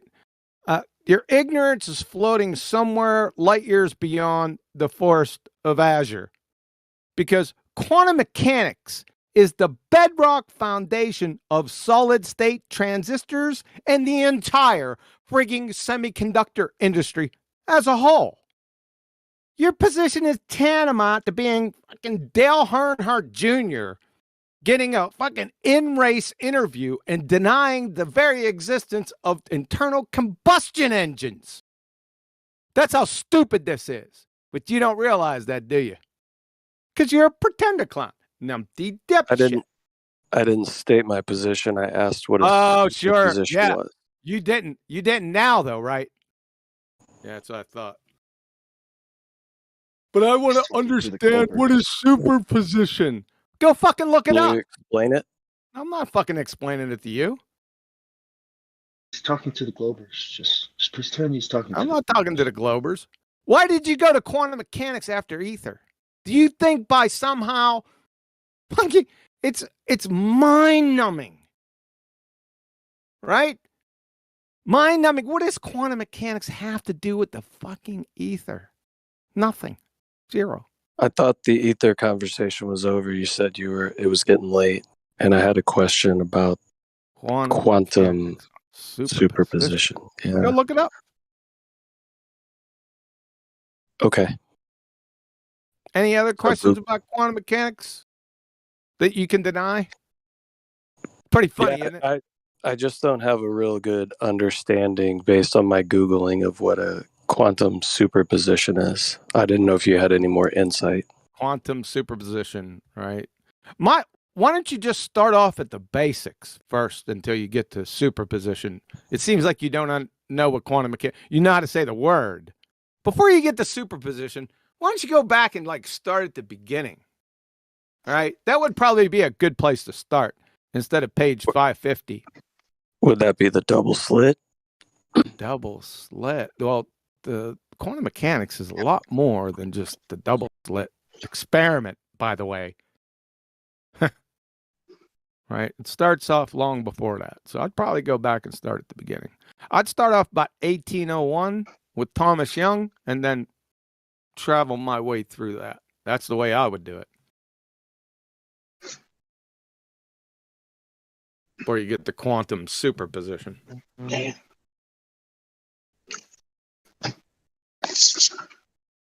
might want to look up the semiconductor industry too while you're at it. For God's sake, man. You don't even know what you're saying, man. That's what's hilarious. But that's all right. Keep doing it. I'll just keep dragging you around by your short hairs for a little bit. Hope you don't mind. Fucking idiots, man. Look up Dunning-Kruger too. Well, I guess I can just Google everything, so it'll tell me everything I need to Google know. everything. Right. That would probably Yeah. help. Well, you don't know what you're looking at anyway, right? Google's not a fucking source. It's a medium. What's your next statement? Well, that's what you suggested. Why would you suggest Google a it. source that's not? Well, you should have busted me relevant? right away, shouldn't you? Why? I'm asking questions. What do I need to Yeah, bust you about? I'm asking questions about it. You should have busted me. You should have said, "Well, hey, QE, why are you telling me to go to Google? It's not a source. Shouldn't you have busted me with that? I gave you a fucking That's not what I watermelon do. hanging size curveball. I don't get online to just berate people, man. That's not my Oh, MO. now I'm berating you. You damn skippy I am, because you're an empty. What's a scientific hypothesis? Did I assert that you were berating me? What's a scientific hypothesis? Or was that your assumption? What's a scientific hypothesis? Give me the Google definition it. of a scientific hypothesis. I want the parts, and then I want an example of one. Can you do that? If you can't, then why are you in this discussion? Do you not Yeah. know? That's what I thought. Do you Yeah. not know? Can't you Google it? Do I not know? Yeah, I know. I asked you. Well, I asked you questions, but you tell me to Google it. Here we go. Yeah, it is boring. It's just Yeah, flailing it is pretender boring. clownness. Yeah, talk some more. Please. What do you want to talk about? Yeah. How about with you? I wouldn't trust you if you told me the air pressure in your fucking car tire. What leads you to believe I'm untrustworthy? Because you're a pretender clown. How so? I could smell you a mile away. Because How it seems so? like you have provocative question. That's why. Provocative questions means pretender clown? No. Yeah. Yes. To me, it does. I could tell right away within the first 5 seconds. Yeah, that's what I thought. All right, Well, the ladies point and is, gentlemen. if the question is intended to provoke, right, then it's a disingenuous question. And if somebody senses that disingenuousness, even if it's not true, they're going to respond like it is.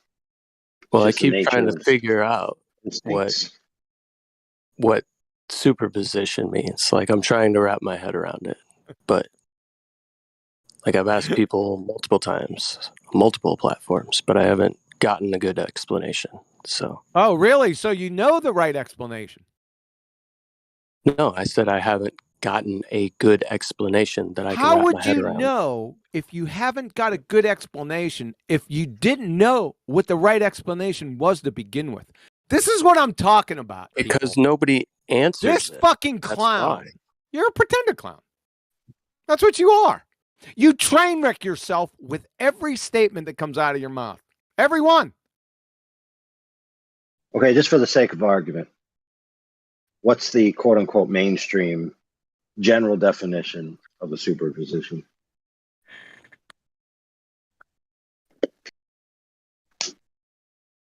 Or is there not one in existence?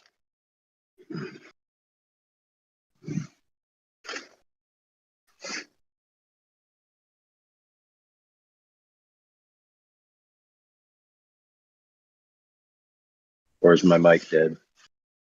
Could be. Are you asking me or are you asking Quantum? Yeah, who are you asking? Oh, good point. Napalm. That's what I thought you were asking. I mean, from what I understand or what I've gathered is that it has something to do with kind of like wave physics. Wave? What fucking wave? I don't know. You tell me. That's what I'm Wave. saying. Like, it's confusing to me when I try to figure out what I'm out here, quantum guys. superposition actually means. I'm out here, Matt. Take it easy. See you guys tomorrow. Because from what I gather, it's having to do, I guess, kind of with the double slit experiment, maybe.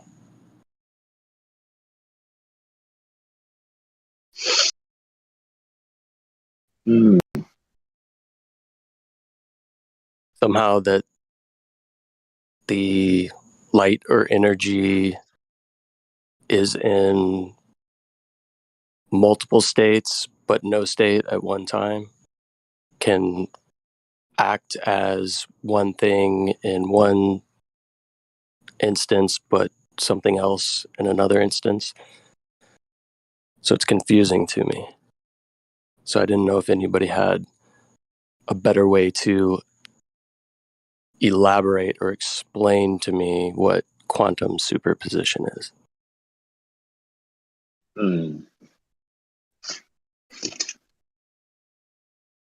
mean, I guess I could look up a definition and read it out if that's what you're wanting. Yeah, that'd be great. Okay. I don't have my glasses. Let's see here. Quantum superposition. Quantum superposition is a fundamental principle of quantum physics. It states that much like waves in classical physics, any two or more quantum states can be added together, superimposed, and the result would be another valid quantum state. And conversely, every quantum state can be represented as a sum of two or more other distinct states. Mathematically, it refers to a property of solutions to the Schrödinger equation. Since Schrödinger equation is linear, any linear combination of solutions will also be a solution. An example of physically observable manifestation of the wave nature of quantum systems is the interference peaks from an electron beam in a double slit experiment. The pattern is very similar to one obtained by diffraction of classical waves.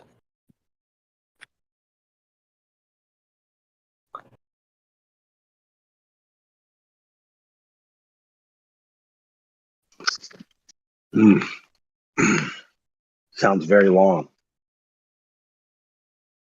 Yeah. And the whole Schrödinger equation bit, is that the same guy with the cat in the box?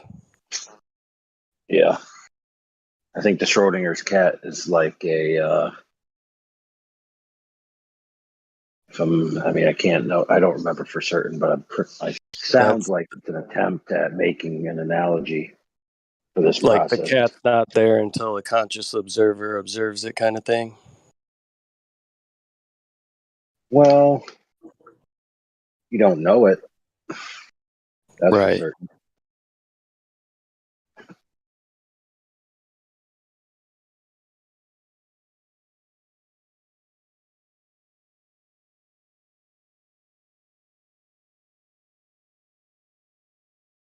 A QE leave? Yep.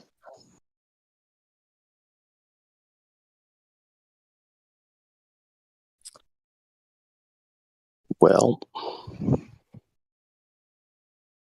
I figured he would have had a better way of explaining it. He can't say he doesn't know. Why would he say he doesn't know anything, man? Who? Well, QE can't say he doesn't know something. It's just in his nature. What? Oh, like you're saying QE doesn't know, but he's not admitting that he doesn't know? Is that what you're saying? That's what I gathered, personally. Okay. What you should have gathered is that he assumed it was a disingenuous question intended to provoke a specific line of reasoning, and therefore he became adversarial. Yeah, I gathered that too. I mean, but it seemed to blow over after a second, and then nothing really came of it.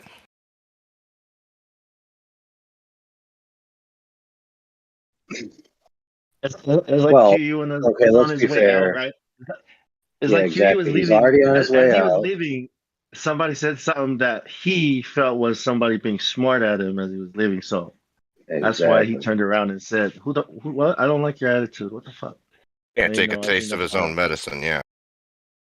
Oh, come on, man. We should just let him go. I mean, well, I don't like this at all. Yeah. Man.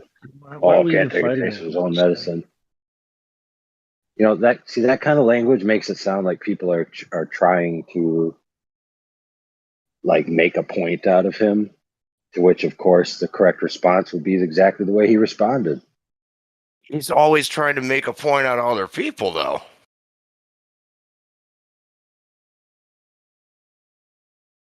Yeah, to be fair, but it's not in the sense that the sense of you got to make the arguments. You got to remember he has a large body of work, right? And for a long time, people argue with him, and he says, "Hey, did you watch this video that I had or that video that I had? And what points do you have to bring up?" But they just keep asking like prodding questions. So it's like, I mean, look, let's just say for sake of argument, he's wrong about everything, but the way in which people go about arguing with him doesn't entertain him. I mean, if you have a large body of work, let's say, then you have points, right? You've laid out the reasoning, you've created infographics, you've done all of this, right? You've cataloged it, you've titled it, you have all the citations available, right? And then somebody else, just appears to ask a passing question at a particular time. Does he have videos on quantum superposition that I should be referring to? Maybe. And by the way, I wasn't the guy saying anything about taste of his own medicine or anything like that. Oh no, that was me. Yeah, I Yeah, you that got was two the way I different worded it. voices. You got two different.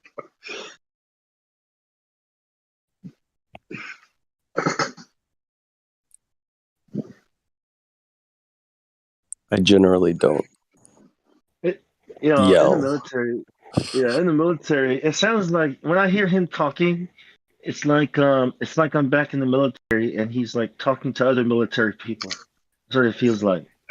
It's like, because everybody in the military has a thick skin and would be laughing too, or but it's like that's why it's funny because like you're retired or something, 20 years, something like that in the army. So is that? Yeah. Are you implying that I have thin skin, Bong? No, I'm saying that's why he talks like that to everybody.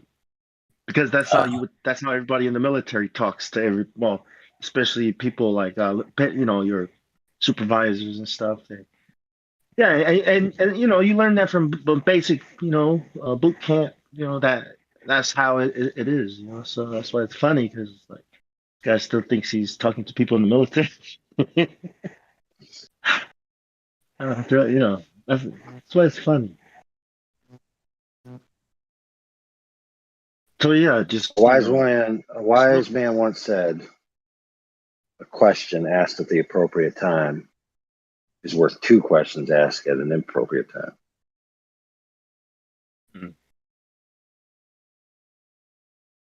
Was that an inappropriate question at the inappropriate time? Yeah, he said he's on his way out, go to bed. Right? And you're asking about a thing that's complicated that you don't understand, or at least you have the appearance that you don't, right? Because you're asking in a certain way.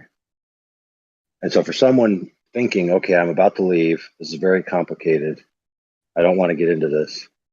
Plus, I kind of have a sense that it's disingenuous, whether it is or not, because of the the fog of war around the situation right now, with the ether war coming to a head, quote unquote.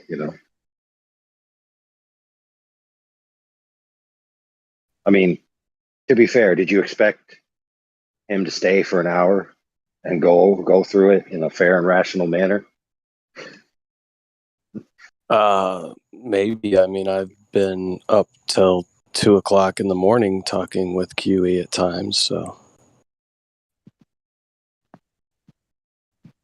Oh, I don't there know. you go. I just wanted to understand his side. I mean, he's the one that brought up the ether thing. So, Saving it for tomorrow. in order to Oh yeah, try man, to 'cause we need hold to your rest. position and or bolster your position, the best thing to do is try to understand the two positions that are being debated, right? Two positions that may or may not be true simultaneously. Correct. Might say it's like a Schrodinger's cat. The truth is in You don't know the superimposition. truth until you find out. That's all I'm looking for, man. If people can give me more information than I currently have, it only goes to better my path towards finding the truth.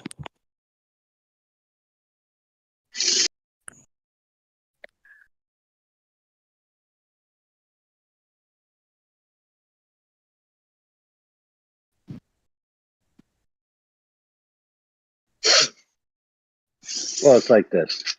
So we're within a community and we're within other communities. Sometimes the spheres of those communities overlap, sometimes they don't. So Quantum Eraser being in our community, in that sphere of overlapping, right, has a certain influence within our community. But he's not the sole expert or source on these matters, nor may he be the best interpreter or teacher of these matters, nor may he be the person that a certain person may or may not find palatable to speak to about these matters. So now, while it may behoove somebody just because they have, proximate location to him via a server they share, it might be better served for some people to go to a server that just talks about physics and doesn't have any of this kind of back history or conflicts or aggressions or whatever, right? And completely remove themselves from that so they can have a discussion without any preloaded biases. Yeah, I mean, I have had the discussion on other servers with people that work in physics fields, and it's almost like asking a question about certain things. People either don't know how to explain it or don't fully understand it themselves, and kind of like duck and jive the line of questioning when all I'm trying to do is figure out the position. Like, maybe that position is the proper position to take if I had a better understanding of it.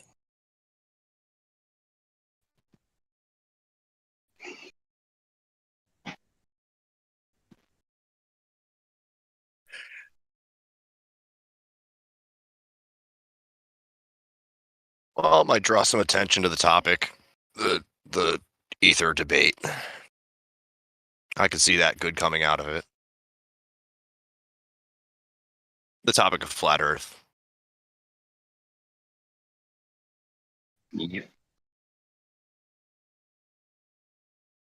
Well, check this out, homie friends.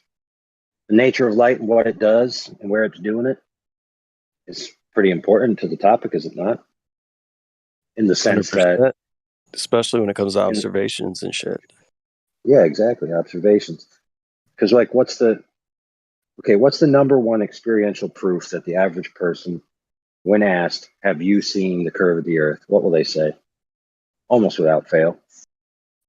In an airplane. They'll say, boats go over the horizon. maybe. Boats over the horizon. That's the one I would go with. And airplane is going to be like second or third, I would think. NASA photos? Third, fourth? So No, here, they have this to be is- experiencing it. Yeah. NASA photos, it's something, but it's not them experiencing it. So, for example, you know who Zanuck is, right? Probably. You may know who M. Scott Beach is if you've been around. Of course. Right? He's a son of an astronaut, right? So when asked, why do you believe the Earth is a globe, like the real number one proof, did he say, "Oh, because my dad told me and I trust him"? No. He said, "Because I saw the bottom of something disappearing out over the water." Same with Zanuck. DeGrasse Tyson taught us that when we were little. That has more to do Right, with because they can't. obfuscation. Sorry. Well, that has more to do What do with you mean on their part? No, not on their part. No, like the distortion at the water level or any closer waves are going to just block from the bottom up. Less to do with light is what I'm saying.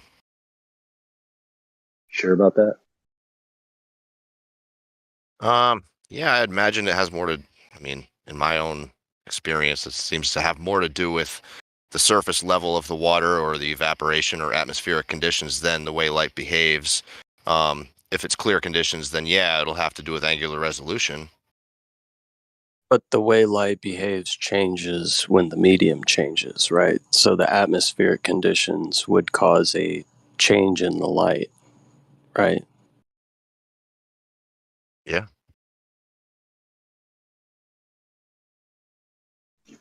So it's still relevant. And I think AI was on point when he's saying that light plays an integral role in most of what gets discussed regarding the topic of flat Earth, right? You're talking about observations. Right. Even, yeah. And even when you're talking about measurements, when you're talking about long distance measurements, the best way to do that is with a laser, and a laser is comprised of light. So to understand the nature of light and how it interacts with the things around us seems pretty integral. Yeah, so check this out. So have you guys ever heard of camera obscura before? Yeah. Camera. Okay, so like the real original way to do it is a room, not a little box, but an entire room, right? So imagine a wall in the middle of a field with some trees, just a wall alone. And the wall is painted a certain color. Now, in the open air, you look at this wall and it looks like, let's just say, a white wall because it's painted white. And you look at it and it's definitely white. And you go over here and it's white. And you go over there and it's white. Now you build the other walls and a ceiling. And you have a door. And you drill a small hole in one side. And then you sit in there and you wait. And eventually, the light that's entering through that hole will impose an image of the outside world onto the other wall. Now, that wall is painted white, yet you're seeing the outside world on it. Now, immediately take away the other walls that you constructed, and now it's just a white wall again. So what's changed?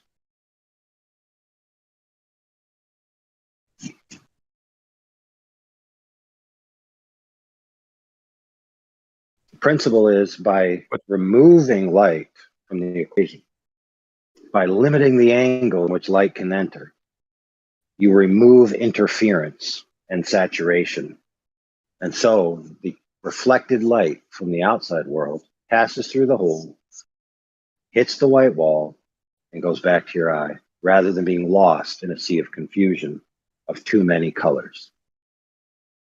So by limiting the amount of light that enters at a particular angle is how you resolve differentials.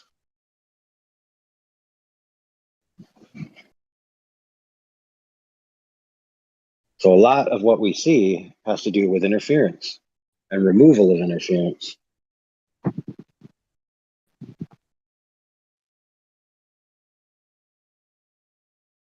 And it also has to do with the sensor, obviously, as well, because if you limit light to enter into a certain angle, yet all the light lands on one sensor packet, right, which contains the ability to only discern one color value. And if you have 10 different colors hitting that, you're not going to see all 10 colors. You're going to see a blend of those 10 or whatever the sensor will allow. And we call that a pixel, a single representation of a color in the smallest part of a picture element. It's called a pixel. Now, it's crude because people will associate it with digital cameras because they have pixels, right? But it's the same principle. It's the smallest amount of a singular color that you can render on a sensor, or sorry, sense on a sensor before it's rendered in the final image.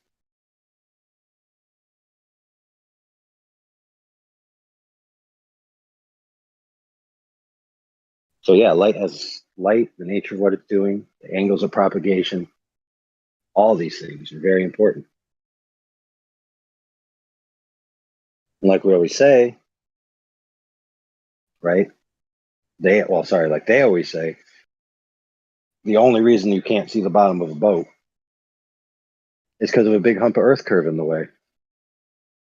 And right, if the earth curve hump isn't there and the boat's not being resolved in the final image, then clearly something else is going on. And if you remove the geometrical considerations, then the only thing left is the way light's doing what it does. So it's an optical phenomenon by definition. Obviously, we see in light and optics, so of course what we see is because of optics. Right, so I just wasn't sure how that tied in with the ether argument.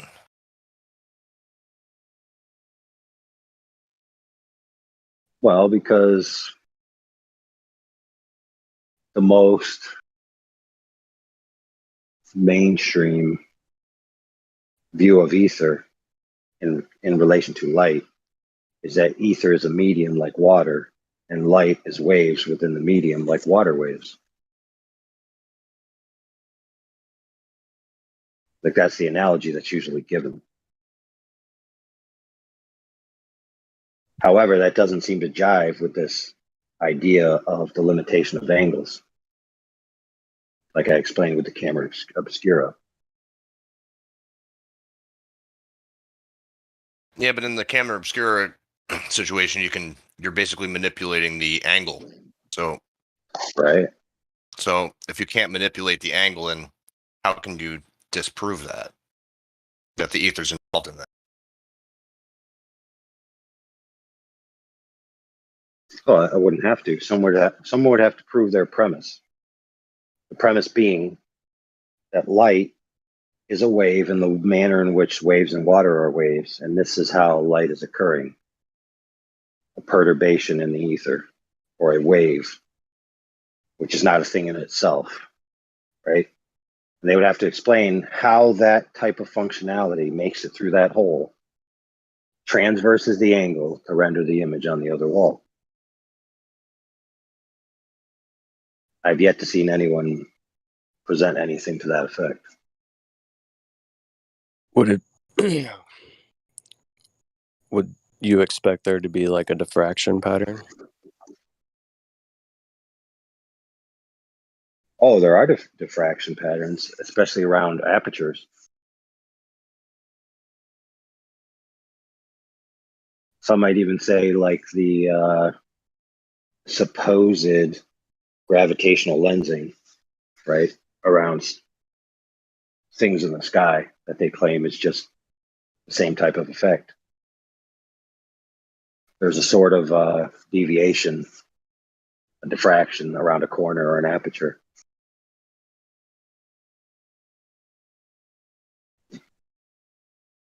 Now you can model that with wave-like graphics, right? And it seems to make sense.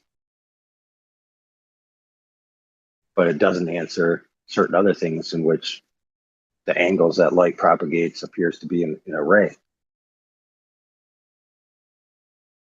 So in a straight line? Yeah.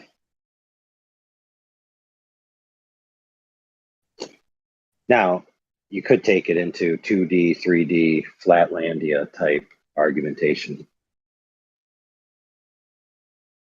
You know, like if you took a wave out of water and you sliced it into one dimension, well, you need two dimensions, sorry. And you just, put it in an orthographic view, it would look like, a squiggly line if you just took the arcs of the wave that are the surface of the water Yeah, like a sine wave.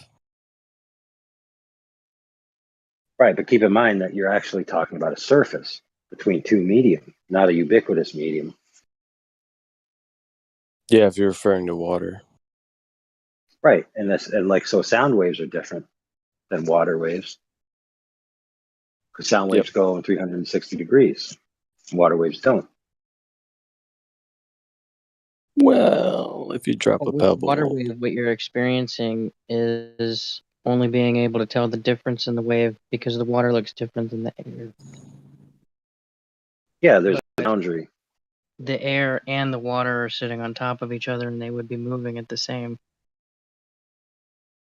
Yeah, the water just gives you a visual demonstration of what takes place in like a sound wave.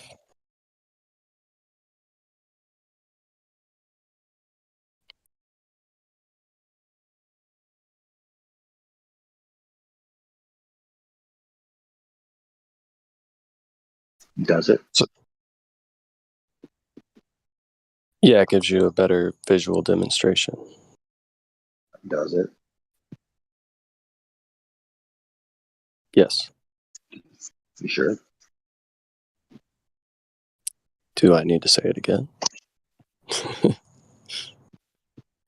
Okay, I mean, so then where is the same concept. manner in which sound propagates? Right? Where's a visualization of that?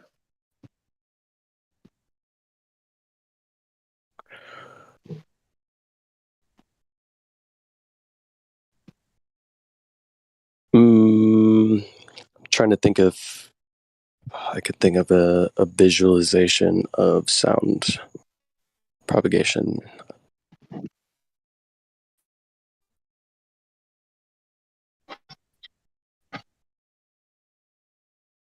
You'd have to have something that it would be visual and disturbing. I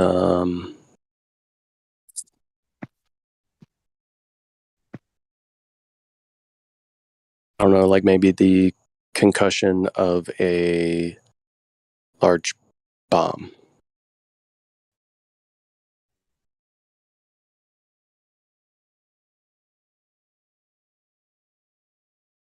Yeah, but so that's a pressure wave, right? Yeah. So it appears to me when I see a bomb explode to just be going out. You know, it's out on top of each other in like a shell. There's the initial shell, then a shell that goes around that shell. It's the previous one is affecting the outer one, then the next one, and it keeps going. It's almost like concentric circles or concentric spheres. Doesn't really look to me to be like a water wave. Well, sure. The water wave would only be giving you kind of half of the picture, I guess you could say.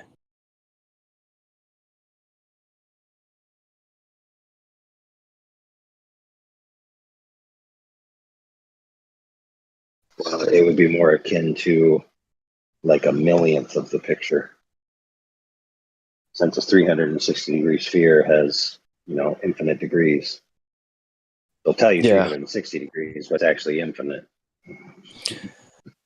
But either way, the water wave is not the most common usage for an equation of a wave propagation regarding ether. Typically it's described as a sound wave, typically. Ouchie, ouchie. But I feel like that's kind of what we see with light, right? So when you have a kid makes a drawing and he draws a sun, he usually draws straight light rays. And if a kid's drawing a radio antenna and he wants to draw the waves coming from the radio antenna, he usually draws like what you would see for your like a Wi-Fi signal, right? Like the symbol for Wi-Fi. But I think light is more akin to the drawing of the Wi-Fi signal than it would be straight lines emanating from a sun like a kid would typically draw.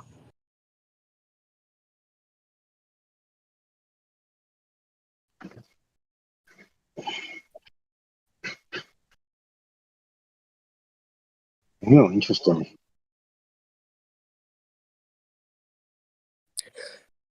And that's kind of the So in thing. actuality, our common experience with light, as we see it, is it looks like radials out from a point source, does it not?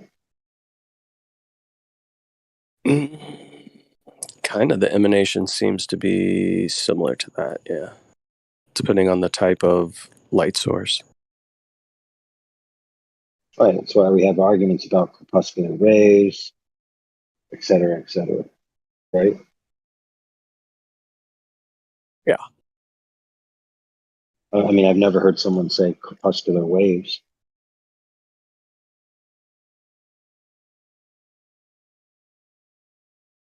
Oh, you mean what we visually see when, say, like sunlight is going through the holes in clouds, right? No. The way it looks is that the sun source is behind the cloud. The rays are emanating from the sun through the cloud and out from the cloud, and that's the way it appears.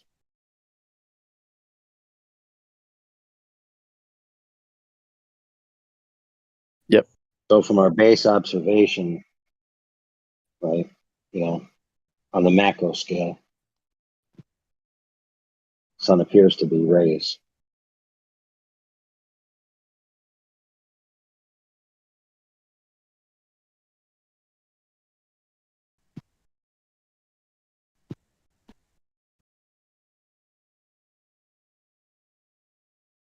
Mm. Maybe. I mean, I guess they do diverge as they come through, right?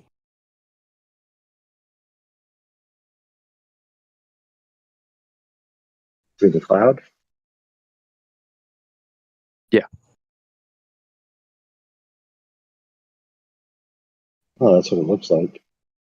Yeah, the same way like your camera obscura example, right? So you have a small hole and the light coming through that hole. As it comes through the hole, it does diverge, right?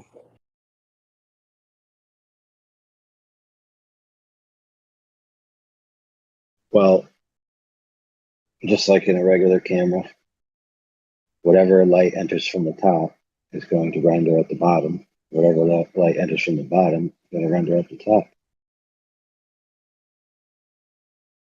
That's the part of the surface that it's going to strike. Yep. Or impress upon, or whatever terminology you want to use. But that's where you can actually sense that it's arrived or done its thing. Like I said, whatever terminology you want to use.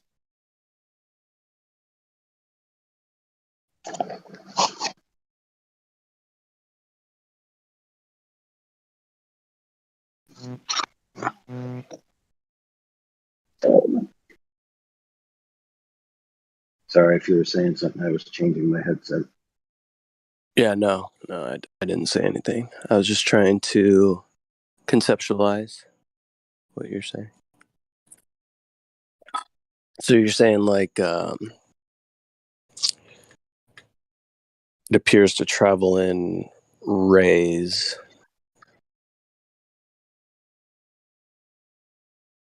So straight lines, which I don't necessarily disagree with.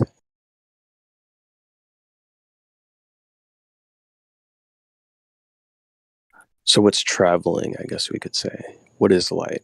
What is the nature of light? I guess that's the overarching question. Because really, we don't see light until it has something that it interacts with.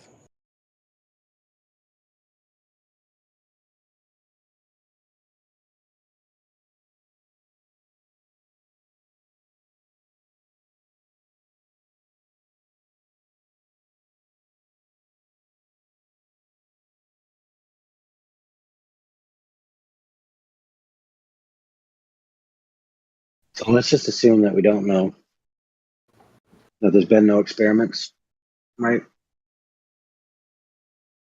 But there's at least been this idea that there's certain things about light that gives the impression it's a wave, and there's certain things about light that give the impression to some people that it's like a bullet, you know?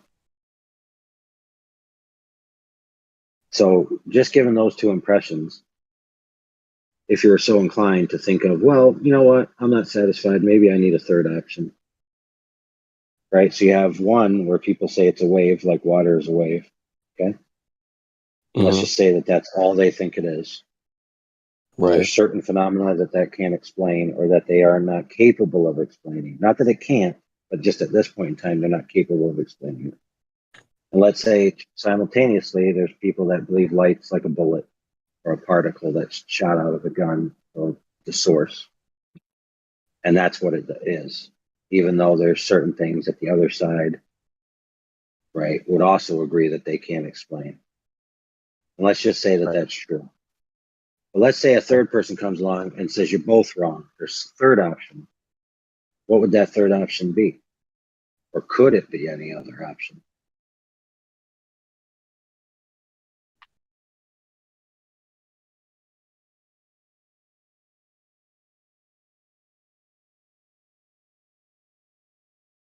Yeah, I would say a third option is possible. Are you familiar with anybody that's put forth a third option?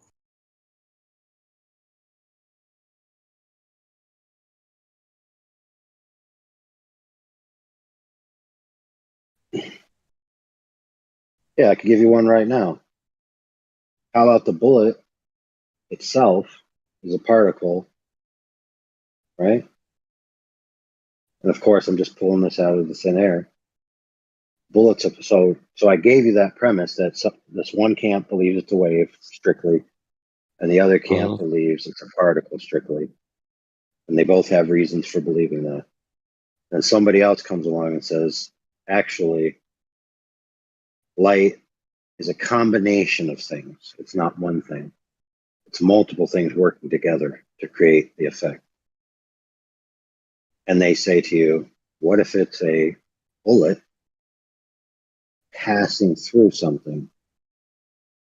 So you have a medium and you have a particle, and you have a wave effect of the particle traveling through the medium, because every time it interrupts or interferes with the medium, it causes the medium to do something. And the moment at which that intensity of effect is local to the particle or the bullet traveling through it, right, is when it's able to impress, affect upon whatever it's affecting upon. Like, let's say, the wall in the camera obscura position. Yeah. Now, you have three propositions on the table at that point, and each side would, in order to say this is definitely the case, would have to present some kind of coherent explanation and evidence, and maybe even an experiment or two to validate their position.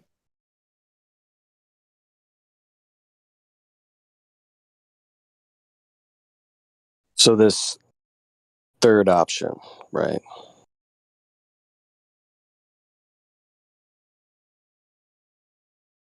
Does this third option explain the nature of light? Why not? No, I'm asking you because there's a particle that interacts No. with the Listen, medium. the answer is self-evident. It is an explanation. Sure. Just check this out. Might not be the right one, but it's exactly an explanation. So when I describe what happens with the camera obscura, I can describe it very simply, which is this. You have a lit day, you make this room, you poke a hole in it, and you will see the image of the outside world on the wall. And I can leave it like that, right? But then I started to explain how the angle restriction caused this to happen, because you're removing saturation from, let's just say, a pixel on the wall that represents a pixel from the outside world. So I removed extraneous light that was interfering, making it appear as if it was white. So I removed all those other colors except for that single area to be affected by the light from the source of, let's just say, the tree leaf. So the green tree leaf, the light from that is the only light being able to hit that corner now. I've restricted all other light from doing so, right? With minor, it's not going to be a perfect color for color representation, because there might be some other light pollution getting to that pixel. And that also makes sense. Very rational. That that's what's causing that to happen. That what's causing that to happen? Yeah, like what I said, by restricting the other light. Yeah.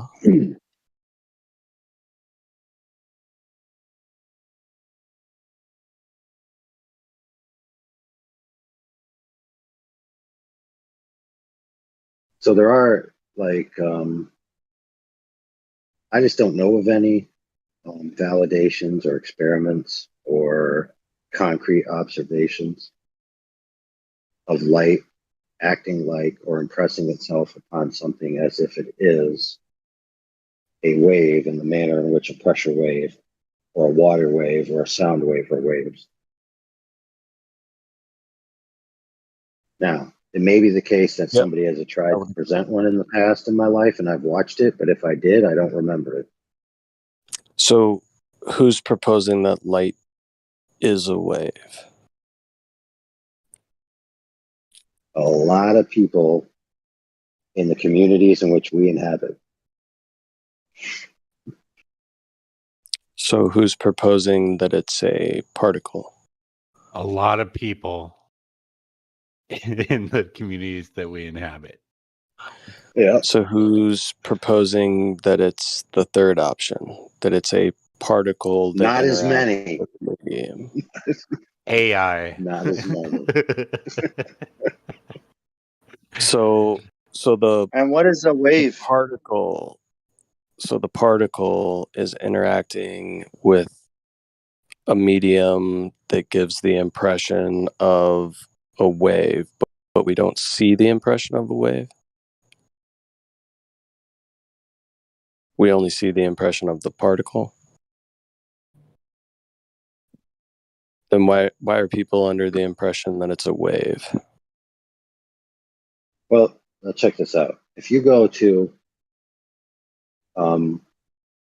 right now to YouTube and you look up explanations of the quantum eraser experiment, certain animations that you will find. I'm remembering one right now. It's like a cartoon, it's like a three-dimensional cartoon, not very well done, with like this older man explaining it. He's got like white hair, and he's trying to explain how when the witch path isn't known, you get a diffraction pattern on the photoplate. But when the witch path is known, you get a discrete pattern on the photoplate. Okay. And the way that they animate it out is that when it's making the discrete pattern, it's going through like machine gun bullets, right? Yeah. And that's the animation that they show. Yeah. And then when they demonstrate the diffraction pattern, they show the animation of what appears to be like a water wave going through the slits. And you see the water waves getting closer to each other, and then they hit each other, and they cross over each other and do this interference pattern onto the photoplates. Yeah, double slit experiment, right? Right. Yeah. So what the cartoon character is trying to demonstrate with these graphics is that it appears to behave like this in this instance, and it appears to behave like this in this instance. All right, AI. He said, my people say this, as if you're not saying the same exact thing that he's saying. They're not. All right. So Say that again. They're so not. that I can understand it. They're I not. didn't hear anybody say my people, but Oh no, whatever. it was you. You said my people. What do you mean, you people? Yeah, Did I let say my my? people go. I fucking heard you Wait, say it. Don't deny it. I can fucking rewind this. And... Yeah, napalm. please do. Hey, you guys know how sound is not a wave, Hold right? on, No. hold on. That's what I I don't think. want I to. I think don't. light. I don't want Helio to come in and say that I said my people. What? I never said my people. I What are don't you know talking who about? it was. Somebody said my people. So It whoever was me. said It was my me, Helio. I'm sorry. I'm sorry. All right. Let's go back to the topic. You guys know Jeez. how sound is not a wave, right? No. It's like light is the same thing. Light is energy. It's perturbing the medium that's forming some kind of shape that we're calling a wave, right? So is sound a wave or a particle? Right? It's not really either. You're not really No. helping. It's neither. Thanks, Bong. So we're talking about the double slit experiment, right? And you said that the guy said when the path is known, it acts like this. When the path isn't known, it acts like that. What did you mean by that? It creates a different pattern on the photo plate. Would it be better explained when the path is not observed? What? I'm not sure. I've always been confused about this. I knew a guy who used to drive a Pathfinder, man. No, seriously. It's not that it's observed, it's that it's known. It's the knowledge of it, not the observation of it. All right. So the What do you mean by Because the knowledge? you have ways to obtain knowledge without direct observation. Yeah, man, you could go into a different room and have knowledge about something, but not be looking at it, man. Thanks. Exactly. So you're saying that when they know that they're doing the experiment, it acts one way, but if they don't know that they're doing the experiment, it acts a different way? Is that what you're saying? It knows when you know. Okay, so what they do is they have it's an array of mirror relays, basically, that causes the light to diffract and take different paths along the, let's just call it a maze for lack of a better term. So it the light depends goes down on different portions. whether it's observed or not observed. Well, no, we were just over that. He's starting to explain that, Helio, I think. Helio, Bong, you guys are not helping. Just let AI talk, please. You know why? Because I've been trying to understand this shit for. Can you please sit Yeah, down? And it still doesn't make any goddamn sense to me. Go ahead. Helio. Can you please sit down, Helio? Go ahead, AI. All right, so the mirror array causes the light to have the possibility of taking multiple paths, and it could go this way or it could go that way, right? So the exact path isn't known. Wouldn't it be known based off the angle? Nope. You'd think so, but it ain't. Go on. Oh, that's logical. I mean, there's reasons, but just for the sake of argument, let's go past that. So finally, they get shot through the slit, right? Now, if you know the path the light takes, if you know the path the light takes, it gets a discrete pattern, right? And if you don't know the path the light takes, it makes an interference pattern. So basically, if I remember correctly, the discrete pattern is a single line on the photoplate, and the diffraction pattern is two lines on the photoplate. Yeah, it's like a wave pattern. Yeah. So my question is, within the apparatus, how is it established that the path will be unknown? You don't measure it. at all. You You can't just let it know if it's happen. you can't know if it's unknown, which is double negative, which I think is bullshit. No, that's real. So, can you explain that a little bit further? So you don't know because you haven't can't. measured. I So can't. when you So put, you're gonna have to I ask wasn't the other talking to you, guy. Helio. That's who I'm talking Right. to. So let's just So say, to make it simple, that the light that's passing through is at such a small quantity that it's invisible. Right. So you need a tool to measure it, that it's passing through that path. So if you have no measurement tools, you can't possibly know which path it took. So now you apply the measuring tools, and it tells you it went through path B. And let's just say, for sake of argument, there's only path A and path B, two paths, right? Could go A, it could go B. So if you just let it sit there and do its thing, it's going to have the double line pattern, right, consistently. Now, whether it's absolutely perfect or not, I mean, people could argue that, but we're just going to use the word consistently. Okay. Right? So you're going to have that double line diffraction pattern. But Gotcha. if you measure A and B, and B tells you it went through B, then the photoplate renders a discrete pattern, single line. What are And if it you tells you it went using? through A, it renders a discrete pattern, a single line.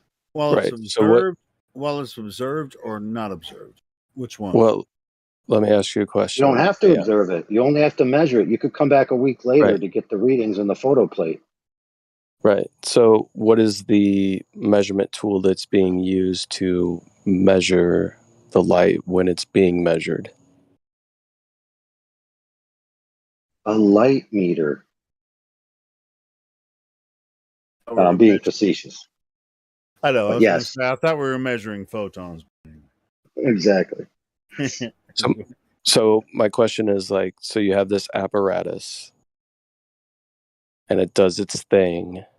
You just set it up. You have no idea what's going to take place. You're not measuring the light, meaning you just set it up, turn it on, it does its thing.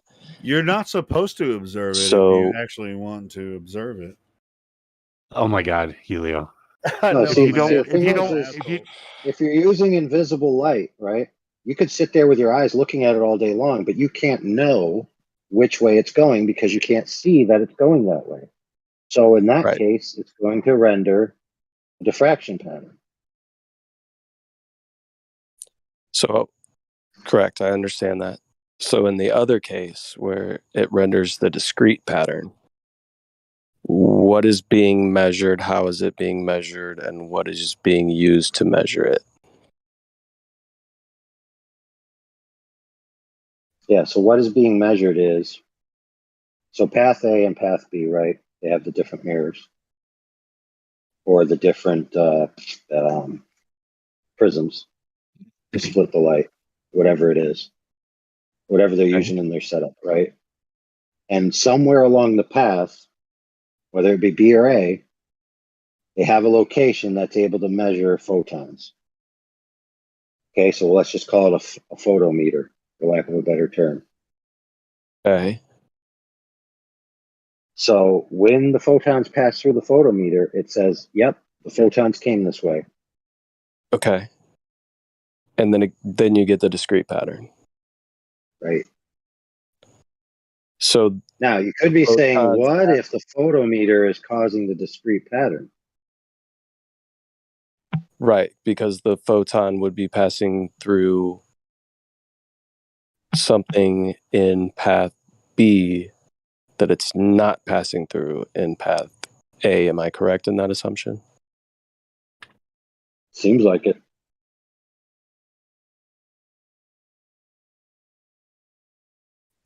Okay, so there is something added to path B that could interfere with the path of the photon.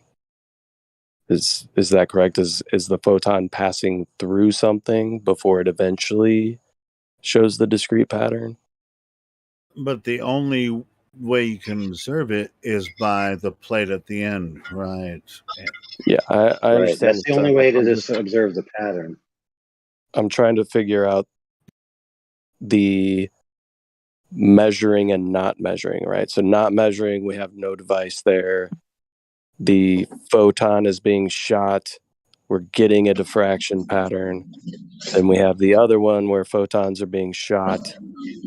But are those photons interacting with anything else in this path that they would not interact with in the other path? Does the metering device require the photon to pass through it? How did we get to photons? What the hell is a photon? Is it a thing? I don't know. Actual thing? Just let it roll, Bong. Well, that's the question on Yeah, the table. let it flow. Let the photons flow, Bong. Let the photons flow, brother. Let them through. Let them through, Bong. We're trying to illustrate something here. We're getting down to the nuts and bolts right now. All right, So come the on through, metering photons. Only so this the time. metering device has no interference in the path of the photon.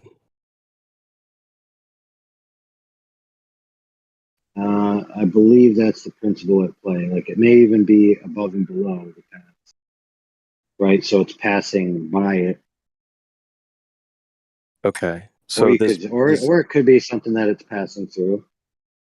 Well, sure. Shouldn't you be able to? I mean, they have, of course, with the quantum eraser test. I mean, haven't they done? Well, You know, two, So this- 3 different tests where they have a, but they have different fields where they actually, at the end of the test. Now there's another one. Experience pattern. Go ahead, brother. So wait, what before we move to another one. So on this one, the metering device is able to detect the photon. How does it detect the photon? What is the device doing? Is it sending some sort of electrical impulse that maybe not a physical thing that the photon would hit, but is an electrical impulse Well, that would interact it's with the not an photon? Or? interrupter. Like it's not an interrupter like the photoplate is. So it's able to continue on Right, to it's not a reach the physical photoplate. thing. Otherwise, you never get a pattern at all. Right. That's Yeah, my question. Like, the is this photoplate device is the that is receiver, used to and meter the photon? How is it metering the photon? Would be my question. To know that it's there, what is it utilizing to know that that photon is there? Because it would have to interact with it in some way, shape, or form, right? Well, yeah, the photon passing by would have to impart some information to the sensor. And I'm not exactly sure how photometers work, so I'm just going to say it's a photometer that measures light. So it knows when light is near it or passes through it.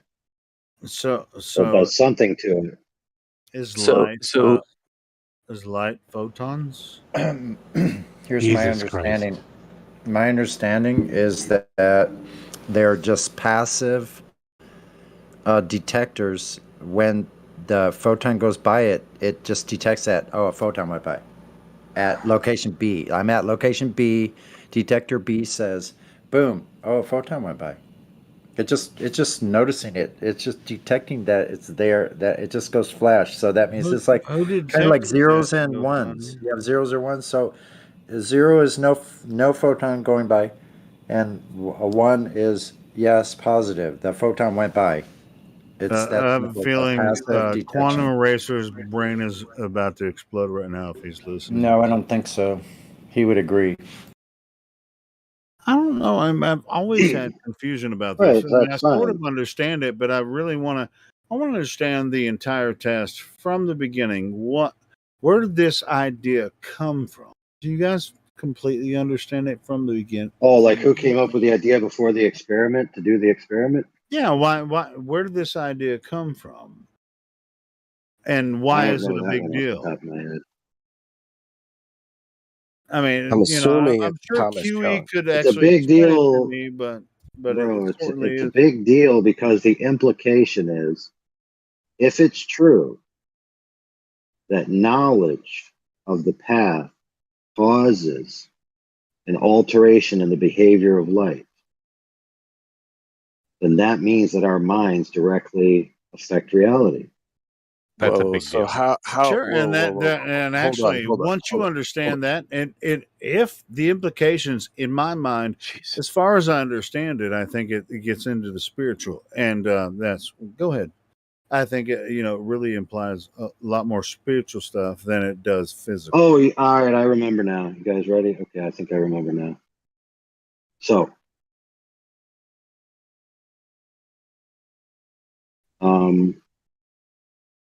the classic example of this in the heliocentric model, or like an idea about this type of behavior, is so light traveling from a distant star, right? The star is, billions of light years away. And that means it takes billions of years for the light to reach us. And it's going to pass by other objects as it's going through. And it could go to the left of a star that it's passing by, and it could go to the right of a star that it's passing by. Right? There's a probability of that. And when it arrives, for you to observe it,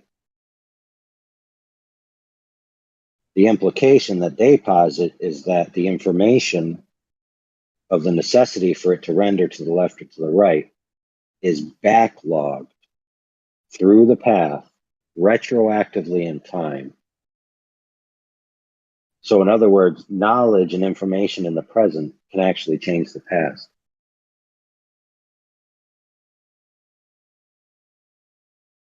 Now, that's some of the ideas that they posit in that conceptual framework of how this is happening in a universe, billions of light years apart. So the metering device in path B gives us knowledge that a photon is passing through path B, but we know that a photon is passing through path A because we have the diffraction pattern that we can see after the fact, right? So how does that jive with what you just said? So is the metering device itself in some way, shape, or form gathering knowledge that it can consciously process? Is the metering device conscious and knowing and therefore has... Here's the deal. No, here's the deal. If you leave this machine behind, right? You will not realize the information until you arrive there to pick it up with your hands and look at it. Okay. So before that's happening, right, there's no need for the knowledge yet. It's not realized yet because a knower isn't there. Now, the information is recorded. The knowledge is available. It's not yet realized. So it's like it's like cookies or no cookies in a jar, right? The cookies aren't there until you open it. Schrodinger's cat. Yeah. Yeah. Now, Hey, I just posted something. I realized I didn't know how a light meter works, and I still don't after reading the thing. But they were talking about reflections. But what's funny is in the article, it specifically says that a light meter does not have a brain. Just what I posted that. Yeah, I didn't think a light meter had a brain. That doesn't mean it's not being observed.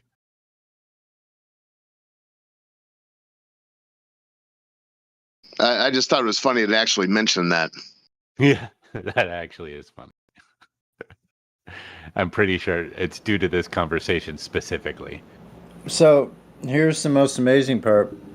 Let's say you have this whole device set up somewhere in a laboratory. You're just letting it go about its business, whether it's the light's going through location A or B, and you just let it keep running. Let's say for a year, this device has been running nonstop. It's recorded on computers. They're in the building, in the same building. Now, it's also being transmitted to a remote location, undisclosed to any of the participants. Now, the building where the apparatus is burns down to the ground. Nothing left.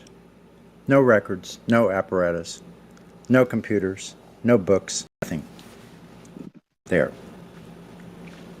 Now, later on, somebody that had the key goes to the location where the information was being transmitted to far location, like across an ocean, let's say, another continent maybe. And they go and check the data. It still did, if it was observed, it did what they said, even though the entire building burnt down and none of the original participants even knew the information. Yep. It still did the same exact thing. The interference pattern or the direct, what they call collapse the wave function happened whether anybody even knew about it, if it was recorded at all by these electronic devices that just are simply going light passed, light didn't pass, light passed, light didn't pass. That's all they do. So it takes a conscious observer to go look at the information, and then all of a sudden you have, yes, it went through definite places. At the times there was no measurement being done, let's say randomly, that it was set up on a timer, where some of the times it recorded the data, other times it did not. It gave the same exact, it'll give the same exact results. So this is pretty incredible.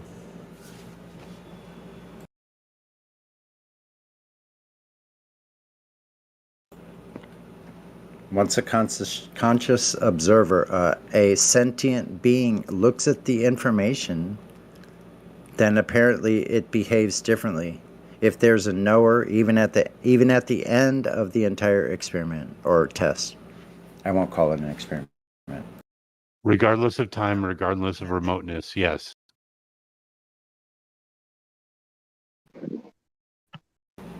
Mm-hmm.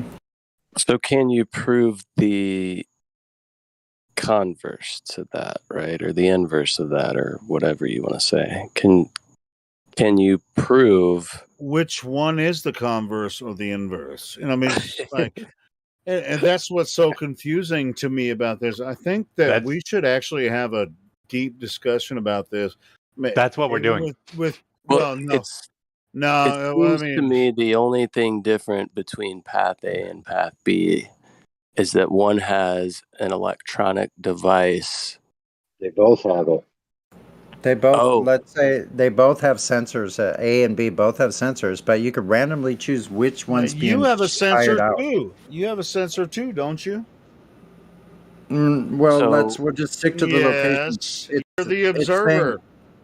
So they both have this this light meter sensor. I was under the impression that only one path had that sensor. No. So they both have the light meter sensor. So when we get to the experiment and we observe it after it's done its thing, one path does one thing, the other does something else. Not exactly.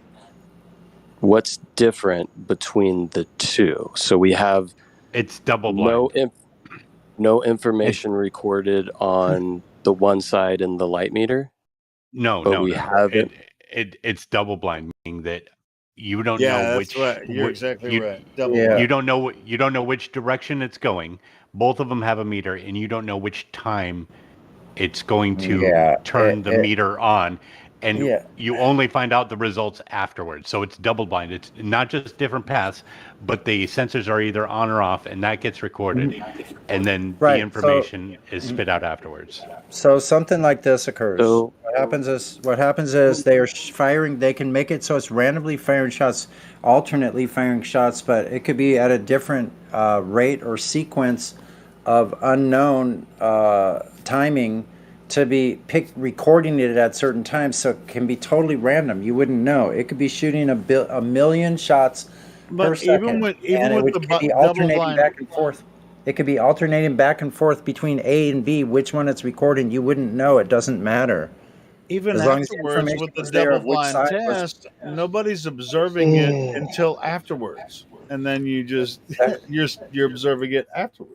The whole thing is you don't know how it's doing it. It's set up randomly. That's why it's like a double. It's a double blind because it's random. It's not really, in my opinion, but whatever. I mean, Huey's gonna freaking roast me on it. Whatever. No. All right. That's why I never understood it. Completely. Did you ever watch a cartoon explanation of it? Maybe I should just watch the cartoon. Yeah, for But real. my brain, I think I see one right now with Squidward putting his brain in the trash. Let me catch up. That was actually you talking.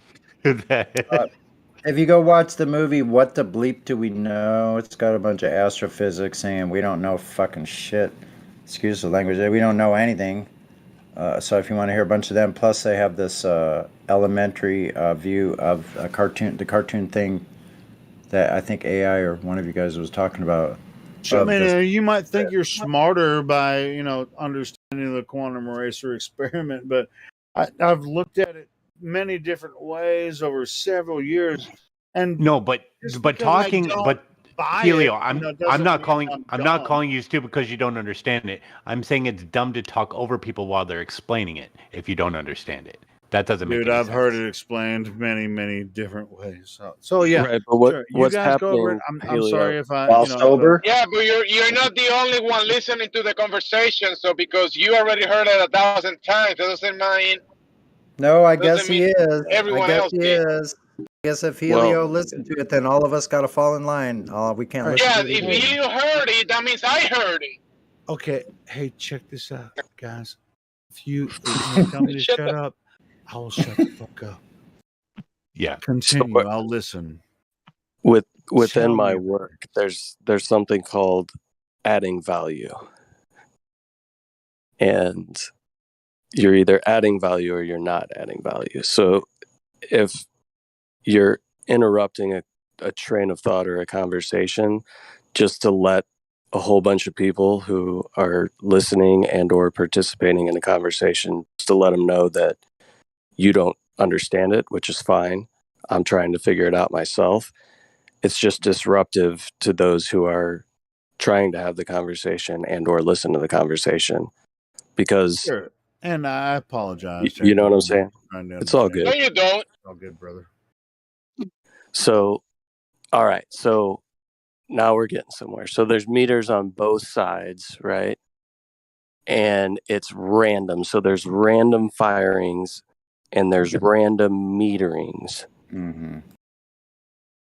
So this is all taking place. And then after the fact, we come in the room and then we want to figure out what took place in the experiment.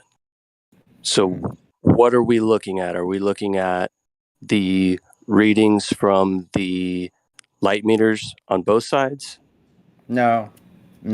You're not looking at readings. You're not looking at readings from the meter. It's not metering. That's the wrong term to use. It's not metering at all. The light isn't going through these things. All it's doing is it's a bystander standing there, and when the light goes by, it goes ding, went by. Right. It meters it.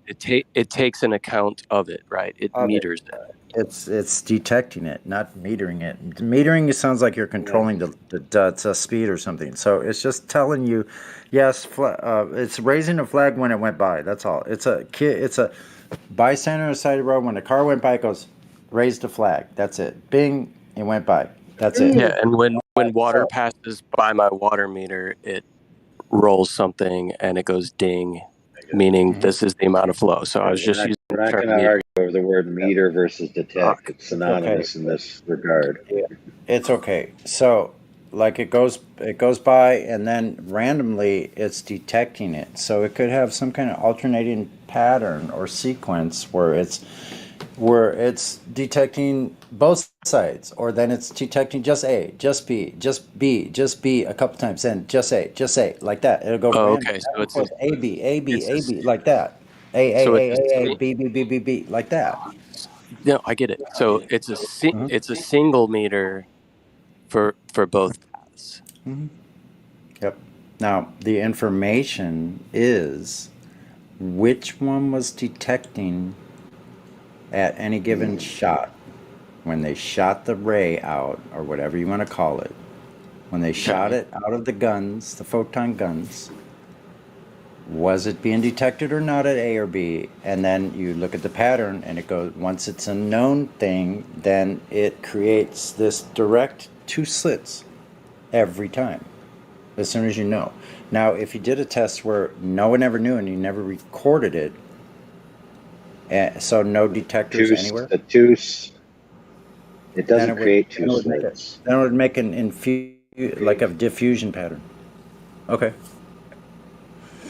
I'll yield the floor. It passes through two slits. Yeah. Okay. And then there's a photo plate after the two slits, right? Yep. Got it. So to have a diffraction pattern, Mm-hmm. you know, in principle, effectively means that it passed through both slits. It went through the left one and the right one, and created two lines on the photo plate. Mm-hmm. Versus the other option where it only goes through one and creates a single line. Yep. I understand that whole part of it. My question is more in regards to the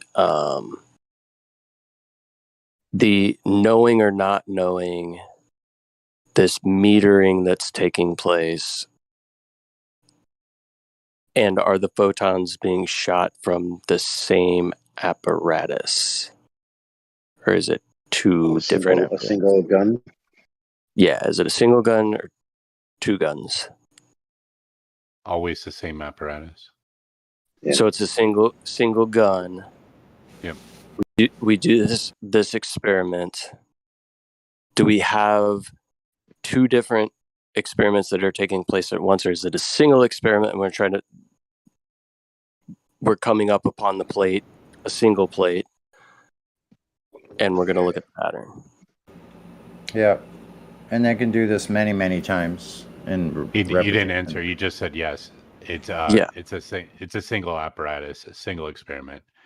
Single experiment. Okay, so everything is the same when you run these tests. Yeah. No parameters are changing.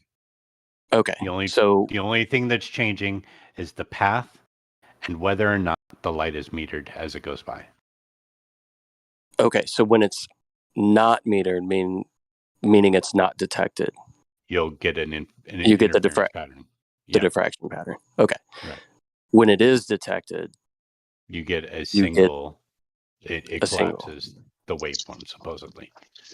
Right. So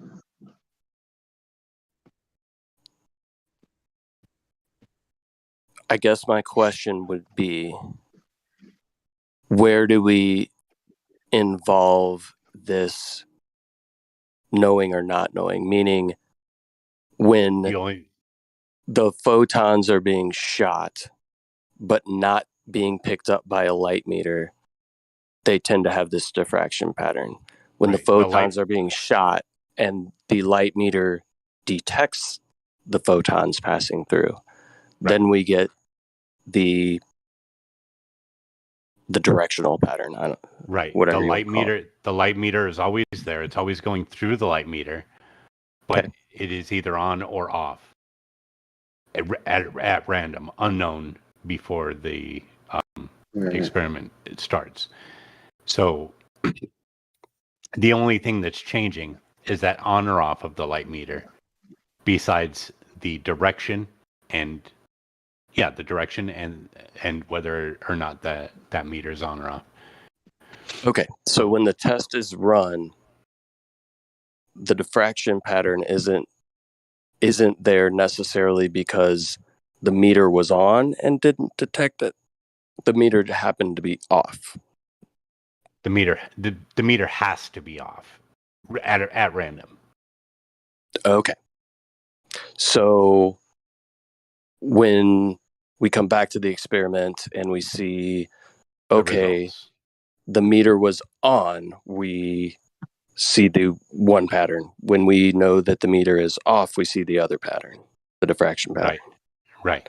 And when I say when we know that, meaning we're setting up this experiment, it's going to do it randomly, meaning it's a like a random number generator.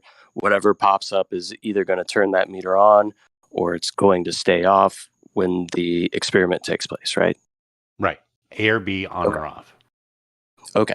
So the only thing that changes within the experiment is whether the meter is on or off. And the path.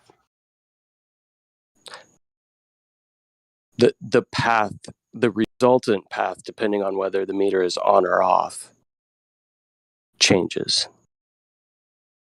If the meter could be on at A and the photon passed through B.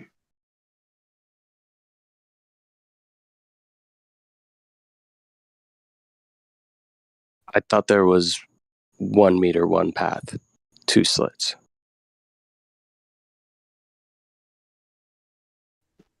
Nope. Am I wrong? Or because AI, you were leading me to believe that there was 2 things taking place. There was A and B that were taking place, two double slits involved, 2 plates, but I guess it's a single, right?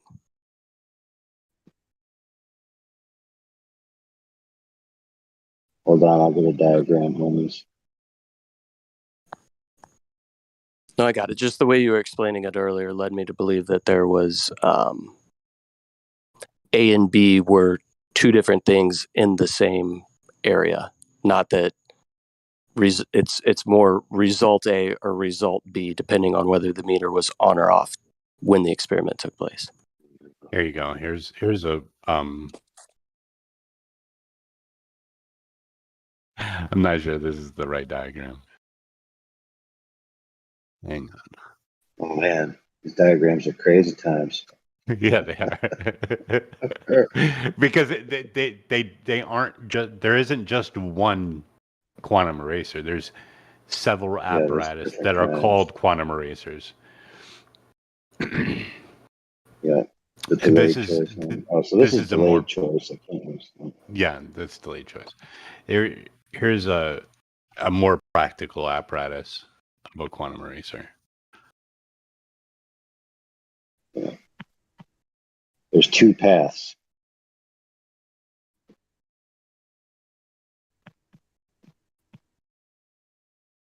It's not just a single path and 2 slits at the end of the path. Yeah, no, I got it now. So it's similar to like a Michelson-Morley apparatus, just a little bit more complex with some sensors. So you're splitting. Where? What? Are you saying the Michelson-Morley experiment is similar to? It uses sort of the same device to create an interference pattern so that you can measure path A or path B, which which one is longer. Come on, dude! You're not sold out. Excuse me. I'm not finished. Depending on movement, which one would be longer for the light to go down?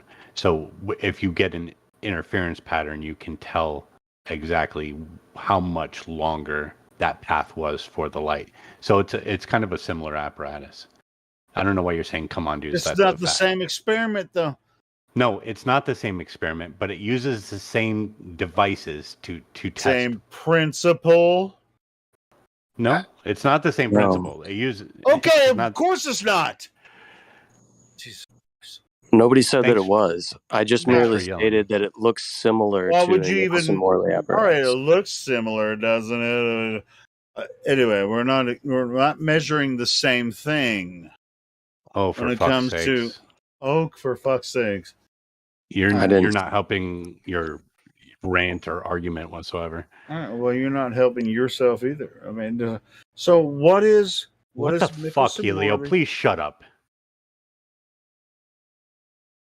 What if I was being a dick on purpose?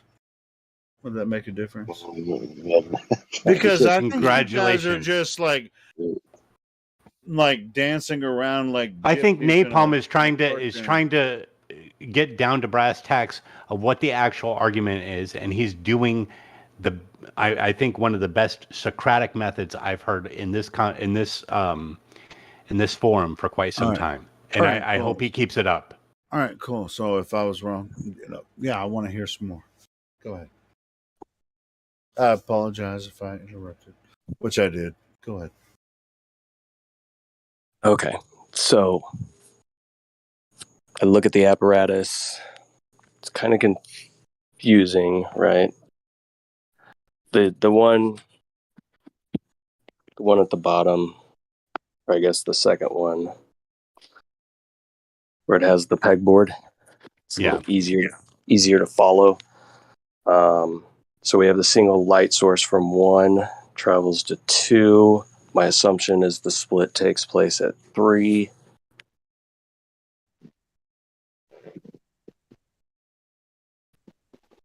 Right? Am I correct there? That's the split. That's not a great quantum eraser, to be honest. That's a quantum eraser demonstration, but it doesn't actually. Okay, I'll move up to the first one. Yeah, it doesn't. Okay, because that one doesn't actually have a light meter to catch where the light is going. Right. Okay. So on the first one, we have light on the left-hand side. My assumption is that's the origin of the light, right? Yeah. Okay, and it gets split pretty much immediately, right, as it's coming out of the apparatus, or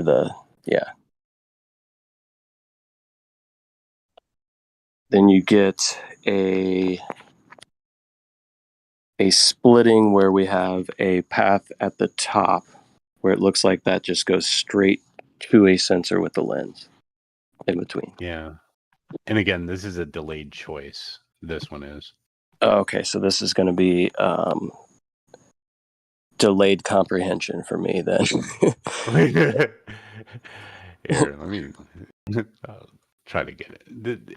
The thing is there's so many different quantum eraser apparatus that it makes it hard to actually get a valid explanation. That's the explanation of the delayed choice. Now, quantum eraser. Mike?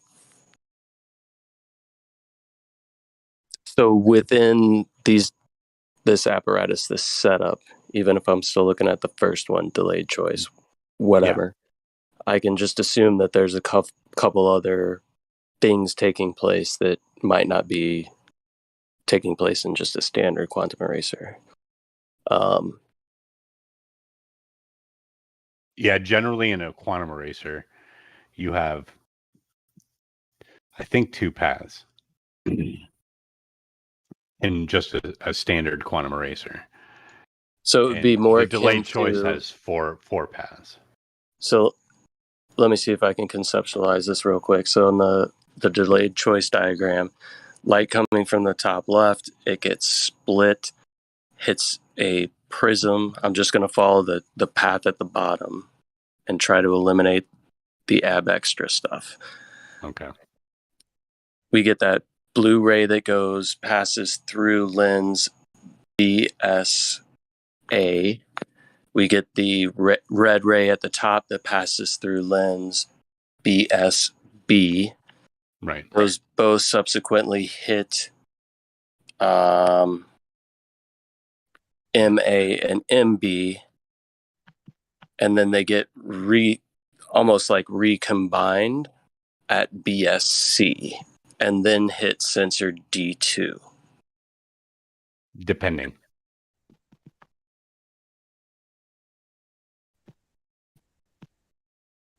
It really did. It's.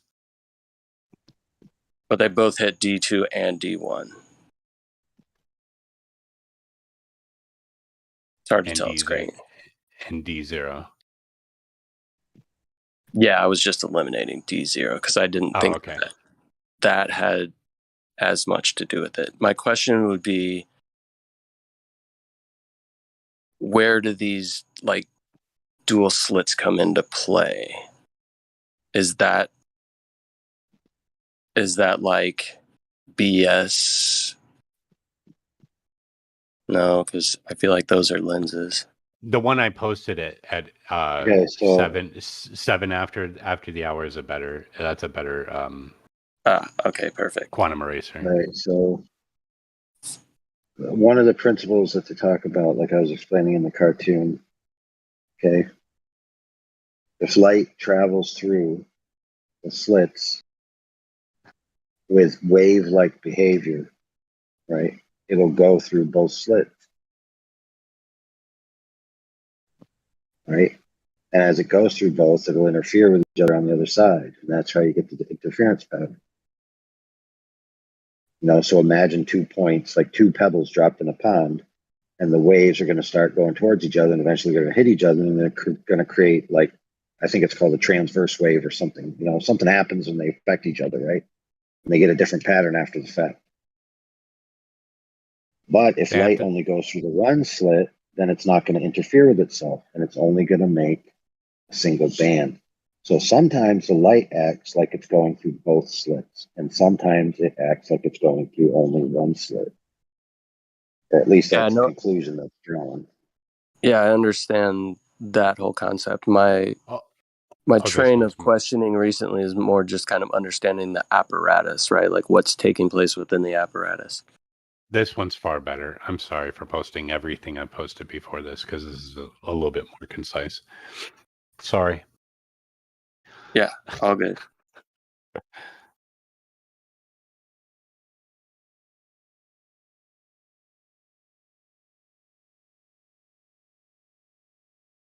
Interference screen.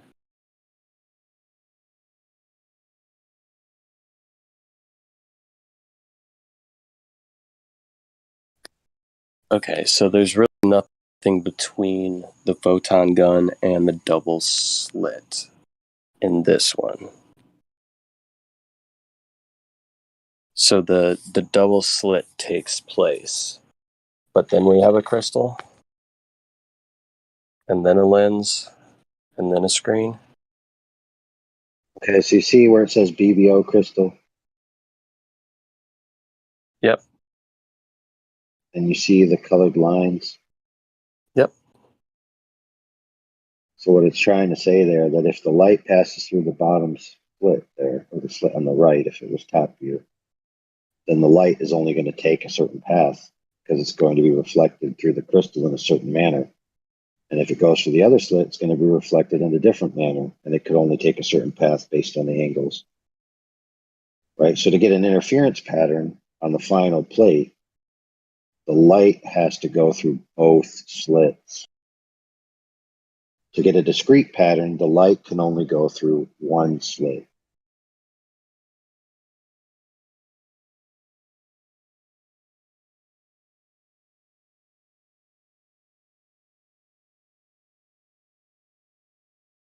So does each photon get metered then? Because it's my understanding that the pattern projected onto the plate would be what we're looking at in the end, right? Right.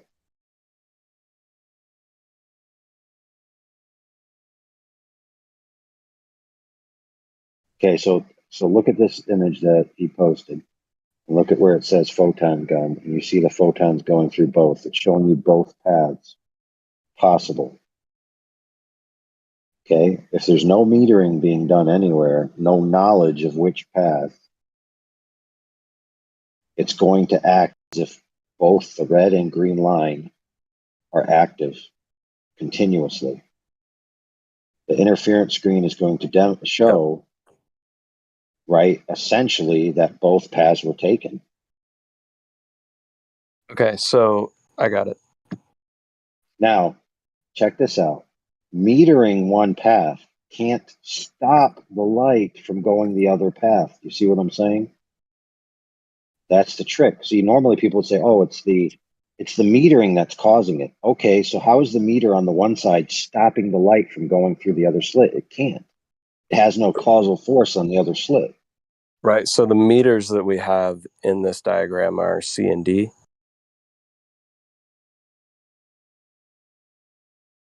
Yeah, I think so.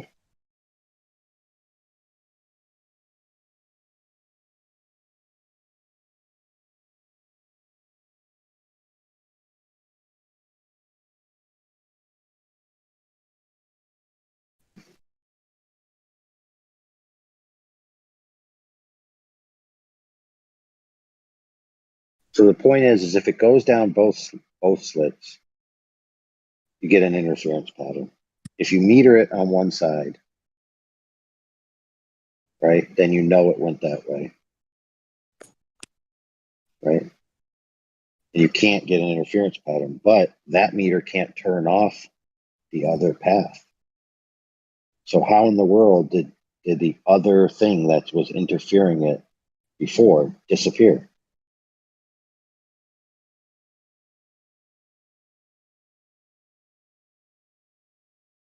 The only thing that's changed is you know that it went through this path.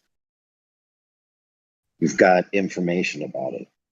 It's referred to as the knowledge of which path.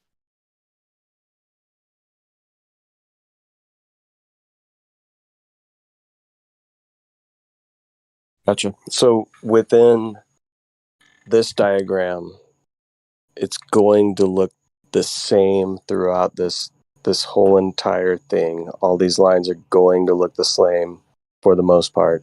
The only difference that's going to be shown is going to be on the interference screen, right? Right. You're either going to get an interference pattern, so multiple lines on the photo plate, or you're going to get a discrete pattern being a single line on the photo plate. The multiple lines indicate that the light was crossing itself and interfering with itself, similar to a way in which you can demonstrate by dropping two pebbles and seeing an interference of a wave, right? That's the way that they graphically demonstrate it. Now, I will say this, watching it in a cartoon form, like video, is much more better because then you can actually see how it's traveling. Yeah, I feel like the cartoon form is way more complex than what the actual apparatus is.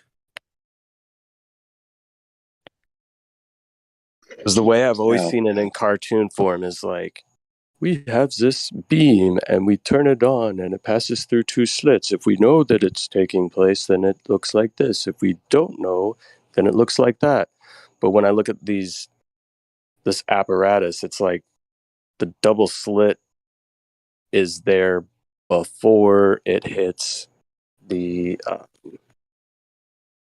Yeah, like you said, they've before it hits. changed all these arrangements around, right, to try to isolate what's going on. Right. And as the claim goes, right, the really arbitrary factor is whether or not you know which path it took,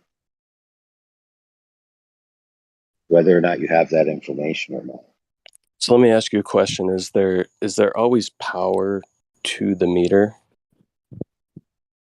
To the meters within the apparatus? Like how far apart are these things? Typically. It depends. Again, the delayed choice, further apart, and the amount of reflections is greater, so that it takes more time for the path to occur on the one side or the other, and that's why they call it the delayed choice, because the light, right, So is arriving slower to one point versus the other, so it's not possible that the 1 meter has the information from the other meter. Right. Which again, even if it did, how could it turn off the light? You could understand that it would turn off the meter, but how can it turn off the light? But is that what's taking place? Like the light is still present regardless. No, it's not. If the light was present, you would have an interference pattern. Now, if light operates as a wave at all times continuously, then you have to have an interference pattern all the time, in theory. No, I understand that. But what I'm saying is like the light is present whether you get the interference pattern or you get the other pattern. There's light present. Right, but only in one path or the other. So in other words, if you're not metering one path, both paths act as if they have light going down them. If you meter one path, all of a sudden the other one, go ahead. Both paths always have light going down them. No.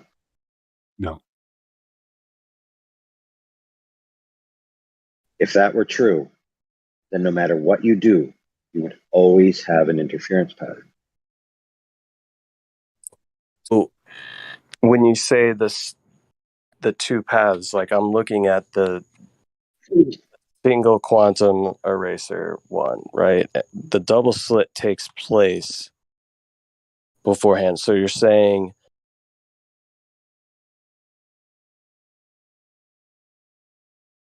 that light would only go through one slit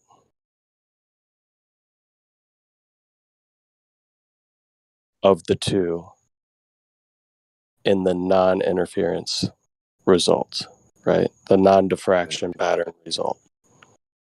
Correct. If it went through both slits, then it would look just like it looks, with both colored lines following their paths all the way to the endpoint to create an interference, because that's what interference means. One thing interfering with the other thing. Or one, whatever you want to call it, interfering with the other thing. So whenever you meter one side or the other, it seems to erase. Okay, check this out. It seems to erase the other one. Hence, eraser. I was under the impression that in both scenarios, light passed through both slits. The pattern that you received was just different.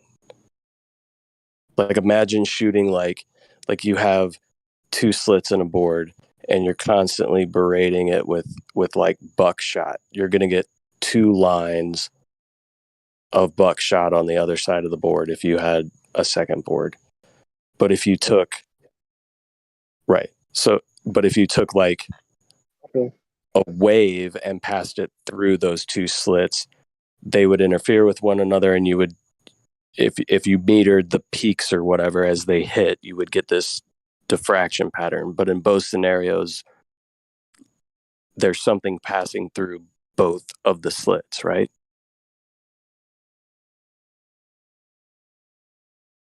Yeah, and that setup.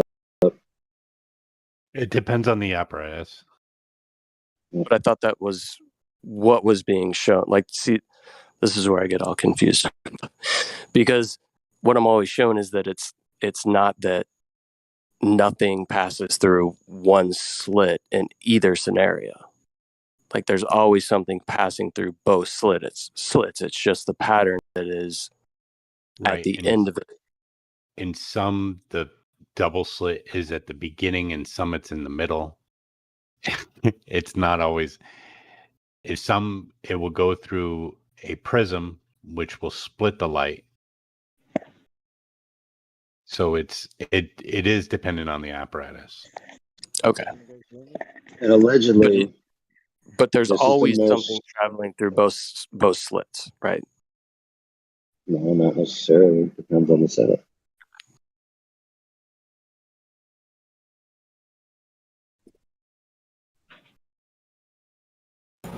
We don't know it yet, but the apparatus seems to know that you're going to choose the right one, and you do every time.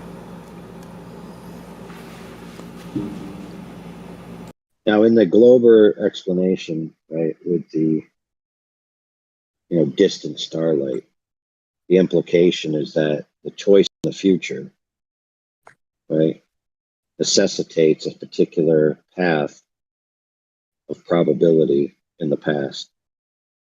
And so your present sentient observations require a backlog of precedent causes, right?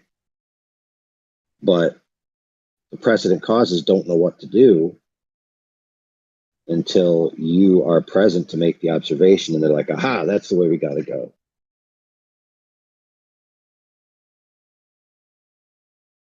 All right, so this, Of course, there's a lot of philosophical implications in that. Right, so this Right? comes. It's not as cut and dry. It's definitely not as cut and dry like that. There's definitely physicists argue on both sides that no, it really doesn't go back in time. It's just an illusion, Right. et cetera, et cetera. So Again, this goes back to my original question that I asked QE that he got offended. Quantum superimposition would be, yeah, I can hear you, Bong. Give me just a second. Quantum superimposition is the idea that until, and correct me if I'm wrong, it's the idea that until you know the information that the state of this matter or light or whatever's taking place is in neither state, right? Would that be kind of a Right. Well, yeah, kind of. So there's a concept. Either or state. Yeah, so there's a concept that certain things exist essentially, for lack of a better term, as a state of probability. It might be this, it might be that, it could be this, it could be that. It could be used for this or it could be used for that. It doesn't actually do anything until it's needed by the user of the system, being us, because this system is for us, right? Yep. Yeah. Now, this is where we were speaking the other day about certain people posit the idea that the nature of reality is simulatory in nature, right? It's not a simulation like we think of a computer simulation, but it has at least, ideally some kind of simulation type things going on. And of course, this is just a philosophy, right? Sure. Yeah, but what happens when you invert the light's wave? It cancels itself out. I'm still stuck on photons. So like, why I could feel yourself going so deep into theory when if you flip the wave, all that math canceled itself out. How does that work? You know what I mean? Like, So now you're insisting that it's a wave, but that's well, what's that's in how waves. question. That's what's in question, right, Bong? Well, that's what I mean. A wave is not an actual thing, right? Right. It's energy. There's energy that's causing the medium to have to take shape. Take that right, shape. but that's what's in question here, Bong. Right. So, well, the interference, all these interferences, we know these things are caused by the phase, by the shifting, the phase shift, the differences when you move these waves around and then they interact with each other. We know that this is what causes interference in all waves. In all waves, yes, I agree. Waves, I agree. waves. But you have a contradiction, a philosophical contradiction, whether or not it's a particle or a wave, and that's what's in question. Well, it can't be a particle because it's energy. The way sound is energy, the way any kind of energy, it's emitting. There's a cycle. There's a frequency that this energy. That's what's forming the wave because there's this cycle. That's what we call a wave. The cycle, the frequency, light, sound, anything, right? And it's the energy. It's the source of that energy that's producing the energy that's disturbing the medium Okay, and causing waves. So it can't be a thing of so now particle. the funny thing, Bong, here is that the other night, 2 nights ago, I think, or maybe even 3 nights ago, you were on the other side of this argument. I'm not on any side. I'm just bringing in things that we can relate to, or we can. Okay. I'm just wondering because you kind of flip flopped No, on me, and now I'm no, confused. no. I'm just saying. What about this? You know what I mean? Like, what Yeah. about this? Like, Okay. we Okay, but consider this. you're bringing up what is in question. That's the whole question. I was feeling sorry for Napalm there. He was getting all confused. He's not confused. He's trying to understand better of what this whole argument is about. I think he's doing a great job at drilling down for all of us. I don't think it's bad at all. Yeah, I'm removing myself from either side of the equation to better understand what this experiment is, the results, so I can interpret that, really. Magicians do their magic. I get it. Too. The secrets. Well, and if I came from the standpoint of I vehemently disagree with the idea of a wave particle duality, I would be remiss to not fully understand what is being put forth on the side of the wave particle duality consciousness affecting whether it collapses into a particle or I guess remains as a wave or vice versa or whatever. The whole thing I see is we can manipulate reality using our willpower, just like Aleister Crowley said, just like the Kabbalah says, just like all these astrologists. Okay, Bong, you're implication. having a genetic fallacy. You're saying because this information came from this person, it must be wrong. That's a genetic fallacy. That's what I'm saying. I'm correlating. I'm drawing a correlation. No, that's exactly what a genetic fallacy is what you're doing. Yeah. See, if the reality is actually what it is, then I don't care what someone else says about it. I wield this power to accomplish my goals and my agendas. It's not power, but that's not power. Well, knowledge of occurrence isn't necessarily power to affect the occurrence. It's just awareness. When you realize that you're doing this yourself right now, you'll have maybe another aha moment. I know here in this room, we have all had many aha moments. There's more to come. That's all. Like, there's so much we don't know about this reality that we have to stay open to what the possibilities are of what could be. Not to go off into some other fantasy, but to look at things that actually are. I completely agree. So can we go back to the deep conversation about the experiment rather than the kind of fluff around it? Yeah, that's what I was hoping we were into, but then we got into genetic fallacies. But let's go on. Continue on, Napalm. Kind of lost my train, but okay. So yes, we could go to the fundamentals of photon, right? So what are we even shooting to begin with? But I want to fully try to understand just saying photon or light or whatever you want to call it is doing this thing in this apparatus and we're getting these results. And the implication seems to be that the knowledge of the results is what gives us the results. Would I be correct in kind of assuming that that's the summary conclusion? It's the knowledge of the witch path information. If the knowledge of the witch path information is available, it will render discrete. If the knowledge of the witch path information is not available, it will render diffraction pattern. Mm-hmm.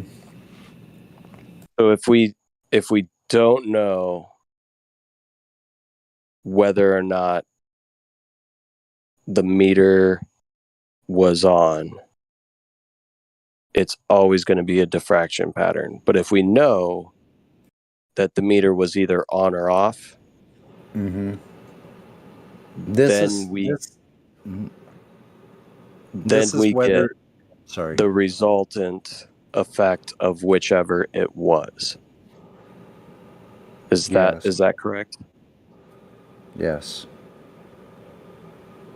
And this is the case whether or not So, hold the on. apparatus Hold may on. be even been destroyed that you wouldn't even possibly know. So if we have knowledge of whether it's on or off,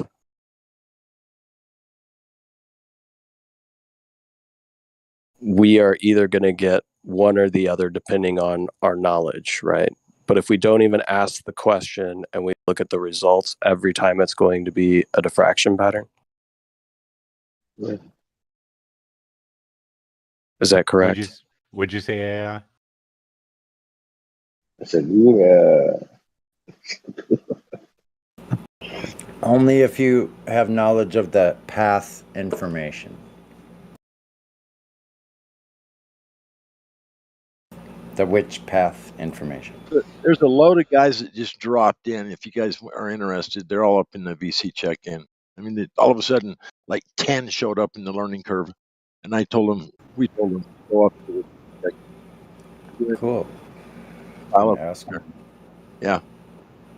Asking people to come to the VC check-in all day with my little announcements. I hope they Oh, liked have you? it. Oh, maybe that's where they came from then, Sonny.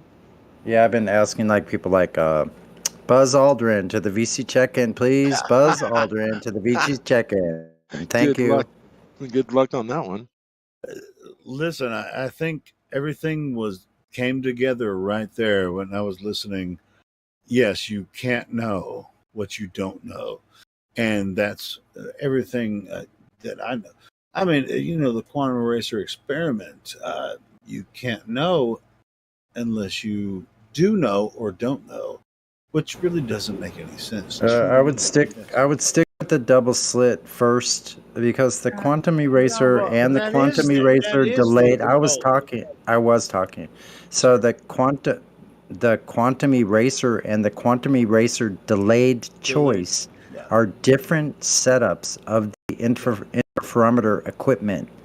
It's a different type of setup. So I would suggest, if you're interested in this, don't get confused. Stick with the double slit experiment only. Don't go on from there yet until you got that one, because you're adding these mixed up things. I'm such a fucking nerd.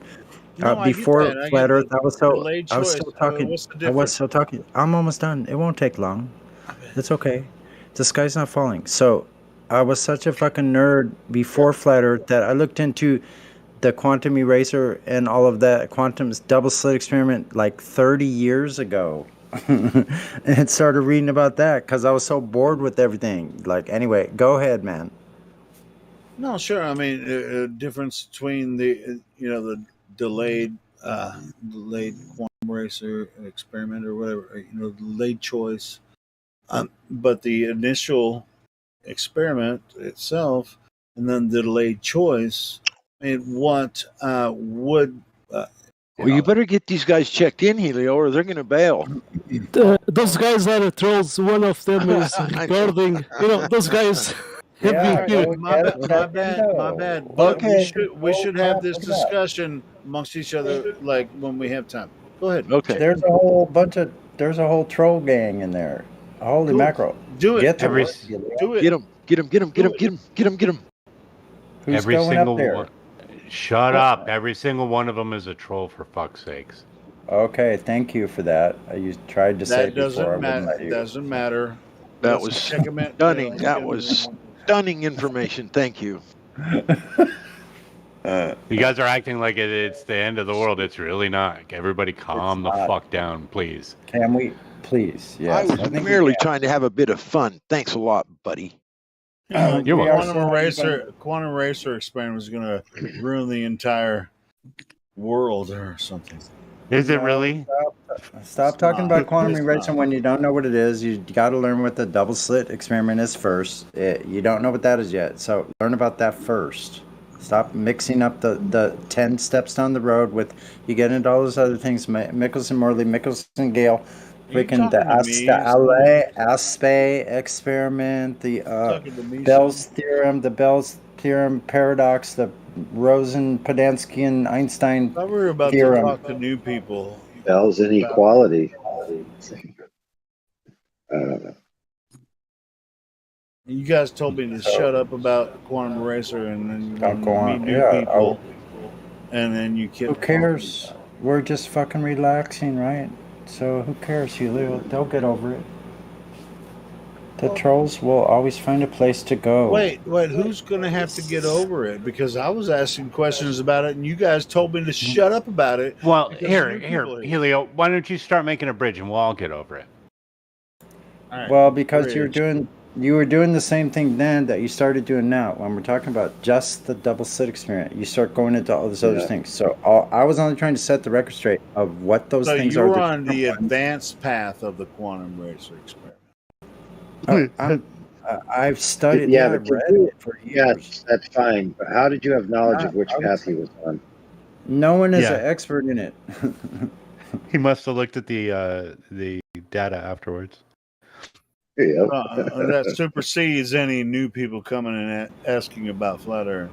Yeah, You're it does. superseding new people coming in. This is very important. What we're on about. This is very important. To be honest, I really think we should have a major talk amongst flat earthers about the quantum eraser experiment And because no new racism. people can- Yeah, and until you racism. find out what the quantum eraser is, I suggest you don't mention the name yet because you're at stage 1, first grade, elementary double slit experiment. That one only, because you're going on to Podansky's, All right, Bell's well, theorem, and the paradox. give me just and- like a and basic quantum synopsis. entanglement. Give me, What all the right, fuck, Sonny, wasn't since I talking? don't understand, give me a Was I basic mistaken? I wasn't talking synopsis just then. of I don't what know. it Was I means mistaken? altogether. I wasn't Rambling speaking through each then. other. I wasn't speaking just then about the. I was trying to explain to something, and Okay. something ran Hey, into the Sonny, middle of Sonny. my fucking sentence. Sonny, please hang on a second. Crypto, Okay. what did you want to say? I mean, it was going to be a dumb joke, but the problem is that the timing went about 3 minutes ago because no one would shut up, so I won't bother. Was it my fault? I'm sorry. It was. Yeah. It was a group fucking effort there, guys. Okay, we're moving on. Thank you. I thought it was becoming redundant, but whatever. Helio, please stop talking, and Sonny, please stop telling Helio to stop talking. Stop telling me to stop telling Helio to stop talking. Good one. See, I was saying it was becoming redundant. Now, or is Helium still talking? What'd you say, Crypto? I love you guys. I'll shut up. I'll shut up now, guys. That's 3 minutes I won't ever get back. Okay, AI, what were you trying to say? I want to hear Crypto, please. Oh no, I was going to try and tell my joke for a second time, and then Helio rambled through it, so now I'm definitely can't be bothered. Okay, Crypto, what do you want to say? It's definitely done now. It's definitely not funny now. Okay, Crypto, could you pick another topic, please, for us, please? Yeah, literally anything else. Okay, I like that. It's simple, easy to remember. Okay, literally anything else. Let's go back to the double slit experiment. Shut the fuck up. What? Wait, what? We were talking about the quantum eraser. We're going back to the double slit. That's it. Exactly. That's what you demanded. You know what? If you want to trigger someone, call it the double split experiment. Then then you'll actually get. I know the best way to trigger someone is just to ramble incoherently. That does work from time to time. That's a good one. That's a good one. Everybody's going, yeah, you're right. Shut up. Shut the fuck up, Sonny. Well, there is an angle that we could address, which is, Bong's fear that this is bordering on mystery school religion and all of that. But see, the problem is it doesn't validate that you, by your will, can create things out of nothing. It's not what this means. It just means that, the implication is that being a present observer causes things to happen in the sense that the world does things on your behalf, right? So it's not like you're willing it to happen. It's more akin to, like, for Because a crude you're there. example, like you're a video game character and you're in a room that's being rendered. And when you leave the room, it doesn't need to be rendered. So it isn't. It's not like you're creating the room yourself. Right. It doesn't remove the need for an overmind if people are theists. It's not like, oh, now you're God and you create reality. It's presented to you. It should open up more when possibilities. you need it to be. Yeah. Never forget all of these people who say this random shit about, Maria Blavatsky and fucking whoever, that just because they said it doesn't make it necessarily wrong. But the way they twist it is what's wrong. The way it could be 10% truth and 90% lies. Correct. Just and because they said... Go ahead, Napalm. Oh, I was just going to say, I think it's Helena Blavatsky. But yeah, Maria Helena Blavatsky. That's what I said. but the way you're supposed to accept it is a portion of truth, and that will affect, for the most part, your entire life. Whether it depends on how you grew up and your culture. I don't know about that, Helio. I mean, if you accept anything on its face, you were weak-minded and never going to get it in the first place. But how? I mean, it depends on how you grew up and what you're supposed to expect. What information you gather or what you're introduced to. I mean, how can you know something you can't know? It's incumbent upon you to figure it out. Okay, well, I mean, how can you know something that you're not introduced to? How can you come across information like we're introducing now if you haven't been introduced to it? Yeah, this is another Schrodinger's cat, and you're basically saying the exact same thing we are. Exactly. Yeah. Thanks. All right, cool. So it's like just because you're ignorant, it's no excuse, right? I'm unsure. Yeah, me too. But that doesn't make it untrue. No, of course. Nobody's giving that excuse here. Okay. But you can't know something you don't know, which is absolutely true. Absolutely true. You can't know something you don't know. That's not but true. Inherent, well, that's absolutely not true. You can find out. Inherently, you can know. You can find out things if you feel them. That's when you get into spirituality, and that's the more you talk, the more you engage. No. Hold on. All right. If I'm wrong, go ahead. Go ahead. But I'm sorry, I did interrupt you, and you did. No, I want you to go ahead. I want you to tell me how I'm wrong about. You can't know things. Yeah. No, you can't. You can't know. You can't inherently know. Well, actually, there are things you can inherently know, but that's from nature. But you can know. You can find out things you don't know. Sure, but I mean, you have to seek truth to find it. Of course.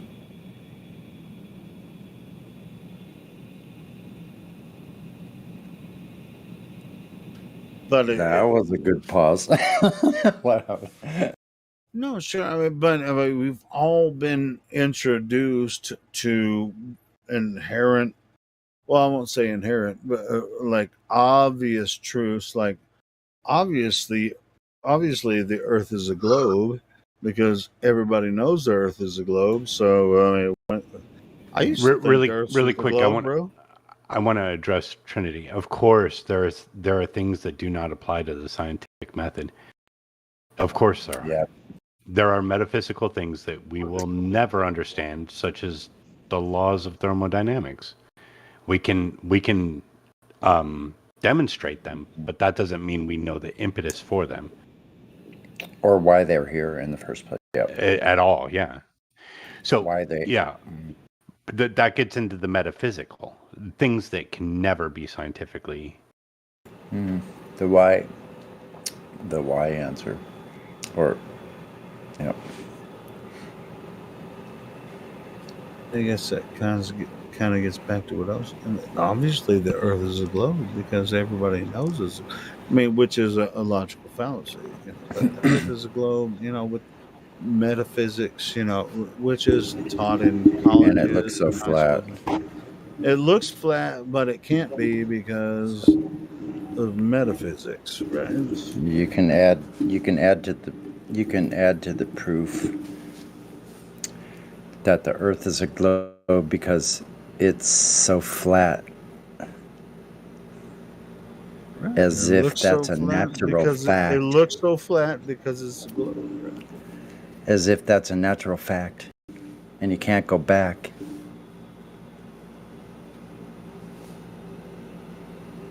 I mean, this is a really hard thing for people to take in. And that's why they're so drawn to talk to us. It's like, oh, why do you guys think the Earth is flat? And they ask the same redundant questions. Oh, all right. So if the Earth is flat, explain this and that. How do you not fall off the edge? It's like, what edge? Which edge are you talking about? Are we talking about the same Earth, or are you talking about a different Earth than we're talking about? Well, I'm talking about the flat Earth that they told me. Like, who told you about our flat Earth?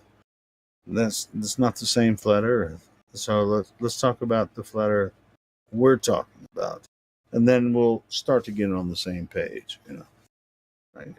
It's that simple. How about you stop asking us about a flat Earth that we're not talking about? Not your. Who are you talking to? I'm talking about all the people that come in here and ask us how we're going to fall off the edge. Which is cool. I mean, because I used to, when I first They were shown several pictures throughout their lives of what the flat Earth used to mean to people who never believed that. So it's not their fault necessarily for having a preconception coming into this. Sure, and it that's may why it may be our fault for never explaining it correctly, or not giving them the chance to actually, hear us out. That's not their fault. And that's why when they come in and say that, that's why I ask them, which flat Earth are you talking? Are you talking about the flat Earth where you can fall off the edge in the middle of space? Or, I mean, just kind of like, they're like, well, yeah, I saw a meme on Facebook that showed a disc flying in space. It's like, no, that's not what we're talking about. You should definitely get mad at people who come in here and ask simple questions that we should be able to answer easily. And let's just ban everybody who asks dumb questions. No, because it's good that they come in there with that, because that means they found the psyop. So, and then they went a little further, and then they found us, and they're telling us about it. So that's actually a good sign. So they found the psyop. So now, and that I've heard us telling them that for the last several days, and to very good effect. You're mean, Deuce. You're mean. Possibly. Who's mean? That's all right. It's all right. We have all kinds in here. It's like, I haven't met anybody mean. I mean, do you think we live in a third disc from the sun? You dumbass. You don't I even haven't deserve heard to be anybody here. mean. I haven't heard anybody mean on here the whole time I've been on the Discord. Never heard anybody mean. Except on the other side, Gem Panda. He sounds very mean. Yeah, Deuce is really one of the most patient freaking He's very creative, and to be You know honest, what? I like Deuce I'm blushing. I You know know, what? dude. I ain't gonna lie, man. You're one of the most patient, freaking creative. When it comes to conversations, you listen and create really brilliant conversations with Yeah, new people you that know, jump in. Man, he's one of the best. Deuce Vault and AI. I would have to say, AI and yes, crypto yeah. too, man. All of them, man. I freaking love And you guys. sometimes even you, Helio, Yeah, I even try. I sometimes try. you can do it. And really That's quick, just Sonny, if you looked like Jim Panda, you would be mad too. yeah. I Oh God, I guess I don't know. I can't yeah, relate. he looks like a vampire. I ain't gonna lie. I don't know. I'm not going to make comment. I don't know. Well, I don't I'm know. gonna make that comment. He look. I I mean, I have enough scary images in my mind to dude, I've last a talked so lifetime. I much don't shit need about any Jim, more. but I've seen his Oh, pic. well, I've seen what he looks like, and he why doesn't can't I look get through like the fucking? somebody. Sorry. You're a punchline crasher, Helio. Fuck. Every joke I come on, you're like right in the Oh, middle it's of it. Friday night. I'm too I drunk. fucked that up. Friday night, I'll figuratively sock you in the nose, sir. But Jim Panda. Don't interrupt. First time Don't you saw interrupt. Jim Panda's face, I mean, what'd you think? I never saw it. That's what I'm saying. I don't want to see it. Oh, okay. Well, I saw what he looks like. That's why I was saying the scary images I already have in my Honey. mind. I don't need any Yes, more. exactly. Whatever. All right, I'm The out, way guys. someone, Y'all the have a way good someone night. looks isn't really much of an argument. About anything. So No, I just said if he was that ugly, he would be that mean too. I thought that was funny, even though I'd It never pretty seen. much matches, Okay. so you don't have to worry about that. So Moving on. Who should we ask into the VC check-in? No, his voice does not match him at all, bro. no, I mean the face doesn't match the voice, but as far as the vampire theme, definitely matches. More like a Renfield, but okay. Yeah, maybe. I see Maggie's in there just biting at the bit. Where's the Glovers? I can almost see. It's not steaming, but you can almost see the little Mickey icon steaming, waiting for a Glover. Just whoo. Whatever. Where's my damn harmonica? We have Fiber Oats. Fiber Oats, do you want to talk to us about the globe or the flat? We have Fiber Oats, BC Verified. Seems sincere. We have. What's up, everybody? I don't really have anything to say, but what's up? Hi.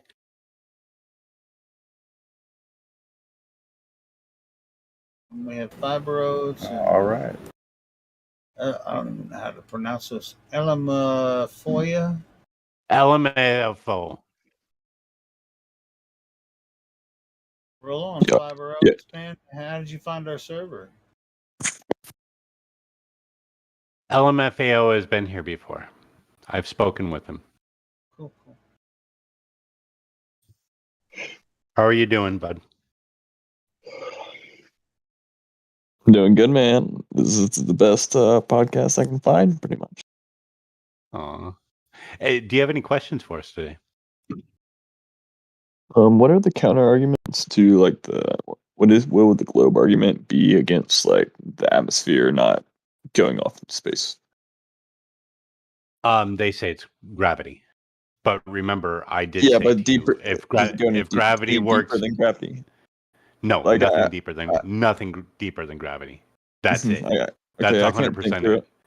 What about the stars moving? Not moving. Is he coming in asking what the globe No, are? Helio, I have already had questions. I've already spoken with him before. We're just picking up where we left off. All right, cool. Go for it. Please don't start yelling for no reason. Go ahead, LMAFO. Hold on, I shut my door real quick. Yeah, shut that. So I was we can wondering. start yelling. I was wondering about like. All right. Also, The what is stars?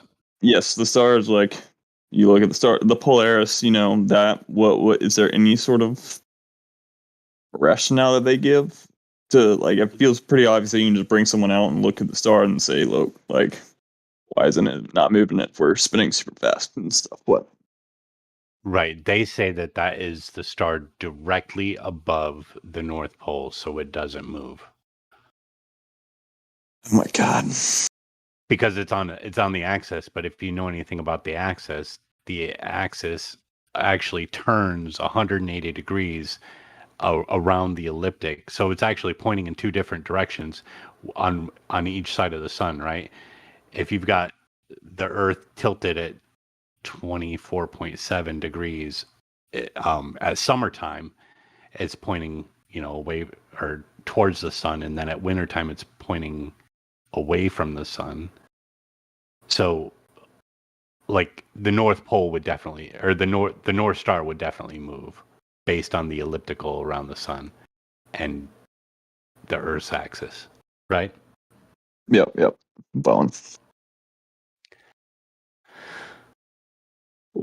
That's pretty much it. I'm still just gathering.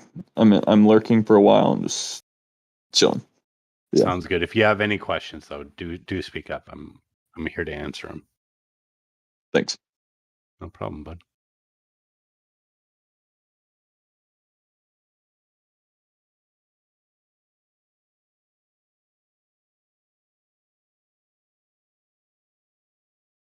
Bunch of people that came in, and now I can't find a single one of them. What, did they all run away?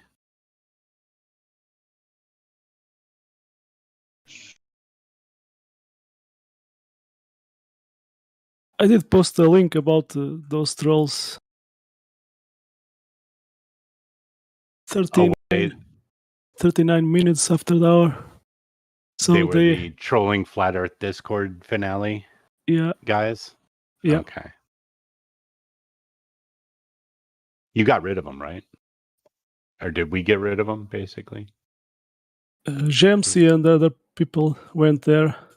I just advise them of those guys. Okay. Hey, Fiber Oats, are you there?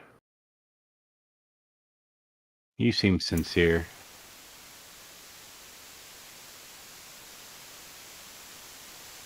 Fiber Oats, if you're trying to talk, your microphone seems to be not working. Oh, there you are. Okay. I'm here. Do you have any questions for us today? Shit. Is it? I'm sure that I could have some, but I can't think of any. I'm just kind of hanging out and listening and reading as I go. I don't think I've ever spoken with you before. Can I get a bit of a baseline? What do you believe the shape of the Earth to be, and why? Well, I don't really believe that it's a shape. I guess I kind of know that we live on a flat plane. Okay. That's not really something I question anymore. I'm like 10 months in, I suppose, probably. So I'm starting to, get a basic understanding of most all of the arguments. I mean, but awesome. Yeah, that's kind of where I'm at. Well, perfect. So, welcome, dude.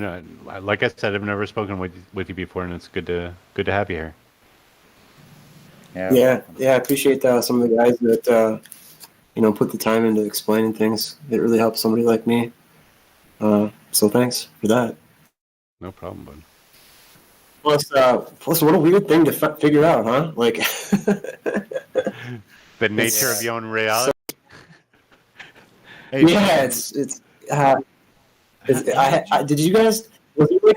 Was there a certain thing that happened to you guys that you were like? Was the thing that made you, kind of, have like an epiphany almost? Honestly, I didn't believe anything until I went out and actually made an observation for myself of curvature. Yeah. Right on. Desperation. In life in general. Yeah. For me, I think it was the stars because. Go on. Go ahead. Sorry.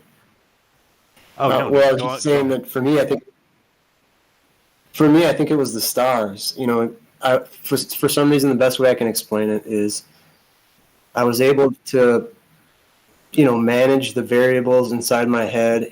We're spinning, we're orbiting, we're on an axial spin at 1,000 miles an hour. I was able to think that in one compartment in my head, and then think about how we're orbiting the sun at 66,000 miles an hour, whatever they say, and then we're supposedly spinning within a galaxy around a black hole. And for some reason, it was like a kind of a flash where I realized that what's happening in reality, what we're explained or taught or whatever, isn't possible. I mean, the two things are completely different.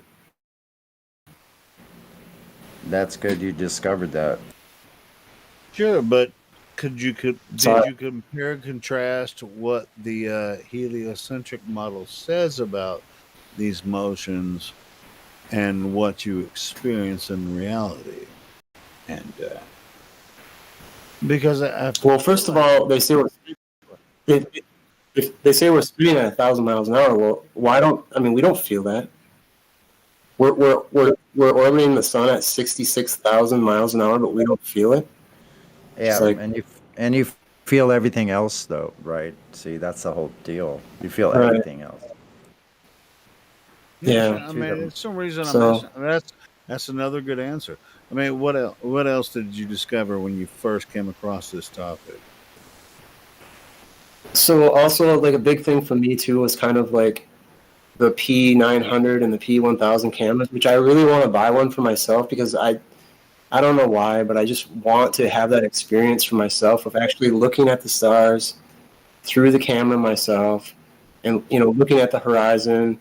That was a big thing too. The black swan thing from FED was a huge thing. Seeing that, just understanding the fact that the horizon isn't like the point where the Earth is curving. That's not what that is. That's a big one right there, bro. That's a big one. Yeah. Anything else? Yeah. So. Anything else?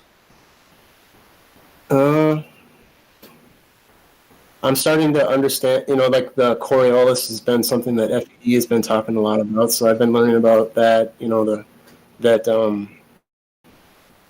I guess that,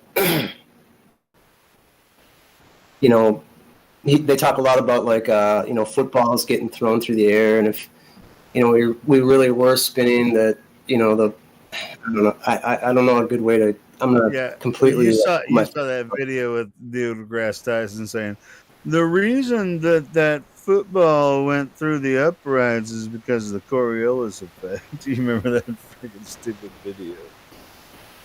I don't know if you saw. Yeah, so like helicopters can go like straight up, and that they can come straight down. I mean, if we were spinning at 1,000 miles an hour, that wouldn't be possible. Yeah, it wouldn't be possible. And the same for airplanes. Yeah, I mean real Coriolis is a apparent deflection between two reference frames. Simple description, they make it complicated with their Coriolis force argument, which that's it's simple as the merry-go-round argument. It's like you get on a merry-go-round, you jump up, you're to land back down on the other part of the merry-go-round if it's spinning. Earth is not spinning, and it's obvious. The sky is spinning. When you see the sun, moon, and stars move above your head, the sun, moon, and stars are moving. Earth is not. That simple.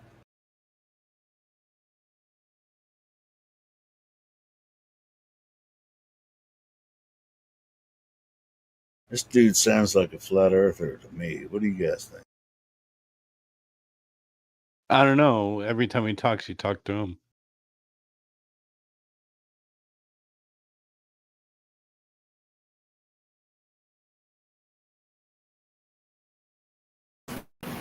Anyway, so have a good night, guys. Like I said, I appreciate you guys. Hey, thanks for being here. Some of the regular. Yeah, thank you. All right, right on. See you. Easy. Later, 5 roads. 5 roads. My bad, I ran him off. Yeah, you did. Yeah, every time I get a new friend, you fucking fuck it up for me. I'm gonna lose sleep over this. No. Now I have to hang Guys, out with guys, all I have a these important old friends. question. Yeah, go ahead. What's your reasoning behind Earth is flat? Well, that's easy. The Earth is flat. Really? Yeah, really. Oh, that shit crazy. I never knew that. Oh. I thought it was a triangle. Why? Okay. Do you realize how many people come here and Let- do the exact same thing that you're doing right now? Yeah, let me just help you out here, Mitsushi. Oh, sorry, Mitsui. I don't know how to say your name. I really like men. I didn't even hear that. Never mind. He said he really likes meth. Who likes? No, meth. Oh, you know what? That actually makes sense. Sorry, Mitsuki, you got cut off. You were saying you really like meth?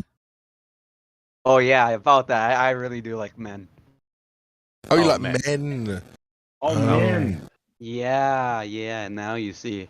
Yeah. So anyway, about the Earth. Why do you think it's a globe? Why do I like think it's a rock and globe? roll I and never. ice cream. Damn it, Bong. Go I on, like carpet. Sorry, go Mitsuki. ahead. You want my reasoning behind the Earth is a globe? Is that what you're asking? Yeah. Honestly, I don't think there's any evidence in the world I could find the Earth is a globe. Let's be real. No. Well, yeah. Same. Yeah. No Why evidence. do you none. think it's a globe? I never said I thought it was a globe. What do you think it is? Don't say a triangle. A hexagon. Yeah, so we're not really entertaining this kind of like low IQ trolling. So I'm not trolling though. nah, you are. That's and also the thing is that like you're about the 5 millionth person to have done this, so it's actually not funny, or it's actually got to the point where it's not funny or winding anyone up either. It's just boring. So why don't you just like get rid of that and actually come with what you really think? All right, Yeah, I'm sorry. just- I'll come back in 5 minutes and think about my actions. No. Mitsuki, don't run away like a little bitch. Listen. I am not can- running away. I am going to think sincerely. I'm gonna go to the corner Okay. over there, right? And Hang then on think a about my second. actions. Look at me in the face. What I want you to do is just simply tell us the truth. It's not hard. Okay, It's super okay. easy to tell us what you actually think. You should be able to do it. Okay. All right. So what's the question? What do you think the shape of the Earth is, and why? It's a fucking cube. Idiot. Yeah, that was brilliant waste of time. Hey, Mitsuki. Yeah, I'm sorry. Yeah, Dry. So dry. bro. Go ahead. I'm not. I want you to sorry. gather your senses. Stop being a fucking idiot, and just go ahead and tell me what you think the shape of the Earth is and why. I think it's flat, No, you don't. bro. I'm with friends in real life, right? Yeah. It's like Yeah. I'm sorry if they're speaking. Yeah, so one thing I would suggest for you and your friends is that if you want to have like a laugh at our expense, don't come in when me and Deus Volt are here. No, because we're just going to make you look really fucking stupid. I fully think that it's flat. No, you Why? don't. Why? Why? Because Why? there's literally there's like photo evidence, there's scientific proof. I've looked through the server and looked through all the videos and all of that. Give me one. I want to know why you think it's flat, not why we think it's flat. Tell me why you think it's flat. Because here's the thing, how there was one I saw that was about the sun, if I remember correctly. How does that have anything to do with the shape of the Earth? Please tell me why you think it's flat. It was the way that the sun shines, if I remember How does that correctly. have anything to do with the shape of the Earth? There's also one about the bottom of the ocean. Tell me what The in ratings the are world does Bong, please. Just because somebody else is trolling doesn't mean you get the fucking troll, Bong. Mitsuki, Why Yeah. do you think the shape of the earth is what you think it is? Please just be serious. I am about to ban you. I don't want to, because I think you can have a productive conversation. Even if you don't believe what we're saying, you could at least check it out, or at least have an honest, reasonable Hey, conversation. There's no I reason there's wanna. no reason why you can't. There's no reason why you can't. I believe you can. It doesn't matter why you came here, but what does matter is how you comport yourself in life. This is an opportunity to at least understand why other people think differently than you do. Mhm. Yeah, I'm gonna be 100% honest here. I'm more or less interested in both viewpoints. Why people think it's round and why people think it's flat. And I came here to see what the other side of, I guess, the group thinks, and I want to learn more about it. I want to Right. learn. I want to We learn don't. more about why people think this way, etc. And You that's know what? why. That's sorry, Dave. Just one second. That's really cool, and we would like you to stay in that kind of open and honest way of Yeah. discourse, because you must understand from our point of view, we get loads of people come in and go, oh, Earth's a cube, you're all retarded, and Yeah. that's it's actually got to the point now where the trolling is just really boring. So if that's kind of your aim, you might as well just leave, because we're just going to kick you out sooner or later anyway. But as Dea said, this is a really cool opportunity to have a really cool conversation. So just take the opportunity. Yeah. You know I've been how inside you know how you VC said before talking about it. you know how you said it's a cube in space, it's a triangle in space. So I think you're under the impression that it's a disk in space, that we think it's a disk. Have you heard of the Flat Earth Society? Yeah. I've Yeah, heard that yeah, like a couple of right. things they said it's like not true or something. I don't know.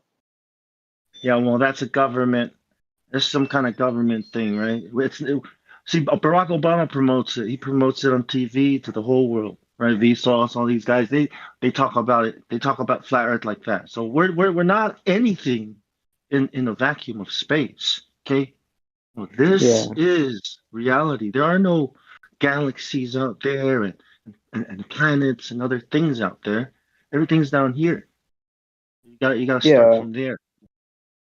Yeah, so Yeah, that makes yeah. that Yeah. makes So think sense. about it Yeah. that way. Think about it that way, and you're not going to be thinking of a shape. You get this is the Mhm. order of things. Heavy things are down here, and Misuki, do you know what the second law of thermodynamics is? I've heard of it, but I'm looking more into it as one of the things I want to see. It's basically the law of entropy. It says, like, high pressure will flow to low pressure, hot will flow to cold, high energy will flow to low energy, gas will fill its container. All of these things are the second law of thermodynamics. Okay? So if you have an atmosphere, well, let me get a little smaller. If I have a can of spray paint, in order to have that can of pressurized spray paint, the one thing I have to have is the can, right? In order to contain it. Mhm.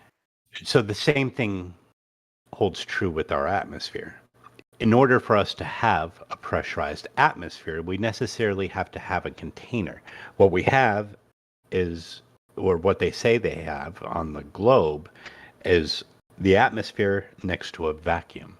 And the only thing separating the two is something they call gravity. But if you know anything about, how forces work, and I understand gravity is a pseudo force, but how forces work nonetheless, if gravity were holding the gas in, it would be stronger at the source of that force, which would be, the Earth's mass. So it'd be stronger at the surface than it is out at the outer reaches of the thermosphere, right? Mr. I'm looking for comprehension. Yeah. Okay, so if gas was able to leave the surface of the Earth and go all the way up to the thermosphere, then how is gravity stopping it at the edge of that and holding in the atmosphere? There has to be a solid container between the two if there's anything such as Yeah, the because vacuum of how would the space. water just, if we're looking at how water works, okay, and how does the water stay in space without any of it, quote unquote, you know, falling, leaking, all of that at the story? There has to be something that keeps the water intact. What do you mean? Because Earth, okay, how globe people see it, okay, Right. is how the water on the Earth just doesn't move in space or something. How it just doesn't, just kind of stays still, even though it's technically water. How is the Right. water still staying up? I don't know. On a ball. Not flying Yeah. off the ball, sucked into space. Let's stay with the atmosphere, because we could talk about how gravity works, but that's not necessarily what we're talking about. We're talking about a pressure system of 14.7 pounds per square inch all the way up to the thermosphere, where it's 25 torr, next to the Kármán line of space, which is right at the edge of the thermosphere, which is 10 to the negative 6 torr. So you have a pressure differential that's pretty big there. But you can't have that. You can't have that without a solid barrier between the two. Because gas is going to try to fill the container, right, that it's in. And the container of the atmosphere is the vacuum. Yeah. Right? Now, with water, what we're looking at is both centrifugal force on a sphere of water, and it's not sloshing around, right? Because it's in a state of constant acceleration, being spun like that. So it's always changing direction. So it would naturally try to go in one single linear direction as it's moving. It will keep on trying to go in that whatever vectors it's in. But they're saying gravity is holding it. Yeah. But gas can just go to the outer reaches of space, is what you're saying. So yeah, your thought is right.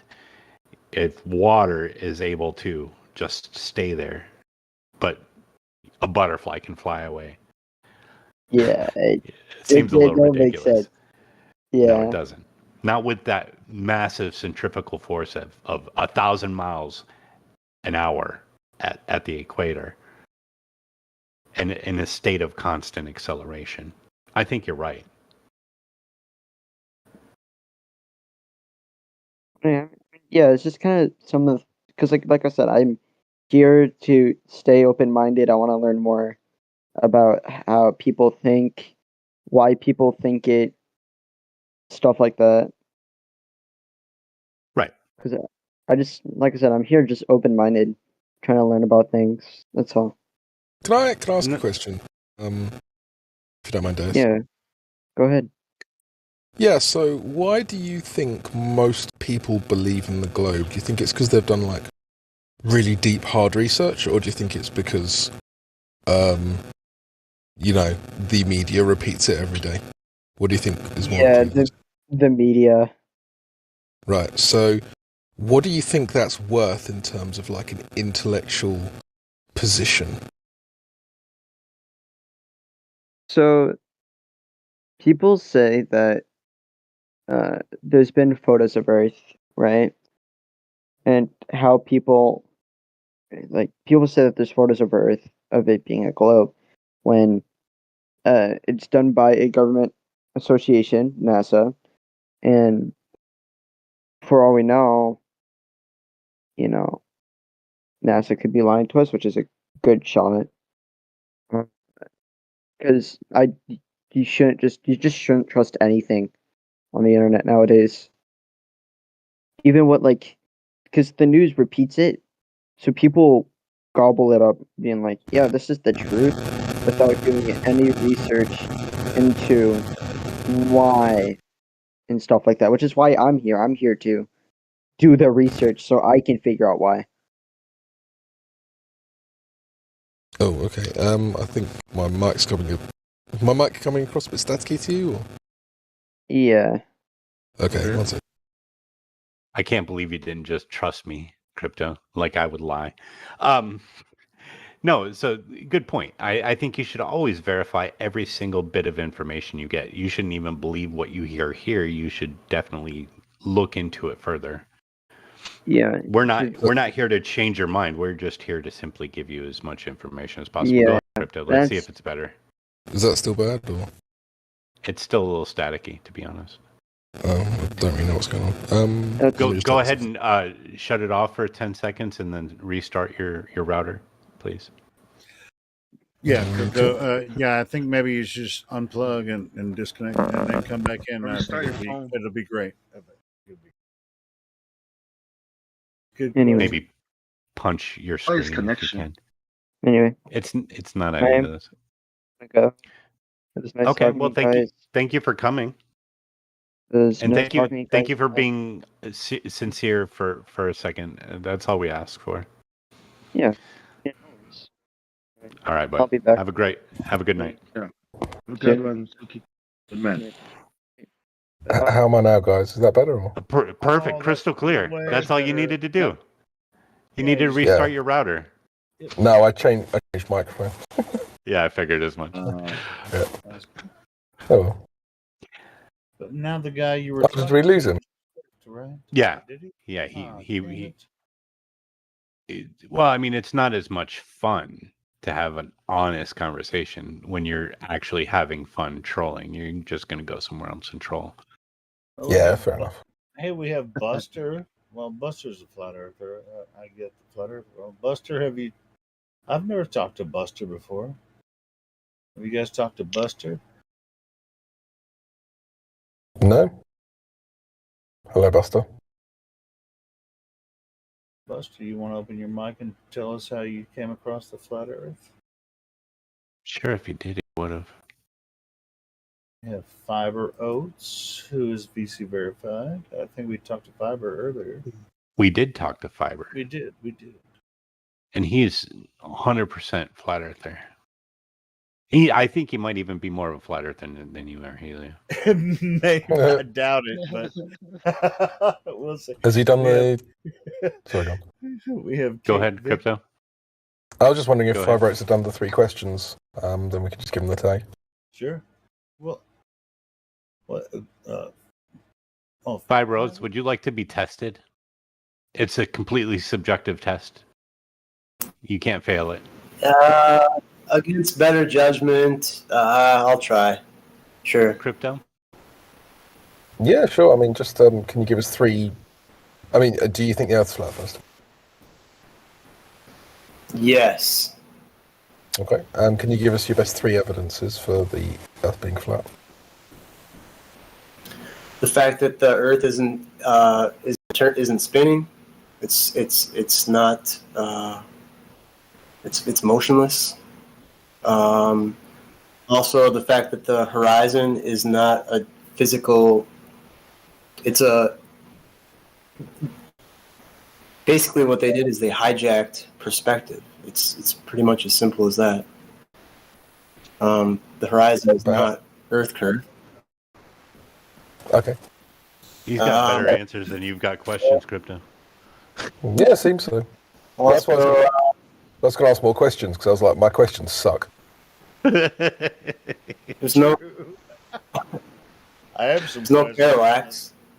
So, I mean, their Helio, claim can is you let him answer, please? Sorry, that wasn't an introduction for me to fucking interject. My bad. Yeah. Look, sometimes, Helio, you make me so angry that I want to give Chris M valued. Don't do it. He doesn't deserve it. Crypto, do you want to finish? Sorry, Fiber, do you want to give another evidence? Did I get 3? I mean, You got 4, but I guess Crypto wasn't counting. 4? Yeah, I counted 1 actual one. I mean, the horizon not being Earth curvature is a good one. I don't think that the Earth not moving matters. The other biggest one for me is that nowhere in nature do you have gas pressure without a container. I mean, space is I mean, I've seen those NASA videos and all that shit too. You know, like nowhere in nature can you have gas pressure without something containing the gas, and they're claiming that there's gas pressure, and then just a vacuum. I mean, that makes absolutely no sense at all to me. Go on, Deus, what do you think? Yeah.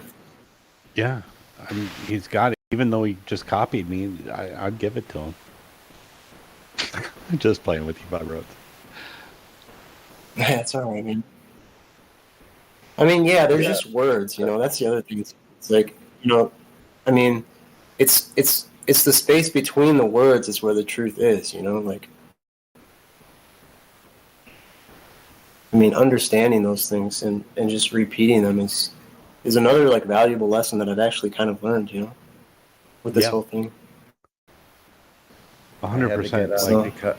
I had to get up because of Deucefeld's appalling behavior here tonight, and I want to apologize on behalf of the entire Discord. No, I'm just joking.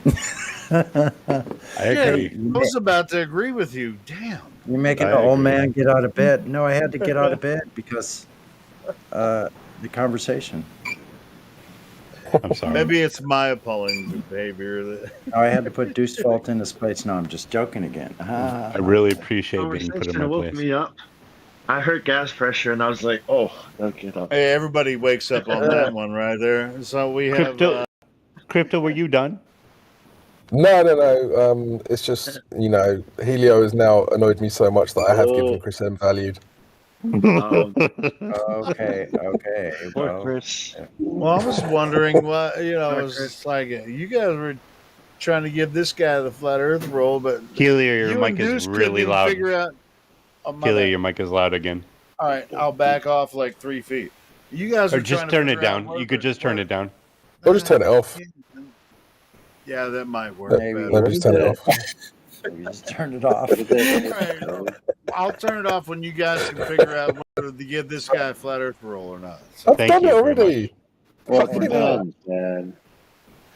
How about we'll decide it'll be a delayed choice quantum Helio eraser experiment. So turn off the mic and then we won't know the information of which path.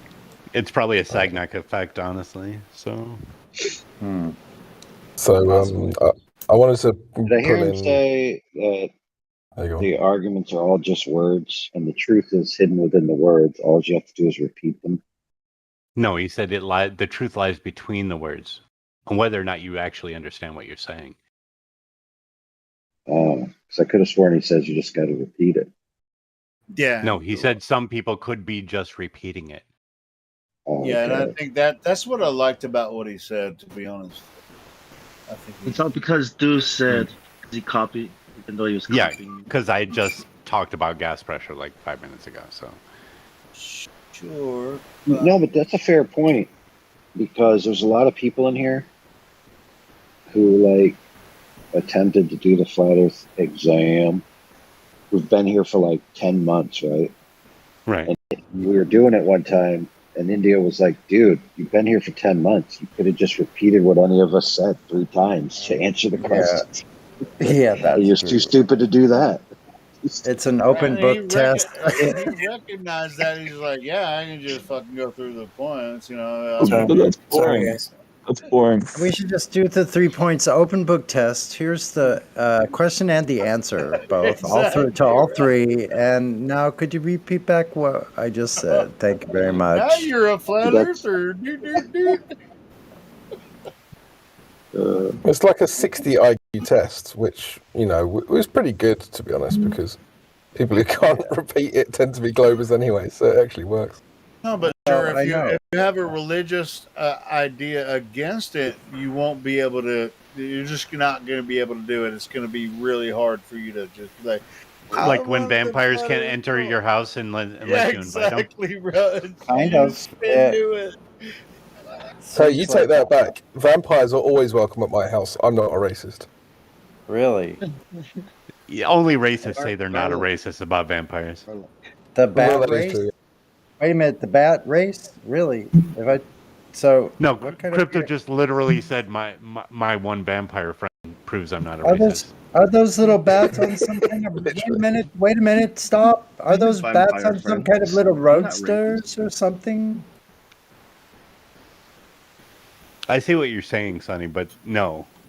Not on Obviously, we're roadster. talking about a type of human that likes blood Bat and race.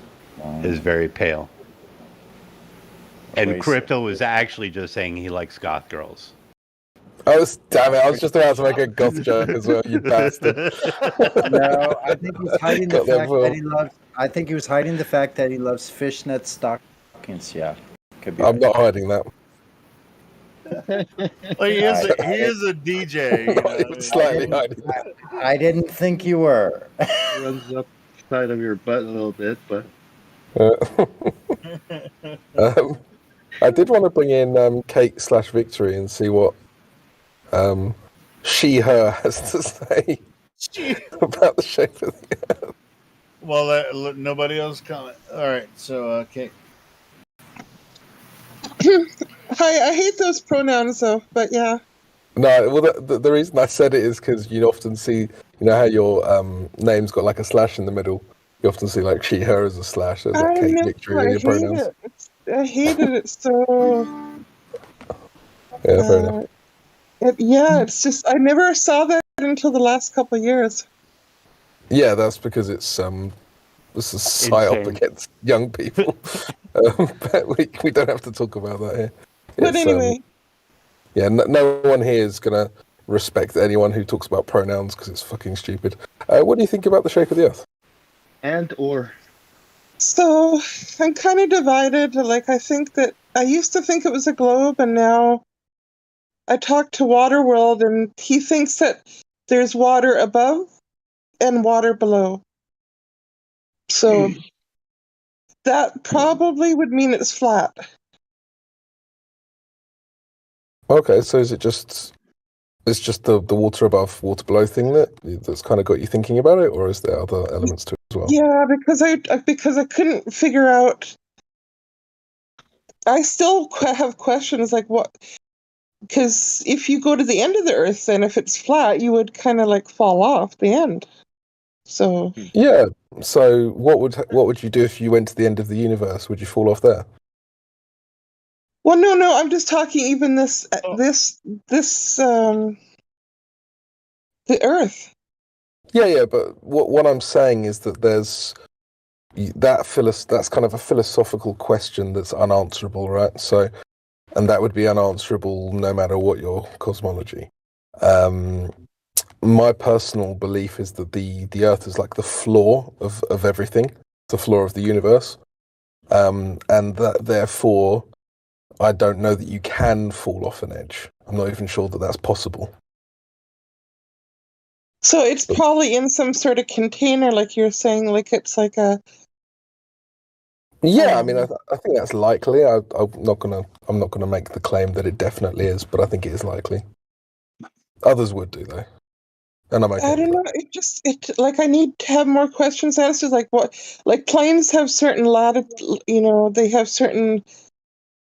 they have their flight plans all planned out, and I don't know.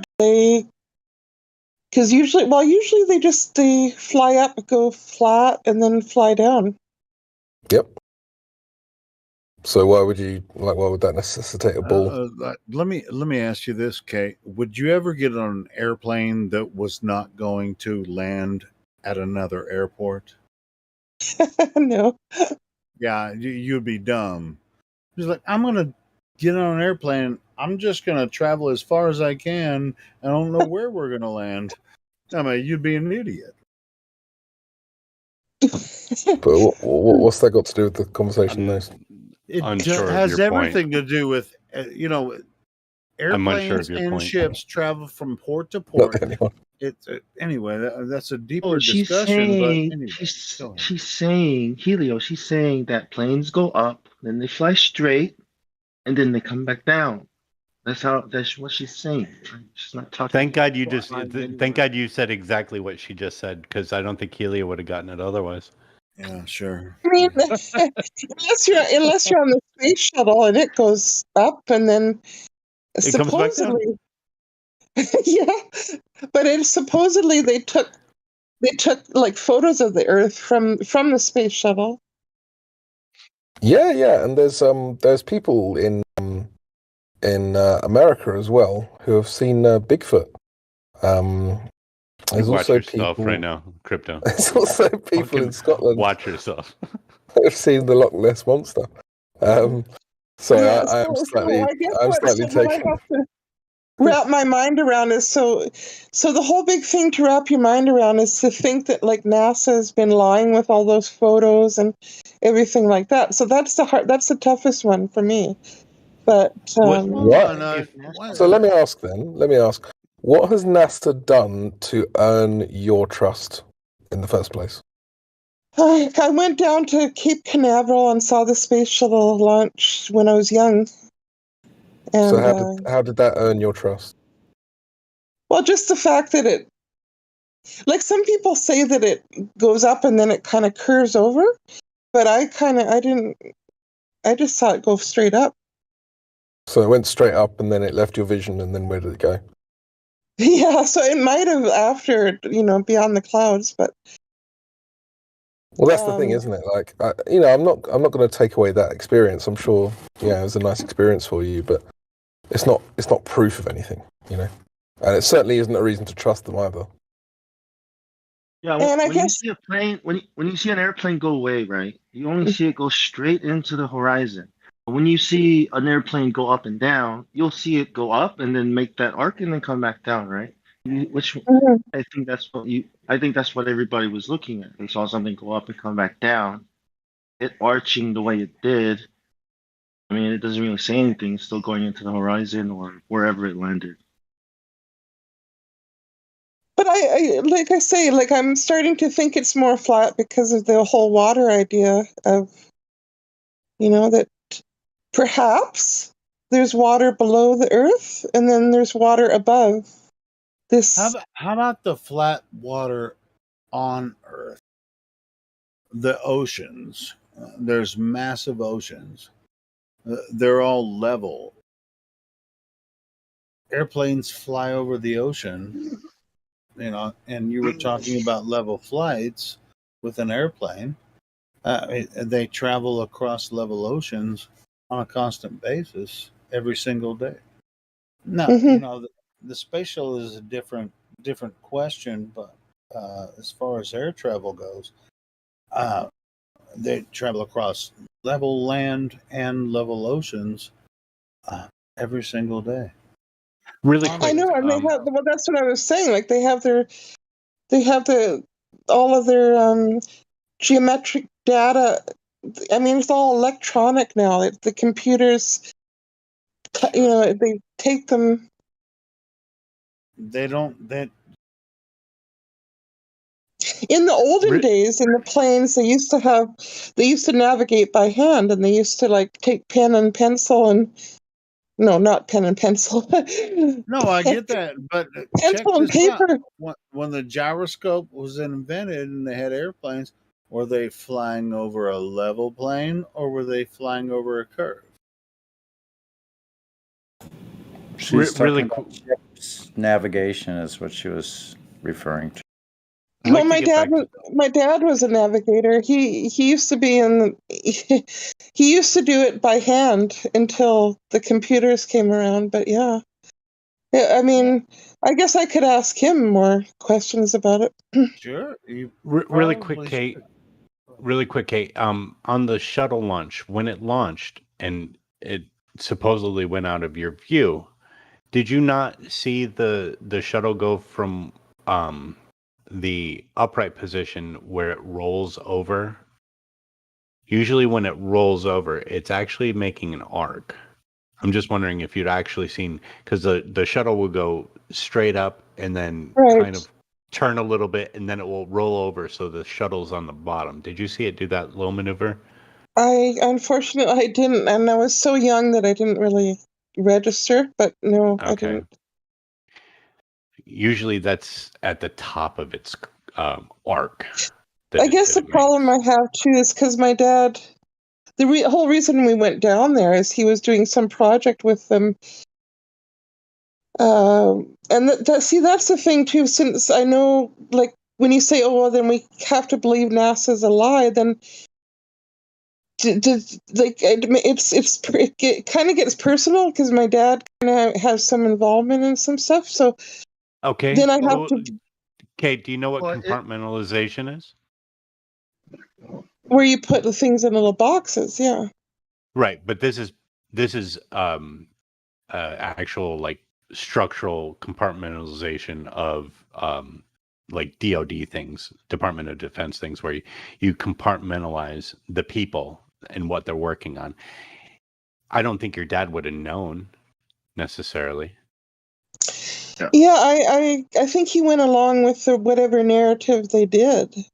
Right, and Yeah. if it was his job, of course he would, right? And we're not necessarily calling your father a liar, but we are saying that this should be inspected objectively and not bring, a subjective view into it without actually determining whether or not there was a lie portrayed.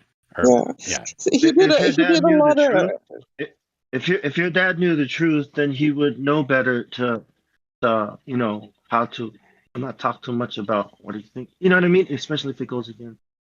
Yeah, he didn't say much. Like he did do research on the centrifuge, the G forces when it goes around. They had volunteers that were in this little like pod thing, and the centrifuge went around and around. They checked out the G forces and how it affected their body. Oh, so And he's then a physicist. He's a physicist, and he had some questions. And then what he figured out is that they would rather have like a strap across the chest so that the person would stay in place better. They wouldn't be affected by the G forces so much as they wouldn't be going side to side. So he was part of that research study. Right. So if he was actually launching astronauts into space, I don't think that Helio. That's not what we're talking about. For God's sakes. No, he actually knew some of the astronauts, but he never wanted to do that himself. No, it was more just studying, helping pilots out in the jets when they hit those high forces. Right. This is for pilot training. So I was wrong. And for checking fitness. That's what. I mean, I don't know. I guess I should actually ask him more questions because it was pretty interesting. Well, we still use these today just for jet pilots in the Air Force and in the Navy. Yeah. So, I mean, because they need to be able to withstand a certain amount of G's, so we put them in there to check for their fitness and to train them on being able to control their craft in like flat spin situations and stuff like that. That's what these are mostly used for. I mean, I saw the machine myself. It was so fascinating to see it. It was really cool. Yeah. The machine before they sent it to space? No, it's not a machine for God's sakes, Helio. This is a centrifuge that you put people in to check for their fitness and to make sure that they're able to control their craft while in certain situations. Most people can't withstand that. They spin you. It's like it's. That's why they have to put them in there so that they can make sure that they're able to do it. It's a centrifuge. Yeah. So, and they found out their body was shifting side to side and stuff. So they designed like a belt to go around the upper part of their body to reduce that, like shifting around in the chair and then having more G forces affecting them. Sure. Kind of neat. And one day my dad came home with like it looked like a ejection seat from a plane. It was like he brought this whole chair home. Oh my goodness. So I mean I just never thought to question him on any stuff because You know, it's like it's kind of tough to do. You know, all those things they're doing with the chairs and all that stuff you talk about are all things that happen only if you're in the atmo. Atmo. What does Atmo stand for? If you're in the gases, the air above the surface in pressurized air, which all of Earth Oh, is right. pressurized. But if, let's Doesn't say, like this saying imaginary sphere. place in space Yeah. was existing, then none of those would be the same. They're only testing for things that happen aerodynamically when you're flying in some sort of aircraft that's flying through air, having Okay. turbulence, things that happen in the air only. You don't have forces like that happening if you're in a vacuum. That's my only point. Oh, okay. Yeah. Her So dad you think that it. came home with the suit on after he'd gone through the centrifuge. Is that what you were saying? No, she said he brought one of those seats home. Oh, You know that they strap him to. Yeah. to your house? Probably turned it into his computer seat or something. I Yeah, don't but know. that's interesting. Put it in the That's really car. interesting. Yeah. Okay, you No? guys I know. are So what, I guess it would be like I need to just sit down with him and ask him more questions. But if I I guess I have to be careful though, because I don't want him to feel like I'm questioning everything. But yeah, I would like to find out more. When he does suspect flat Earth, say I'm not talking about flat Earth society, Dad. You know what I mean? Right, and she might be like, "What? No, I'm not sure what that is now. Flat Earth society is what Barack Obama promotes. It's what Vsauce and all these big YouTube channels make fun of. It's this model of a disc in space and flying up. That's the flat Earth society. That's the model that everyone's making fun of, calling it flat Earth. Oh, That's not. interesting.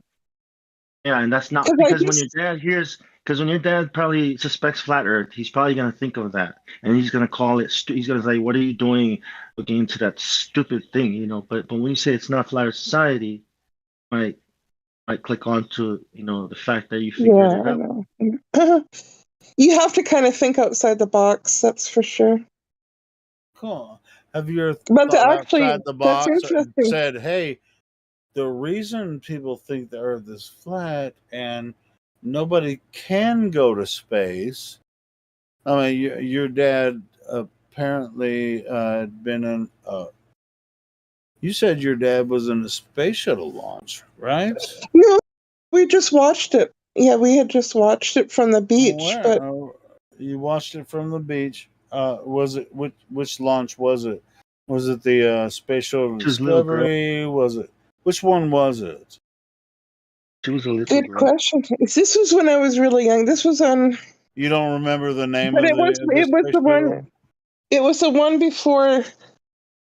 Hey, I Before the was around. teacher died or something. This is going to make me sound older, but I was around when the one exploded. I was watching it on TV. That one that exploded. The one that they put every single student in America in front of the TV to watch a teacher die. Is that the one you're talking about? Well, no, that's the one I saw on TV. But when we went, it was before. It was. Let me just think here. It was, I believe, before that. Yeah, it was way before that. So it would have been one of the earlier ones. It would have been maybe probably one of the other ones. Yeah. All right, cool. Discovery? Yeah, that sounds about right. So it'd have been Discovery, and that was when the one your dad was on. No, he wasn't on any of them. He wasn't an astronaut. Oh no, he was. Oh my God, Helio! Gosh. Went to watch it. Went to watch it. That's okay. Anyway, it's No, okay he was just. that she's just making shit up. It's okay. No, I'm just saying. No, I mean you keep saying he's an astronaut. He's not. He was actually just doing some research project. It's okay that Helio is putting words in your mouth and changing things. That Yeah, he's trying to it's you're okay full of that I'm an asshole because I always am. So whatever. Well, no, I just thought maybe are you an older guy? Am I what? Maybe No, I was just maybe you're having some memory loss. I don't know. No. Yeah, I'm an older I guy. remember watching, the Space Shuttle Challenger. It was just like first teacher in space. It was like, oh my god, oh, it was a disaster. Traumatized. Did you say your teacher was on it, Helio? Anyway, Your Well, teacher was on there, Helio? Was it your teacher? no, but Oh, they put okay. TV screens in every That's the same thing single you were student's doing. school across America to show them how the teacher died by trying to go to space. Hold on. Helio's teacher was an astronaut? Yeah, did you hear that? She might as well been. That is She might as unbelievable. well have been. Read the news. Like, we didn't know that. Fucking news, bro. Look it up. It's the effing news. Helio's grandpa was an But I astronaut. bet you, well, we can do a test. I bet you remember where you were when that happened, because I do. Yeah, I do too. It was like 1983. Was it? I was. It was just like they took me out of class and showed me how they exploded a teacher in space or on her way to space. Yeah, I remember that shit. Wow. Guess what? I was just on board my ship.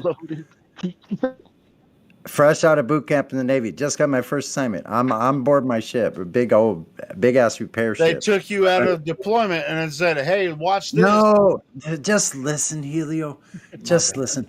So I'm on board about within the first month or so of being on board my ship, and I'm walking in the chow line in the morning to muster. You have to muster up. Everybody's like, "Are you there, present?" Everybody, you have to chime in. And so Like you in have school. So you eat breakfast before that, and they have the TV on, the news, and I'm walking to the TV, and boom! I'm in the military. Think about that. I just joined the military. I'm on board my ship, and I'm seeing shit blowing up. The first. I'm like, are we at war? Like, I was like in that. fucking freaking Hicktown, Arkansas, and they pulled everybody out of class to watch the space shuttle blow up live with the first teacher in space. Wow, I never thought of that. All those Oh my students gosh. watching that. What? Yeah. I'd be like this. Oh my gosh, what a coincidence. The only time we make them watch it and it blows up and kills the teacher. And now we know that was Right. You All the think it's kids are like, coincidence? I don't know. You can call it what you want. teachers died.